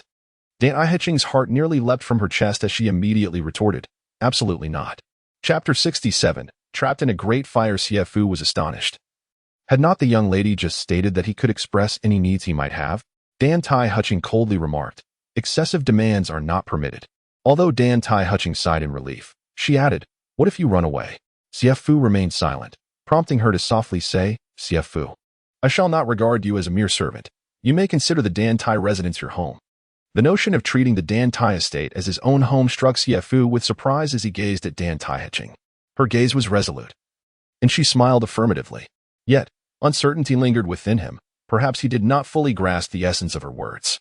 Tentatively, he inquired, "May I freely step outside the courtyard?" Unable to suppress a laugh, Dantai Hetching responded, "Of course." Internally, she mused, "Given your audacity these past few days, even if I were to say no, could that little courtyard truly confine you? Could it be inferred that aside from the bond of servitude, he was entirely free?" Xie Fu could hardly fathom such swift happiness, his lips curling into a foolish grin. Seeing him smile like a simpleton, Dantai Hetching could not help but smile back, recalling the myriad moments they had shared recently, including the heartfelt words exchanged in the study. "Foolish one, this is what you deserve." As Xie Fu beheld Dantai Hetching's enchanting smile, radiating warmth and charm, his cheeks flushed with a subtle hue. Typically as cold as ice, he had never witnessed her in such a captivating light. Wait, could it be that her intentions signified a change in his status? The suddenness of Dantai Hetching's bewitching smile left Xie Fu unsettled, leading him to softly ask, "Miss, does this mean I shall serve you from today onward?" Caught off guard, Dantai Hetching momentarily faltered, her eyes widening in surprise. Abruptly rising, her chest heaving, she exclaimed, "Xie Fu, have you lost your mind?" At that moment, Steward Kong rushed in, his expression fraught with urgency. "Miss, the manager Liu has reported that the fabric workshop at Debo Lane is ablaze." As Dantai Hetching stepped out of the flower hall, she instructed Steward Kong, "Quickly notify everyone to gather and extinguish the fire and ensure that the silk and brocade samples are preserved at all costs." Xie Fu, who had been inside the flower hall, overheard everything clearly. Without further thought, he rose and followed, hastening toward the main gate of the Dantai residence. But he was a step too late. Dantai Hiching had already boarded the carriage and sped away. Xie Fu jogged after the carriage.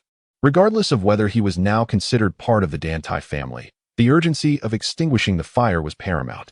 Beside the carriage, Steward Kong, noticing Xie Fu's pursuit, remarked, "Miss, it seems young Master Xie is chasing after us." Dantai Hiching, taken aback, lifted the rear curtain of the carriage to glance outside. Observing Xie Fu running after them, urgency evident in his demeanor, Steward Kong inquired, "Miss, shall we halt?" But the immediate concern was to extinguish the fire and safeguard the silk and brocade samples, which she had invested considerable resources and effort into, yet had not yet entered production. It was unthinkable to let them be consumed by the flames. Ultimately, a human could not outrun a horse.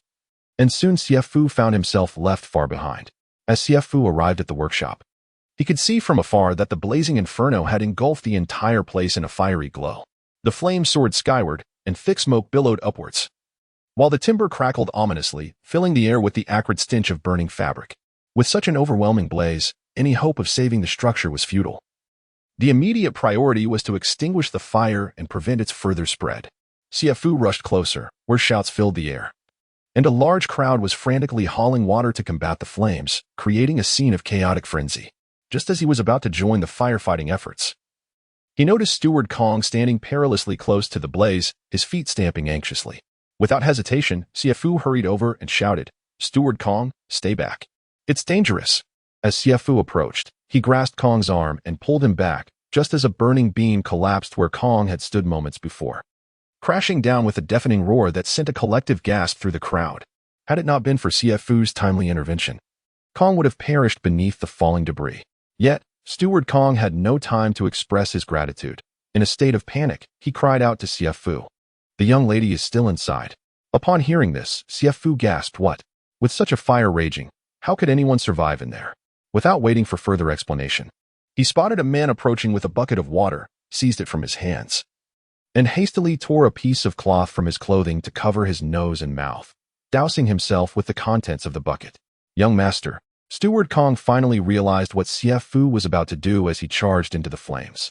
As he neared the fire, the searing heat struck him like a wall, instinctively urging him to retreat, yet he pressed forward, stooping low to navigate through the smoke. Gasps echoed around as onlookers questioned his recklessness. Was he truly willing to face death? To confront such terror required extraordinary courage. Kong stood in stunned silence, murmuring, "Young master." Upon entering the burning workshop, Xie Fu felt as though he had stepped into a furnace.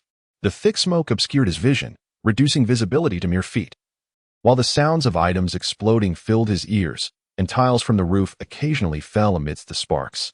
In such an environment, blindly searching for someone proved nearly impossible.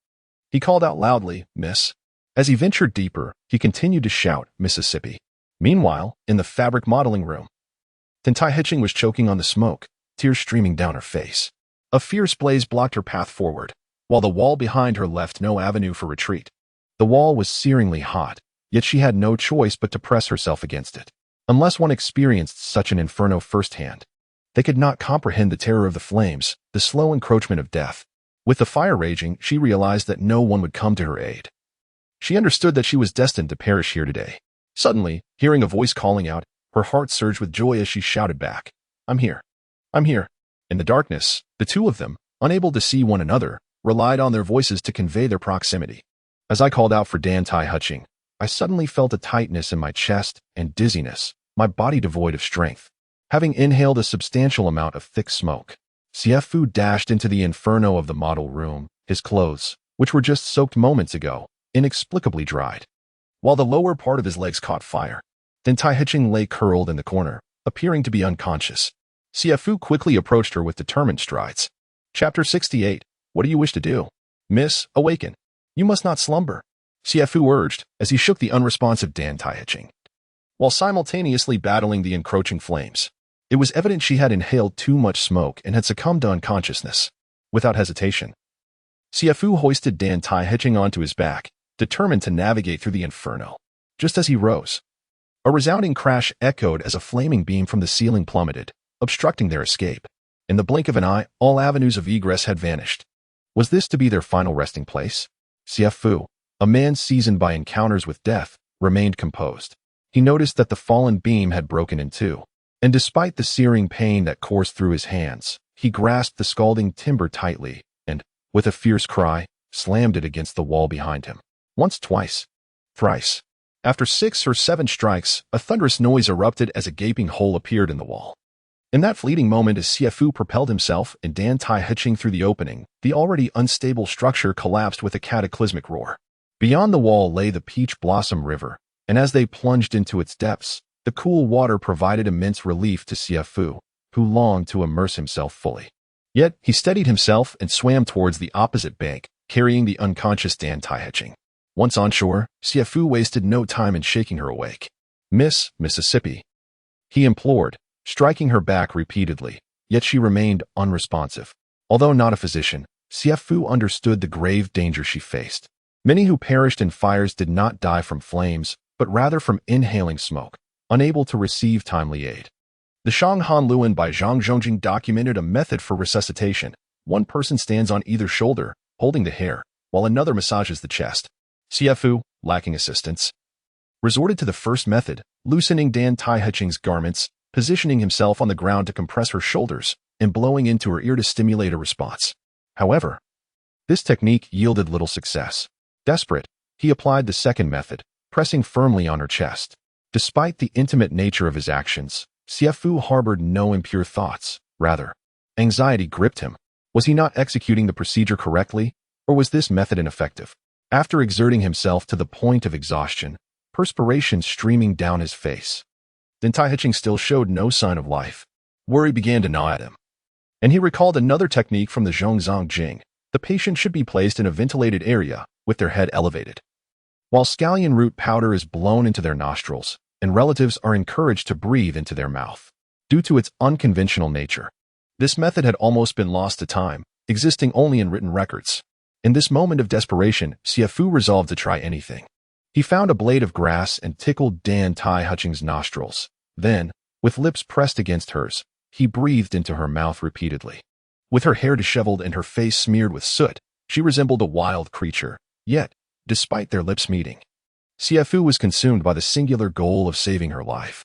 After a while, he decided to employ both methods simultaneously, pressing down on Dantai Hitching's chest intermittently, while also blowing air into her mouth.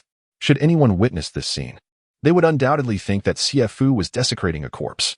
However, Dantai Hitching began to regain consciousness, her throat clearing as she hazily opened her eyes, only to be met with a dark, shadowy face leaning in, puckering its lips to press against hers.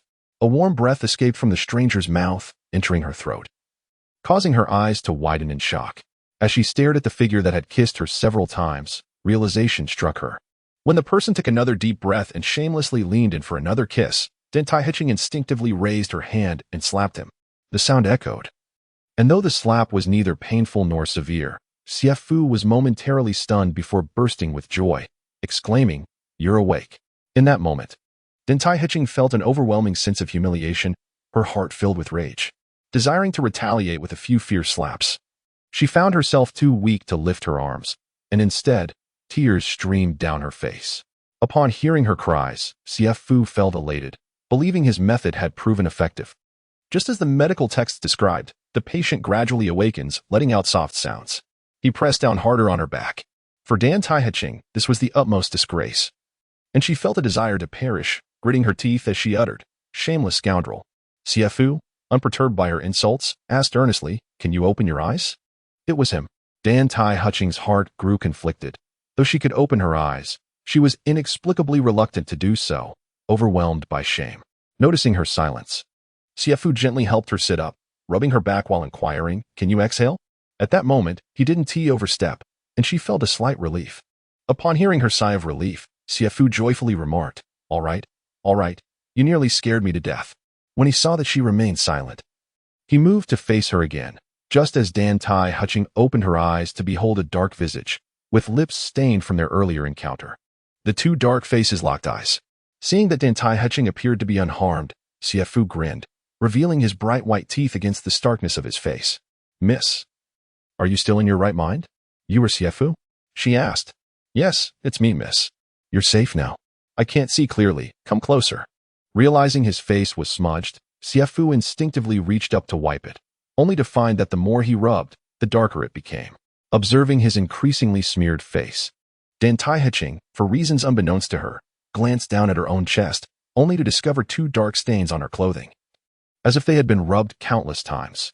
Just as Xie Fu leaned in closer, she instinctively slapped him again, her voice filled with indignation. Shameless. Despite receiving the slap, Xie Fu spoke softly. "Miss, wait here. I will fetch someone to help." With that, he hurriedly dashed away. Dantai Heching's heart raced with alarm as she trembled. "What are you planning to do?" Chapter 69. Protecting her, Xie Fu draped his outer garment over her damp dress, smiling as he said, "Miss, you are a young lady. You must not bring shame upon yourself, whereas I have no such concerns." With that, he dashed away once more. Dantai Heching gazed at his disheveled figure, then looked down at herself. She was thoroughly soaked, her dress clinging to her form, the contours of her body faintly discernible. How could she allow others to see her like this? The outer garment, recently removed from Xie Fu, provided her with a semblance of protection. Yet, he had already seen her. Moments ago, he had. Suddenly, Dantai Heching recalled his earlier words. "I shall certainly protect her, cherish her, care for her, and love her." Just moments ago, he had fulfilled all those promises. Seeing the workshop collapse in flames, Steward Kong burst into tears, lamenting the fact that both the young lady and young Master Xie had not emerged safely. Others around him expressed their sorrow or regret. "Steward Kong! Steward Kong!" Xie Fu's voice suddenly rang out, causing Steward Kong to spring to his feet. Turning around, he saw Xie Fu approaching and exclaimed in delight, "Young Master Xie." As Steward Kong wiped his tears, he hurried towards Xie Fu, overwhelmed with joy. "Young Master Xie, you are unharmed. How wonderful." He then grasped Xie Fu's shoulders and inquired, "Where is the young lady? Where is she?" Xie Fu smiled and replied, "The young lady has also escaped." Upon hearing this, Steward Kong was elated beyond measure, immediately kneeling before Xie Fu in gratitude. "Young Master Xie, you are truly my savior." Steward Kong then raised his hand and proclaimed loudly, "The young lady is safe. Everyone, come with me to fetch her."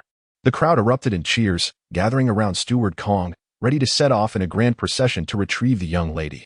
However, Xie Fu leaned closer to Steward Kong and whispered, "We just broke through the wall and fell into the water to escape.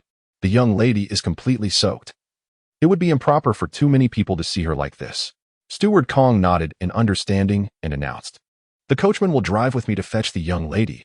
The rest of you stay here to clear the scene." The carriage sped toward the Dantai residence, the sound of wheels rumbling in their ears.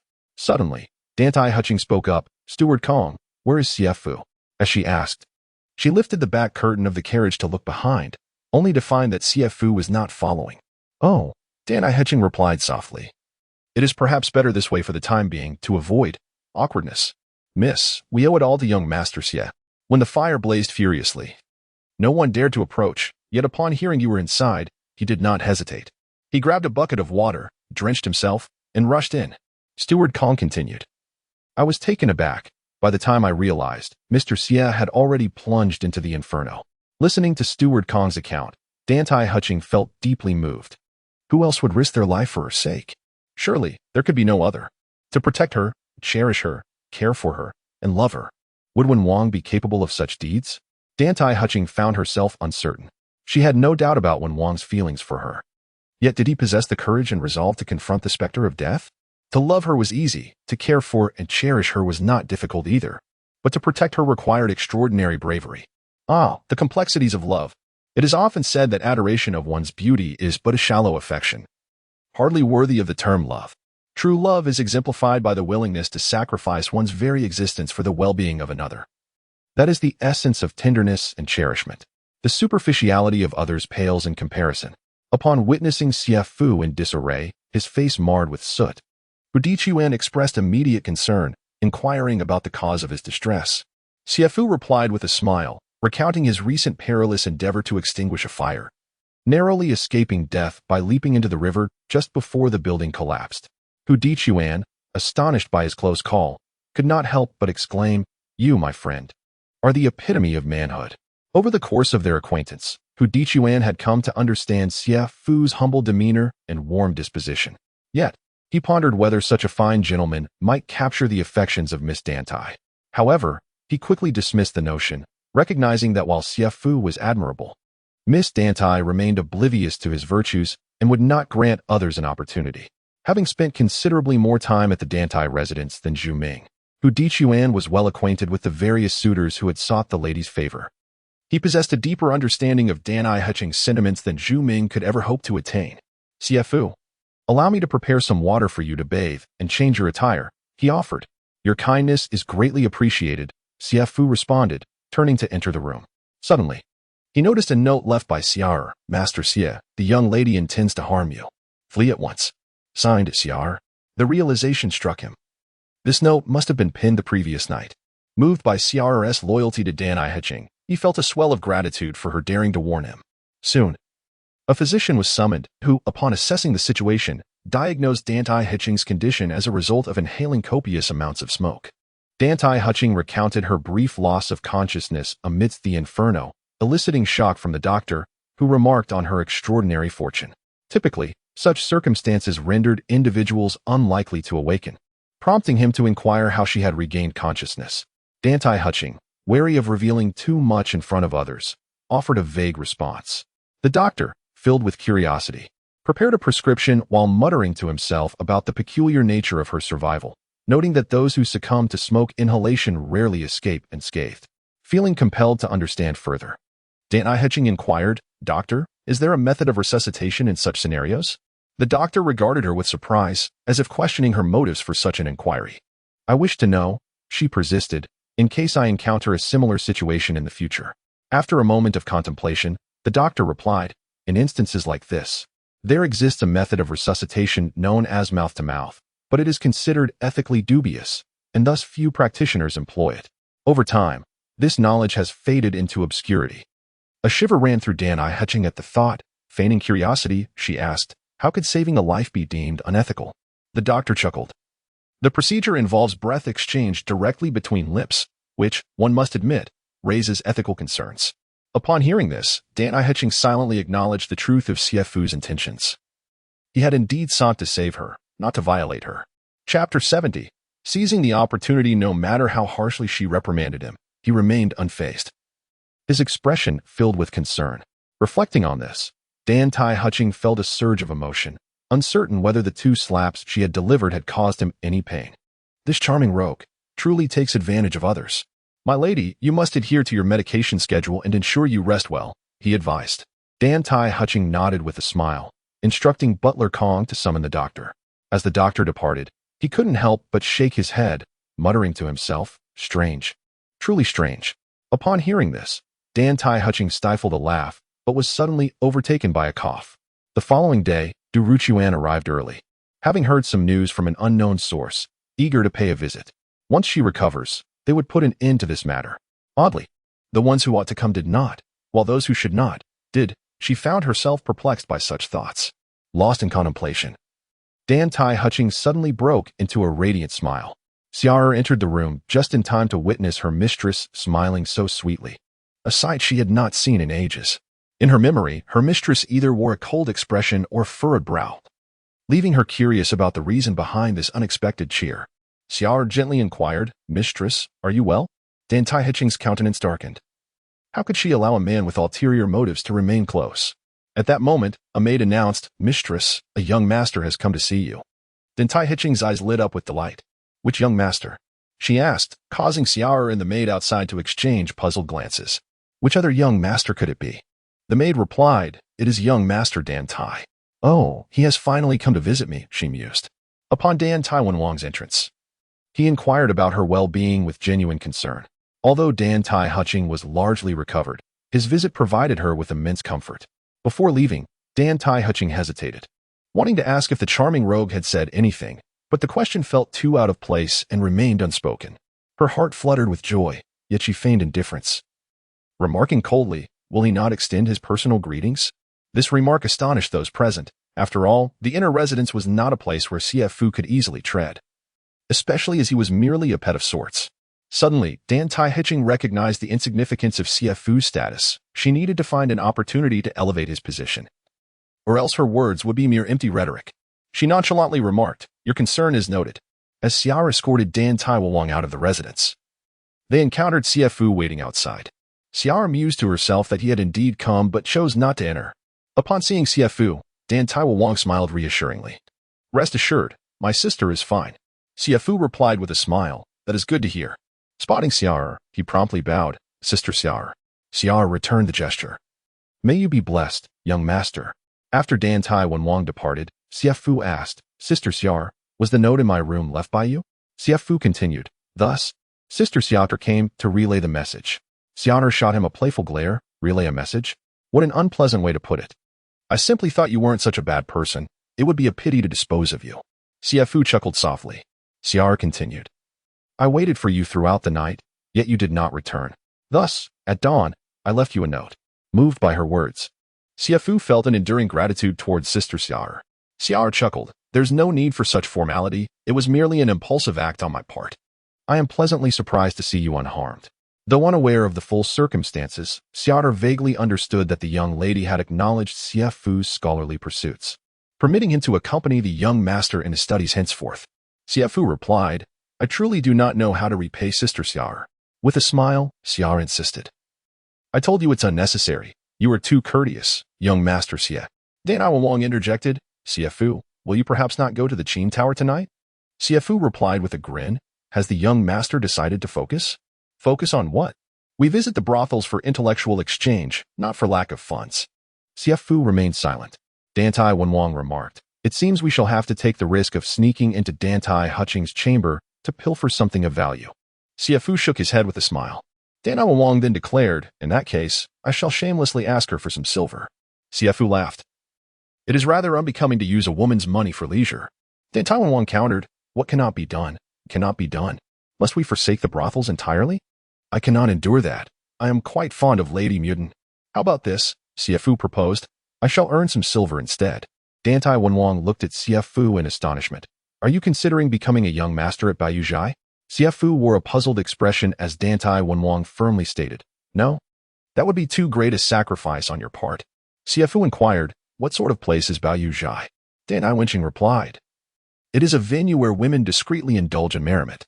Xie Fu quickly grasped Dantai Wang's implication, incredulously asking, such places exist in Suzhou? Dantai Wang affirmed. Where there is demand, there is supply. Which noblewoman does not fancy a dashing young man? Xie Fu chuckled. I never claimed I wished to earn money in such establishments. Dantai Wang questioned, if you do not frequent such places, how will you earn any money? A tavern server earns merely 300 to 400 won a month. Without eating or drinking, that amounts to only a few taels of silver annually. Meanwhile, a seat at the Qin Tower costs 5 taels, not to mention the tips. Dantai Wang suddenly enlightened. Of course, with your talents, you need not worry about earning. Xie Fu affirmed. Then it is settled. I shall pay a visit tomorrow. However, Dantai Wang cautioned. While that may be true, you currently lack prominence, and may find no one willing to employ you. It seems unlikely you will earn much. Someone like Jin Tue Huang Shaonan at Binma Society has considerable fame, and many young masters vie for his attention. Xie Fu queried. Is he the one we encountered that night at the Qin Tower? Dantai Wang confirmed, indeed. Xie Fu laughed. I find Huang Shaonan to be rather mediocre. Dantai Wang burst into laughter. Of course, he cannot compare to you, but his current renown is undeniable. Chapter 71. The Galloping Horse Society. Xie Fu smiled softly. Dantai Wang gently remarked, Xie Fu, I do apologize for the inconvenience. As a noble son of the Dantai family, I should not impose upon you to earn a living. Xie Fu laughed heartily. Why must we concern ourselves with such trivialities? Dantai Wang declared with a bright voice, indeed. Between us, there is no need for formality. My family is your family, my sister is your sister, and my wife is yours as well. Without hesitation, Dantai Wang expressed this sentiment. Xie Fu quickly waved his hand. That is one thing I cannot share with you. Dantai Wang burst into laughter.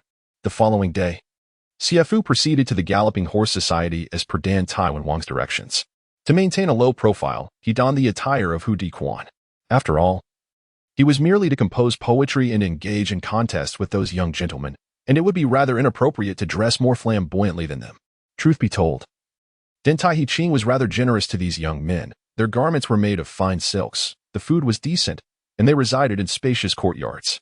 As long as they did not provoke Dantai Hiqing, they truly had no worries regarding sustenance. Reflecting on Dantai Hiqing, Xie Fu could not help but feel a pang of sympathy for her, a dignified and pure young lady of a prominent family. Yet she had to bear such a tarnished reputation. If it were not for her determination to uphold the Dantai household alone, she would likely be married by now. Xie Fu also recalled her persistent cough, wondering if she had improved. As Xie Fu ambled along, he absorbed the cultural essence of Suzhou. The streets were bustling with life, filled with individuals preoccupied with their livelihoods, serving the affluent nobility. Soon, he arrived at the entrance of the Galloping Horse Society. The establishment was a two-story building, resembling a tavern, yet more expansive than a typical inn. Upon entering the Galloping Horse Society, the main hall buzzed with activity, resembling both a tavern and a marketplace. In the center, a large whiteboard was surrounded by numerous onlookers. Curiosity piqued, Xie Fu squeezed his way through the crowd. The board displayed a list inscribed in black charcoal, organized by remuneration from highest to lowest, 101, 81, 71. A cursory glance revealed that the top two entries were for hiring individuals to engage in brawls. Such a rarity it was to find a place where one could both run errands and partake in fights. However, the reward of 101 was indeed substantial. Considering a tavern worker's monthly wage of 401, a single fight could equate to 7 or 8 days' worth of earnings. Xie Fu overheard a conversation between two individuals, apparently young Master Zhao and young Master Wu, who were vying for a notice from Chengdu Ji, recruiting others to settle their dispute through a duel. Fighting was not within Xie Fu's capabilities, even if he could manage it. 50 bouts would not suffice to match the expenses from Dantai when Wang's last visit to a brothel. He preferred to engage in activities more suited to his talents, such as writing poetry or participating in the brothel contests. Turning away from the crowded whiteboard, Xie Fu noticed a refined young gentleman entering through the door. To his surprise, it was none other than Du Ruquan, a figure he recognized from their previous encounters, as Dantai when Wang had mentioned his name. Having met a few times, Xie Fu smiled in greeting. Du Ruquan, upon spotting Xie Fu, was equally taken aback. He scrutinized Xie Fu and Appo's modest attire before carefully examining his face, confirming that he had not mistaken him for someone else. Du Ruquan suddenly broke into a smile.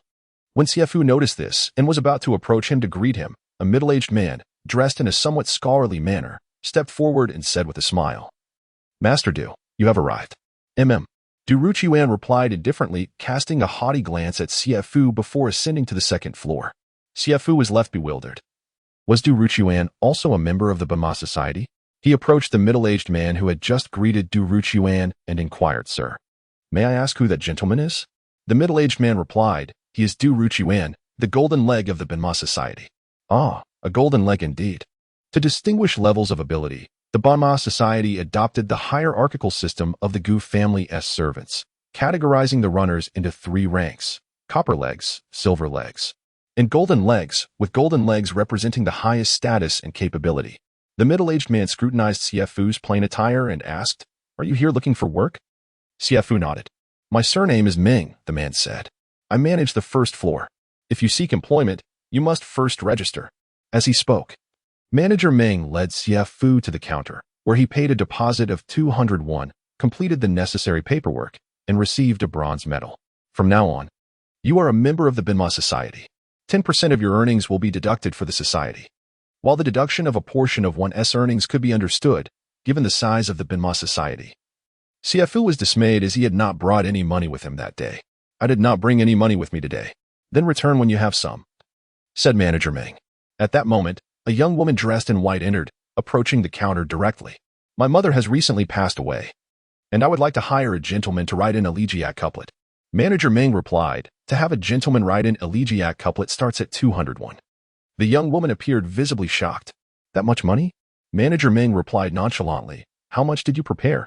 The young woman replied timidly, "I only have 10 won." Unable to contain his laughter, Manager Ming remarked, "What a joke. You think 10 won is enough to hire a gentleman to write for you? Even delivering a letter costs 21. The young woman, feeling disheartened, responded, "Then." Manager Ming said, "Without money, I cannot assist you. In this world, writing and paper are costly, and truly literate individuals are exceedingly rare. Ordinary families often cannot afford to hire someone to write for them. However, charging 201 for an elegiac couplet seemed excessive." Xie Fu spoke up, "Madam, I will help you write it." The young woman turned to him, surprised. "You?" "Yes, I will write the elegiac couplet for you." Though the young woman noticed Xie Fu's humble attire, she sensed a certain distinction about him, a hint of scholarly demeanor. She hesitantly asked, "Are you capable?" "I am." Manager Ming laughed heartily. You, a mere commoner, think you can earn this money? You should stick to running errands and doing manual labor. As the young woman began to unwrap the cloth holding the blank couplet, she hesitated at Manager Ming's words. However, she politely addressed Xie Fu. Sir, I spent 31 to buy this blank couplet, so please do not spoil it. Xie Fu, perceptive to the gentle evasion in the woman's tone, chuckled heartily. If it's ruined, I shall compensate you. With the conversation having reached such a juncture, the young woman had no grounds left to refuse and handed over the unmarked white couplet. Manager Ming, may I borrow the writing tools from the counter? Xie Fu inquired, casually draping the blank couplet over the counter. The onlookers gathered around the bronze plaque, drawn by the prospect of someone writing in the hall. Their motivations varied. Some were there for amusement, while others harbored genuine curiosity. Xie Fu shook out his sleeves, revealing his hands wrapped in white cloth, rendering his fingers completely invisible. The crowd gasped in astonishment, questioning whether this was merely a jest. Chapter 72. By mouth the young woman was exceedingly anxious. Sir, perhaps we should just forget it. If it is ruined, I shall compensate you. With so many witnesses present, what is there to fear? The common folk, after all, possess limited horizons to them. It is merely a matter of those who can write and those who cannot. Among the onlookers, the most attentive was Manager Ming, who, having long associated with the talented individuals of the Benma Society, was well versed in literary matters. At the very moment Xie Fu put pen to paper, he felt a palpable sense of expertise in the air, as if a master had revealed his skill. Although he was writing with his mouth, there was a calm assurance about him, bestowing upon him an aura of respect. In silence, Xie Fu set down his pen, slightly bending forward to blow gently upon the paper, reciting aloud. The butterfly transforms into a dream of departure. The crane calls softly, echoing the void. The elegance of his words floated through the air, prompting the common folk to involuntarily exclaim in unison, Wonderful. Xie Fu inquired, Madam, what do you think? The young woman gazed at the completed couplet, and so did the eyes of the crowd shift toward it. Most of them were illiterate. However, just as one discerns beauty in a person's visage, the word's beauty was evident at a glance. The young woman exclaimed joyfully, Thank you, kind sir. Receiving 10 won as payment. Xie Fu replied, I appreciate it, madam. The young woman departed, clutching the couplet with delight. Ah, only 10 won? That is less than the cost of sending a letter. As far as I know, Mr. Liu charges 30 won for each small character and 1 tael for his signboard. The characters this young man wrote were not lacking. Why such a low price? Finally, someone could not restrain their curiosity. Young master, you must have come here specifically to tarnish the reputation of the Benma Society, haven't you? Xie Fu responded, I have been rather short on funds lately and heard that the Benma Society assists in writing poetry and prose, so I came to try my luck. Ah, so you are a gentleman. How modestly you dress. We have made quite the blunder. You have been taken advantage of. For that couplet you just wrote, it should have started at least at 200 won. 200 won? Xie Fu dared not accept such an amount. 10 won felt justifiable. Manager Ming exclaimed, What are you all thinking? He is a distinguished young master, not a mere rustic like yourselves. Now, disperse. What are you lingering here for? As the crowd dispersed, Manager Ming, with a smile, invited, Young master, please have a seat and converse with me. At this moment, Manager Ming was quite certain that Xie Fu was indeed a literary talent, and the Benma Society was about to gain another gem. Such a talent must not be allowed to slip away to their rival, the Fei Yue Society. The earnings of the Benma Society were significantly bolstered by the business brought in by these literary figures. Moreover, the more renowned they became, the more affluent young gentlemen would flock to their establishment. Many wealthy young heirs came to the Benma Society specifically for the renowned Jin Tue Huang Xiaonan. Manager Ming had a vague feeling that this young master was even more formidable than Jin Tue Huang Xiaonan. It was a sense he could not quite articulate. Manager Ming invited Xie Fu to sit, and personally served him a bowl of tea, extending the utmost courtesy. Young master, your ability to write with your mouth surpasses that of others who write with their hands. It is truly a remarkable skill. Such flattery, Xie Fu replied modestly. What is your name, if I may inquire? I am but Xie Fu. Master Xie, I must apologize for my earlier unawareness of your prowess. Please, there's no need for formality. I haven't brought any money today. I shall return tomorrow. Manager Ming, busy with his affairs, replied, No need for that. Talents like you are much sought after by the Galloping Horse Society, a true rarity indeed. Is that acceptable? Of course. I can arrange the registration for you right away. But there is a matter I must discuss with you first. Please, go ahead. Well, the identity of a golden leg must be determined by our master. May I first assign you the identity of a silver leg? Xie Fu inquired. Can a silver leg compose poetry and compete in brothel contests? Manager Ming answered, indeed. But those young masters have high expectations and typically prefer young master Huang. Xie Fu smiled lightly. That poses no issue. Upon hearing this, Manager Ming observed Xie Fu's calm demeanor, which exuded an enigmatic depth. Regardless, securing this prominent figure was the priority. Young Master Xie, I will proceed with your registration. Please hold on for a moment. After a short while, Manager Ming presented Xie Fu with a silver token.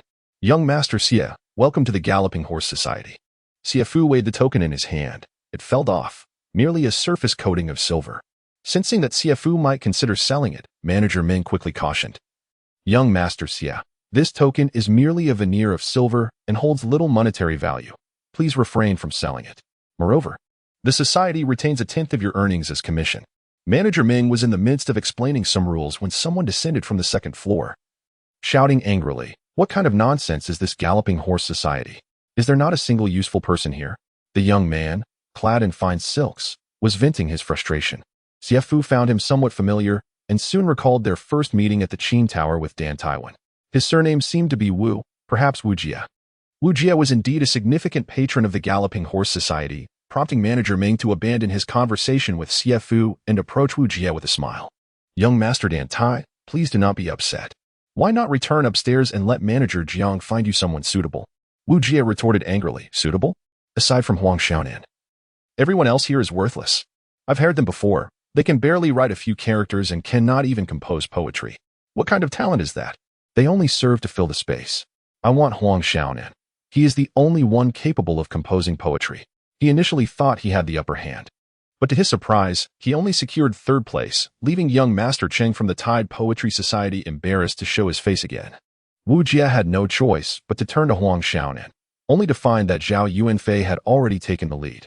If Huang Xiaonan had been hired by anyone else, it would have been acceptable, but Wu Jie and Zhao Yuanfei had a long-standing rivalry, igniting Wu Jie's fury. Manager Ming, feeling the tension, replied, but young Master Huang has already been hired by young Master Zhao. Wu Jie declared emphatically, I want Huang Xiaonan, otherwise. Do not expect me to patronize the Galloping Horse Society in the future. Manager Ming reassured Wu Jie, young Master Wu, there are many people here. How about we move to the private room on the 2nd floor to discuss this further? Wu Jie believed Manager Ming was concocting a plan to grant him Huang Xiaonan and followed him upstairs. Meanwhile, the silver legs began to whisper among themselves. Recently, Master Zhao and Master Wu have been embroiled in a fierce dispute, challenging each other to duels and engaging in competitions at brothels. If you are unaware, these 2 young gentlemen are contending over a coveted notice from Qin Duji. Xie Fu interjected, inquiring, what sort of notice could incite such fierce rivalry? Chapter 73. Fireworks on a snowy night. Due to Xie Fu's recent display of skill, he became the center of attention the moment he spoke. A young man remarked, Young Master, you are unfamiliar with the illustrious name of Qin Duji? Xie Fu, eager to learn more about Qin Duji, chuckled, I am but a newcomer to Suzhou. The young man laughed in response. No wonder. Qin Duji's name resonates throughout the city of Suzhou. If there exists a renowned courtesan capable of overshadowing the most celebrated of brothel queens, it is undoubtedly Qin Duji. The literati of Suzhou take great pride in attending the poetry and wine gatherings she hosts. Her invitations are treasures, scarce in the marketplace. Xie Fu smiled. So it is merely an invitation to a poetry gathering. Ah, do not underestimate this invitation, the young man insisted, proceeding to elaborate on Qin Duji. Those like him, who ran errands, were most familiar with the gossip of the streets. Qin Duji, known as Chen Qinglan, bore the epithet fireworks on a snowy night, and was renowned alongside the celebrated courtesan Tianxue Xian Gu of Chang'an. The tale of the title Fireworks on a Snowy Night is quite enchanting. On a particularly frigid winter night, amidst a flurry of snow, a grand poetry gathering was held at Qin Lu. Scholars and gentlemen reveled in wine and verse, the atmosphere thick with camaraderie. However, as the evening wore on, the charcoal in the hall stove burned low, and a chill settled over the room, dampening spirits. The persistent snow had fallen for over 10 days, blocking major thoroughfares and complicating travel. The cold weather led to an increased demand for charcoal, causing prices to soar. Even at a venue like Qin Lu, charcoal was in short supply. As the fire sputtered out, the room turned icy, and the guests shivered, their enthusiasm for poetry waning. In desperation, someone summoned Qin Duji for assistance. Qin Duji did not arrive bearing charcoal, By then, she had already established her fame. Upon her entrance, her noble and graceful demeanor instantly invigorated the gathered scholars.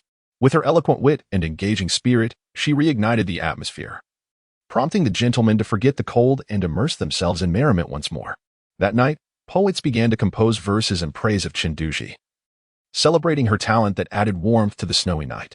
Thus, the moniker Fireworks on a Snowy Night was born, and thereafter, Chinduji's reputation soared even higher. After hearing this, Xie Fu mused, I wonder how this Fireworks on a Snowy Night compares to the unparalleled Wang Wushuang. The surrounding copper-legged attendants were taken aback. The young man exclaimed incredulously, Young master, how can you compare a figure of the fleeting world to Master Wang? It is incomparable. Master Wang is a historical luminary in Suzhou. Even if all the courtesans were gathered together, they would not measure up. For a woman to be addressed as master speaks volumes of Wang Wushuang's esteemed status among them. At that moment, Manager Ming and young Master Wu descended the stairs and approached Xie Fu directly. Manager Ming introduced the two, saying, This is young Master Wu Jie. And this is young Master Xie Fu. Wu Jie scrutinized the unassuming Xie Fu and remarked with disdain, Is it really him? On that day at the Qin Tower, amidst the throngs of people, Xie Fu had maintained a low profile, leaving Wu Jie with no impression of him whatsoever. Xie Fu offered a faint smile. As business had arrived, Manager Ming nodded, confirming, Indeed, this is young Master Xie. It appeared that Manager Ming had just mentioned Xie Fu to Wu Jie upstairs. Though he was unaware of the latter's true capabilities, it was time to test his own judgment. Wu Jie examined Xie Fu from every angle, questioning him skeptically. Can you compose poetry? Xie Fu humbly replied, I know a little. His modesty was characteristic. It was not merely poetry that he excelled in, but also the arts of music, chess, calligraphy, and painting, particularly in the latter two. Wu Jie retorted coldly, I am not in the mood for games. Can you or can't you? What does a little mean? I can. Xie Fu answered decisively. Wu Jie stated, Then I shall give you the time it takes to burn a stick of incense to compose a poem for us. Please provide a topic, young Master Wu. Poetry reflects the heart state and serves as a transient expression. Many exquisite poems arise from genuine feelings. However, composing without a theme proves challenging. It was clear that Wu Jie, seeking assistance at the Galloping Horse Society, was hardly an expert in devising prompts. After glancing around and pondering briefly, he declared, Since we are at the Galloping Horse Society, let us compose a poem on the theme of galloping horses. Xie Fu smiled, with a topic in hand. The task became manageable. It was merely a matter of technique, crafting words and phrases. As the adage goes, words are refined through repetition, lines through countless iterations. Additionally, the poem must rhyme and flow melodiously. He began, with galloping who's like bows, chasing dust in their wake, born to toil, the laborer's fate, longing for the reins to take. No applause followed. The common folk were perplexed, left wondering what this was all about, unable to grasp the essence of poetry, which felt distant from their reality. Xie Fu smiled faintly. Wu Jie, assuming a serious demeanor, asked, If you can compose poetry, can you compete in the brothel arena? Xie Fu replied, I can manage adequately. Wu Jie emphasized, the arena of the Qin Tower. The Qin Tower. It represents the pinnacle of brothels in Suzhou, a realm unattainable for the average person, a lofty existence beyond their reach. Wu Jie's tone sought to intimidate Xie Fu, but the latter merely smiled, to me. An arena is an arena, regardless of its location. Wu Jie replied nonchalantly that confidence is commendable. You were chosen, at the same rate as Huang Xiaonan, 5 taels of silver. Wu Jie's offer was generous, devoid of any hidden intentions.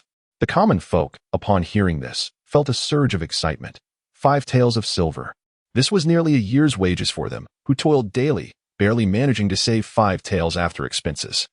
To earn that in a single night seemed a privilege reserved for scholars.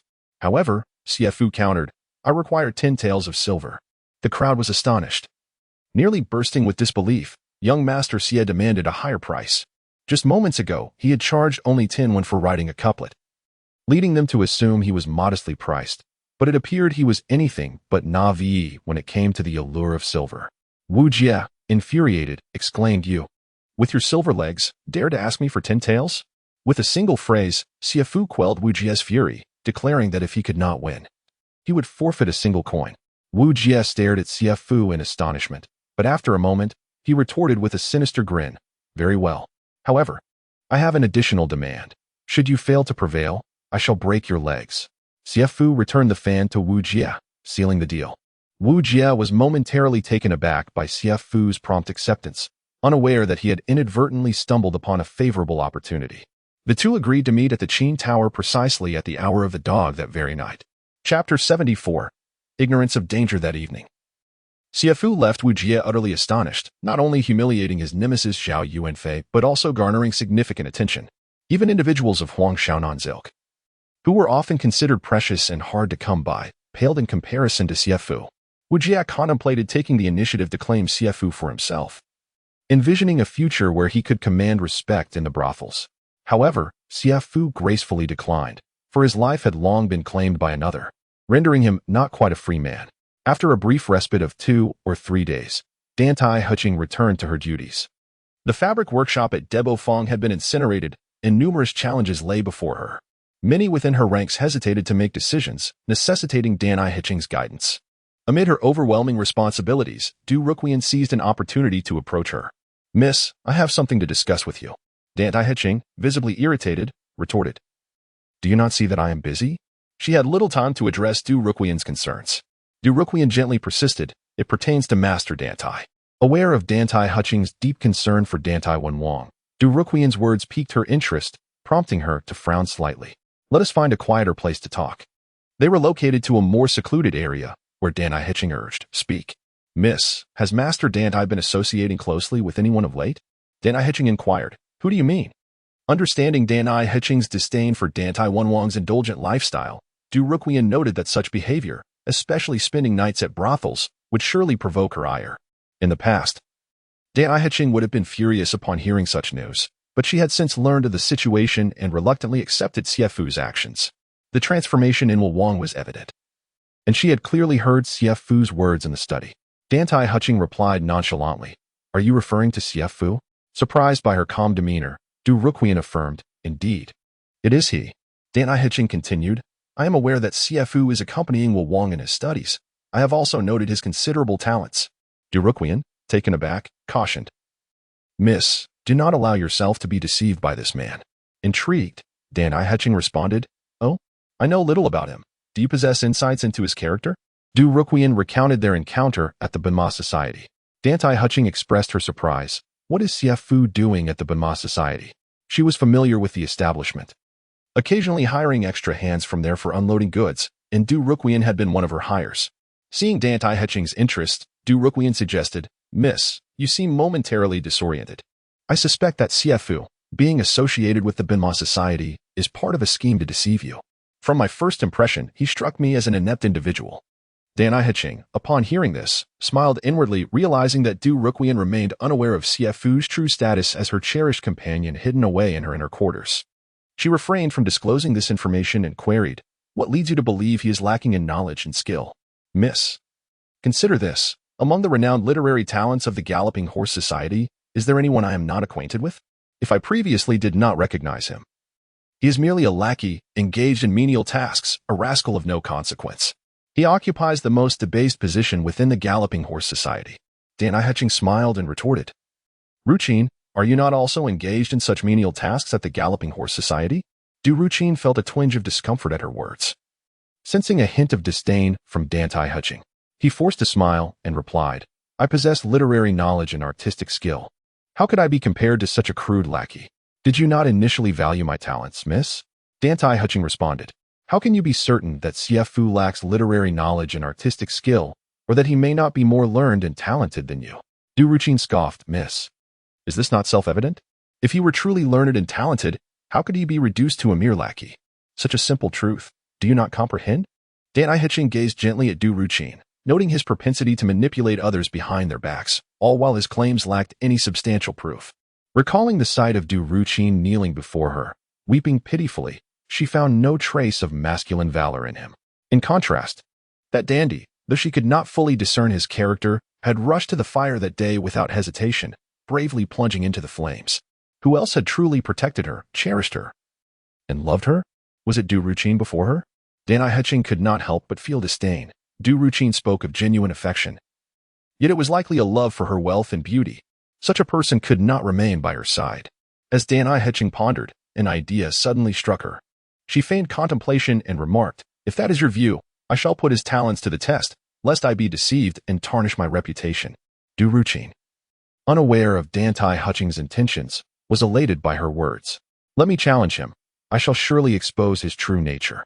As he spoke, he added, though I disdain competing with a mere lackey, to reveal his true character and prevent you from being misled, I shall endure it. While he spoke thus outwardly, Du Ruqin secretly longed to trample Xie Fu before others to highlight his own talents, hoping Dantai Hutching would regard him with newfound admiration. This aligned perfectly with Dantai Hutching's desires. She had acquired Xie Fu, and those within her household regarded him as her kept dandy. Even if she treated him differently and offered special care, those in her household would still look down upon him, and so would outsiders. She needed to provide Xie Fu with an opportunity to establish his reputation. He was not a pretty face devoid of merit, but rather a man of profound knowledge. Very well, if he is indeed an ignorant fraud, I shall not spare him. Suddenly, Dantai Hutching inquired, but what if you lose? Du Ruqin erupted in laughter. How could I possibly lose? With arrogance, he declared, if I were to be outdone by a mere lackey, what face would I have left to remain by your side? Miss? Dantai Hutching remarked, if you lose, then be gone. I shall not tolerate incompetence by my side.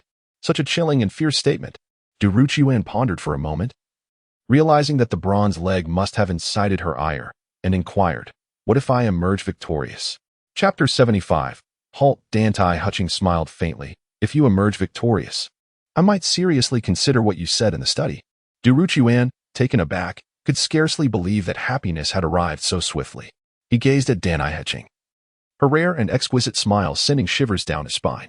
Yet, she turned away. In that fleeting moment, her countenance transformed, becoming as cold as ice. Dantai Hutching was a woman who had battled in the marketplace for many years. She was not the innocent and charming young lady one might assume.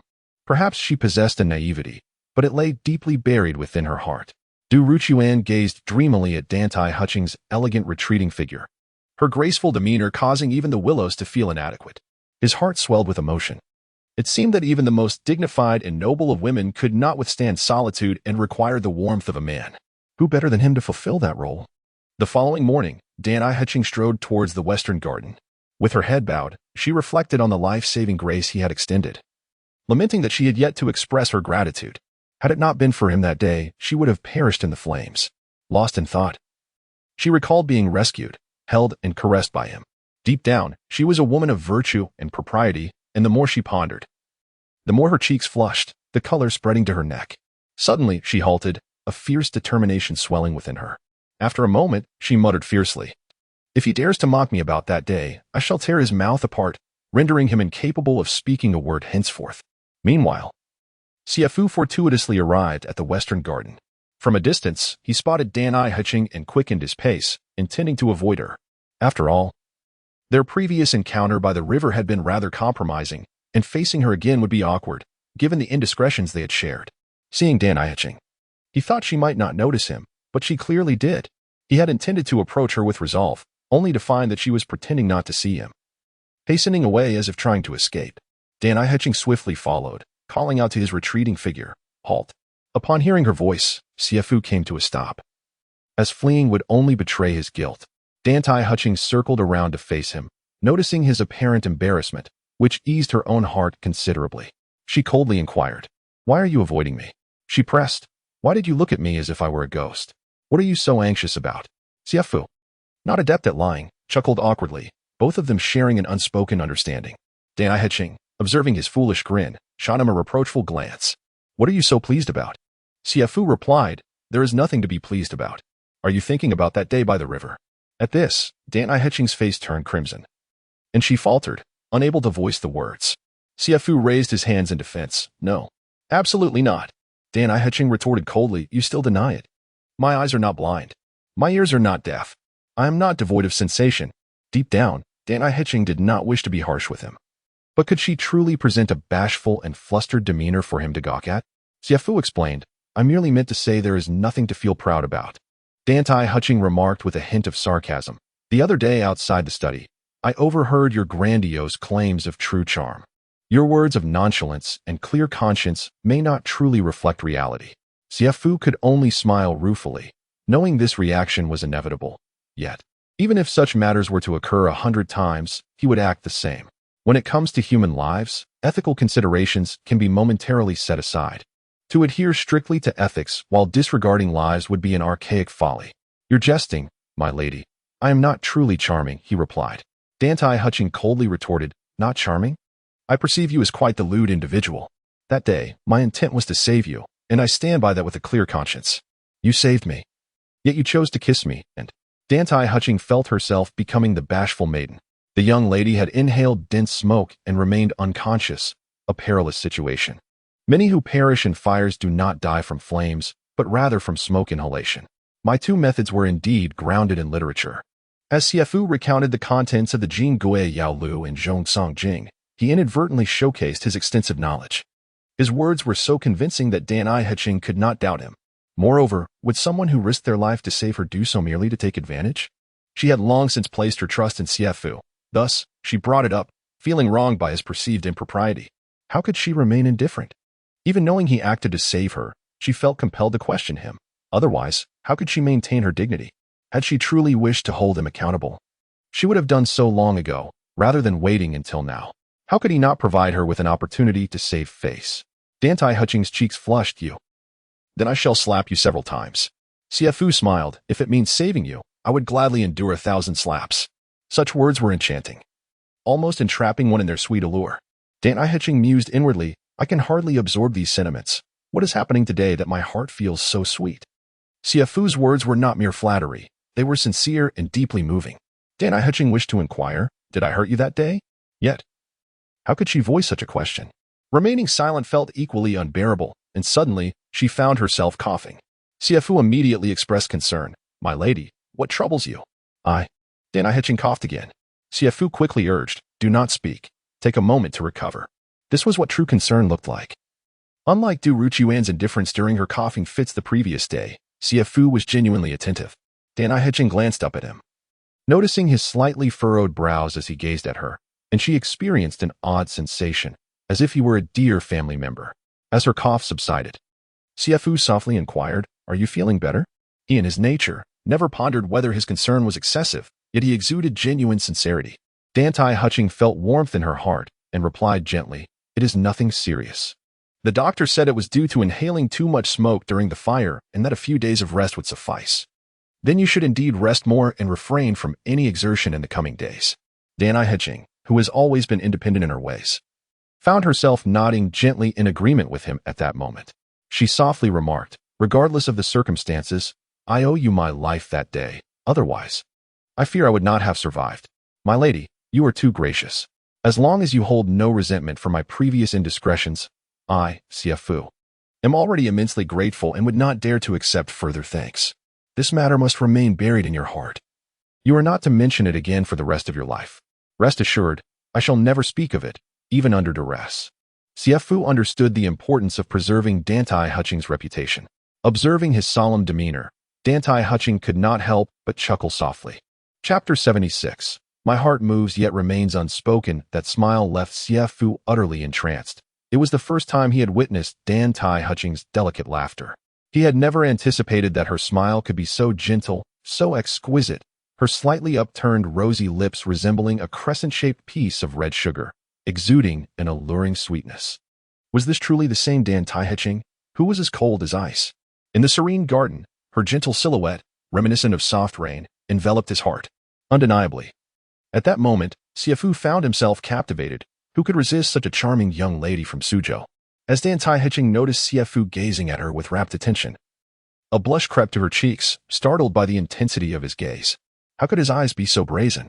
She instinctively turned her head, diverting her gaze. A fleeting glance revealed that Xie Fu was still watching her intently, and she couldn't help but silently scold him. Still looking? Must I rebuke you to make you stop? She cleared her throat softly as a hint.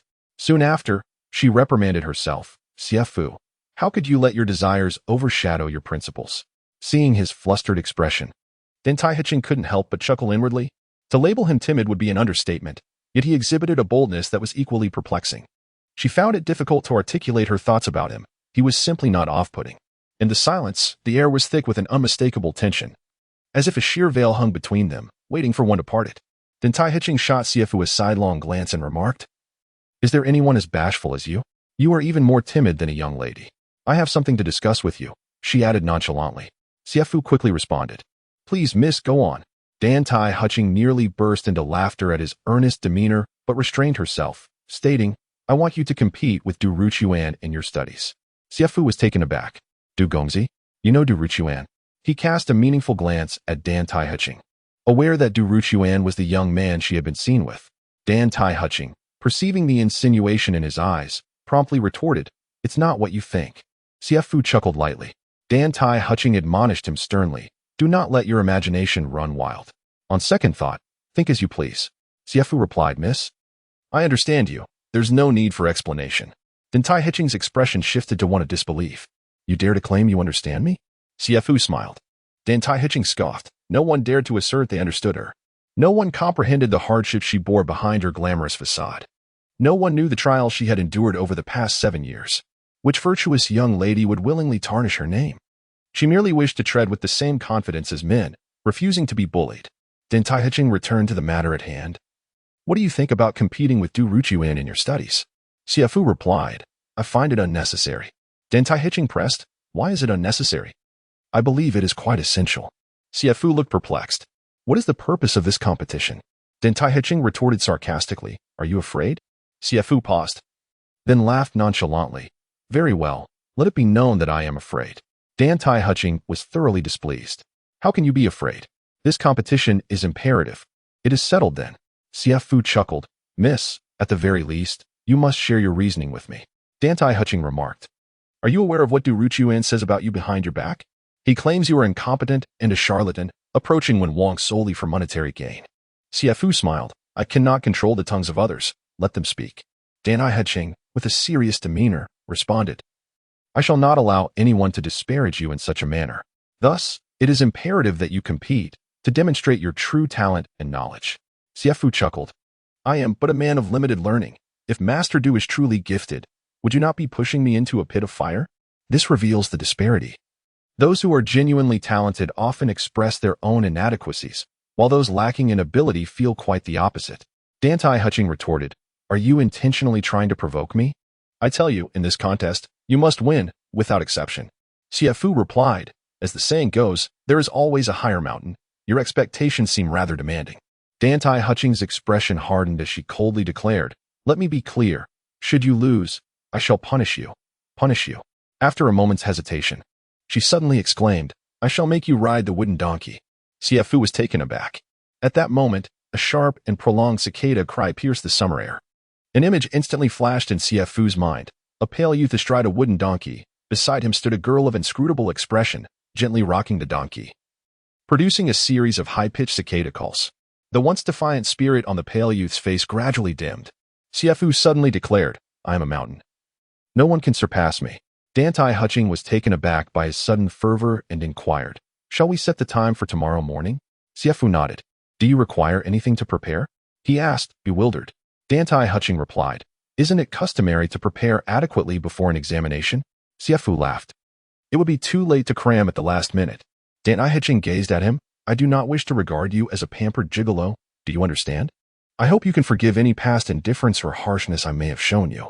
Furthermore, consider the Dantai residence as your home. With that, Dantai Hutching turned and departed. Take care, Mississippi. I shall not. I will fight for the honor of a man's pure dignity. The next morning, Du Ruchuan arrived at the Dantai residence half an hour early, accompanied by none other than the esteemed talent of the Bunma Society, Jin Tue Huang Xiaonan. Du Ruchuan had invited Huang Xiaonan not as an ally for an unrefined contest of skills, for such an act would be beneath him. Rather, he sought Huang Xiaonan as a witness. Among those he knew, Huang Xiaonan possessed the highest level of intellect and reputation, making him the most suitable choice for this role. Ensuring Dantai Hutching would acknowledge the outcome. As Du Ruchuan stepped through the threshold of the Dantai residence, a servant awaited them, leading the two towards the central reception hall.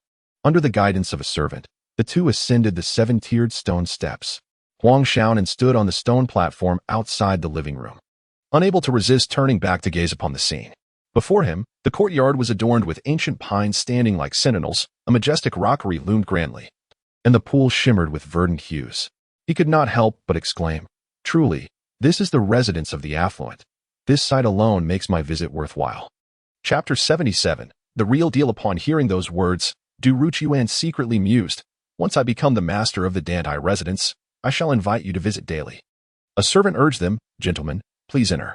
As the two stepped over the threshold into the grand hall, they were struck by the expansive space adorned with windows on all sides, a testament to the grandeur and wealth of affluent families. Inside, servants were busy preparing the contest venue. In the center of the spacious area, which could easily accommodate 5 or 6 tables for a banquet, stood 2 ancient sandalwood desks placed 2 yards apart, facing each other. Since this was a competition of scholarly talents, it was only fitting that a suitable literary space be provided. Evidently, these 2 desks were designated for the contestants to showcase their abilities. Huang Xiaonan gazed at the 2 ancient sandalwood desks and quietly remarked to Du Ruqiuan, "Even just one of those desks is beyond our means." Du Ruqiuan pondered to himself, "Once I secure Dantai Hiching, all of this will belong to me." Yet, he maintained a composed smile. A servant guided them to the guest seating on the right. "The 2 young masters have arrived early. Please wait a moment." After the servant withdrew, Huang Xiaonan whispered, "Brother Du, have you arranged for any witnesses for today's contest against that copper leg?" The seating arrangement held significance, with the higher seats denoting prestige. Huang Xiaonan had intended to approach the left side, but the servant led him to the right, prompting his question. Du Ruqiuan, without much thought, replied, "You are sufficient. What need is there for a witness? Should I summon the scholars of Suzhou just to compete against a copper leg?" Huang Xiaonan chuckled, realizing he might have over-dramatized the situation, reflecting on how the copper leg could barely write a few characters, let alone engage in a scholarly contest. Yet, the Dantai residence was treating the event with utmost seriousness. He turned to Du Ruqiuan, aware of the circumstances surrounding Du Ruqiuan and Madame Xiaohe, and suspected that today was meant to vindicate Du Ruqiuan, preparing him for a future alliance. Suddenly, the voice of Steward Kong echoed from outside the hall, "Be careful. This paper is quite valuable. Should you damage it, you would not earn enough in a year to compensate." Steward Kong entered, followed by a procession of maidservants. 2 by 2, each holding one end of a scroll draped with blank paper. A total of 12 maidservants entered, divided into 6 pairs, each presenting a different sized sheet of paper. "This is rather extravagant for a mere contest against a copper ding," Huang Xiaonan remarked. "Brother Du, Miss Dantai has prepared 3 sizes of paper. It seems she places great importance on this contest. You must give it your all and display your talents." While Dantai Hiching's elaborate preparations put pressure on Du Ruqiuan, he felt confident about surpassing a copper leg. However, to truly impress others with his talents, he feared that his ambitions might exceed his capabilities. What did Dantai Hiching mean by this? Huang Xiaonan suddenly exclaimed, "This is shoe paper." Du Ruqiuan, puzzled, responded, "Shoe paper? Brother, are you not aware? This shoe paper is a royal tribute, typically reserved for the poetic and artistic endeavors of nobles and dignitaries. Its value is exorbitant. Without proper channels, even wealth cannot procure it. I never imagined that Miss Dantai would go so far as to acquire shoe paper for this competition. Truly a waste of such a precious resource. I have always dreamed of painting on shoe paper at least once in my lifetime." Huang Xiaonan, unable to contain his excitement, rose and approached the shoe paper, his eyes gleaming as if he were gazing upon a treasure, gently reaching out to touch its surface. Seeing this, Steward Kong furrowed his brow slightly, but politely inquired, "May I ask who this young master is?"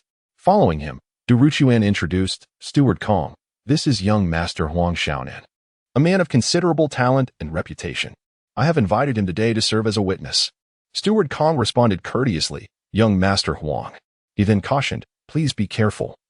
Young Master Huang, do not damage the paper, or I will have a difficult time explaining it to Mississippi." Huang Xiaonan replied, "With such precious shoe paper, how could I possibly bear to ruin it?" A voice called from outside, "Steward Kong, where should we place the qin table?" The mention of the qin table startled Du Ruqiuan. Its inclusion added significant pressure. Although he had learned to play the qin, he was merely a novice, and performing in a public setting would indeed be embarrassing. Surely they would not require a performance on the qin, he thought, considering his own limitations. It seemed that Miss Dantai's grand affair was merely for show. Steward Kong instructed, "Place the qin table at the back for now. We do not know if it will be needed." Du Ruqiuan felt a wave of relief wash over him. Even before the competition began, he felt immense pressure. Not from rivals, but solely from Miss Dantai's expectations. Soon after, a servant brought in 2 7-string qins and placed them on the table. Huang Xiaonan, not particularly skilled in music, could tell by their appearance that these instruments were extraordinary. This was not surprising, if they were using shoe paper for painting. The qins must surely be of high quality as well. Shortly thereafter, more servants entered, carrying various instruments, including flutes, kongho, and pipa. Huang Xiaonan couldn't help but chuckle. While the flute was acceptable, who among men could play the pipa and kongho? It seemed unnecessary. Noticing Du Ruchuan's worried expression, he offered a quiet reassurance. Look, they've even brought the pipa and kongho. It appears Miss Dantai is merely using this competition as an opportunity to showcase her collection. Du Ruchuan nodded in agreement. With all the preparations for music, calligraphy, painting, and now the chess set, it was inevitable that a chessboard would be included. Indeed, soon a servant entered carrying a chessboard, accompanied by two maidens each holding a jar of ghost stones, which appeared to be made of jade.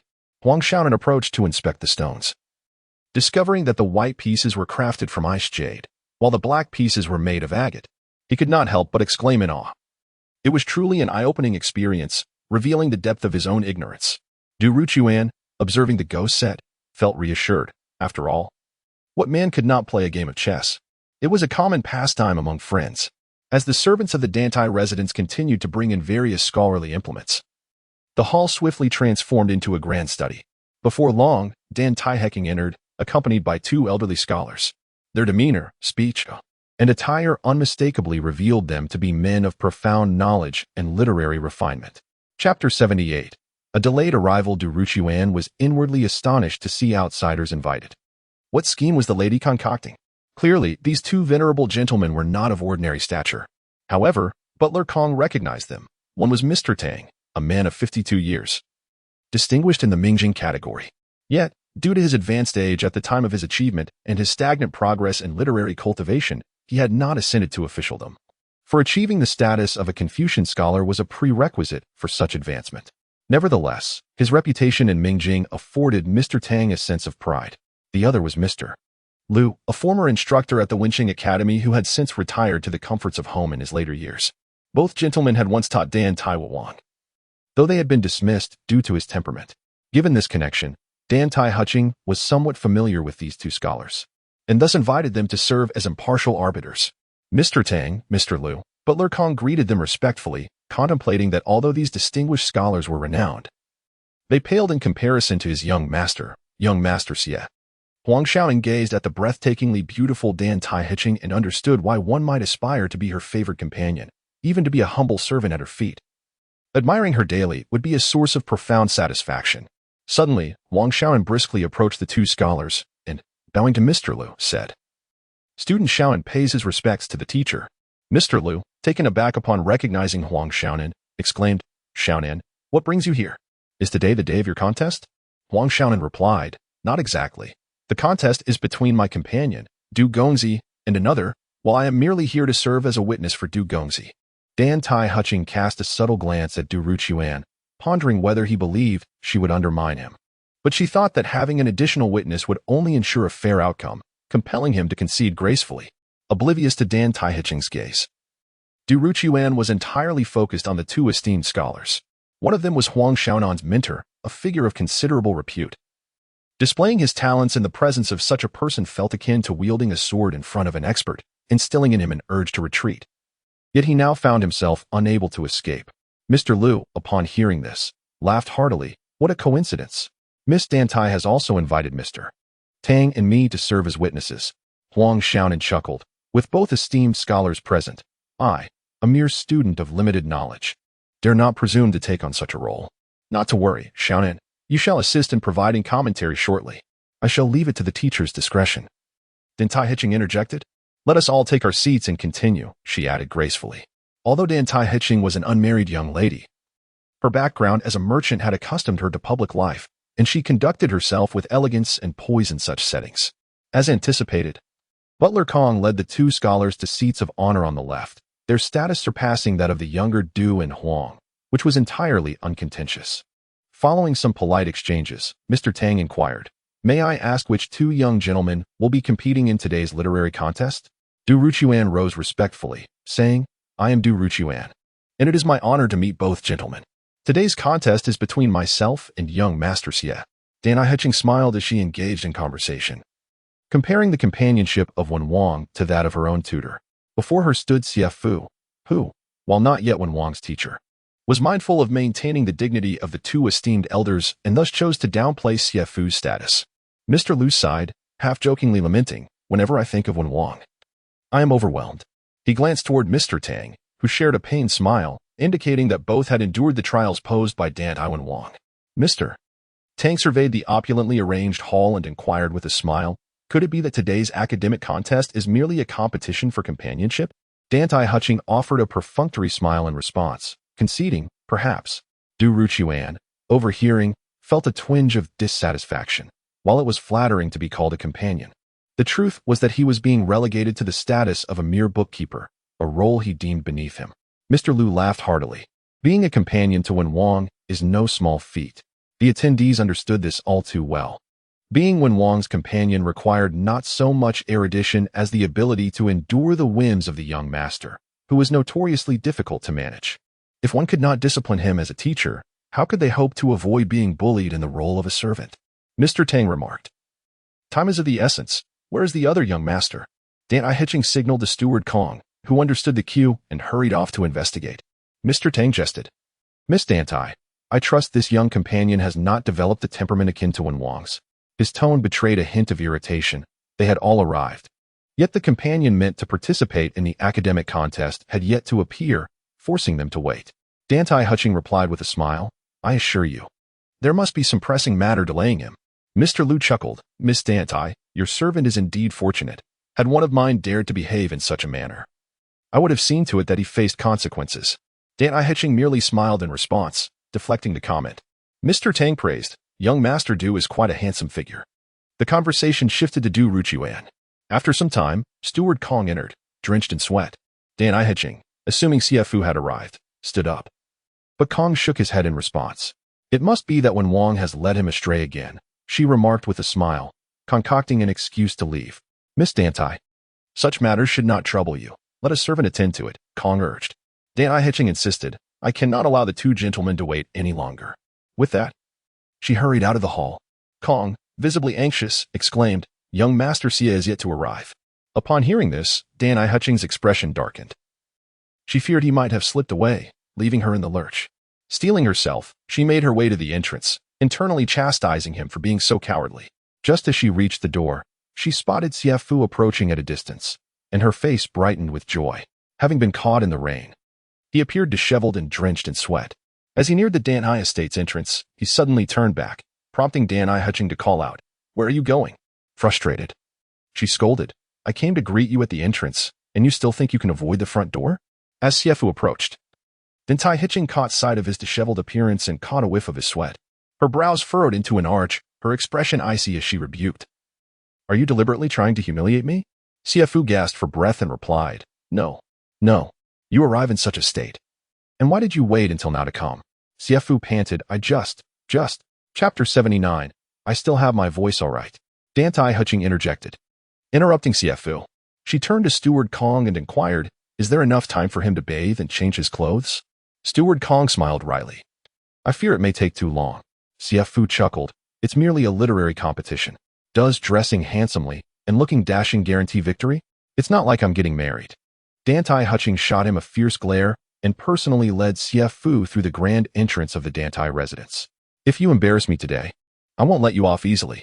How could I embarrass you? If anything, I'd be the one losing face. That is still my face, you know, my lady.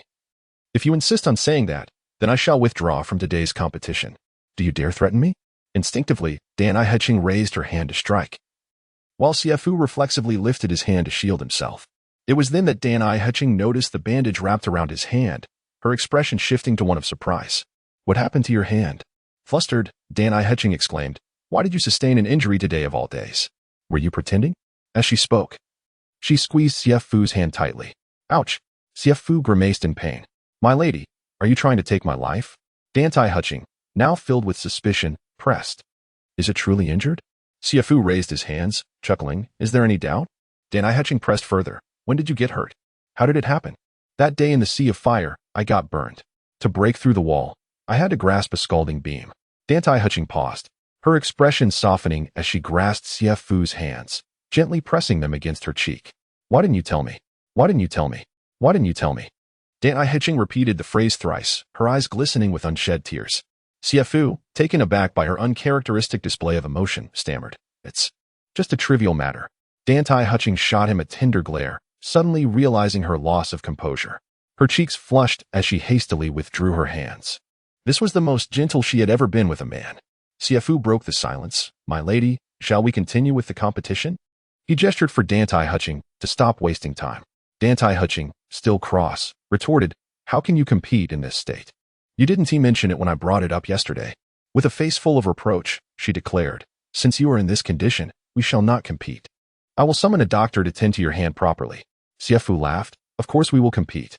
Why would we not? I still have my voice." Dantai Hutching couldn't help but giggle at his antics, but quickly returned to her serious demeanor. "Let us go. I truly still have my voice to use." Dantai Hutching stood momentarily stunned, while Xie Fu had already begun to stride toward the hall, a look of confusion upon his face. Dantai Hutching attempted to explain. "It's like this," but found herself at a loss for words, ultimately opting for a vague response. "I have wagered myself. If you lose, I shall belong to another, or perhaps not belong to anyone at all. I don't even know how to explain it to you." As Xie Fu listened, his confusion deepened, yet he chuckled. "In any case, I simply cannot afford to lose." Dantai Hutching nodded in agreement. "Indeed, you absolutely must not lose." Xie Fu smiled. "Then let us proceed."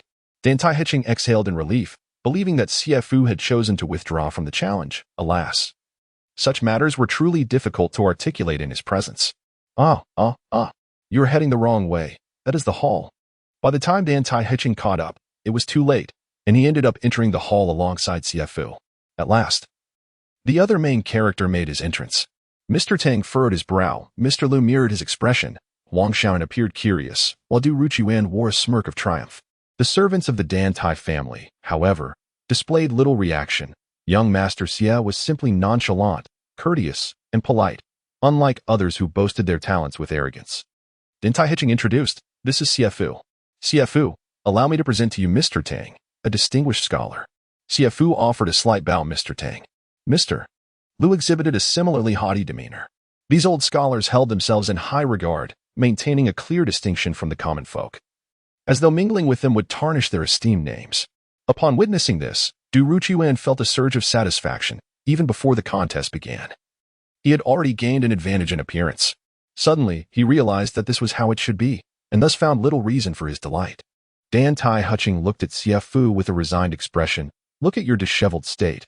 It is rather unbecoming, as if I have wronged you." Xie Fu remained indifferent. Having fulfilled his part in decorum, the attitudes of others were their own concerns. Dantai Hutching sought to ease the awkwardness. "We have already wasted considerable time. Let us get to the point."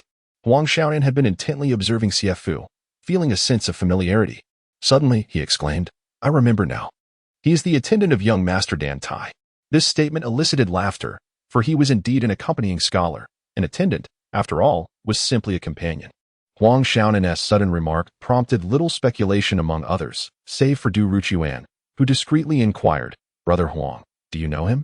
The corners of Du Ruqiuan's mouth curled into a hint of mockery. After all, Dantai Wang was also a person of little learning, and the two were akin to two of a kind. The precise nature of today's scholarly contest had not been predetermined. Dantai Hutching glanced at Xie Fu, who merely smiled faintly.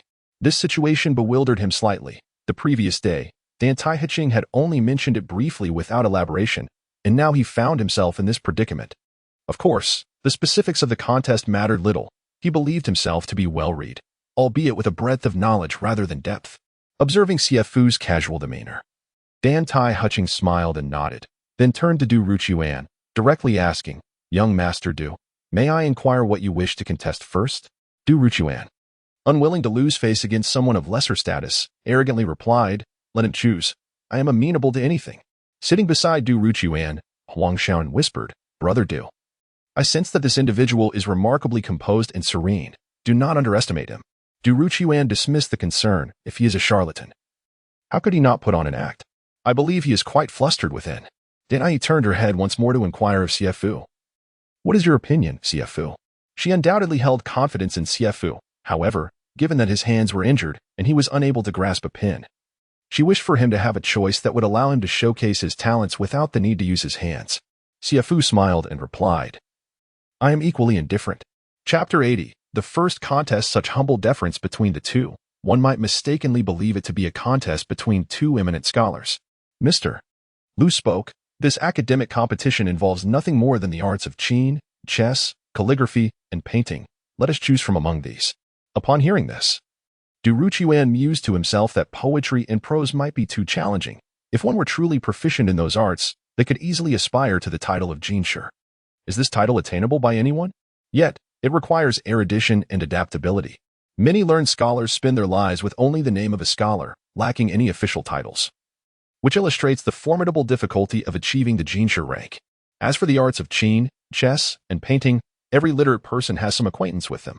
He is adept at painting and chess. His calligraphy is passable, yet he knows nothing of music. Thus, it would be preferable to choose from among these three arts. Seeing that neither of the contestants had spoken, Mr. Lu turned his gaze toward Mr. Tang. Mr. Tang chuckled. I believe we should not burden these two youngsters unduly. I shall take the initiative and propose some questions on the classics for both to answer, making their respective talents readily apparent. Mr. Lu replied, smiling. That is an excellent idea. Mr. Tang, as a Jinshi in the study of the classics, you are most suited to formulate these questions. Mr. Tang then looked at Du Ruqian and inquired, What say you, young Master Du? Although Du Ruqian was somewhat reluctant, he had previously stated that he was indifferent, and thus found it inappropriate to voice objections now. Mr. Tang then turned to Xie Fu and asked directly, And you? Xie Fu responded with a smile. I am indifferent as well. Mr. Tang continued, The examination of the classics consists of three assessments: the examination of the texts, the examination of interpretations, and the examination of contemporary policies. I shall select the simplest, the examination of the texts, and propose a few questions. Dantai Manor nodded in agreement, and then Mr. Tang declared, To ensure fairness, please lead me to the study, where I shall prepare a few questions. Dantai Manor called out, Manager Kong, please escort Mr. Tang to the study. Once Mr. Tang had departed, Dantai Manor turned to Mr. Lu and asked, Mr. Lu, what does the examination of the texts entail?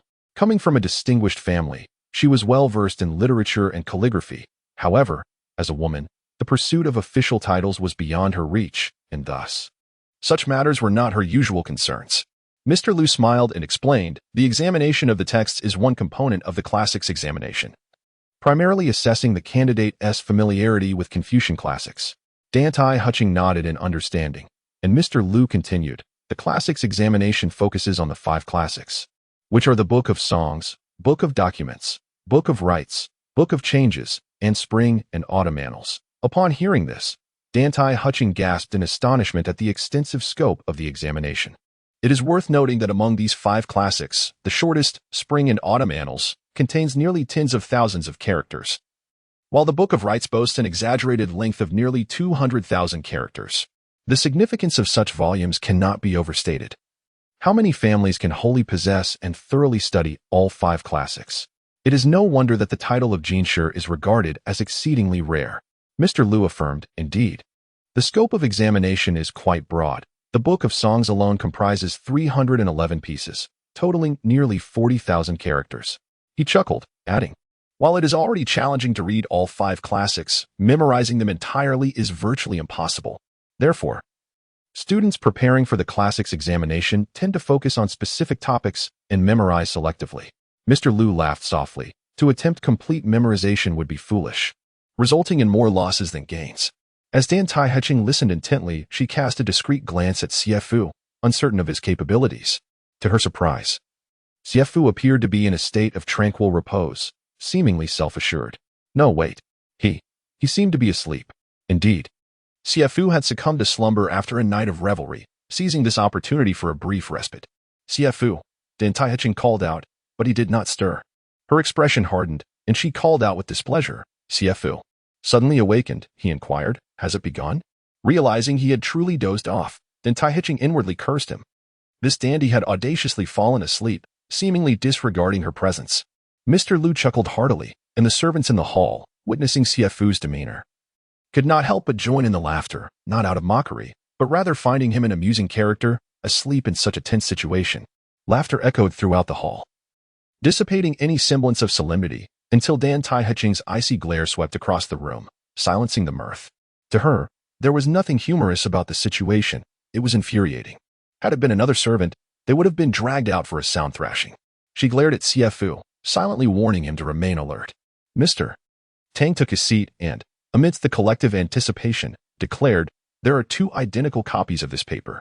Due to time constraints, I have only prepared 6 questions, which should suffice." He then handed the questions to Mr. Liu for inspection. After reviewing, Mr. Liu nodded in affirmation, confirming the questions are indeed the same. Turning to Dantai Huching, he inquired, "Miss Dantai, would you like to review them?"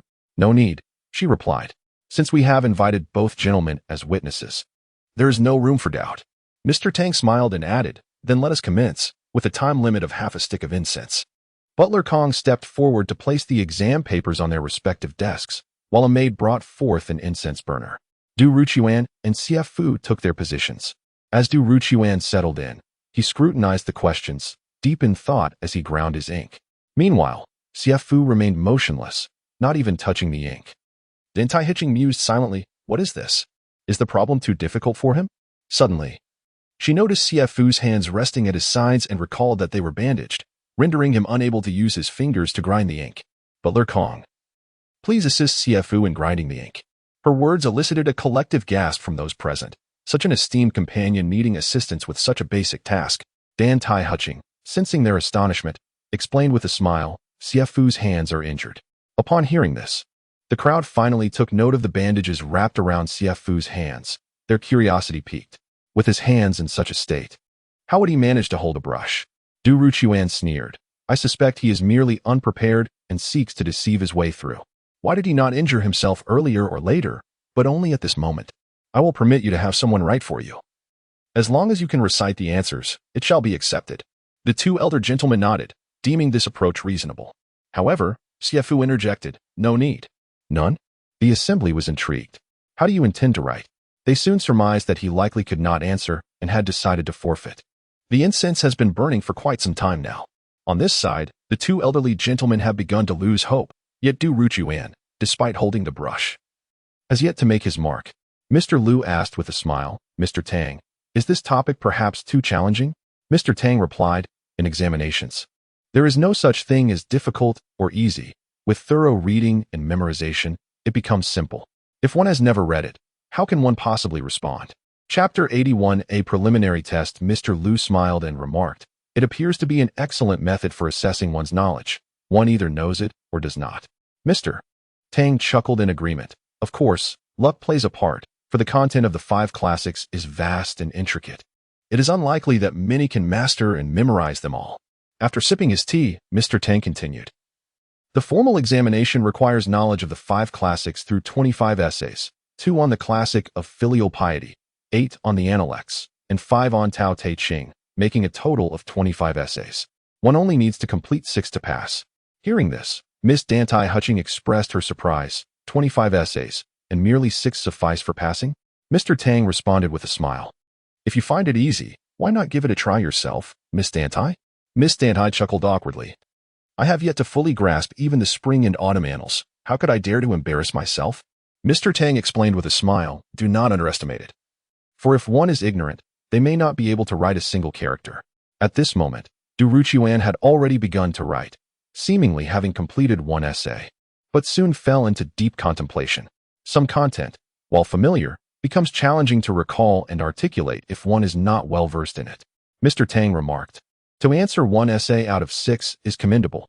If one can manage 2, by this estimation, they would indeed pass the examination." As Miss Dantai observed Du Ruqiuan seemingly completing an essay, she began to feel anxious, glancing towards Xie Fu, who remained utterly still. Was it that he could not answer? Or was he simply unable to hold the brush? If he could not hold the brush, he could have had someone assist him. Why had he refused earlier? Xie Fu was certainly capable. Such a rigid examination was as simple as drinking a bowl of water for him. His passion for literature and remarkable memory made even 25 essays an effortless task.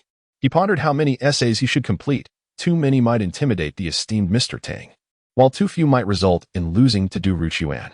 He planned to respond just enough to surpass Du Ruqiuan by 1 essay once he estimated Du Ruqiuan's progress. As the incense burned low, Du Ruqiuan completed 2 essays. Xie Fu realized that even answering 2 was not disgraceful. It was a mark of an exceptionally educated individual. Yet, as he remained still, Miss Dantai became increasingly anxious. Having faced an initial setback, how could they hope to compete further? Du Ruqiuan set down his brush. And at that moment, Xie Fu finally moved. He leaned forward, holding the brush in his mouth and dipping it into the ink. This spectacle left everyone astonished. Such a method of holding the brush was indeed remarkable. As curiosity and amazement filled the room, Xie Fu began to write with the brush held in his mouth. This skill had been honed during his painting, as fleeting inspirations often vanished all too quickly, finding the use of his hands too slow. He had resorted to using his mouth to capture his artistic visions at the fastest pace. Could he truly write with his mouth? Surely it would result in a chaotic scrawl. The two elderly gentlemen were intrigued and instinctively stood to approach Xie Fu. To their astonishment, the characters he inscribed were remarkably precise and flawless.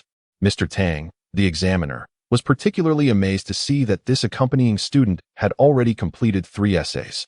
Once again, the adage rings true: to know is to know, and to not know is to not know. Is this individual merely fortunate, or is he truly well-read? Du Ruchuan felt a twinge of disdain as all eyes shifted to Xie Fu, regarding him as a charlatan seeking attention. Suddenly noticing the incense had burned out, he called out, "Time's up." Xie Fu had already answered 3 questions, and upon hearing this, he flicked his wrist, causing the brush to hang gracefully from the brush rack. A clear indication of practiced skill, akin to a performance of juggling. Excellent. The servants in the hall erupted in cheers for Xie Fu. Young Master Xie is splendid. Young Master Xie is so handsome. The maids of the Dantai residence beamed with excitement, showering him with praise. Even the usually reserved Xiaoter blushed and quietly cheered for Xie Fu. Xiao Qiu was particularly animated, leading the chant, "Young Master Xie, unparalleled in talent and beauty." With each call from Xiao Qiu, the other servants echoed her, proclaiming his exceptional qualities. The charisma of the steward was undeniably potent. Du Ruchuan's expression darkened. Mr. Tang leaned in, whispering to Xie Fu, "Had time not run out, would you have been able to answer the remaining 3 questions?" Xie Fu chuckled, replying, "Not at all. I only knew the first 3, which I happened to have read and memorized." Mr. Tang nodded, acknowledging the likelihood of this. Otherwise, it would be unthinkable for him to be outdone by someone merely accompanying him. Dantai Heching, aware that Xie Fu's performance would yield the outcome, smiled and inquired, "Mr. Tang, as the questioner, could you confirm the responses from both sides?" "Here, Xie young Master Xie answered 3 questions correctly." Du Ruchuan, astonished, exclaimed, 3 questions. In disbelief. Immediately approaching Xie Fu for personal verification. The characters were indeed neatly inscribed, and with Mr. Tang's confirmation, there was no room for doubt. Du Ruchuan was momentarily dazed. Could it be that he was inferior even to a mere copper coin? Frustration boiled within him, and he pointed an accusatory finger at Xie Fu, declaring, "You must have guessed." Before Xie Fu could respond, Mr. Tang interjected, "His luck may indeed surpass yours. But it is clear he has read and memorized the material to arrive at such answers." Du Ruchuan was left speechless, resembling a defeated rooster. Mr. Tang approached Du Ruchuan's desk, offering consolation. "Young Master Du, you performed admirably as well, answering 2 questions correctly, albeit falling short." Dantai Heching chuckled. Thus, the victor is clear. The servants and maids erupted in joyous celebration. Hooray, young Master Xie has triumphed. Truly deserving of the title. Ordinarily, Dantai Heching would have reprimanded the raucous servants. But today was intended to exalt Xie Fu, and so she allowed their revelry. Observing the entire household rallying behind Xie Fu, Du Ruchuan felt utterly humiliated, wishing for nothing more than to burrow into the ground. Unable to bear the shame, he defiantly shouted at Xie Fu, "I challenge you to a painting contest." Having once been fortunate enough to receive guidance from a master painter, Du Ruchuan was confident in his artistic prowess and was prepared to unveil his ultimate skill. Upon hearing this, the expression on Dantai Heching's face turned icy, as he perceived Du Ruchuan's actions to be utterly despicable and shameless.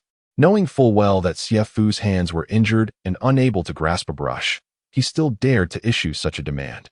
It was already a remarkable feat for Xie Fu to write with his mouth. How could he possibly be expected to paint in the same manner? The 2 esteemed gentlemen also felt that Du Ruchuan's request was somewhat excessive. However, today's contest resembled a civil service examination, where excuses were of no consequence. Moreover, both parties had previously stated that they were indifferent to the outcome. The servants and attendants, whispering among themselves, expressed their disdain in hushed tones, though their murmurs still reached Du Ruchuan's ears. Chapter 82. The second match. Du Ruchuan felt a burning sensation on his face. He could no longer afford to hesitate. Today, he must showcase his skills. Otherwise, not only would he lose the admiration of Dantai Heching, but even the servants and maidservants would look down upon him. Even if he could not replicate the copper painting, he was determined to create a piece on the spot. Among those present, only Huang Shaoan observed Xie Fu in silence. The poem composed by young Master Dantai in the Qin Tower was astonishing and peculiar. He sensed a connection to this individual. If the poem indeed originated from him, then Du Ruqian was merely setting himself up for humiliation, as the other party was clearly a person of vastly superior caliber. Xie Fu replied with a faint smile. It matters not. Dantai Huching, with a quickened pace, approached Xie Fu and whispered, "How will you create the painting?" Xie Fu, still smiling gently, reassured her, "Do not worry. I shall not allow you to lose." These seemingly ordinary words warmed Dantai Huching's heart. She felt as though she had been under his protection and care. Were it not for the presence of the crowd, she would have. Dantai Huching composed herself and nodded affirmatively. The two elderly gentlemen, witnessing her response, suddenly realized that Miss Dantai was clearly aware of the situation. This was no ordinary companion. To Du Ruqian's eyes, the two appeared to be engaged in an intimate exchange, and Dantai Huching, who was originally his, was now being taken from him. He felt as if everything was being stripped away, deepening his resentment towards Xie Fu. He proclaimed loudly, "I shall replicate the renowned work Jiang Fan Lu Gu Tu Bai Zheng Mo." Xie Fu was taken aback. Was this not a competition of painting? How had it turned into a mere replication? Replicating a master's artwork hardly constituted a true contest of skill.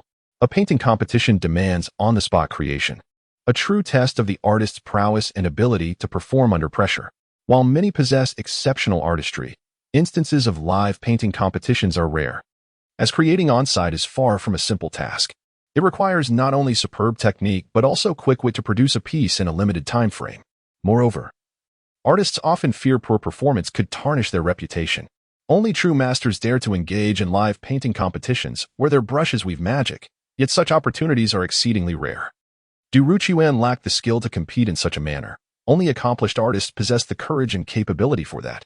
Seeing Xie Fu's astonished expression, Du Ruqian felt a surge of pride, believing he had momentarily stunned him. The audience, having never witnessed such a rare event, assumed that this contest of painting would likely be limited to replicating a master's work. Dantai Huching inquired of Xie Fu, "Have you seen Jiang Fan Lu Gu Tu?" Xie Fu smiled. "Miss Dantai, may I replicate you?" Upon hearing this, the crowd assumed Xie Fu was jesting.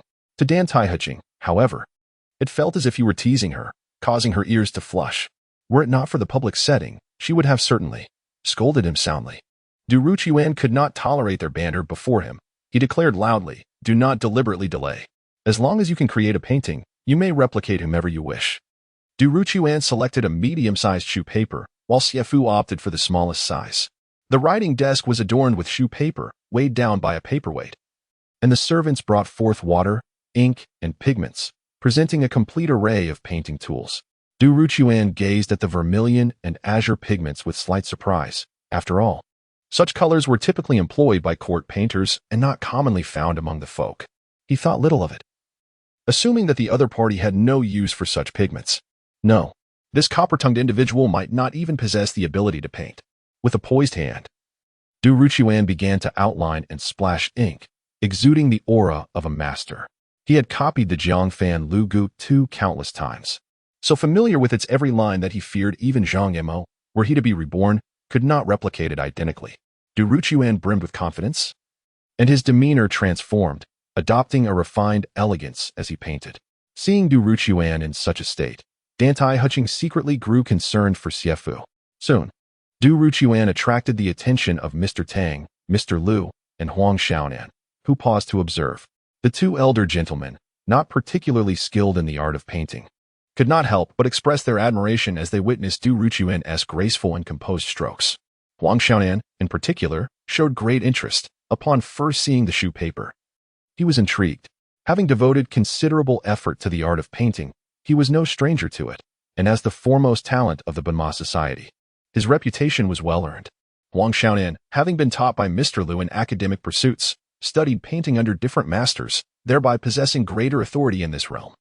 Observing Du Ruqian at work, he remarked, "Zheng Mo's landscape paintings are characterized by a breezy grace and sharp strokes, marked by a clear and simple style that exudes tranquility.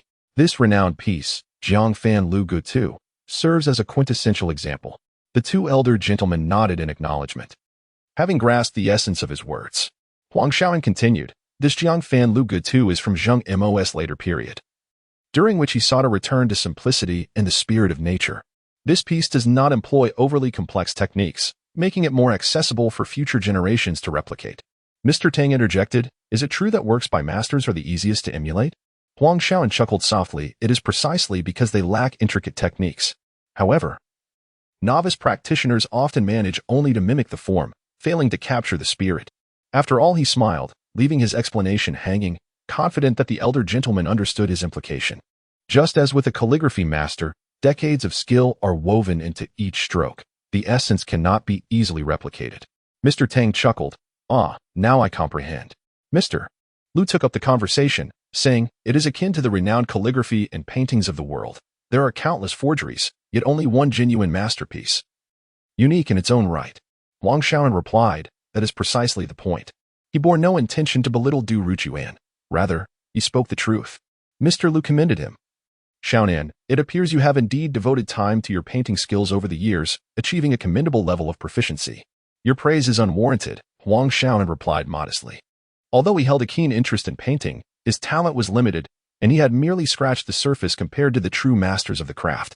As far as I know, Qin Lu and Qin Qinglan are the true masters of painting.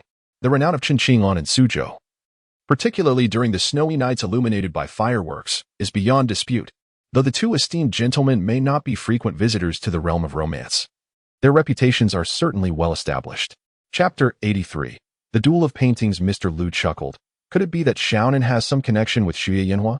This remark left Huang Shaonan somewhat embarrassed, and he self-deprecatingly replied, Teacher, Xie Yanhua usually associates with renowned masters and distinguished figures.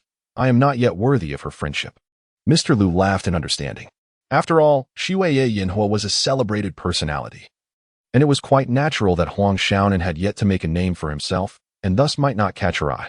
I wonder how Brother Du's imitation is coming along, Huang Shaonan remarked, drawing the attention of the trio back to the paper. Du Ruchuan was immersed in his painting, while Xie Fu was engaged in lively conversation with Dantai Manor. It was the time for the painting competition, and Xie Fu seemed more talkative than usual. When Xie Fu spoke, Dantai Manor could hardly refrain from responding. Occasionally, she would break into a radiant smile at Xie Fu's words, at other times stifle a giggle, or purse her lips in displeasure, momentarily forgetting the competition altogether. Xie Fu's gaze fluctuated between piercing intensity and gentle warmth, yet regardless of the nature of his stare, it was unflinchingly directed at Dantai Manor. As a modest young lady, she found it somewhat unbearable under such bold scrutiny, pondering to herself, is he attempting to tease and provoke me? Suddenly, the realization struck her that, in this public setting, she had been rendered flustered by his antics. I see now. He must be aiming to embarrass me before everyone, relishing my folly. With this thought, she huffed softly and shot a fierce glare at Xie Fu, a blend of indignation, joy, resentment, and shyness manifested in her captivating eyes. Upon witnessing Dantai Manor's reproachful glare, Xie Fu was elated, exclaiming, I've caught you. Dantai Manor, intrigued, inquired, caught what? However, Xie Fu offered no reply, bending down to grasp a brush between his teeth and began to paint on the paper. His earlier conversation with Dantai Manor had been an endeavor to capture her essence. In portraiture, the most critical element is to imbue the painting with life, achieving a level where the artwork resonates with the presence of a living being. This is the pinnacle of artistry. Why is it that the revered painter Dao Xian's depiction of Zhong Kuei is so often displayed by the common folk at their doorsteps to ward off evil spirits? It is because, under the divine strokes of the master, Zhong Kuei appears so vividly lifelike that even the most malevolent of spirits would be taken aback. Xie Fu's impression of Dantai Manor had lingered on her icy demeanor. He feared that his rendering might depict her as a solemn and austere guanyin. With the brush held delicately between his lips, Xie Fu began sketching on the paper. Having already witnessed his remarkable skill, Dantai Manor was not overly surprised. She suspected he had anticipated this all along. The brush he wielded was a wolf hairbrush, producing lines as fine and strong as silk spun by a silkworm. His style was exquisite and intricate, lavishly ornate, yet it demanded both refined technique and profound thought. From the lines Xie Fu was outlining, Dantai Manor could discern the framework of a dress, and she was astonished. He truly intended to paint her. She had initially thought he was jesting, yet now she felt a curious anticipation. If he fails to capture me well or paints me unflatteringly, I shall tear this painting to shreds. After completing the framework, Xie Fu switched to a smaller brush, dipping it in cinnabar red, lightly outlining the upper garment, while ochre depicted the lower skirt, and deep crimson adorned the bodice. As Dantai Hutching gazed upon the scene, she instinctively lowered her head to observe her own attire, drawing her collar together. Shortly thereafter, Xie Fu deftly blended hues of pink, ochre, and pale green, intricately illustrating the patterns and textures of her garments, the delicate splotches of color, and the flowing silk, bringing forth a resplendent gown that seemed to leap off the page. Xie Fu's mastery of color was evident, had Huang Xiaonan been present. He would have immediately recognized Xie Fu as a virtuoso of the brush. Dantai Hutching was utterly captivated, though she had witnessed others paint before. She had never beheld a true master at work, her eyes opening to a new realm, a landscape previously unimagined. Xie Fu skillfully blended vermilion with 3 shades of green and white to create a flesh tone, rendering the contours of the head and shoulders. While the paint was still wet, he outlined the forehead and facial features, using bold ink to define the temples and hair, before shifting colors to depict the ornamental hairpin atop the head. To Dantai Hutching, an outsider to the art, it appeared as if crafted by divine hands. The only thing remaining was the rendering of the facial features. Xie Fu suddenly closed his eyes and halted his work. For the facial features embody the essence of a person: brows, eyes, lips, and nose, the most challenging aspects to portray. Observing his pause, Dantai Hutching gently inquired, "Are your lips weary?" She mused that after such vigorous brushwork, even his hand would tire, let alone holding the brush with his mouth. With his eyes still shut, Xie Fu remained silent, his thoughts oscillating between clarity and obscurity regarding Dantai Hutching. She beckoned for Xiao Qiu, who promptly approached. Dantai Hutching instructed, "Please massage his mouth." Xiao Qiu, far from displeased, appeared quite delighted, her soft hands gently kneading Xie Fu's cheeks. Xie Fu was deeply engrossed in his work. Unresponsive to the ministrations, Dantai Hutching softly asked, "Do you feel any relief?" Yet Xie Fu offered no reply. His mind had transcended to a realm inaccessible to others. This scene caught the attention of Steward Kong, who misinterpreted Xie Fu's silence as dissatisfaction. He stepped closer and said, "Xiao Qiu, step aside. Allow me." Taking Xiao Qiu's place, Steward Kong applied his gnarled hands with vigor to Xie Fu's face. Dantai Hutching observed Kong's coarse actions with a slight frown, but refrained from voicing her objections. Understanding his intentions and loyalty, onlookers were taken aback. After all, Steward Kong was the esteemed steward of the Dantai household, wielding considerable authority. Little did they know the esteemed position Xie Fu held in Kong's heart. He was the savior of both the young master and mistress, second only to the latter in significance. Steward Kong rubbed vigorously, fearing that a gentle touch would fail to alleviate Xie Fu's discomfort. Suddenly, he inadvertently knocked the brush from Xie Fu's mouth, causing the tip to splatter dark ink across the paper. Witnessing the near-completed artwork marred in an instant, Dantai Hutching gasped in horror, her fury directed at Steward Kong. Startled, he quickly withdrew his hands, apologizing, "Miss, it was unintentional." Xie Fu looked at the blotch of ink on the once blank space, chuckling. "I was just about to paint a peony to accentuate how much more radiant you are than the flowers, Steward Kong. Thank you for your assistance." This left Kong momentarily bewildered, soon realizing that Xie Fu was graciously deflecting the blame, filling his heart with gratitude. Dantai Hutching furrowed her brow slightly but refrained from scolding. Xiara approached gently and said, "Allow me to massage you." Her voice flowed like a gentle stream, enchanting and melodious. Xiara's delicate fingers caressed Xie Fu's cheeks. Seeing Xie Fu's furrowed brows soften, Steward Kong mused to himself, "Indeed, Xiara is the most tender and considerate person in the residence. Master Xie must feel quite at ease." Xie Fu deliberately turned his head to glance at Xiara and called out, "Sister Xiara." With a sweet smile, she replied, "Master Xie, you must prevail." Meanwhile, Dantai felt an inexplicable twinge of bitterness in his heart and, with a cold snort, turned away. Chapter 84. A Trivial Matter. Huang Xiaonan and his companions, upon hearing the commotion, suddenly realized there was another contender. They approached and were immediately captivated by the unfinished artwork before them. The rich hues of red and gold, the intricate and flourishing lines, and the exquisite detailing offered a visceral visual impact that left even those unversed in art in awe of its splendid colors. Huang Xiaonan, an aficionado of painting, was utterly entranced by this work, regardless of the technique involved. The mastery in color blending was beyond the capabilities of an ordinary artist. Such skill could not be feigned. He lamented missing the most thrilling part of the process: The figures were nearly complete, save for the facial features, and he observed Xie Fu with his eyes closed, resembling a monk in deep meditation. Huang Xiaonan's astonishment reached new heights, for only a true master of painting would strive for perfection and seek the zenith of expression. With closed eyes, Xie Fu savored the delicate touch of Sister Xia's hand, which was so gentle that it made one reluctant to open their eyes.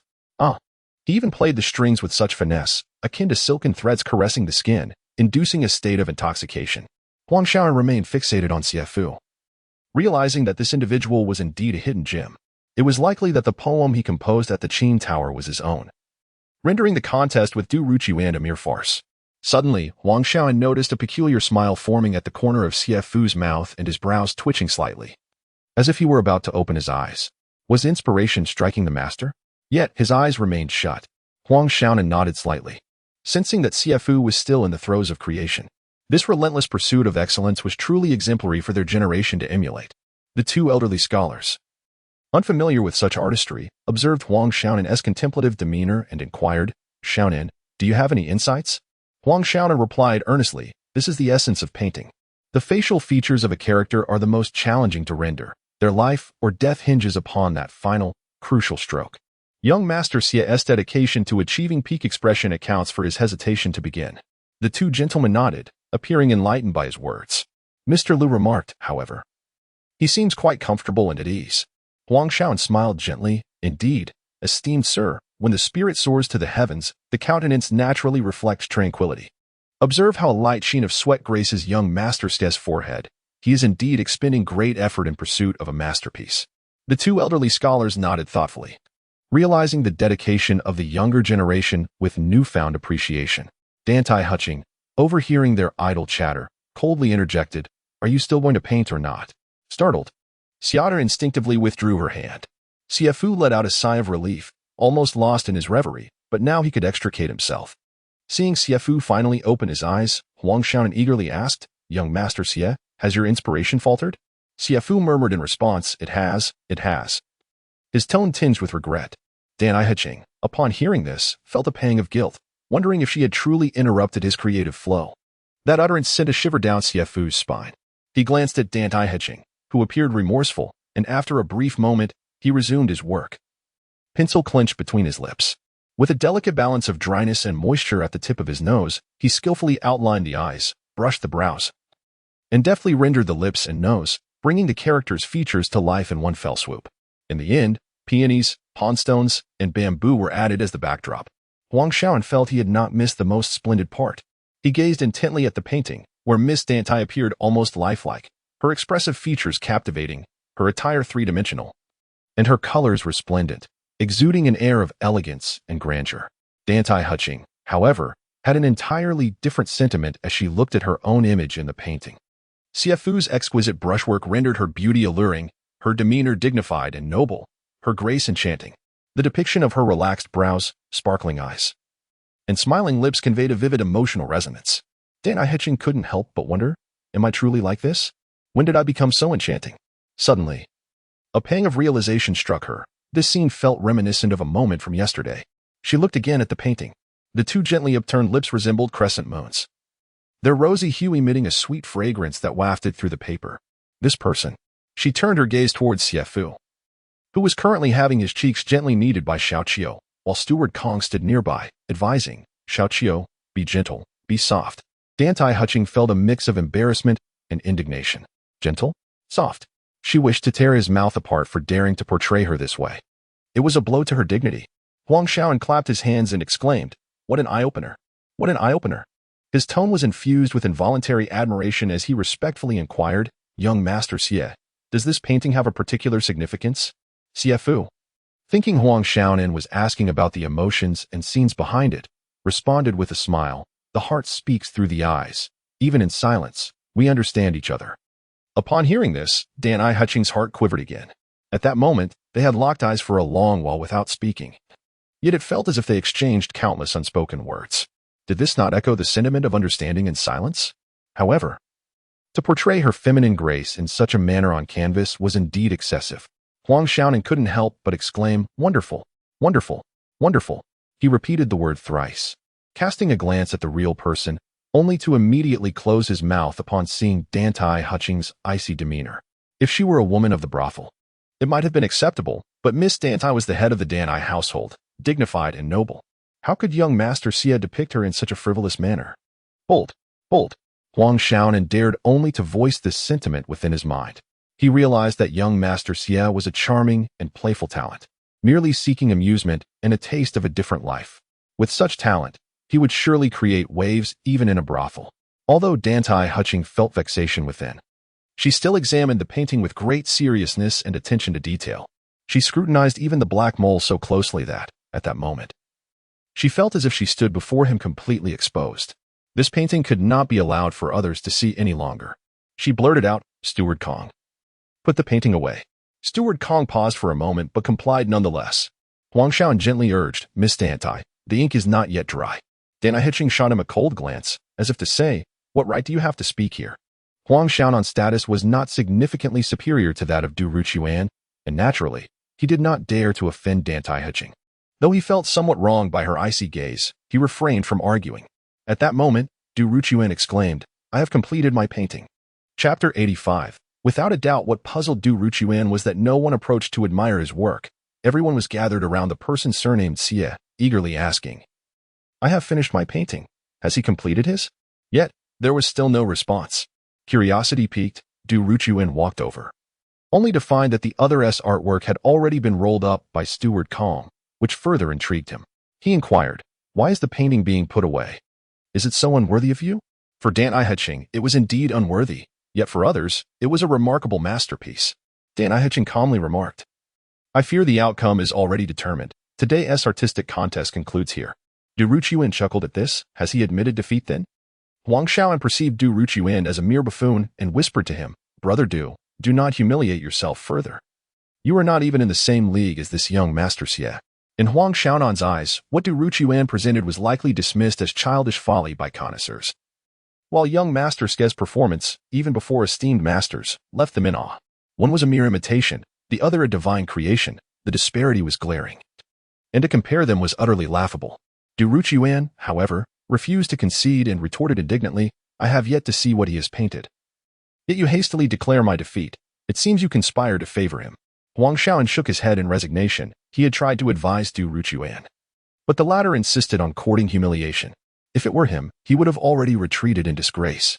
Dantai Hutching regarded Du Ruchuan with a cold smile. "Young Master Du, are you unaware of your own limitations? Very well, I shall ensure you concede wholeheartedly." Turning to Steward Kong, he commanded, "Show him the painting. Young Master Du, please take a look." Steward Kong's demeanor suggested that the artwork was his own creation. As the painting was unfurled once more on the writing desk, Du Ruchuan gazed at the vibrant colors and the lifelike figures, his body trembling in disbelief. This is his work?" Quickly, he filled with incredulity, exclaiming, "How could this possibly be his creation?" Steward Kong declared loudly, "With so many eyes upon us in the hall, how could there be any deceit?" Young Master Xie painted it with his mouth. In an instant, Du Ruchuan felt a chill wash over him, as if he had plummeted into an abyss. After allowing Du Ruchuan a glimpse, Dantai Hutching instructed Steward Kong to roll up the painting again, declaring that it should not be seen by anyone again. Du Ruchuan, crestfallen and speechless, thought to himself, it was over. Everything was over. This Xie had ruined him. Suddenly, he shot a glance of hatred at Xie Fu, a gaze that did not escape Dantai Hutching's notice. Initially wishing to spare Du Ruchuan some dignity, Dantai Hutching coldly stated, "Young Master Du, please take your leave." The intention to dismiss him was unmistakable. Du Ruchuan softly murmured, "Mississippi," rather than offer advice that Xie Fu should not give. He would speak words that needed to be said. Xie Fu approached Du Ruchuan's desk, observing the imitation titled Jiangfan Tower and Pavilion. He spoke gently, "Young Master Du, every scholar has his strengths. There is no need for despair. He too has learned through imitation. Thus, I can only offer you comfort and encouragement." Du Ruchuan turned, pointing an accusing finger at Xie Fu, and coldly retorted, "What qualification do you, with your copper legs, have to speak to me?" Huang Xiaonan shook his head once more. In the eyes of the two elderly gentlemen, Du Ruchuan was nothing short of a disgrace, both in reputation and character. Dantai Hutching would not indulge him. She had long harbored no fondness for Du Ruchuan and coldly commanded, "Steward Kong, see our guest out." Her words were chillingly ruthless. Du Ruqiuan trembled, pleading, "Miss, you cannot be so heartless." Seeing that Du Ruqiuan was intent on persisting, Dantai Hutching snapped, "Expel this person from the estate, and let it be known to him that should he dare to set foot in Dantai Manor again, I shall break his legs." A fierce glint flashed in Dantai Hutching's eyes, reminding all present that she was the formidable and unyielding mistress of Dantai Manor. Being thus dismissed in front of the public was a tremendous humiliation for Du Ruqiuan, filling his heart with resentment. "Dantai Hutching, how cruel you are. You have always regarded me as nothing but a tool." Two servants stepped forward to escort Du Ruqiuan from the hall. Dantai Hutching, though, did not wish to appear so merciless. She had repeatedly afforded him grace, yet it was Du Ruqiuan who had squandered it, inviting his own disgrace. As Du Ruqiuan was expelled from Dantai Manor, Huang Xiaonan, who had been invited by Du Ruqiuan, found himself in an awkward position. He turned to Dantai Hutching and said, "Miss Dantai, I shall take my leave as well." Dantai Hutching smiled and nodded. "Young Master Huang, do take care." She was courteous to this young Master Huang. Before departing, Huang Xiaonan did not forget to address Xie Fu. "I am Huang Xiaonan. In the future, I hope to seek your guidance." Xie Fu humbly replied, "I am unworthy." The two elderly gentlemen were not particularly concerned about Du Ruqiuan's departure. From the moment they witnessed Xie Fu's extraordinary talent, their thoughts had begun to churn. It is said that a mother's worth is measured by her son, and similarly, a teacher's worth is measured by a student. This young man, already possessing such remarkable skills at a tender age, was destined for greatness. If they could become his mentor, would they not also bask in eternal glory? Seeing Mr. Tang gaze fervently at Xie Fu, Mr. Liu also looked at him with equal intensity and spoke first. "Xie Fu, with your exceptional talents, being a mere companion student is truly an underutilization of your abilities." Earlier, they had not bothered with pleasantries, but now they addressed him with such familiarity. Mr. Tang was momentarily taken aback, realizing Mr. Liu sought to make a move first, and he quickly chimed in with a laugh. "Xie Fu, your talents are indeed remarkable. But the imperial examinations are exceedingly difficult, akin to reaching the heavens. If you aspire to attain a degree, I could assist you." Mr. Tang immediately dangled the allure of academic success. After all, who among scholars does not yearn for distinction? As a jinshi of the Mingjing class, his words carried significant weight. Mr. Liu, however, dismissed this notion, stating, "Brother Gongzhua, although you are a jinshi, the prerequisite for entering office is a solid foundation in Confucianism. I believe Xie Fu should follow my path in cultivating his literary path." Dantai Hutching quickly discerned their intentions. These two gentlemen were vying to claim Xie Fu for themselves. If Xie Fu were to accompany them, who would nurture his literary aspirations? In any case, no one could take Xie Fu away from her. Dantai Hutching interjected, "I have invited both gentlemen today to serve as witnesses. I have arranged for a banquet to express my gratitude. Please accompany me." At this moment, the two elderly gentlemen could hardly think of the banquet. Such talent was a rare find, and they could not afford to let this opportunity slip away. Mr. Tang, casting aside his pride, addressed Mr. Xie. "Mr. Xie, I am, after all, a successful candidate in the Mingjing examination, and I am quite qualified to be your teacher. I wonder what you think of this proposition." Before Mr. Xie could respond, Mr. Liu interjected, "Even if you were to follow Mr. Tang and achieve success in the Mingjing examination, it would hardly be a remarkable accomplishment. However, I can recommend you to Wenqing Academy for further studies. With my dedicated guidance and your innate talent, it is not impossible for you to one day transcend the ordinary and delve into the profound, a feat far more illustrious than merely being the top scholar." Mr. Tang was taken aback. "Transcend the ordinary. Old Liu, you are painting quite an extravagant picture, aren't you? You truly dare to suggest such a thing." Chapter 86. The truth revealed in intoxication. It is said that when Tao has a profound history spanning over a millennium, while the imperial examination has merely existed for a century, the spirited Dantai Hutching, feeling displeased, interjected with a smile, "Gentlemen, there is no need for contention. Xie Fu has already made an agreement with me. He shall neither attend the Wenqing Academy nor take Master Tang as his mentor." Master Tang immediately inquired, "What sort of agreement?" Dantai Hutching replied with a smile, "Xie Fu and I have agreed that if he triumphs in today's scholarly contest, I shall appoint him as a teacher of Wenwang." Upon hearing this, Mr. Liu hastily exclaimed, "Miss Dantai, you are squandering talent. Someone like Xie Fu." Dantai Wenwang strode into the hall, questioning, "What have I missed? Did that cur, Du, dare to compete with my esteemed Xie Fu? He is merely inviting humiliation upon himself." Dantai Wenwang surveyed the hall, but did not see Du Ruquan. He inquired, "Where's that cur, Du?" Steward Kong responded, "Young master, the competition has concluded. Young master Du has been dismissed by the lady." Upon hearing this, Dantai Wang laughed heartily. That cur must have been outmatched, frustrated and obstinate, refusing to concede, utterly shameless. Xie Fu smiled gently. "It is of no consequence." After being interrupted by Dantai Wang, the two elderly gentlemen resumed their quarrel. Dantai Wang, having caught wind of their intentions to recruit Xie Fu as a student, found it absurd. It is usually the students who seek out mentors, not the other way around. He boldly stated, "Xie Fu's talents far surpass yours by a considerable margin. You two antiquated scholars wish to take him as your pupil? Best to spare yourselves further embarrassment." His words caused both gentlemen to flush with indignation, yet they could not deny their reputations as esteemed scholars. While Dantai Wang's words were blunt, they resonated with satisfaction in Dantai's heart. However, she admonished, "When Wang, do not be disrespectful to the gentlemen. Quickly apologize to them." "Apologize to them? That is out of the question," Dantai Hiqing declared. "Steward Kong, attend to the family discipline," she commanded. Seeing the tension escalate, Master Tang quickly interjected, "Miss Dantai, let us not pursue this any further." Mr. Lu concurred, adding, "When Wang has a fiery temperament. As the saying goes, a leopard cannot change its spots. It is a tall order to expect him to alter his nature in an instant." Both gentlemen understood that Miss Dantai had graciously invited them, and it would be inappropriate to disrupt the tranquility of the Dantai residence. Moreover, should they truly confront Dantai Wang, Dantai Hiqing would undoubtedly harbor resentment towards them. Her affection for her brother was well known and not merely for show. After Xie Fu and Dantai Wang departed, Dantai Hiqing smiled and said, "I have prepared a banquet for the two of you. Please join me." Dantai Hiqing, intoxicated, leaned heavily against Xia Er as they made their way. Xia Er struggled to support her into the bedroom. Miss has not been this inebriated for quite some time, she thought, recalling that since the passing of the master, the young lady had mostly remained sober. Even when she occasionally indulged in wine, it was always in moderation.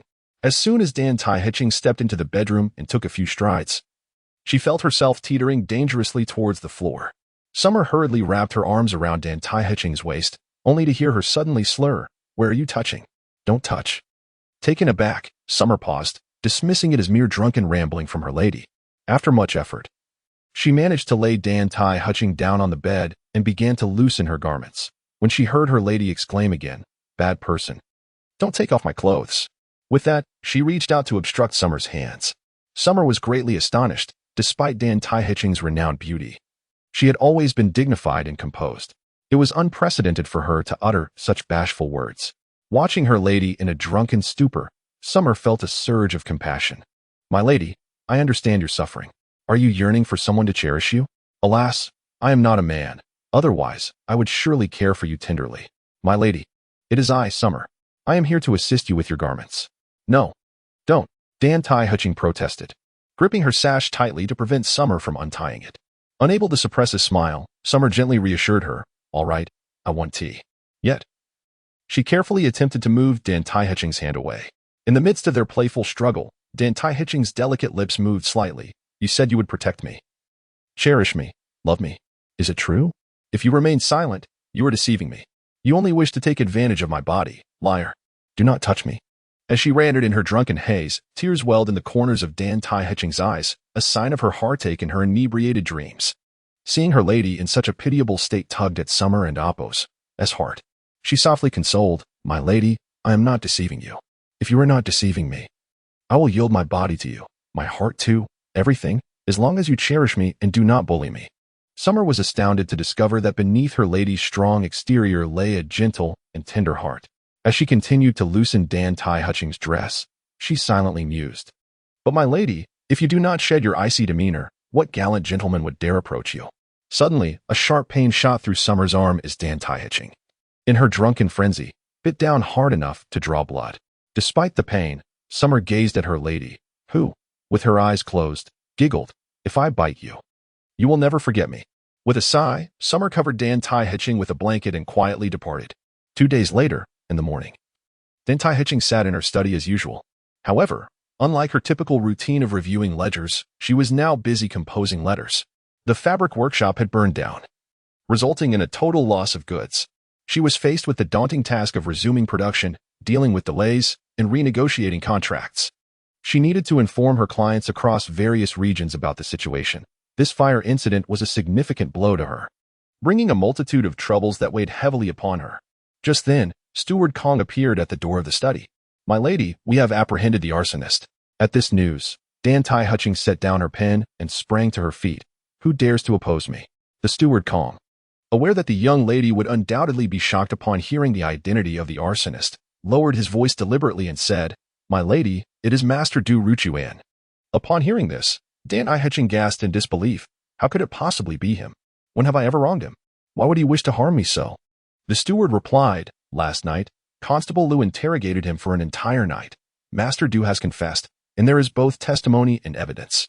Dantai Hutching closed her eyes. Though her expression remained serene, her heart was ablaze with fury. Is there truly anyone left in this world who can be trusted? Chapter 87. The wooden donkey. She treated Du Ruchuan with such kindness, even elevating her to the position of steward, yet Du Ruchuan conspired behind her back, nearly leading to her demise in the fire. Steward Kong, noticing the young lady's prolonged silence, gently inquired, "Miss, how shall we proceed?" Yet, Dantai Hutching was no ordinary woman. After regaining her composure, she replied calmly, "Steward Kong, take some silver to the magistrate and inform them that Du Ruchuan is but a half-servant of the Dantai residence. Let her be dealt with accordingly." Steward Kong, taken aback by her words, exclaimed, "Miss, you cannot be lenient. If it were not for young Master Xie risking his life to save you, you would have perished in the flames." At that moment, Kong harbored a deep-seated animosity towards Du Ruchuan, for she was once a subordinate of the young lady. Thus, unable to act on her own accord, she could not contain her thoughts when she sensed the young lady's inclination to spare Du Ruchuan. Dantai Hutching let out a cold laugh. "Spare her?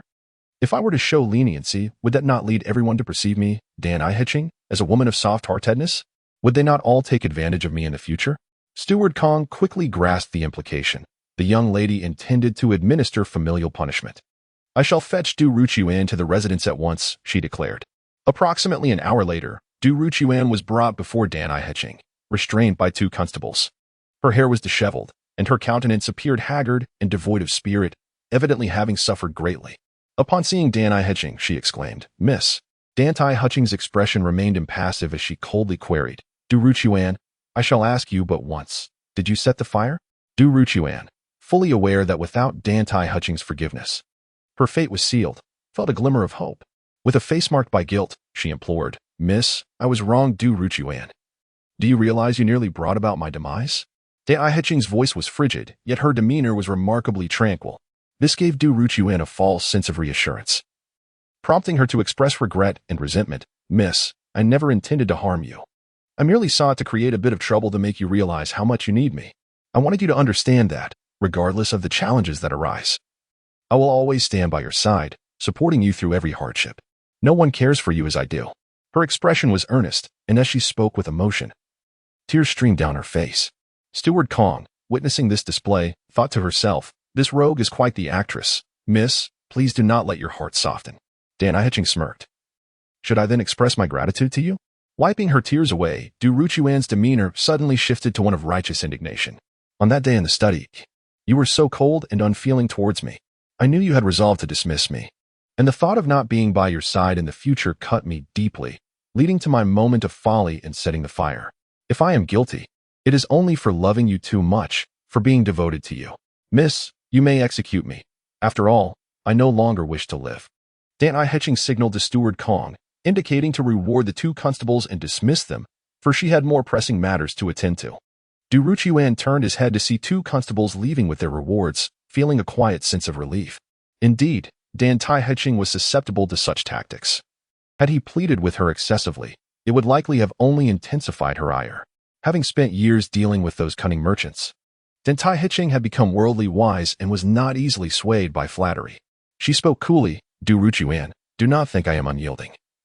Do you wish for a death sentence or a lighter punishment?" Upon hearing this, Du Ruchuan reflected that, considering the heinous nature of his transgressions, it was unrealistic to expect Dantai Hutching to let him off entirely. Thus, he replied, "I was momentarily foolish, and I hope the young lady can show leniency and impose a lighter penalty." Dantai Hutching chuckled softly, "So you still wish to cling to life?" Her voice possessed a sweetness that was almost disarming. Du Ruchuan declared earnestly, I wish to live, to serve the young lady and atone for my sins. Dantai Hiching replied with a playful smile, then I shall grant your wish. Steward Kong, take him away to ride the wooden donkey. Steward Kong responded coldly. As you command. Hearing this, Du Ruchuan's face paled, and he fell to his knees, exclaiming, Young lady, are you trying to kill me? Dantai Hiching, icy and unyielding, chose not to utter another word. Steward Kong directed two burly servants, proceed, take him away. The two men seized Du Ruchuan's arms, but he managed to break free. Rushing to kneel at Dantai Hiching's feet, grasping her ankles, and pleading, Young lady, it is all because of my profound love for you. Please spare me.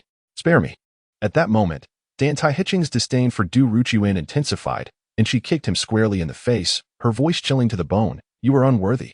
The two strong men, albeit slightly delayed, swiftly subdued the bleeding Du Ruchuan to the ground. Now stripped of all dignity, Du Ruchuan sobbed and begged, Young lady, please forgive me, spare me. Dantai Hiching, with an angry flick of her sleeve, turned away haughtily, unwilling to exchange another word with him. As Du Ruchuan lay on the ground, watching the hem of her embroidered shoes and the delicate white silk stockings recede ever farther from him, despair engulfed him. This woman was indeed merciless. Meanwhile, Xie Fu was in Dantai Wanwang's study. Steward Kong arrived with a chuckle, Young Master Xie. The young lady has a task for you. Xie Fu responded with delight. Oh? What is it? Upon exiting the study, Steward Kong smiled. The young lady wishes you to oversee the punishment. Xie Fu asked curiously, Why has she entrusted this task to me? Steward Kong replied with a grin. I do not know. She specifically instructed me. Perhaps she values you and wishes for you to familiarize yourself with the affairs of the household. So you may be entrusted with greater responsibilities in the future. Xie Fu laughed. If I were to be given such responsibilities, Steward Kong, you might find yourself out of a job. Steward Kong chuckled. Not necessarily. There remains a more significant position yet to be filled within the household. Xie Fu inquired. What position is that? Steward Kong smiled enigmatically, for it was clear that a son-in-law of the Dantai household was needed. He believed that if the young lady were to marry young Master Xie, it would be a most fortunate event, and he would be the first to support it. Leading the way, Steward Kong headed towards the punishment chamber. Xie Fu asked, Who has been punished for what offense?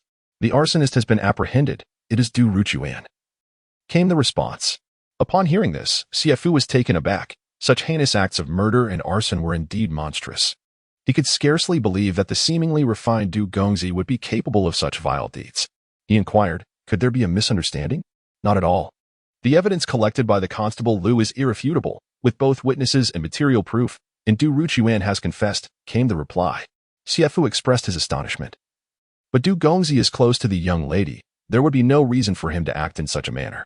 Du Ruchuan has been coveting the young lady for quite some time. He wishes to create significant troubles for her, to make her reliant on him, and to eventually seize control, was the response. Xie Fu lamented, Beauty is indeed a source of calamity. Old Steward Kong, upon hearing this, opened his eyes wide. Xie Fu quickly clarified, What I mean is that such crimes are truly atrocious. Chapter 88, Punishment Indeed. It was perilously close to costing the young lady her life in the flames. Were it not for young Master Xie's daring rescue, she would have become but a wisp of incense. The malefactor, Du Ruchuan, deserves a punishment that can hardly be described as merely severe. Even the thought of him riding a wooden donkey seems excessively lenient. Young Master Xie exclaimed, Riding a wooden donkey. He was particularly sensitive to those words. Steward Kong gritted his teeth and replied, Yes, riding a wooden donkey. He must suffer to the point of wishing for death, regretting his actions from the outset. Young Master Xie felt a twitch in his facial muscles. Sensing that the task of overseeing the punishment bestowed upon him by Dantai, he bore an undertone reminiscent of using a sparrow as a warning to the monkeys. As they conversed, they unwittingly arrived at the punishment chamber. Contrary to expectations, the chamber was not shrouded in darkness but rather illuminated brightly. At the center stood a wooden donkey with 4 sturdy legs and a flat back akin to a bench, upon which rested a cylindrical wooden post, 2 inches in diameter and over a foot long. Upon seeing the post, young Master Xie inhaled sharply. This was an affront to nature itself. Unthinkable. The sound of oil being poured was heard, as Xiao Qiu, singing a light tune, was busy drenching the wooden post in sesame oil. Suddenly noticing young Master Xie, she exclaimed with joy, Young Master Xie, you're here.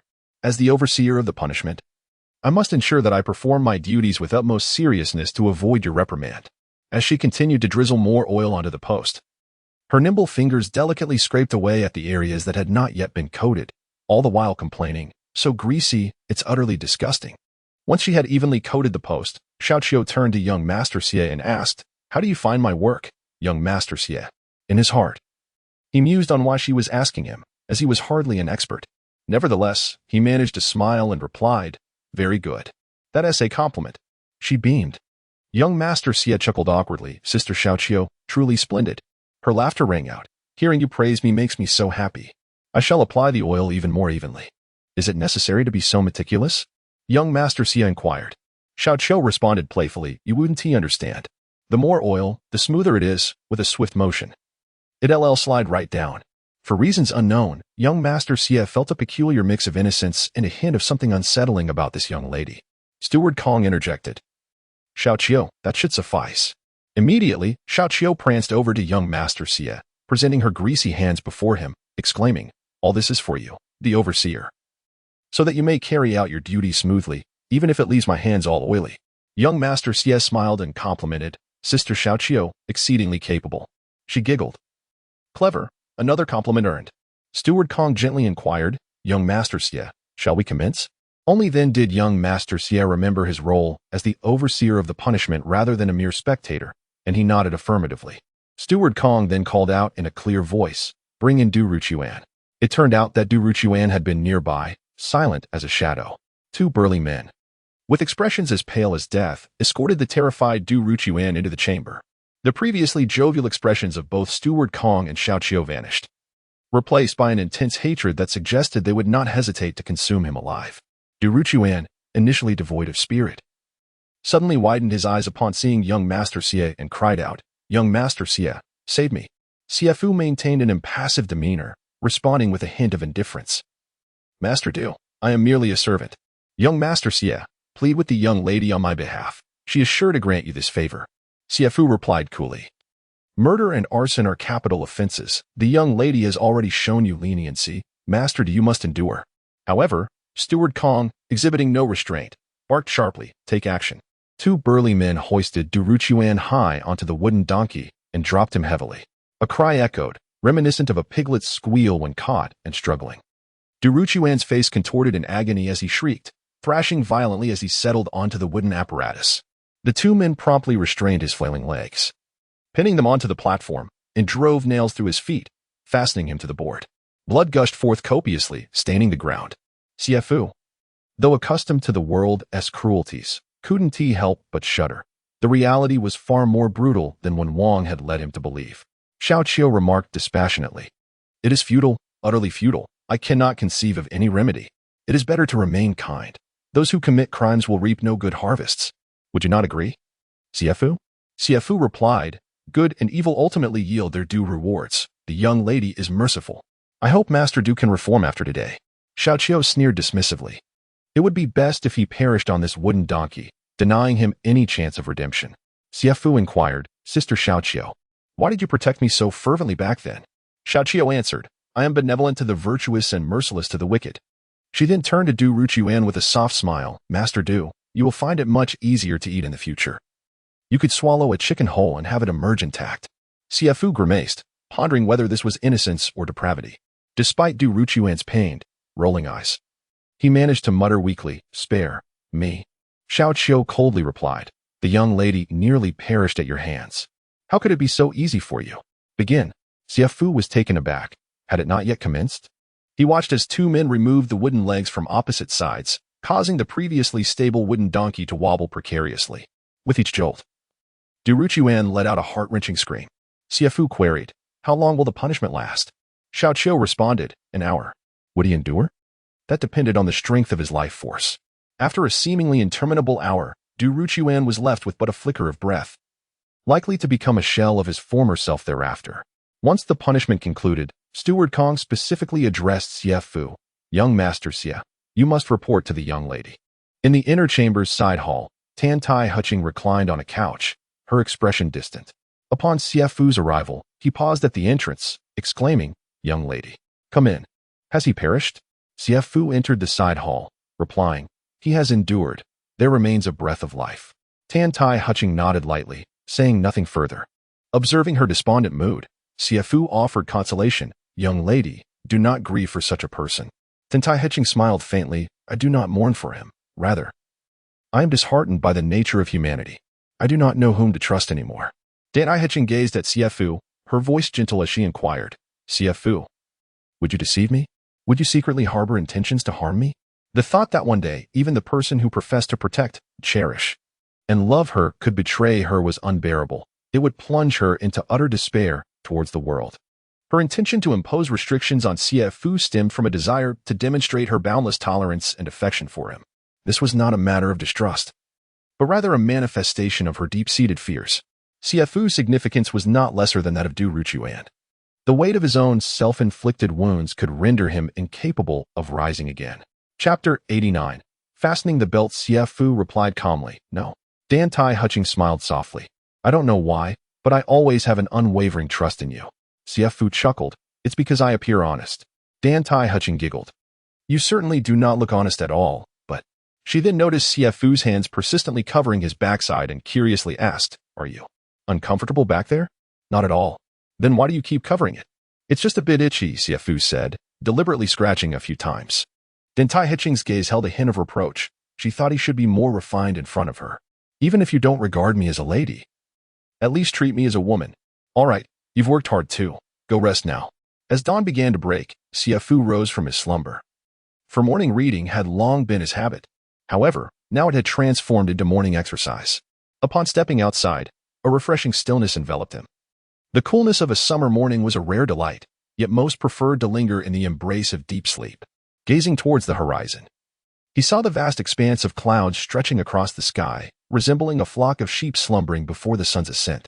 After exiting the courtyard and passing through another yard, he stepped out the side gate, where the Chili Mountain Pond River awaited. The cool river breeze instantly invigorated Xie Fu, while the distant mountains donned garments of ancient ink, their peaks artistically draped. The river was adorned with silent boats, immobile and tranquil, a stark contrast to the usual clamor of Chili Mountain Pond River, now enveloped in serenity. The chirping of swallows flew by overhead, and from a distance, a familiar melody emerged. A young girl was singing a nursery rhyme, her voice imbued with innocence. The girl, around 16 or 17 years of age, clad in blue, stood by the riverbank, singing softly as though afraid to disturb those sleeping within the boats, deliberately lowering her volume. Xie Fu had noticed her practicing her song by the riverside each morning before dawn for the past few days. She possessed a lovely voice, though the tune was a common one, and her singing technique was rather unrefined. Finding a spacious spot, Xie Fu seated himself cross-legged to practice the Tai I Jinhua Xinfa. The martial path is a realm chosen by heaven. Most are excluded from it from birth, with only a select few favored by the cosmos, categorized by their martial talent into 4 ranks: heavenly bestowal, innate endowment, genius, and gifted. Although Xie Fu could be considered a chosen one within the realm of martial arts, he was the least gifted among them. As his master, Yue, once remarked, with his level of talent, even if he entered the martial world, he would merely serve as an ant driven by others. Despite this, Xie Fu remained resolute in his dedication to mastering the Tai I Jinhua Xinfa. Each time he recalled his master, his yearning for martial prowess intensified. Only through achieving mastery could he avenge his master and rescue him. Had it not been for his master, he would have been a forsaken wanderer from his family, seeking a place to settle. Like an ordinary commoner, he would have sought mere clothing, food, and simple pleasures. At most, he might have married, fathered children, and established a home. Concepts of life and death, of ambition, felt distant and remote. Most individuals live their lives seeking only modest contentment. Yet reality often diverges sharply from their desires. He yearned for a home in Suzhou with his master. Was that too much to ask? Even the prospect of reunion seemed elusive, let alone the dream of a shared dwelling. Time slipped by silently, and before one knew it, dawn gradually broke, casting a soft glow as the clouds transformed into crimson scales clinging to the pale azure sky. A voice of reproach arose behind Xie Fu. How much longer will you continue to eavesdrop? Xie Fu opened his eyes, realizing he was alone. He stood up and chuckled. I was not eavesdropping. The woman in the azure attire inquired further, then how much longer will you listen in? Xie Fu replied with a smile. I shall take my leave now. Just as he began to step away, the azure-clad woman called out, Halt! You have been spying and listening for half a month. Will you let it go just like that? Xie Fu chuckled softly, offering no retort. You coward, Very well, I shall let you off this time. Xie Fu responded courteously. Thank you, fair lady. The woman in azure laughed. Ah, so you can speak. I had thought you mute, as you had not uttered a word in these past 2 weeks. Xie Fu remained silent, while the azure-clad woman continued, Do not be afraid. I have said it is forgiven, and you shall not be blamed. However, I must impose a penalty. You must return tomorrow.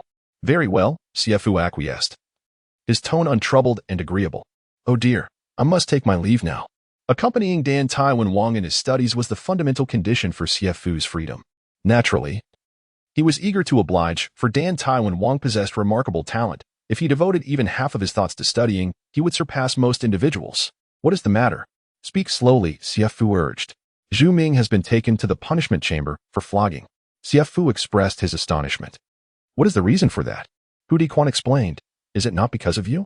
Zhu Ming witnessed your daily freedom. This morning, he left the residence, and according to the family rules of Dantai, he must be punished with 10 lashes.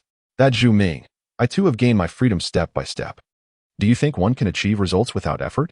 Hu Diquan remarked, Zhu Ming's skin is delicate. A punishment of 10 lashes may leave him severely injured, if not dead. Xie Fu decisively declared, Let us go to the punishment chamber. Xie Fu led the way, with Hu Diquan following closely behind as they traversed the courtyard, arriving directly at the punishment room. There, they found Zhu Ming bent over a stool, his trousers removed, revealing his pale backside. The punishment of flogging traditionally required the removal of clothing to prevent the offender from padding their garments with cotton or similar materials. Additionally, the absence of lower garments served to humiliate. Upon seeing the overseer of the punishment was the young steward, Xiao, Xie Fu called out, Sister Xiao. Hold on a moment. Zhu Ming, seeing Xie Fu, shouted desperately, Xie Fu, save me. Xie Fu raised his hand to signal Zhu Ming to remain calm and respectfully greeted Xiao, saying, Sister Xiao. Xiao inquired, What brings you here?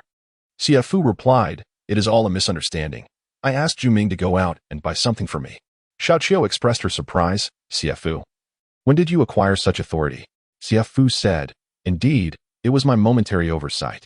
I implore you, Sister Qiu, grant me another opportunity. Xiao retorted, No? Rules are rules. No one can transgress them. Otherwise, the Dantai residence would descend into chaos. Xie Fu responded, If that is the case, then this matter arose due to my negligence. If punishment is to be meted out, let it fall upon me. Xiao paused for a moment, noticing Xie Fu discreetly winking at her, yet she feigned ignorance. Xie Fu then loosened his belt, ostentatiously pretending to disrobe. Xiao immediately gasped, turning her head away. What are you doing? Fasten your belt. Chapter 90. A new sensation. Xie Fu addressed Ji Jin, stating, It is either Sister Qiu grants me another opportunity, or I shall accept the punishment myself. Sister Qiu, appearing troubled, responded, I cannot take responsibility for such favoritism. She then gently inquired, You haven't taken off your pants, have you? After a moment's hesitation, she relented, All right, there's no need to rush. Xie Fu replied, Thank you, Sister Qiu. Zhu Ming's complexion paled, and he hastily left with Hu Diquan. Xie Fu glanced at the hefty club weighing around 50 kilograms and observed the 2 robust men. If a real fight ensued, a mere 10 strikes could leave Zhu Ming gravely injured or even dead. It is rare for an ordinary person to endure more than 20 blows. Many succumb or faint before reaching that number, which is why the mere mention of corporal punishment instills fear. Dantai, he was equally ruthless. Stepping out of the manor could lead to severe punishment, explaining the trepidation among the servants. Noticing Xie Fu's expression, Sister Qiu softly remarked, Do you now understand my value? Were it not for me, you would have long been buried. Xie Fu expressed his gratitude, saying, I am grateful for your kindness, Sister Qiu. She huffed. Yet you have become arrogant due to your favored status. Xie Fu chuckled. From where does this favor arise? And how could I be proud? Miss favors you. Do you dare to stand up for others and not feel pride? Sister Qiu countered. Xie Fu clarified, The Miss treats me with respect and recognizes my abilities. It is not favoritism. Zhu Ming's punishment is a consequence of my actions, and I cannot remain indifferent. Enough of this. I cannot argue with you. Xie Fu smiled. If anyone should claim to pamper me, it would still be you, Sister Qiu, as you would go so far as to bend the rules for my sake. Sister Qiu lowered her voice. Are you trying to get me killed? She glanced around cautiously. Xie Fu laughed. I have always remembered your kindness towards me, Sister Qiu. All right. Your status has changed significantly. You no longer require my protection, and I hold no value for you now. There is no need for flattery. Xie Fu responded. That is certainly true. Sister Chiu was momentarily taken aback and scolded. You ungrateful wretch. Xie Fu declared. Now it is my turn to cherish you, Sister Chiu. Sister Chiu paused. Though her heart brimmed with joy, she retorted, to be honest, you are still unworthy. Xie Fu replied, then I shall strive harder to become worthy. Sister Chiu waved her hand dismissively. Enough, enough, Mr. Xie. She could not help but giggle. I never expected this foolish fellow to astonish me. Xie Fu remarked. If you are dazed, it is merely a reflection of your own foolishness. Come now, do you think I am oblivious? Sister Chiu suddenly let slip a curse, leaving Xie Fu momentarily speechless. It was surprising to hear Sister Chiu speak so bluntly, yet she still retained an air of femininity. Sister Chiu seemed unfazed, as if accustomed to it. Prepare me some icy treats to alleviate the heat this afternoon. Sister Chiu shot Xie Fu a glare. I suspect you know far too much about women. Had it been someone like Xiao'er, she would have been utterly mortified. Xie Fu smiled lightly, having read extensively. One inevitably understands what one does not wish to. Sister Chiu asserted, go ahead and prepare it for me. I am quite brave. It is better to face death head-on than to perish from the heat. Xie Fu helplessly remarked, if your stomach hurts, it's best not to seek me out. Xiao Qiu pouted, now all I can do is curse you from behind. What can you do about it, Mr. Xie? Xie Fu laughed heartily and bowed, Sister Xiao Qiu. I take my leave. As she walked briskly, her dress billowed in the wind, the silk fabric hugging her legs, creating a rare, elegant silhouette as she moved gracefully like clouds flowing into valleys. The hem of her skirt fluttered like rolling crimson waves, occasionally revealing the delicate white silk stockings beneath, the only contrast to her vibrant red dress. The ungraceful manner of her stride, juxtaposed with the purity hidden beneath the red, was a beautiful spectacle in itself. Dantai Hutching held a stack of letters in her hands, a source of her current troubles. The fabric workshop had burned down, resulting in the total loss of goods, and she faced the daunting task of resuming production, dealing with delays, and honoring contracts. Her slender brows were tightly knitted, as if they had not relaxed all day, and her delicate lips were pursed. Suddenly, she spotted Xie Fu standing before the study, and an involuntary smile broke across her face. She couldn't deny her fondness for his presence. It felt like a rare respite amidst her relentless hustle. This was just fine. Dantai Hutching approached him, her pace slowing down. The twilight was graced by a faint crescent moon, casting soft shadows. Xie Fu, Dantai Hutching surprisingly initiated the greeting. She smiled charmingly. What are you waiting for?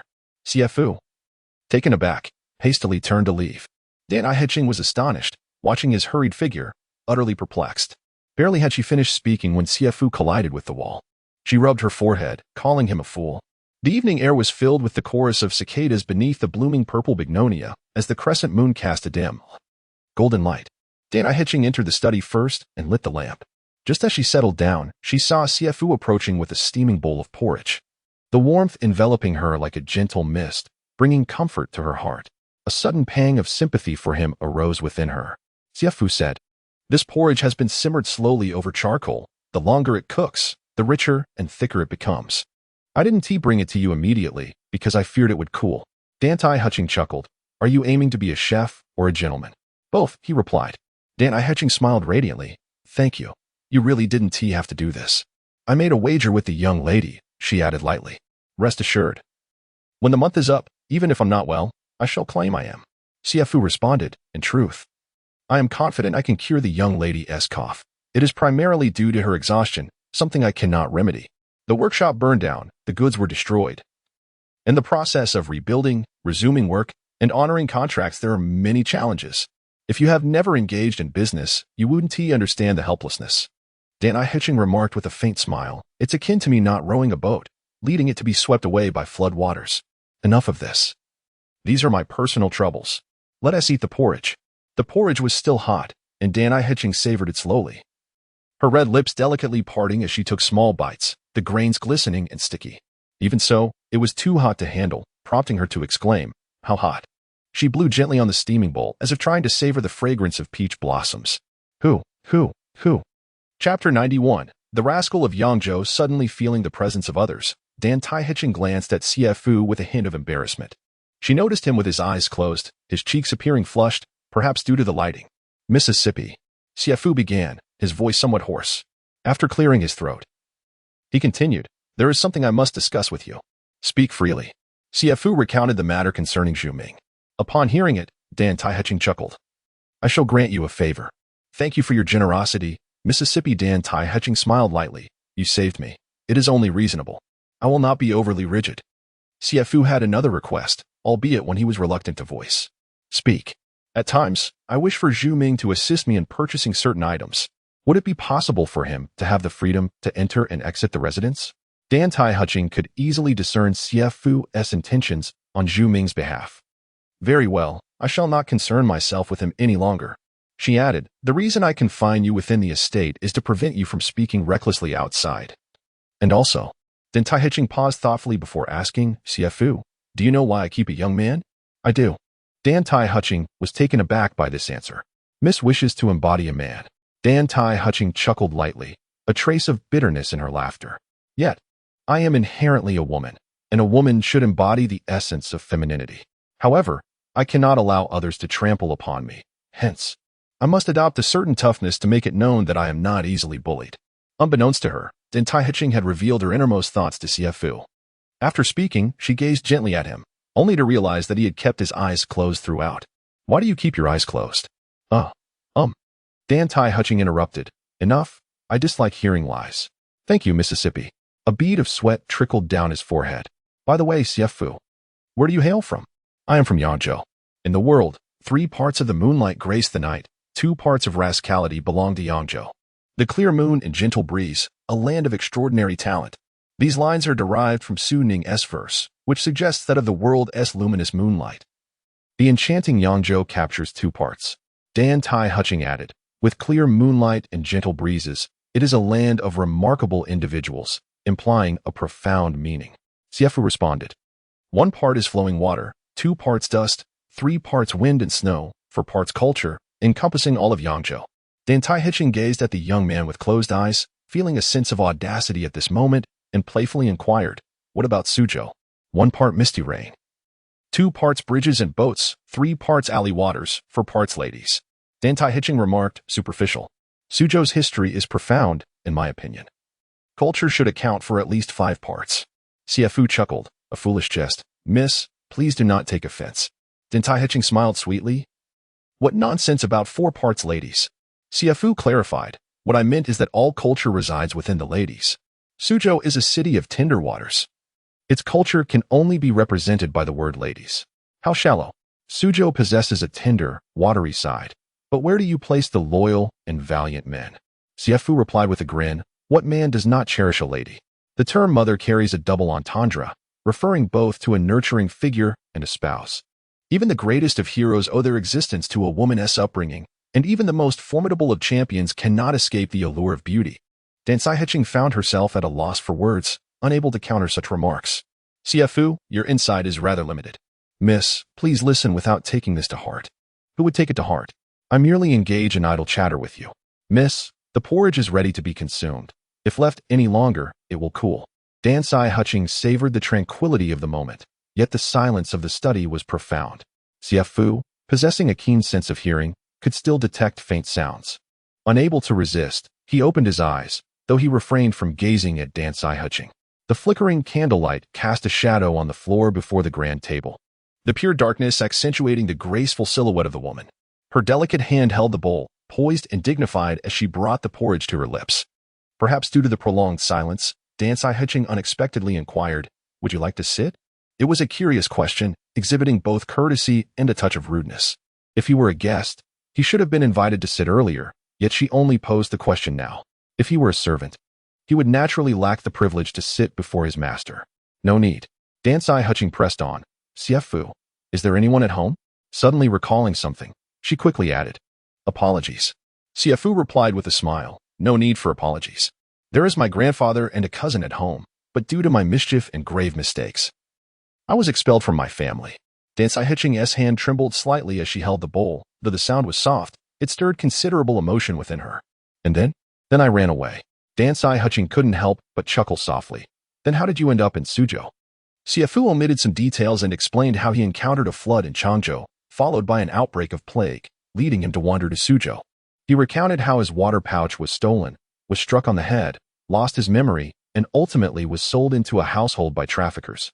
He refrained from mentioning the impersonation of a county magistrate during the epidemic in Wuxi. After Xie Fu finished speaking, Dantai Hutching had also finished her porridge and felt that time had flown by. She wished to say something, but found herself at a loss for words. Xie Fu began to tidy up his belongings and prepare to leave. Dantai Hutching stared at the empty doorway and suddenly coughed lightly a few times, causing her delicate figure to quiver in the light. The riverside was lined with tiled houses, and the green waves danced gently behind the blue-painted walls. Secrets of beauty lay hidden. Xie Fu inquired, "What are you two looking at?" The two were spellbound, completely engrossed, and failed to respond. Xie Fu, curious, climbed up to the roof via the bamboo ladder. Hu Dichuan only then noticed Xie Fu and flashed a mysterious smile, saying, "You arrived just in time. You haven't missed a thing." Xie Fu glanced in the direction they were staring, but saw nothing of particular interest. "Dichuan, what exactly are you looking at?" Hu Dichuan pointed. "Do you know what lies across the way?" Xie Fu held little interest in the brothel scene. While others were captivated, it held no secrets for him. Hu Dichuan urged, "Keep your eyes fixed on that window. Do not blink." Chapter 92. The courtesan of Suzhou. Xie Fu followed Hu Dichuan's gaze, only to find a tightly shut window. An impatient soul might have instantly inquired what was so captivating about that window, yet Xie Fu remained silent, observing quietly. After a considerable wait, the stillness persisted, and he was somewhat surprised by the patience exhibited by the two, particularly Zhu Ming, who was transfixed, utterly engrossed, as if he were apprehending a thief. Suddenly, Hu Dichuan exclaimed with excitement, "The window has opened." A young maid clad in green unlatched the shutter and stepped away, subsequently opening another window. The act of opening the window signaled the impending commencement of business for the brothel, a time when the doors would barely begin to welcome patrons. Was it merely to glimpse the interior of the brothel? If that were the case, a casual stroll would suffice. However, for an ordinary person, the threshold of a brothel was insurmountably high. Even to step through the entrance was a formidable challenge, let alone to indulge in the pleasures within. Reflecting on this, Xie Fu came to understand that frequent visits rendered the experience less extraordinary. There is a saying that one grows accustomed to the unusual. Hu Dichuan's excitement surged once more. "They're coming, they're coming," he whispered, his voice barely above a murmur, yet brimming with anticipation, though there still remained a distance to cover. Zhu Ming, too, was visibly trembling with exhilaration. Then, a woman glided past, embodying the ethereal grace of Jiangnan women, her movements imbued with a soft, mist-like allure. She wore a simple white garment, draped with a light beige shawl, her hair cascading loosely, as if she had just risen from slumber. However, before Xie Fu could discern her features, the enchanting figure had vanished from the window. Hu Dichuan quickly regained his composure, exclaiming, "She is breathtaking. If I could embrace Lan Ning and share a night with her, it would be worth dying for." This remark inexplicably incensed Zhu Ming, who shot a furious glare at Hu Dichuan and retorted, "What did you just say?" Hu Dichuan chuckled.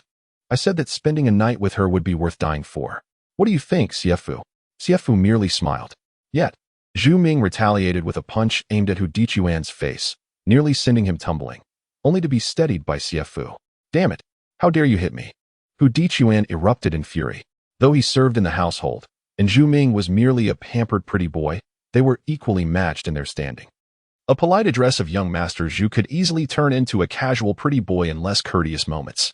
In contrast, Xie Fu, with his now elevated status, treated Hu Dichuan with respect and decorum, devoid of any arrogance, while Zhu Ming fell far short of such grace. Xie Fu interjected, "Let us settle this calmly." As they descended from the rooftop, a scuffle ensued. Xie Fu hurried to mediate, "Stop fighting. Let us discuss this rationally. There is no need for violence." However, both were too consumed by their tempers to heed his words. Zhu Ming, tall yet slender, faced off against the shorter but sturdier Hu Dichuan, who swiftly overpowered him, pinning Zhu Ming down and delivering blows. Xie Fu rushed to seize Hu Dichuan's hand, pleading, "Old Hu, cease this. Zhu Ming cannot withstand your assault." After landing a few punches and releasing pent-up frustration, Hu Dichuan relented, acknowledging, "Xie Fu, you saw it." He threw the first punch. Xie Fu forcefully pulled Hu Dichuan away from Zhu Ming, stating that it was enough. As Hu Dichuan stood up, he spat disdainfully at Zhu Ming, mocking him as a pretty boy who fancied himself a gentleman, reminding him that he was not someone to be toyed with. Zhu Ming, perhaps feeling a sense of injustice, found his eyes welling with tears. A man should not weep over a few punches, Xie Fu thought, attempting to lift Zhu Ming, only to have him brusquely shake off his hand, retorting that he did not need his assistance. Xie Fu found the situation rather amusing. Zhu Ming was behaving like a petulant child. At that moment, A jarring crash echoed from outside the courtyard, startling both Xie Fu and Hu Dichuan. Zhu Ming sprang to his feet and dashed out of the yard, urgently calling for Xie Fu to help him seize some items. Before Xie Fu could comprehend the situation, Hu Dichuan had already dragged him outside. The urgency of their actions rivaled that of firefighting. Hu Dichuan remarked on Zhu Ming's remarkable speed, noting that being a moment too late could lead to vastly different outcomes. Amidst the chaos, a pile of old belongings was revealed, including worn clothing, old shoes, stockings, tablecloths, cushions, plain silk, candlesticks, lanterns, books, inkstones, and vases for floral arrangements. Even fragrant sachets and rouge boxes could be found among the discarded items. In the brothels, the turmoil was particularly frowned upon, as they sought to maintain an image of perpetual renewal. For the impoverished, many items, despite being tattered, were too cherished to discard. While in the brothels, anything worn or damaged had to be replaced. This was especially true for the courtesans, who could not afford to appear outdated. Even hairpins and jewelry were frequently exchanged, though their value was considerable, preventing them from being simply thrown away. The throng gathering to snatch up these old items mostly comprised common folk from the nearby markets. For them, the courtesans were distant figures, unattainable, and thus they projected their affections onto the discarded possessions once owned by these women. This sentimental longing was couched in poetic terms, yet could also be viewed as a mere fantasy. Among the crowd were several clad in silk, and Zhu Ming and Xie Fu could be counted among them. Upon realizing the situation, Xie Fu inquired of Hu Dichuan whether he shared this peculiar fascination. Without lifting his gaze from the items he was sifting through, Hu Dichuan replied dismissively that he preferred tangible rewards, suggesting that some items could fetch a handsome price. Xie Fu complimented him on his cleverness, affirming that it was far better to pursue something concrete than to indulge in flights of fancy. In no time, the once towering pile of old belongings had been scattered. The intimate items of the courtesans, such as worn clothing and shoes, became the prime targets for the crowd, regardless of their conditions. As they hastily tucked the treasures into their garments, Xie Fu noticed some tattered books amidst the old goods. He treasured books dearly, and despite their damaged state, he treated them with great care. No one contested him for the books, and he quickly salvaged one. However, it was dampened by spilled liquor, and being what was perilous for books, as the ink could blur, and if not dried promptly, the pages might stick together. In terms of current market value, the worth of books is quite significant. A printed volume typically costs around 300 won, while a handwritten manuscript may fetch an even steeper price, reaching approximately 800 won. To put this into perspective, the monthly wage of a humble shop assistant is merely 400 won. Hence, books are regarded as more precious than clothing. The common folk find themselves unable to afford such luxuries, whereas families of scholarly repute cherish their collections. Yet, for the ordinary populace, these books hold little to no value. Chapter 93, The Color of Desire. Amidst the chaos, a voice rang out in excitement. Ha ha. I found a cloak. A cloak. Such a rare treasure. Was fortune smiling upon this individual today? No sooner had the words left his mouth than several hands descended upon him, pressing down relentlessly, rendering him blind to his surroundings. In the ensuing turmoil, numerous hands began to search his person. When the man finally broke free, bruised and battered, his hands were empty. The cloak had mysteriously vanished into the grasp of another. Enraged, he bellowed, "My cloak! Who has stolen my cloak?" It appeared that luck had abandoned him today, while another had serendipitously benefited from his misfortune. Hu Di remarked to Xie Fu, "That cloak can fetch a handsome price." Xie Fu, suddenly enlightened, burst into laughter. His mirth immediately drew the attention of the crowd, who assumed another treasure had surfaced. They nearly descended upon him, intent on submerging him in the fray to seize whatever he possessed. Upon closer inspection, they saw that Xie Fu held only a tattered book, devoid of any worth. Was this a ruse to distract them? They quickly became vigilant, guarding their own finds closely. Zhu Ming, with hands moving faster than a Suzhou maiden's embroidery, suddenly unearthed an embroidered shoe. Upon closer inspection, he beheld the character delicately stitched on its side, and he was overwhelmed with joy. Zhu Ming, a mere servant in a brothel, occupied the lowest rung of society, eternally deprived of any rewards. He had hoped to gradually ascend in status, eventually becoming a favored companion, living a life of leisure and splendor. However, ever since he encountered Lan Ning over a year ago, he had been consumed with infatuation for her. Alas, his humble station rendered him invisible to her. Not only could he not catch her eye, but even a fleeting encounter seemed insurmountable. Since then, Zhu Ming had labored tirelessly to save enough silver to meet Lan Ning as a guest. 6 months prior, he was fortunate enough to catch the attention of Miss Dantai, who offered him generous pay, allowing him to become a kept man in her secluded residence. For Zhu Ming, this was a tremendous stroke of luck. The silver he received for a year of service exceeded what he could earn in 10. Within the estate, he remained dutiful and unassuming, harboring no fanciful thoughts, merely longing for the day when he could use his earnings to visit Lan Ning. At this moment, he felt as though he might soar with joy. Believing that the embroidered shoe was not only exquisite but also fragrant, he quickly tucked it into his bosom and discreetly maneuvered through the crowd, fearing that lingering too long would lead to discovery and theft of his treasure. As the carriage curtain was lifted, a maid descended, and the onlookers immediately recognized her as Wanner, Lan Ning's personal attendant. The occupant of the carriage was undoubtedly Lan Ning herself. The crowd's excitement surged. Wanner, observing the eager faces before her, broke into a sudden smile and waved her hand, exclaiming, "Good dogs, don't block the way, make some room." The previously clustered crowd immediately dispersed, pressing against the walls of the alley to clear a path. Wanner entered the carriage, chuckling. "Miss, look at those people, scrambling like beggars." Lan Ning had heard of such occurrences, though she had never witnessed them firsthand. Gently lifting the curtain, she cast a glance, and to her astonishment, she was jolted by the sight of dozens of eyes directed towards her, akin to a pack of famished wolves. Truly, she was renowned as the beauty that eclipsed all in Suzhou, the incomparable Lan Ning. It was no surprise that she had been crowned the Suzhou courtesan champion for 2 consecutive years, a feat unparalleled in history. A celestial beauty, an enchanting allure that penetrated the very soul. The allure upon her visage was akin to a hue painted with spring's essence, and even the briefest glimpse was enough to leave one breathless. While Suzhou was home to many celebrated beauties, standing alongside Lan Ning rendered them mere shadows, incapable of sharing the spotlight. None could rival her magnificence. Everyone was fixated on the carriage, save for Xie Fu, who was absorbed in searching for a book. Suddenly, he sensed an unusual stillness enveloping the air, as if time itself had paused. Raising his gaze towards the direction where all eyes converged, he caught a fleeting glimpse of an extraordinarily exquisite face just as the curtain descended, adorned with a flowing silk hairstyle and a golden hairpin. Her eyes sparkled like ethereal dew, her skin fair and lips crimson, an overwhelming fragrance of beauty wafted through the air. If desire were to possess a color, in that moment, it would be as red as the blood coursing through Xie Fu's veins. Startled, he glanced down at his own legs, feeling an invigorating rush of vitality. A sudden thrill coursed through him, awakening a spark of energy within. He felt the heat of his blood rise, compelling him to sit down and regain his composure. Following the teachings of his master, he guided his vital energy, slowly nurturing the flickering essence within himself. Though the curtain had fallen, obscuring Lan Ning from view, the onlookers remained entranced, gazing longingly at the carriage. Only Zhu Ming knelt down, smearing dust upon his face, bowing his head low, too timid to even glance at the carriage. To truly adore someone is not merely to feel a flutter of the heart, but to experience a poignant sense of inferiority.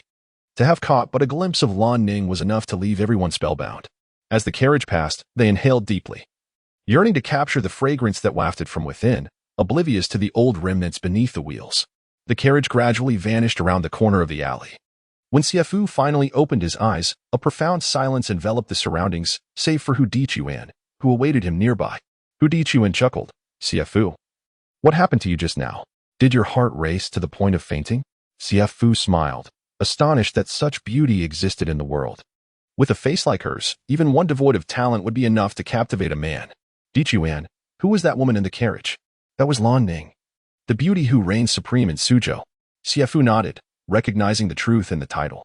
Hu Dichuan added, "She is the unprecedented 2-time champion of the Suzhou courtesans." Chapter 94. A modest expectation. Xie Fu was taken aback. As far as he knew, once someone ascended to the status of a courtesan, regardless of how radiant they became, the next selection would invariably favor others. This had become a customary understanding. Yet, this lady Lan Ning was an exception. What kind of influence could allow her to break such conventions and be granted an exception? Xie Fu inquired about something that piqued his interest. How much silver is required to meet her? Hu Dichuan burst into laughter, responding, "Xie Fu, you're not that fortunate. Don't indulge in daydreams." To his surprise, Hu Dichuan continued, "What is the young master Dantai in comparison?" Xie Fu was astonished. Hu Dichuan elaborated, "In Suzhou, there are 4 prominent families, Gu, Lu, Zhu, and Zhang, along with several renowned wealthy merchants. Just consider where young Master Dantai ranks among them. Xie Fu chuckled softly, realizing he would not make the cut. Hu continued, everyone longs to meet the first, but not everyone can. Moreover, Lady Lan Ning possesses an inherent pride. Xie Fu acknowledged, I understand it's difficult. Just tell me how much silver it requires. Perhaps 180 taels, but it depends on her mood. Lady Lan Ning is no ordinary courtesan. What? Even someone like Xie Fu, who was accustomed to lavish spinning in brothels, could not help but be astonished. 100 taels, what does that signify? For an ordinary family, 5 taels could sustain them for a year. In Yangzhou, renowned courtesans like Jibao and others merely required 5 taels for their entrance fee. Hu chuckled, if it were merely silver, it would be manageable. Suzhou, being the most prosperous in Jiangnan, is not short of wealthy individuals, yet silver holds little value in Lady Lan Ning's eyes. One book was left out to dry in the courtyard after being soaked with wine, while another had its spine torn and was resewn with twine. Subsequently, he went to the study to guide Dantai Wang in reading and writing. At noon, Xiao returned seeking ice delicacies. Xie Fu, both amused and exasperated, gently admonished, as a young lady, you truly should not consume too many of these excessively cold items. Xiao retorted, on such a hot day. Do you wish to see me suffer? Xie Fu replied, in the past, when such treats did not exist, you thrived just fine. Xiao insisted, I don't care. Now that these delicacies are available, I cannot live without them. I have tasted the sweetness and cannot resist. With a playful grin, Xiao added, Huater says she wants to prepare beef for you. Panner says she'll make you a horse, and others say they'll do whatever you desire. You may choose whomever you wish to ride. Xie Fu interrupted, all right, I shall partake. As dusk approached, Xie Fu brought porridge to Dantai. She was engrossed in her work, but upon seeing Xie Fu, she set down her brush and rose, smiling radiantly at him. The slanting sun poured into the room, illuminating her delicate complexion, akin to the blossoming pear flowers of spring. Xie Fu was momentarily taken aback, feeling as though he had intruded upon a Suzhou maiden's private quarters. Startled and entranced. Perhaps the silence had lingered too long. Dantai chuckled, you rascal from Yangzhou. Xie Fu paused, surprised, for this was not her usual demeanor. Dantai seemed to realize her words were somewhat frivolous and covered up with a smile. A small rascal is Yangzhou, is it not? Xie Fu laughed heartily. Dantai turned and gracefully seated herself on the couch. Xie Fu smiled and remarked, Miss, you ought to rest more. Do not linger at your writing desk even while eating. Very well, Dantai replied softly, seemingly heeding his advice. In the center of the couch was a square table adorned with a stove and various items. Xie Fu approached and placed the porridge on the table, standing respectfully beside it. You should sit, Dantai suggested lightly. Xie Fu chuckled, I prefer to stand. Sit. Dantai tone suddenly grew much colder. Only then did Xie Fu take a seat. Dantai could not help but complain, I cannot fathom you. The other day, in the hall, you were so spirited and charming, yet now you seem so timid. Xie Fu replied with a smile, you are the mistress, and I am but a servant. It is only fitting that I maintain my demeanor. If I were to be presumptuous, would I not resemble a frivolous rogue? I permit you, Dantai began, then choked on her words, feeling as if she had become an embarrassed young lady. Her usual confidence dissipated. She defiantly declared, think for yourself. Xie Fu responded in surprise. How could I possibly conceive of that? Dantai lowered her gaze to the porridge, gently stirring it with a porcelain spoon. If he were merely a servant, there was no reason for him to sit close beside her. Yet, if she treated him as an esteemed guest, it would raise the eyebrows regarding propriety between a man and a woman. This notion was even more challenging to articulate. It was better to resolutely treat him as a pretty boy, though she found herself too bashful for that.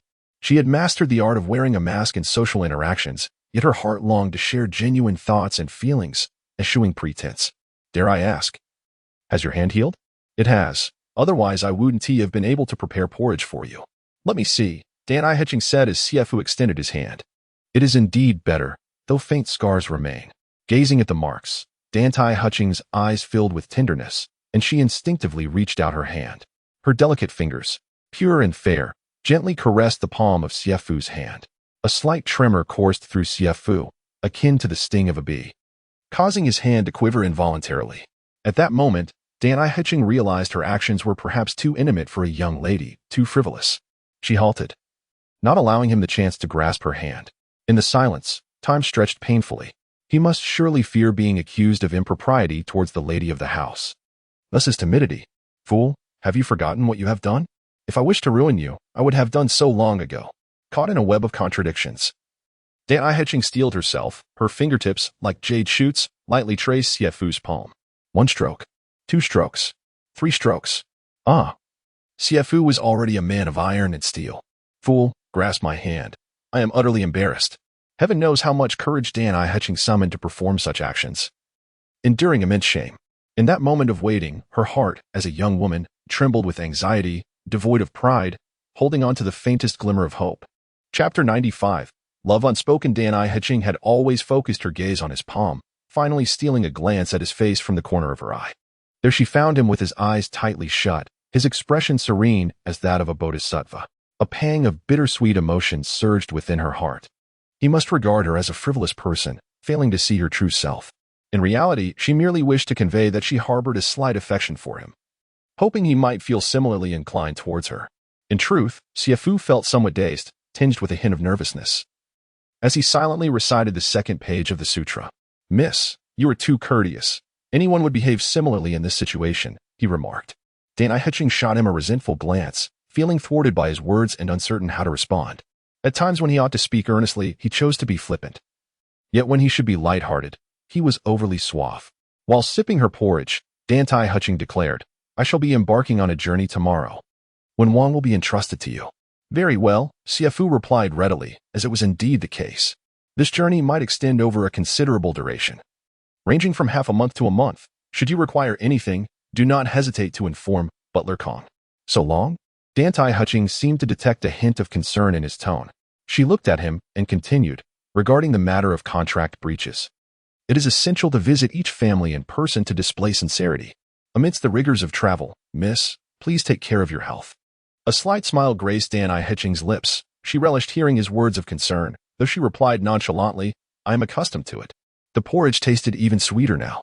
Glancing up at him, she noticed he was engrossed in a game of Go. You are skilled in both writing and painting. I presume you can play Go as well? She inquired. I know a thing or two, Xie Fu responded. Dantai Heching spoke casually, then play a game with me. You may go first, she declared.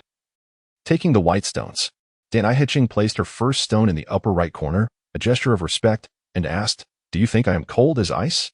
With another respectful move, she added, You must understand, as a woman in my position, if I do not adopt a firmer stance, I shall surely be taken advantage of. In truth, I am not difficult to get along with and am not so unattainable. After exchanging a series of moves, both the upper left and lower right corners remained vacant.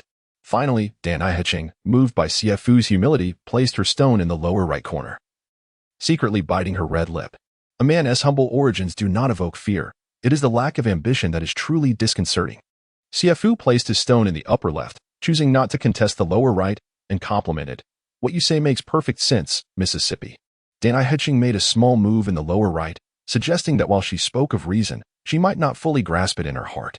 Xie Fu mirrored her move with a small stone, smiling slightly. The lady is the master, and I am but a servant. I dare not presume to interpret your words. Dantai Heching placed her stone in the upper left, the closest proximity of black and white thus far, and the game unfolded with delightful intrigue. Resembling a timid novice cautiously exploring, reluctant to step beyond the bounds. On this board, there exists only black and white. There are no masters or servants, she stated. Xie Fu maintained a defensive stance with his next move. Dantai Heching had a child, and both the master and the mistress were human. Xie Fu remarked with a smile, Miss, your move is rather gentle, devoid of any killing intent. As he made his move, he noticed that his path was obstructed by the opponent. Dantai Heching retreated a step, saying, As you mentioned, it seems I too can be gentle. A hint of skepticism involuntarily appeared on Xie Fu's face. He believed her to be independent and strong, and he accepted her elegance and purity. Yet, at that moment, Dantai Heching was gazing at him, and he could not conceal his doubt. With a crisp sound, she placed her piece down and coldly inquired, What do you doubt? Look at yourself. What do you doubt? Her fierce demeanor was almost as if her eyes were about to bulge in disbelief. If we speak of gentleness and consideration, the first person that comes to mind is Sister Xia. After Xie Fu made his move, Dantai Heching questioned, Why are you silent? What do you doubt? Xie Fu found himself at a loss for words. Musing, it is said that gentleness is innate to women. When everyone possesses it, it becomes commonplace, and thus, nothing remarkable. As Dantai Hatching executed her move after Xie Fu's, she pondered aloud, "But what of your move that lacks gentleness? My lady, I believe your icy demeanor is indeed your distinct characteristic. It is the noble and dignified etiquette of a woman from a distinguished family. The last bastion against the prevailing licentiousness," Xie Fu responded earnestly. Dantai Hatching fixed her gaze on him, her aura radiating strength. "In my eyes, miss, you are unparalleled. Oh heavens, how can I speak such nonsense? This is akin to leading one to the edge of a precipice," she retorted. "Is that so?" Xie Fu replied, countering with a question. "What do you believe?" Dantai Hatching then placed her piece and stated, "Your words hold a measure of truth." Xie Fu chuckled inwardly, thinking, "I do not even believe my own words, yet you take them to heart." Dantai Hatching continued, "I am aware of a certain type of man, honest, humble, and self-abasing. I neither admire nor particularly like them." Xie Fu silently mused, "What does that have to do with me?" and quietly placed his piece down. Dantai Hatching remarked lightly, "Men should possess the qualities of men, majesty, courage, and resolve." Xie Fu responded, "Miss, your vast knowledge is commendable. I have learned much from you." Her move was a bit forceful, and sometimes a rough approach was acceptable, unlike certain overly refined scholars who could be quite irksome. Xie Fu felt himself becoming increasingly confused, deciding to listen and reflect, saying little to avoid error. He placed his piece and smiled gently. "Miss Dantai, do take care. Refined individuals can also be quite treacherous." Upon hearing this, Dantai Hatching looked down at the board, her fingers poised over a white piece, ready to make her move, only to suddenly halt in midair. Xie Fu had just executed a swift maneuver. The black stones in the upper left corner, previously scattered, now formed a cohesive shape with his latest move. "I had thought you were merely defensive and yielding, but it appears you have quietly set a trap." Dantai Hatching smiled slightly, clever. She then placed a piece beneath Xie Fu's move, one that offered various possibilities for dismantling, connecting, maneuvering, and attacking. As for the method of play, it would depend on Dantai Hatching's subsequent moves. Xie Fu closed his hand, thinking, "Here it comes. The little rabbit has entered the den." Although the game of Go is replete with endless variations, the disparity in skill can easily render one player at the mercy of another. Thus, the true enjoyment of the match lies in the balance of power between the opponents. As the two players engage in their exchanges, Dantai Hatching exhibits no hesitation, navigating the board with the grace of a swimming fish, penetrating deep into Xie Fu's territory with the intent to strike from within. Xie Fu, entangled in the contest, may seem to play each move with a soft touch, appearing reserved and yielding. However, his subtlety is pivotal, effectively neutralizing Dantai Hatching's provocative maneuvers. Chapter 96, Are we playing chess? Ah, where does the little rabbit escape? Dantai Hatching's movements grew increasingly slow and delicate. The gentle sound of the white stone touching the board akin to a soft lament of a dying whisper. After a few more moves, the vacant points in the upper left corner dwindled, nearly filled by the black and white stones, resembling two entangled bodies in a passionate embrace. Dantai Hatching remarked, "I never expected your playing style, seemingly gentle, to possess such intensity and strength." Xie Fu chuckled. "The essence of gentleness is merely a guise for the final, forceful strike." His words struck a chord within Dantai Hatching, causing her cheeks to flush, and she shot him a glance, conceding his prowess. Dantai Hatching focused intently on the upper left corner, where no further moves were available. Xie Fu smiled. "Miss Dantai, it is time to shift our focus. The board is vast. It deserves our complete attention." Dantai Hatching remained silent, her gaze fixed on the board in contemplation. Observing her indecision, Xie Fu's eyes wandered to the empty expanse of the lower right corner. "The lower right corner awaits your touch. Miss Dantai, why confine yourself to a single spot?" Dantai Hatching raised two fingers delicately, regarding Xie Fu with a playful smile. "Guess where I shall place my next stone?" Xie Fu replied with a slight smile. "How could I possibly know?" Dantai Hatching declared, "This move shall take your life." Xie Fu was taken aback. Could she have devised a cunning strategy? He scrutinized the upper left corner, now a foregone conclusion. The upper right and lower left had begun as mere child-esque play. Any brilliant move could only be evaluated after several turns, as the elegance of Go lies in its evolving complexities. As Xie Fu pondered, Dantai Hatching's exquisite hand descended upon the board. He was left astonished. This move was shockingly brazen. Such a play was unheard of in Go. Dantai Hatching forcefully placed her stone, effectively sealing her own fate. Even a novice would not commit such a grave blunder. Now it was Xie Fu's turn, yet he hesitated. Time passed, and he still did not make his move, merely raising his gaze to Dantai Hatching. Her beautiful red lips curled into a slight smile, urging him, "Go on, Eat it. It's right at your fingertips. If you don't, I might get angry. As Xie Fu's hand slowly descended, Dantai Hutching felt a surge of excitement, an indescribable sensation fluttering within her heartstrings. Suddenly, Xie Fu halted, turning to her with a wry smile. Miss, what do you mean? Dantai Hutching, harboring frustration, retorted. It's my hand. I shall play as I please. Now it's your turn, hurry. Yet, the game did not unfold in such a manner. Xie Fu placed his stone in the vacant position of the lower right corner. Dantai Hutching's previously light-hearted expression darkened ominously. Did he perceive her as merely a little crane lady? Did he look down upon her? A wave of sorrow and discomfort engulfed her, igniting an impulse to weep. She realized she was not as resilient as she had believed. Xie Fu remarked, Miss, it is your turn to play. However, Dantai Hutching raised her hand, poised to slap him, but ultimately lowered it, coldly stating, I shall not play anymore. Xie Fu remarked, this game still holds numerous possibilities. Observe the vacant space in the lower right. Dantai Hutching's furious roar interrupted. Get lost. Leave this instant. He shouted once more, his eyes filled with murderous intent, radiating an air of proud nobility. Enough. Do not attempt to fathom a woman's heart. No matter how much you ponder, you shall never comprehend. Xie Fu hastily departed. For when Wang was still awaiting his presence at the brothel. The following day, Dantai Hutching left Suzhou with a tumultuous heart. That evening, she ventured to the brothel. And lacking funds, she resolved to visit the horse society. On Zhu Ming's side, ever since that day he had encountered Lan Ning. His yearning for her surged like an unstoppable tidal wave, overwhelming him with longing. Zhu Ming was consumed with an insatiable desire to see Lan Ning. Feeling as though he were being scorched by a fierce fire, he could not bear to wait even for a moment. At the first watch of the night, a time typically reserved for tranquil slumber, certain areas of Suzhou remained ablaze with light, buzzing with more activity than during the day. On the Sevenly Mountain Tang River, painted boats formed a picturesque array, with boatwomen competing for beauty, while the sounds of clinking cups, laughter, and playful banter echoed from within the boats. The banks were lined with brothels, their lights aglow, adorned with exquisite windows and delicate curtains, creating a captivating scene. The sound of the cheen and the jingling of horse bells blended together, both near and far, in a tantalizing interplay. A breeze of opulent revelry wafted through the air. At the entrance of the returning Swallow Courtyard, a young gentleman named Zhou called out, Take care, Zhu Ming. Do visit again when you have the time. Mama Miao was well aware of Zhu Ming's background. No matter how splendidly he dressed, he could not conceal his origins as a mere brothel servant. Zhu Ming, with a smile that sought to ingratiate, pleaded, Mama Miao, please assist me. Mama Miao scoffed derisively. Zhu Ming, if you seek to engage a girl for a casual encounter, you must go to the other establishment. Here, it is quite different from what you presume. Zhu Ming quickly retorted, Mama Miao, I understand. This is a brothel. And I wish to meet Lady Lan Ning. At this, Mama Miao burst into laughter. Oh, you must be out of your mind. Lady Lan Ning, Zhu Ming affirmed loudly. Indeed.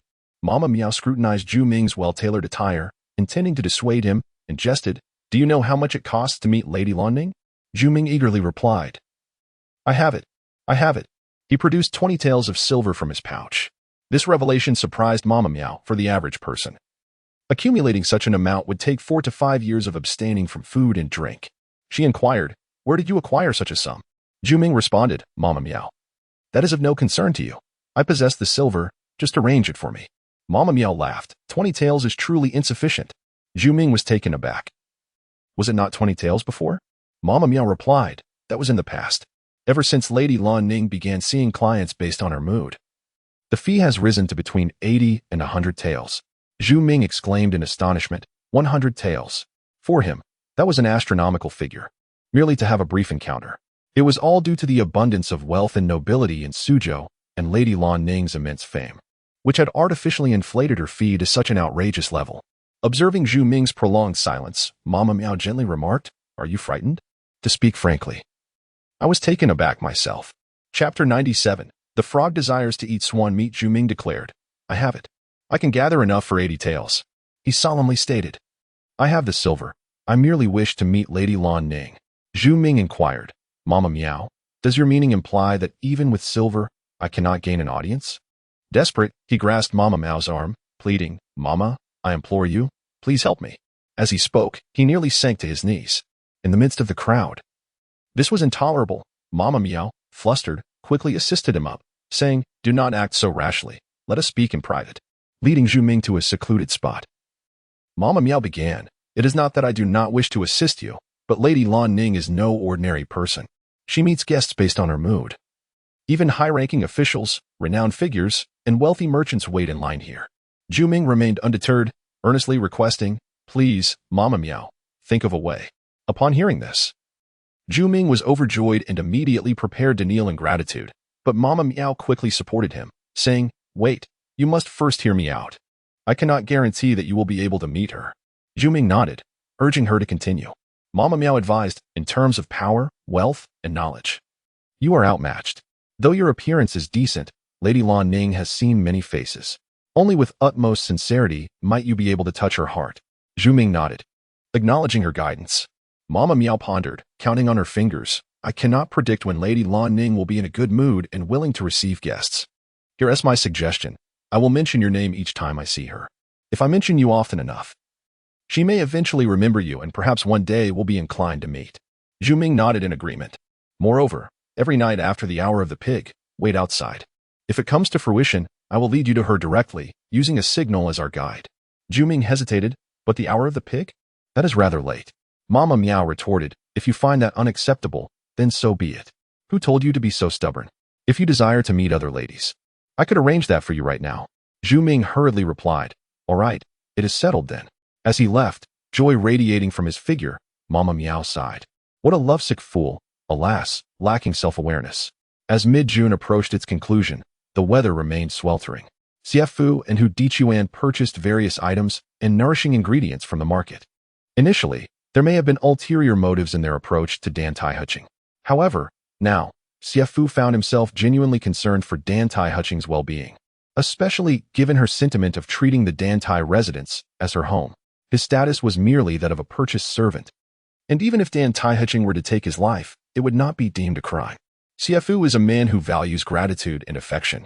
The Dantai residence instilled in him a sense of family and warmth.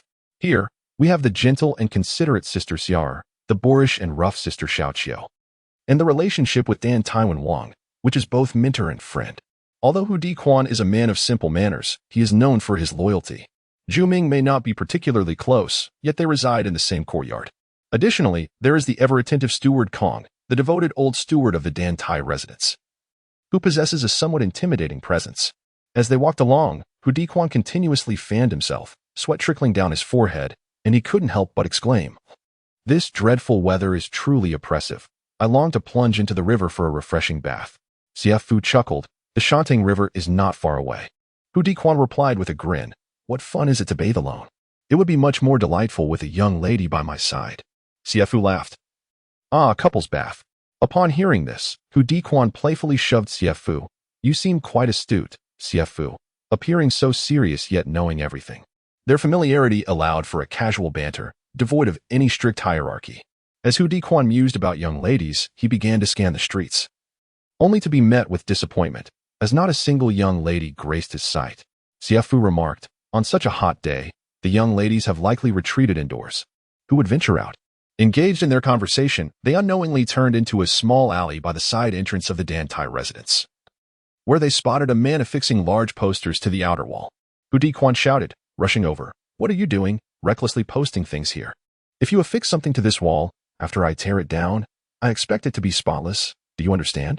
As a servant of the residence, Hu Dichuan occasionally undertook various chores, and his outbursts startled the man, who quickly turned around.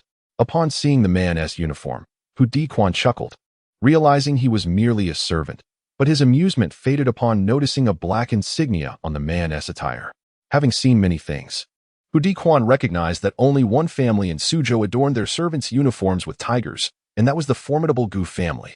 Not to mention, even a dog from the Gu household would strut through the streets with an air of superiority. As expected, the man, brimming with arrogance, inquired, "Are you the master of this residence?" Hu Dichuan instantly altered his demeanor, smiling affably, "My good fellow, the weather is stifling.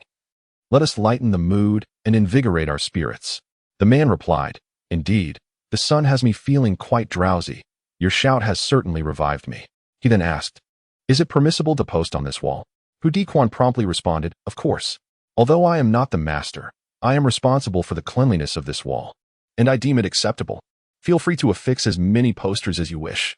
Chapter 98. The house servants of the Gu family. Hu Dichuan leaned closer, peering at the large paper affixed to the wall.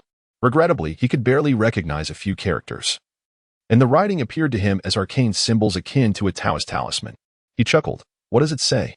The man read aloud, if anyone finds this headscarf, please return it to the Gu residence for a reward of 100 taels of silver. 100 taels. Hu Dichuan exclaimed in astonishment, blurting, what nonsense is this? The man reiterated, if anyone finds this headscarf, please return it to the Gu residence for a reward of 100 taels of silver. Hu Dichuan's face was a mask of disbelief. 100 taels? Are you sure about that? 100 taels. Hu Dichuan began to calculate. I earn 551 a month, which amounts to approximately 7 taels a year. It would take me 15 years to earn 100 taels. No. That doesn't add up. With my monthly expenses for food and drink, I could at most save 101, which translates to merely 2 taels a year. It would take me a century to save 120 taels, and I can't even be sure I'll live to 100. Buying costs 201. 1 tael would be for 5 purchases, and 100 taels would mean 500 purchases. If I go every day, I could manage to do this for 2 years. At least. Hu Dichuan began to chuckle foolishly. The man queried, did you find it? No. The man pressed, then what are you laughing about? Hu Dichuan replied, I've calculated it, and I am certain that this good fortune will fall upon me. The man scoffed. By the way, what did you find?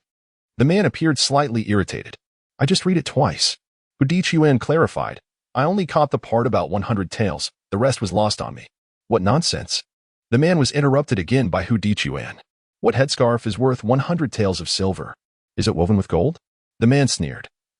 If it were woven with gold, it would be simple. It has a distinctive design. See for yourself. Hu Dichuan focused on the large paper and gasped. This looks somewhat familiar. The man explained, this is a carefree scarf. Anyone who sees it would recognize it. Hu Dichuan responded, then I could simply buy one. The man retorted with a cold laugh, you're not foolish, but whether it is that particular headscarf is not for you or me to decide. Hu Dichuan inquired. Then who does decide? The man replied, someone must have the final say. Hu Dichuan remarked, you must be trying to swindle headscarves. This is quite a lucrative venture with no costs. The man thumped his chest proudly and said gravely, do you see this character on my body? Have you comprehended it? Hu Dichuan chuckled awkwardly, I see it clearly. Your noble status truly makes me envious. The man coldly asked, is there any doubt left? Hu Dichuan resolutely declared, none. Absolutely none. At that moment, Xie Fu approached and asked, what is happening here? The man was about to leave after posting the reward notice, but Hu Dichuan stopped him. The man, displeased, said, what do you want? I still have work to do. Esteemed sir, may I ask your name? I am surnamed Su. Noble Su, I humbly inquire. What is your monthly salary as a servant in the Gu residence? The man replied nonchalantly, salaries vary according to rank. My status in the Gu residence is rather ordinary. I receive 2 taels each month. Hu Dichuan, taken aback, immediately asked, brother, does the Gu residence still need servants? Could you possibly recommend me for a position? The man cast a sidelong glance at Hu Dichuan and scoffed, you might as well give up. You wouldn't pass the first test based on appearance alone. At your height and build, donning the Gu residence's servant attire would only bring disgrace upon them. I would feel embarrassed just being associated with you. The man was somewhat merciful. He had numerous adjectives to describe Hu Dichuan's appearance but chose the least damaging term, short and stout. Hu Dichuan, however, was still indignant and retorted. Noble brother, how can you speak so? Even if you are unwilling, there is no need to insult me. What's wrong with being short and stout? In a fight, that could translate to strength. The man dismissed him, saying, no matter how strong you claim to be, you cannot compete with the armored guards of the Gu residence. A servant must fulfill his duties, not engage in brawls. Hu Dichuan muttered, fulfill one's duties. Is it merely about pleasing the young ladies and madams? The man chuckled coldly, with your lewd appearance, you'd be butchered on your first day. Is lewdness not in vogue? Xie Fu told me that lewdness is an elegant art form, Hu Dichuan asserted, believing wholeheartedly in Ste's words. The man replied with a laugh. It seems Xie Fu has a grudge against you. Hu Dichuan clarified, no, Xie Fu said that using vulgarity to undermine solemn etiquette is particularly effective with young ladies. The man merely sneered at this. Hu Dichuan continued, Xie Fu also mentioned that young ladies, constrained by formalities, possess the wildest hearts. Only crude words can truly stir their emotions. He regaled me with tales of servants who eloped with young ladies. The man murmured.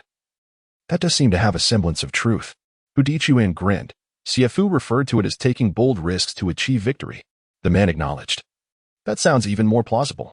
Brother, could you introduce me to this Xie Fu? I hope he might illuminate my path. Do you also aspire to elope with a young lady? No. I have diligently served in the residence for over a decade, yet remain a mere copper servant.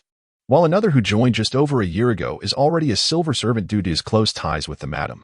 What distinguishes a copper servant from a silver servant? There is indeed a distinction. The latter enjoys a higher status, greater authority, and a more substantial salary, 5 taels a month. Hu Dichuan could not help but exclaim in astonishment. The man added with a grin, the golden servants earn as much as 15 taels. Hu Dichuan exclaimed 3 times. What? What? His expression one of utter disbelief. My goodness, what an esteemed profession. The earnings are astronomical. The man gazed into the distance, seemingly envisioning the day he might become a golden servant, a truly remarkable existence, revered by all servants of the Gu residence and even those across the Suzhou region. Hu Dichuan, brimming with excitement, declared, You have ignited my passion, stirring my fighting spirit and sense of gallantry. Your education, however, leaves much to be desired. The man chuckled as he spoke. What is even rarer is that, as a gentleman of fortune, one can occasionally receive a gentle greeting from the ladies. The ladies, who raised his hand and declared, I can no longer endure. My body and soul have been entirely consumed by fervent ambition. The man, with profound significance, remarked, An esteemed gentleman of fortune once advised me that mere diligence is insufficient to attain such a status. One must also possess innate talent. And the secret lies with the esteemed ladies and young ladies. Chapter 99. The wine indulgence. I must confess, having just listened to your rather dubious opinions, I feel a certain enlightenment dawning upon me. My dear fellow, let us arrange a day to invite your friend, Mr. Xie, for a drink. It is indeed a matter of discourse. Surely, there are avenues to gain entry into the Gu family, and I encourage you, Brother Su, to cultivate a deeper understanding. On this particular evening, Mr. Xie hastened along the banks of the Chili Mountain Pond, having just departed from a private establishment. This venue, akin to a brothel, operates without the endorsement of any official sanction, thus rendering it of a lower tier than the brothels, yet more refined than the common taverns. These private establishments, nestled between the brothels and taverns, adopt a somewhat ambiguous stance regarding male-female relations to attract clientele and enhance competition. During the drinking sessions, patrons often succumb to the temptation of inappropriate conduct with the accompanying women, leading to the colloquial term flower wine for such indulgences. And the women are affectionately referred to as flower maidens. These private venues have become favored haunts for merchants, who find the brothel women inaccessible, as a significant sum is required merely to engage in poetic exchanges or artistic pursuits with them. Conversely, why would a man of means seek the company of those who have lost their youth and allure? Thus, the private establishment has carved out a niche, appealing to a specific clientele. Hu Dichuan had made the acquaintance of a servant from the Gu family named Su Lu, who proposed an outing for Mr. Xie and Hu Dichuan to partake in flower wine. Succumbing to Hu Dichuan's persuasion, Mr. Xie agreed, honoring his friend's request. Upon arrival at the private establishment, Su Lu exhibited great generosity and enthusiasm, summoning several flower maidens to accompany them. He eagerly sought Mr. Xie's counsel on various lascivious matters, to which Mr. Xie responded with casual banter, drawing on his experiences from his frequent visits to brothels in Yangzhou, where he had gained an understanding of the courtesans who were constantly revered and adored. While courtesans crave elegance, they also yearn for a hint of amusement in the mundane rhythms of life. Throughout the evening, Su Lu and Hu Dichuan toasted to Mr. Xie with fervor. Although Mr. Xie typically abstained from alcohol, knowing it could incite a loss of control, he was unable to refuse their warm hospitality and partook of several cups. As the liquor coursed through him, Mr. Xie found himself unable to restrain his tongue, eliciting delight from the flower maidens, who bloomed with joy and allure under his attentions. However, amidst the admiring gazes of Hu Dichuan and Su Lu, Mr. Xie abruptly rose from his seat. He understood that remaining any longer would lead to indiscretions that could compromise his honor. It is natural for men to engage in playful flirtations and merriment. However, the foremost admonition of the Xie family is the prohibition of lust. At the tender age of 19, still a few months shy of adulthood, he had been expelled from his family, yet he remained ever mindful of his lineage. What young man does not indulge in a bit of revelry? Yet, ancestral wisdom cautions against excess, emphasizing the need for restraint to maintain one's dignity. Along the banks of the Chili Mountain Pond, numerous pleasure boats were moored. adorned in vibrant hues of red and green, some even draped in gold and purple. In Suzhou, the residents of these boats are not merely fishermen or boatmen. Their identities may be far more complex. An increasing number of officials from Suzhou, merchants, and scholars have gathered in the city, either renting boats for extended stays or possessing their own pleasure crafts, making the vessels their homes. During his tenure as the governor of Suzhou, Baigaran resided on his boat for half a month, accompanied by several courtesans, indulging in leisurely escapades day and night. Such carefree enjoyment could only be afforded by those of affluent means, and these patrons often spent lavishly, making them particularly favored by brothels and upscale taverns.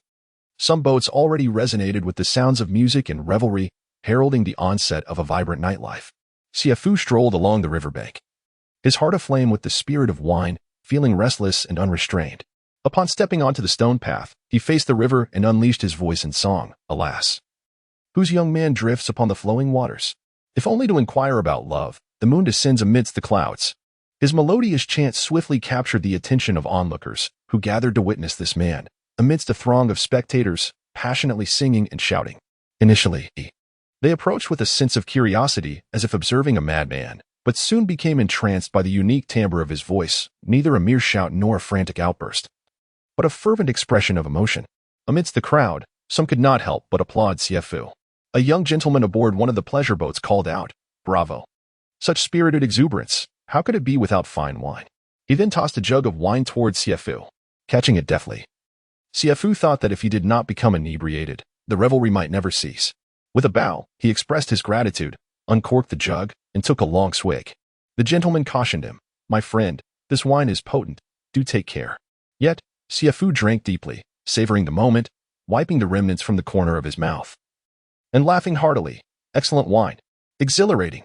There are times when one's spirit burns brightly, blood surging with fervor, yet societal norms confine one to decorum, preventing true abandon of spirit. In such moments, the aid of a fine wine is essential, for it is said that after a few drinks, one may compose hundreds of verses, a sentiment understood only by true poets. The gentleman chuckled and asked, "My friend, might you grace us with another verse?" Come, come, come." Xie Fu called out thrice, swaying slightly under the influence of the wine. The crowd gasped as he teetered on the edge of the stones, nearly falling into the river. Someone cautioned him, "Take care, young man." With a hearty laugh, Xie Fu swayed and sang, with steps as light as the summer breeze. "I sway like flowers in the wind. The lady from the tower calls, 'Brother, come taste the spring wine. Let the grand vessel pour forth, as you drink amidst the silk rain. While I am the fragrant water, and you, the melting stove, oh, to die in joy." At this, the crowd erupted in laughter, particularly at the phrase "to die in joy," which resonated with the local dialect, infusing the song with a delightful humor. When Suzhou women express their mild reproach, they often utter this phrase, akin to saying, "Oh, how could you?" A mix of admonishment and affection. Xie Fu's composition evolved from an ancient lyric, temporarily departing before the white gate, with willows concealing birds. Joyfully, I am the fragrant water, while you are the brocade stove. It has been transformed with fresh, lively folk elements, making such verses more relatable to the common tongue, winning over audiences with their accessibility and clarity, thus leaning towards populism. It has been said by predecessors, without innovation, one cannot surpass the great. In this regard, the esteemed Xie Fu of the joyful melodies and refined music certainly excels in the art of transformation. Without instrumental accompaniment, he manages to sing in a manner that is both melodious and captivating, with rises and falls that are simultaneously common yet exquisite, eliciting rounds of applause. Music, by its very nature, requires instrumental support. Even in silence, it can still be composed. Poetry, on the other hand, demands precision in diction and intonation, with a focus on rhythm and cadence, typically lacking musicality, and is generally perceived as more serious and rigid. Chapter 100 Wang Wanji's song, composed and sung by Xie Fu, was intricate in its melodic variations, requiring a certain level of musical proficiency to perform. The audience, composed predominantly of literary gentlemen accustomed to frequenting brothels, quickly discerned the unique and innovative qualities of the piece. The young man who had offered the wine exclaimed loudly to Xie Fu, "How delightful! Truly delightful! My friend, based solely on your recent performance, I am compelled to befriend you." With that, he indulged in the wine, pouring it directly into his mouth from the jug. Xie Fu sang one piece after another, his drinking relentless, his demeanor exuberant and wild. As the wine ran dry, others promptly replenished it. In the enchanting scenery of Xie Shanting River, one could hardly find a shortage of liquor. Before long, Xie Fu appeared intoxicated. His eyes glazed and his cheeks flushed like a painted visage, boldly declaring, "My entire being feels ablaze, as if I were to plunge into the river." Should we fear becoming water spirits? The wine-giving youth's eyes brightened at his words. Xie Fu shouted, "I am about to jump," and bent his knees slightly, preparing to leap. Startled, the wine-giving youth thought, even in homage to the ancients, it was unnecessary to emulate their reckless acts. Gasps arose, for the inebriated were most susceptible to drowning. And it was evident that this young man was profoundly intoxicated. Suddenly, a figure leaped onto the stone behind Xie Fu, placing a hand firmly on his shoulder, compelling him to remain seated. Xie Fu, incensed, exclaimed, "I feel as if I am on fire. Who dares to stop me?" Turning to see the wine-giving youth, he burst into laughter. "You have thwarted my splendid endeavor. Do you not realize that the most exquisite sensation in the world is the gentle caress of water against one's skin?" The wine-giving youth paused momentarily before responding. "Then allow me to experience this exquisite sensation first." With that, he boldly jumped into the river. As he surfaced, he laughed heartily. "My friend, your words have indeed conjured a semblance of that watery delight, even more soothing than the soft lips of a courtesan. Yet," he mused, "I cannot shake the feeling that something is amiss." Xie Fu chuckled. "The river water is too clear. It lacks the fragrance of a young maiden's orchid-like aroma." "Indeed," the wine-giving youth agreed, and called out to the 3 courtesans aboard the pleasure boat, Qiyun, Shoujuan, Su, "Would you kindly toss your cosmetics into the river?"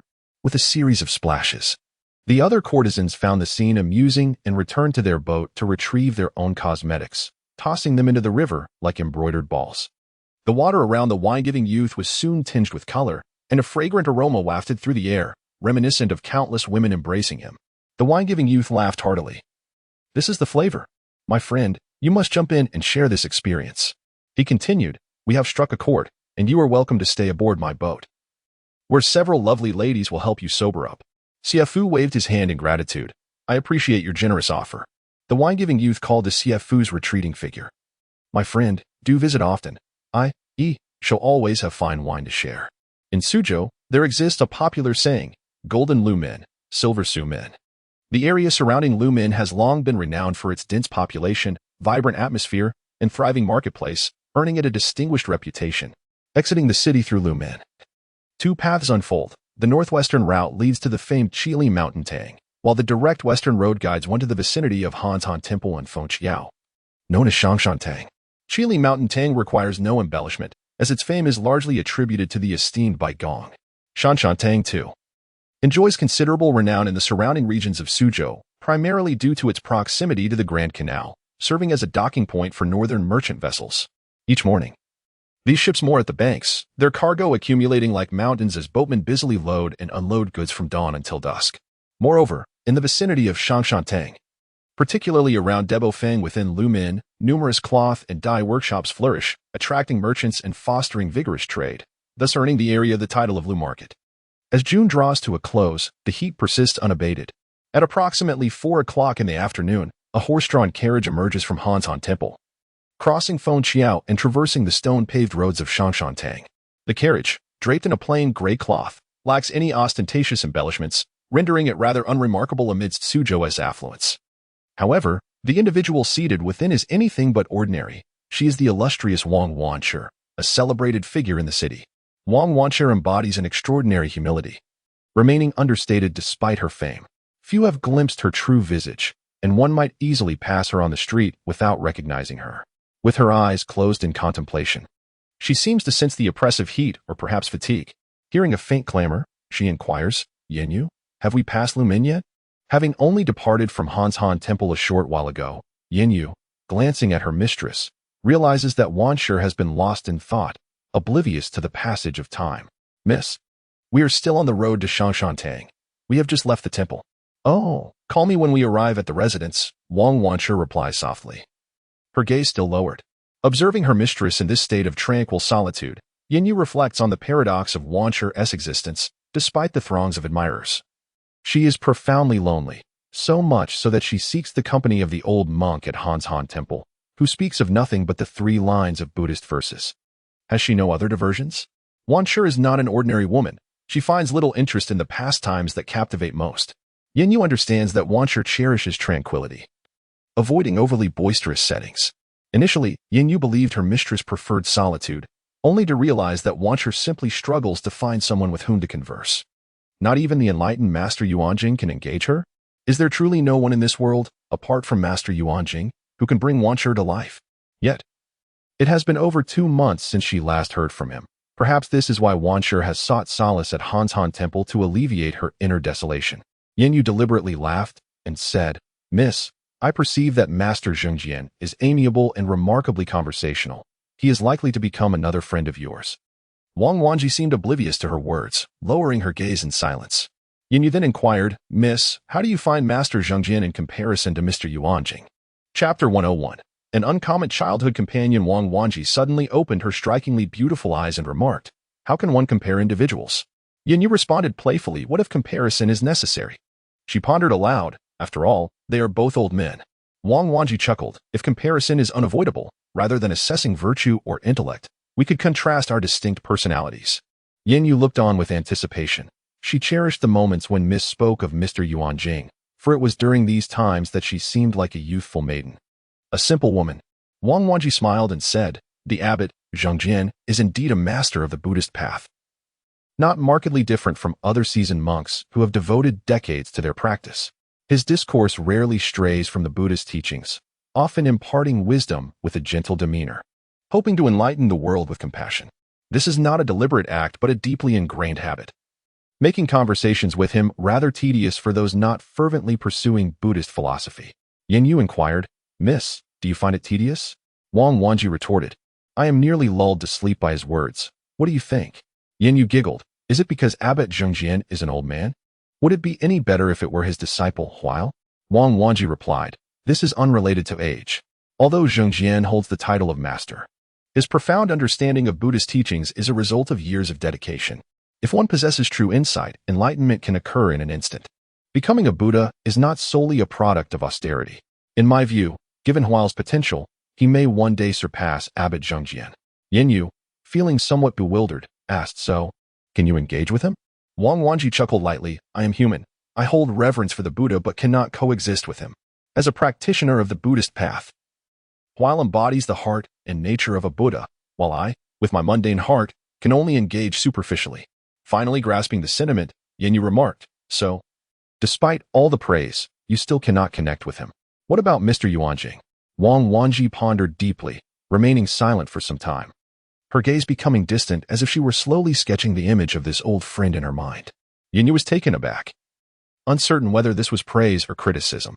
It was undoubtedly praise, yet not entirely so. Miss was no ordinary person. At times, she would subtly belittle someone she admired, and at other times, she would commend someone she regarded with indifference. Wang Wanji smiled. "I too am a person of the world, a cold-hearted, ordinary individual." Yin laughed. "Miss, if you are an ordinary person, what remains of the refined?"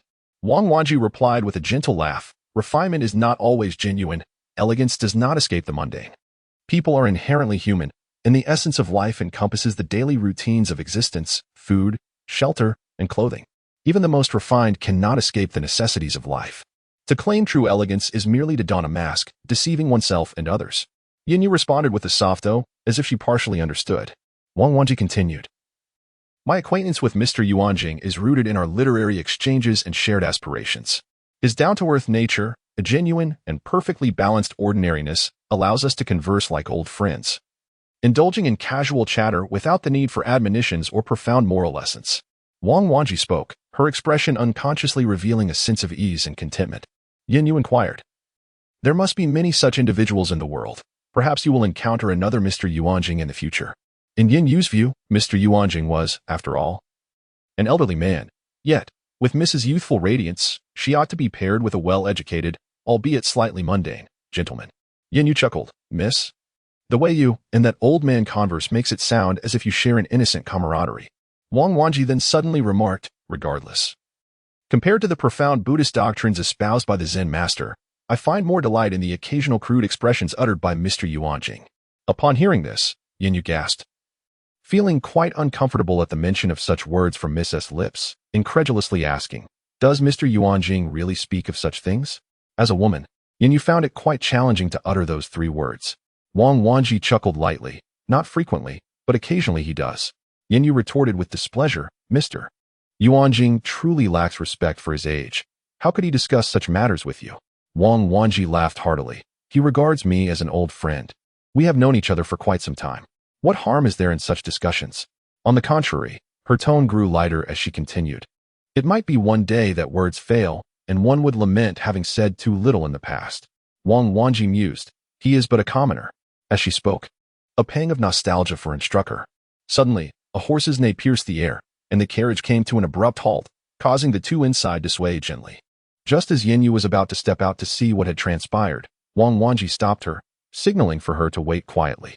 They had just reached the gate when they nearly collided with an opulent carriage approaching from the opposite direction. Fortunately, both parties managed to rein in their horses in time to avoid a crash. In truth, the road at the gate was spacious enough for both carriages to pass each other smoothly.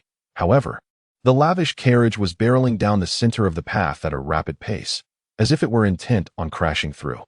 Wang Wanji's carriage was moving at a more leisurely speed, and it halted gently. The opposing carriage, forced to stop abruptly, sent a young man clad in fine garments, around 16 or 17 years of age, tumbling out onto the ground with a cry of pain. The coachman hurriedly dismounted, concern etched on his face as he asked, "Young master, are you all right?" He then pointed an accusatory finger at Wang Wanji and Apos' carriage, exclaiming, "How could you drive like that? Are you blind?" The matter of right and wrong was evident, as Wang Wanji's coachman replied, "One ought to know that this gate is bustling with traffic. How could you drive so recklessly and then blame others for your fall?" Chapter 102. Renowned reputation. When the illustrious youth fell to the ground, he was already cursing. Upon hearing the words of Wang Wanji's coachman, it was as if fuel had been poured onto a fire, and he shouted in anger, "Damn it! Get down and bow your head in apology." Wang Wanji's coachman was taken aback and retorted, "Clearly, it was you who were driving too fast." "What does that have to do with me?" The driver of the splendid carriage chimed in. "Do you even know who you crashed into? This is young Master Lu from the governor's family. If you do not dismount and apologize, I'll break your legs." Inside the carriage, Yin Yu softly remarked, "He is the son of Lord Lu." A soft chuckle escaped Wang Wanji's lips. Unwilling to back down, her coachman shouted, "Do you even realize who you just collided with?" Young Master Lu and his driver were momentarily stunned, pondering whether their previous statements had been unclear or if the gray carriage driver was simply ungrateful. Yin Yu laughed lightly. "Miss, this young Master Lu wishes for us to bow and apologize. Is he perhaps ready to part with his legs?" Wang Wanji replied, "Do not pay him any mind. Have the driver turn the carriage around. We shall take another route." Yin Yu voiced her displeasure. "Miss, that will require a detour." Wang Wanji remained silent, seemingly resolute in her decision. "Driver, pay him no heed. The young lady has instructed you to turn the carriage around and take another path." "Understood."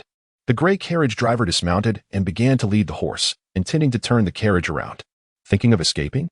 Not a chance.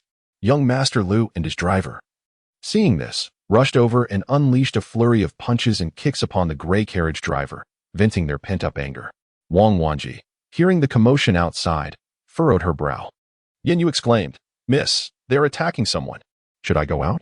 Wang Wanji, however, replied, "Endure it for now. The Water Conservancy project is not yet complete, and I will need to navigate these streets frequently. If I am recognized, it could lead to complications in the future." Yin Yu questioned, "Must we simply allow them to strike without consequence?" Wang Wanji inquired coolly, "Would it be acceptable to break one of his legs?" Yin Yu found herself in a difficult position, recognizing that this might pose a challenge for Lord Lu. After venting his fury, young Master Lu turned his gaze toward the carriage, exclaiming, "Damn it! Still hiding inside. Do you not regard me at all, or have you been frightened into silence? Come out." As he spoke, he approached to lift the carriage curtain. Seeing this, Wang Wanji's coachman, in a moment of desperation, shouted, "Do not be impolite. Inside sits the unparalleled Miss Wang." Upon hearing her identity proclaimed, Wang Wanji felt a mixture of annoyance and concern. She coolly instructed, "Yin Yu, show your face. We should not linger here too long." The coachman, anxiety evident in his voice, responded, "Really?"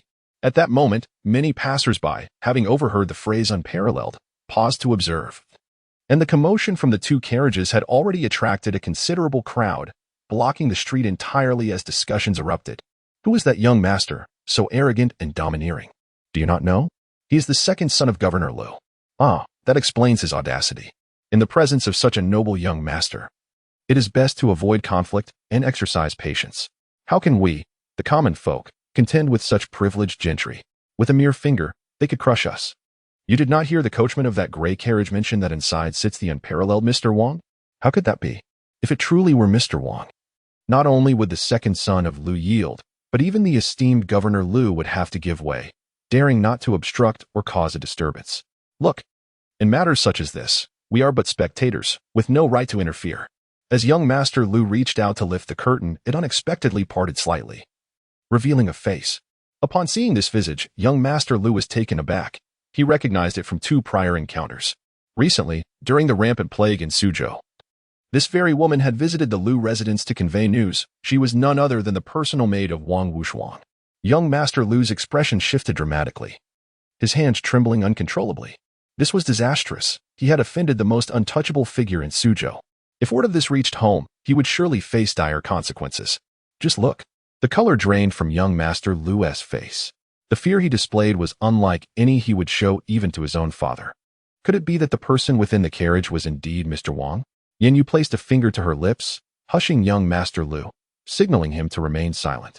A profound shift in demeanor ensued as she brushed the dust from the coachman's clothes, politely stating, "Sir, are you unharmed? It was all a misunderstanding. Entirely my fault. My errors, countless as they are solely mine." The gray carriage driver, visibly indignant, retorted, "I warned you, yet you did not believe me. Do you now?" The onlookers, not blind, deaf, or foolish, murmured amongst themselves, and one exclaimed, "It truly is the unparalleled Mr. Wang." For the citizens of Suzhou, Mr. Wang was never referred to as Miss. They held him in such high esteem that they only called him Sir, reflecting their admiration and respect. The crowd erupted into a frenzy, surrounding the carriage and exuberantly cheering for Mr. Wang. Some shouted praises of the unparalleled scholar. With the floods and plagues, had it not been for Mr. Wang, they could hardly fathom their plight. This address of Sir must be proclaimed loudly for him to hear. How wonderful it would be to behold the true countenance of Mr. Wang. Strangely, amidst the chaos, not a single soul dared to approach the carriage, which stood as an untouchable relic, impervious and serene. Yin Yu, slightly anxious, inquired, "What shall we do?"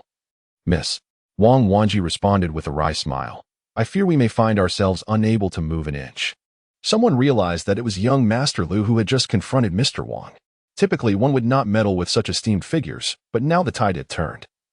The crowd was incensed, and some had begun to lift the opulent carriage of young Master Lu to vent their frustrations on behalf of Mr. Wang. "Everyone, listen to me." Young Master Lu shouted in desperation, "Do not lift it. I will step aside myself. Please, disperse a bit." Chapter 103. The date Lu Wuyuan had long contemplated yielding. Were it not for the throng surrounding him, he would have fled at the earliest opportunity, escaping the misfortune that had befallen him. Today, he had neglected to consult the almanac before venturing out, only to encounter Wang Wushuang. No, encountering Wang Wushuang was indeed a stroke of fortune. It was his own lack of foresight that had led him to confront her. He should have yielded earlier, yet he stubbornly refused, and now, in his desire to concede, it was too late. The onlooking commoners had left him with no choice, and the situation threatened to escalate. The uproar quickly transformed from a mere lifting of the carriage to a full dismantling of it. Spurred by the agitation of certain individuals who sought to express their indignation at Lu Gongzi's disrespect towards Mr. Wang, the dismantling of the carriage was trivial. Yet it appeared that the crowd was unwilling to forgive Lu Gongzi. He shouted, "Everyone, I was wrong. I was wrong." It is no small feat to elicit an apology from the esteemed son of an official. Lu Wuyuan was not intimidated by the common folk. His words were primarily directed towards Wang Wushuang, hoping she might show mercy and spare him, lest he face dire consequences later. Yin Yu remarked, "Miss, you must say something. If you remain silent, I fear we shall not leave today, and matters may devolve into chaos." A woman's voice emerged from within the carriage, "Wanji. Thank you all for your understanding." It was indeed Mr. Wang. Her voice, though not melodious, possessed an enchanting quality that brought the crowd to a hush, resembling obedient students absorbing their teacher's wisdom. After a brief pause, Wang Wanji added, "Everyone may disperse now. I am weary." This statement instantly extinguished the crowd's fervor, indicating that Mr. Wang had no intention of alighting to meet them. She then whispered to the driver, "Let us proceed to the Lu residence." She wished to keep her abode a secret, lest she be disturbed. With a flick of the whip, the driver urged the horses onward, and though the crowd surrounded them, none obstructed the carriage's path. With each step forward, space opened before them, as the people harbored not only admiration but also respect for Wang Wuxuang. However, the crowd's fervor was palpable, and someone began to chant, "National Hero Wuxuang." Inside the carriage, Yin could not help but exclaim, "Miss, I knew you were well-liked, but I had no idea you were so adored. They seem to have gone mad." Wang Wanji remained remarkably composed in the face of the Suzhou populace's reverence, aware that the fight against the plague was not solely her triumph. To speak of contributions beyond her own, one must mention Li Huerongavili family. Had she not organized the influx of refugees into Suzhou, the city would have descended into chaos, making an orderly response to the epidemic impossible. Wang Wanji believed that Li Huerong deserved the highest accolades for her efforts, and she also owed gratitude to her dear friend, Mr. Yuanjing, whose correspondence had helped her identify and address crucial gaps. To her surprise, Lu Gongzi had joined the throng, chanting National Hero Wuxuang like an adoring acolyte. The driver, Lu Shan, reminded him, "Master, shall we not proceed to Chili Shantang? The dream lady awaits us." Young Master Lu, with a hint of irritation, remarked, "Where are you going? Do you think dreams can simply be met? Miss Wang is not so easily encountered. A peerless talent, a peerless talent, a peerless talent." As he spoke, he hastily repeated the phrase, seemingly forgetting his earlier confrontation with Wang Wuxuang. After a considerable pause, Lu Shan suddenly interjected, "Young master, it appears we are headed towards the Lu residence." "Oh my, to my house. Is he intending to settle the score directly, without waiting for autumn to account for it?" In a moment of panic, "I am at a loss. Lu Shan, what shall we do?" Lu Shan pondered briefly before suggesting, "Young master, you must first offer an apology, or else your legs may not remain intact." Young Master Lu steadied himself and declared, "You are right. I must first offer my apologies." Lu Shan added, "Moreover, you must refer to her as sir rather than miss. Wang Wuxuang and the master are of the same generation, and you ought to address her as junior." Young Master Lu hesitated, asking, "Will this not make her feel older and perhaps angrier?" Lu Shan reassured him, "Not at all. Everyone addresses her in this manner." Yin Yu, quite amused, remarked, "Miss, this young Master Lu is rather clever, recognizing that he must apologize first. Otherwise, his legs are surely doomed." Wang Wanji replied nonchalantly, "Young Master Lu is still young and impetuous, not truly malicious. If I were to break his leg, it would only reflect poorly on me. Miss, you must be hungry. I shall prepare dinner for you now. Not in a hurry. Accompany me to the study first. I wish to write a letter to Mr. Yuanjing." The study was shrouded in darkness, and Yin Yu hurriedly led the way, igniting the lamps. Soon, the room was illuminated, the warm red light casting a gentle hue over the fragrance of books that filled the space. Mississippi. As the ink thickened, Wang Wanji held the copper pen delicately, as if painting with ink, and began to write slowly, to Mr. Yuanjing, "Brother, seeing your writing feels as though we are meeting face to face. When you see my words, it is as if you are pondering. To this day, I have yet to receive your reply. Thinking of you daily, concerning the recent epidemic, I am fortunate to have benefited from your wise counsel, which has enlightened me. The citizens of Suzhou are now at peace, thanks to your efforts. Though we have known each other for several years, we have yet to meet in person, which I deeply regret. Occasionally, in solitude, gazing at the horizon where sea meets sky, I am left with lingering thoughts, unable to find solace. Only by reading your handwritten letters do I feel your presence before me, which brings me great comfort. I invite you to join me on the 15th of September at the ethereal peaks of Dongting West Mountain outside Suzhou to admire the full moon together. With sincere anticipation, I shall await your esteemed presence. Words cannot fully express my sentiments. We shall discuss this in person. Respectfully, Jianjia." Wang Wanji completed the letter in one breath. Perhaps due to her excitement, her face appeared flushed under the warm glow of the lamp. Yin Yu softly inquired, "Miss, have you made your decision?" She understood that the miss had long wished to meet Mr. Yuanjing, but had hesitated until now, unaware of what had prompted this sudden resolution.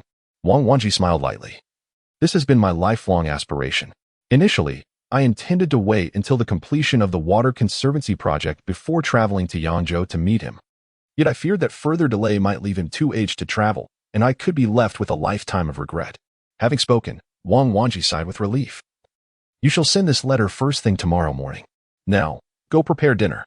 Chapter 104, The essence of romance in the early morning, Xie Fu rose as he typically did. Arriving at the banks of the Chili Mountain Tang River, a heavy rain had fallen the previous night, and a light drizzle still danced in the air. The river breeze carried a hint of dampness, evoking a touch of autumn. The view was shrouded in a blanket of mist. The pleasure boats on the river were concealed within the morning haze, their sails nowhere to be seen. Today, the melodies that floated through the air were imbued with a poignant emotion, as if yearning for something lost. Though Xie Fu could not see her figure, he instinctively knew her whereabouts.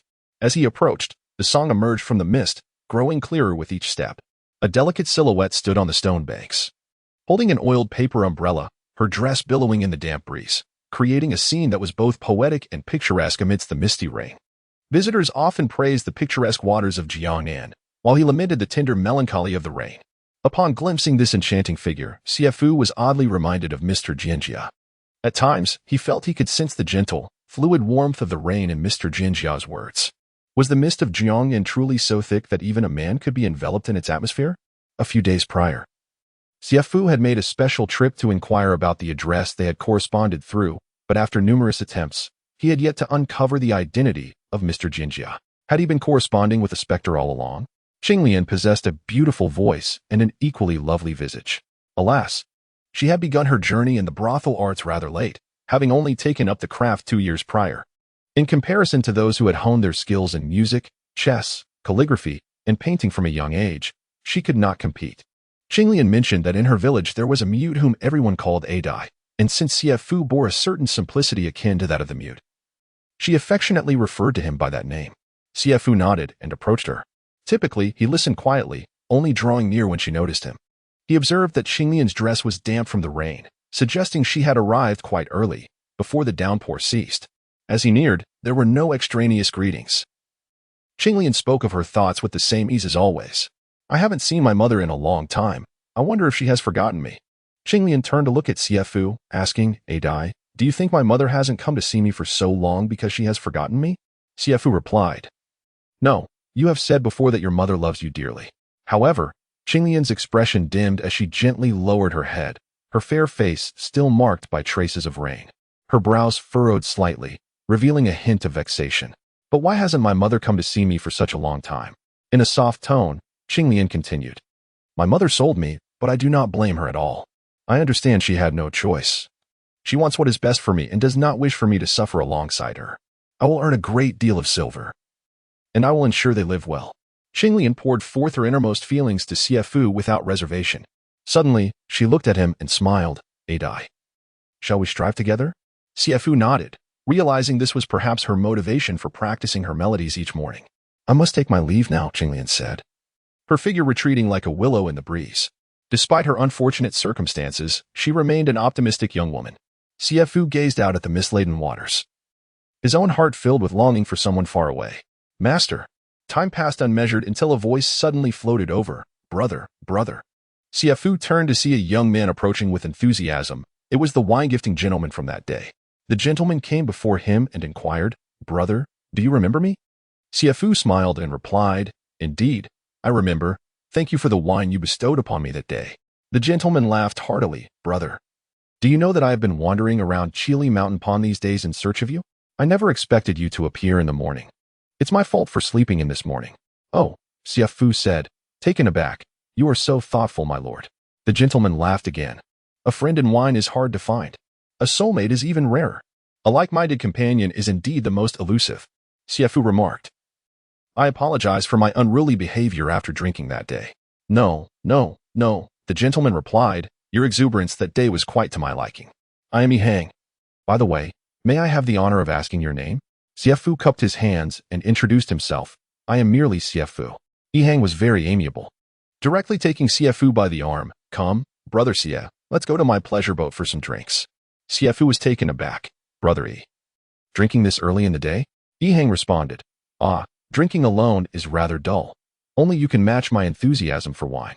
Those young ladies merely chatter and dawdle, hesitating and making excuses. Waking up each day only leaves me drenched in sweat. Xie Fu chuckled. Brother E, you truly are a man of temperament. Soon, they arrived at Hang's pleasure boat. As they boarded and lifted the curtain to enter the cabin, Xie Fu immediately noticed the carpeted floor was in disarray, with cups and lanterns scattered everywhere. More importantly, 3 charming young women were sprawled on the floor, clad only in silk pants, their hair disheveled, their sleeping faces flushed. Yiheng chuckled. Brother Xie, do not mind them.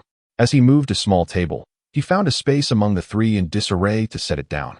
Xie Fu smiled. Is Brother Yi showing off? Yiheng laughed. What is there to show off? I have many nicknames, one of which is Dragon Rides 7 Phoenixes. Today, we shall not discuss romantic affairs. Let us quench my thirst for wine first. Xie Fu responded, since we are not discussing romantic matters. Let us awaken these 3 ladies and kindly ask them to leave. Oh, am I in your way? Yiheng asked. Xie Fu smiled. You are not in my way. I merely fear I may disturb the 3 ladies. He then leaned in and whispered with a chuckle, to be honest, Brother Yi, when I drink, I become quite wild. I spare no one. Yiheng immediately clutched his chest. Brother Xie, your proclivity is rather intense. Xie Fu laughed. Do not be alarmed, Brother Yi. The ways of seduction differ between men and women. Men desire the heart, while women desire the body. Yiheng burst into laughter. Splendid. Splendid. Then let me demonstrate the art of seduction for you. Xie Fu interjected. We just agreed not to discuss romantic matters. Very well, I shall awaken them. Yiheng, fearing to disturb the 3 ladies, did so with a playful touch to their backs and faces, showing no mercy. The 3 ladies slowly awakened, startled to see Xie Fu, and they exclaimed in surprise. Xie Fu smiled and offered his greetings. My apologies, ladies, I did not know you were resting here before I entered the cabin. It is all Brother Yi's fault for not informing me in advance. Chapter 105, Teasing having been observed thoroughly. The 3 ladies felt a mix of shyness and composure in the presence of the composed Xie Fu. They regarded him with curiosity, exclaiming playfully about the charming young gentleman who delighted in sweet words and gentle charms. The atmosphere lightened with a few jesting remarks, and laughter erupted among the 3. Xie Fu remarked, I hope the jovial conversation over drinks does not cause you ladies any embarrassment. Young Master Yi, please refrain from sharing these tales, lest I be ridiculed. He then urged the ladies to quickly adjust their attire so that he might enjoy a moment alone with Yi. Realizing their disheveled appearance, they promptly excused themselves to change. It is often said that drinking leads to folly, yet this occasion saw the 2 men revel from dawn until dusk. Xie Fu indulged heartily, and for several consecutive days. He found himself at the pleasure boat in the company of Yiheng. Yi, too, welcomed his friend daily, and together they engaged in chess, wine, poetry, scenic admiration, and heartfelt expressions. As dusk approached one evening, Xie Fu declined Yiheng's invitation to stay overnight, feeling somewhat inebriated. The companionship of Yi often involved copious amounts of wine, and he feared that lingering too long would lead to further indulgence. It was prudent to take a step back, after all. His frequent visits were motivated by the bond they had formed. As the sun set and the moon rose, a lavish carriage glided through the streets. Inside sat Dantai Heching and her maid, Huar. Dantai, having a fondness for Xiaer, typically ventured out with Huar by her side. It was only in moments of separation that one truly comprehends the depth of longing for another. During her trials, she often recalled the comforting words that cherished and protected her, warming her heart. The warmth of her thoughts of him rendered her undaunted by hardships. Miss, we are nearing the alley, Hua announced. A moment of realization struck her. She suspected that the young master of the Zhang family was waiting for them ahead. True enough. The Zhang family's young master, Guluju, had been waiting for quite some time. Upon spotting Dantai Heching's ornate carriage, he approached and called out, Heching. Although the young lady was of noble birth and held men in disdain, the formidable Zhang family was not to be trifled with, prompting her to avoid confrontation. If this young master wished to join the Dantai family through marriage, it remained uncertain if the lady would consent. Hua found the notion absurd. How could the esteemed heir of the Zhang family possibly marry into another, even if the young lady were willing? It was doubtful the Zhang family would tolerate such a loss of face. After disembarking from the carriage, Dantai Heching chose to traverse the narrow lanes. Wishing to evade the Zhang heir and to catch her breath, it was indeed laughable that, despite her notorious reputation, Zhang Lingyun relentlessly pursued her. Had she been an ordinary maiden, perhaps she would have fallen for Zhang Lingyun's sweet words, but she was Dantai Heching, having shouldered the responsibilities of the Dantai family since the age of 15. She had long since navigated the treacherous waters of dealings with cunning merchants and was well aware of the true nature of men. Zhang Lingyun, as a man, could not possibly understand her as well as she understood him. How could the Zhang family accept such a notorious woman as their daughter-in-law? One would fear she might end up as Zhang Lingyun's concubine. Naturally, Dantai Heching had no desire to become a member of the Zhang household. To her, Zhang Lingyun was merely a beneficiary of ancestral fortune, utterly unremarkable. The alley was tranquil, with the distant bustle of the street barely audible. Dantai Hitching walked briskly, her heart yearning for home. Suddenly, a drunken man appeared at the corner of the alley, his hair unkempt and cascading over half his face, causing Dantai Hitching to wrinkle her brow in distaste. The man swayed unsteadily, his long hair swinging as he moved left and right in the narrow passage that could barely accommodate 2 or 3 people. If it were night, he would surely frighten anyone passing by. Dantai Hitching's frown deepened. She initially intended to quicken her pace, but decided to stop in order to avoid a collision with the drunken man. Eventually, she noticed he had ceased swaying, standing motionless in the middle of the alley with his head drooped. Dantai Hitching seized the moment to step forward, planning to pass him by. Just as she was about to brush past, the drunken man suddenly lurched toward her. Dantai Hitching gasped, nearly losing her balance, and exclaimed, "How do you walk?" The man looked up at her, his bleary eyes softening into a smile as he slurred, "My lady, beautiful lady, with your petite lips, delicate brows, fair complexion," and a hint of blush. At that moment, Dantai Hitching recognized his face and was taken aback. This disheveled drunkard was none other than Xie Fu, the person she had missed most over the past 20 days. His sudden appearance in such a state left her momentarily at a loss. Xie Fu pointed at her and chuckled, "My lady, you are being coy." Dantai Hitching, incensed, retorted, "You are the one being coy. Look at you, wallowing in this disgrace." Xie Fu clutched his chest, saying, "Then why did you collide with my heart, making it race so?" Dantai Hitching, momentarily bewildered, wondered if he was teasing her. With a cold smile, she challenged, "Open your eyes wide. Do you know who I am?" Xie Fu squinted at her and responded, "You are so beautiful. You must be a celestial being. Having just descended from the heavens, am I not fortunate to encounter you?" Dantai Hitching scoffed, "I see no fortune in your state." Xie Fu, still inebriated, laughed. "Have you grown weary of being a celestial being, thus descending to the mortal realm to seek a husband?" His words caused Dantai Hitching to blush, for coming from Xie Fu, such sentiments struck a chord. Had it been anyone else, she would have slapped them without hesitation. "Celestial being, what do you think of me? I am not a celestial being. I am your master. Your ladyship, I shall henceforth be your servant, devotedly attending to you." He feigned a bow, swaying as he did so, prompting Dantai Hitching to chuckle softly. "Why didn't you speak thus when you were sober?"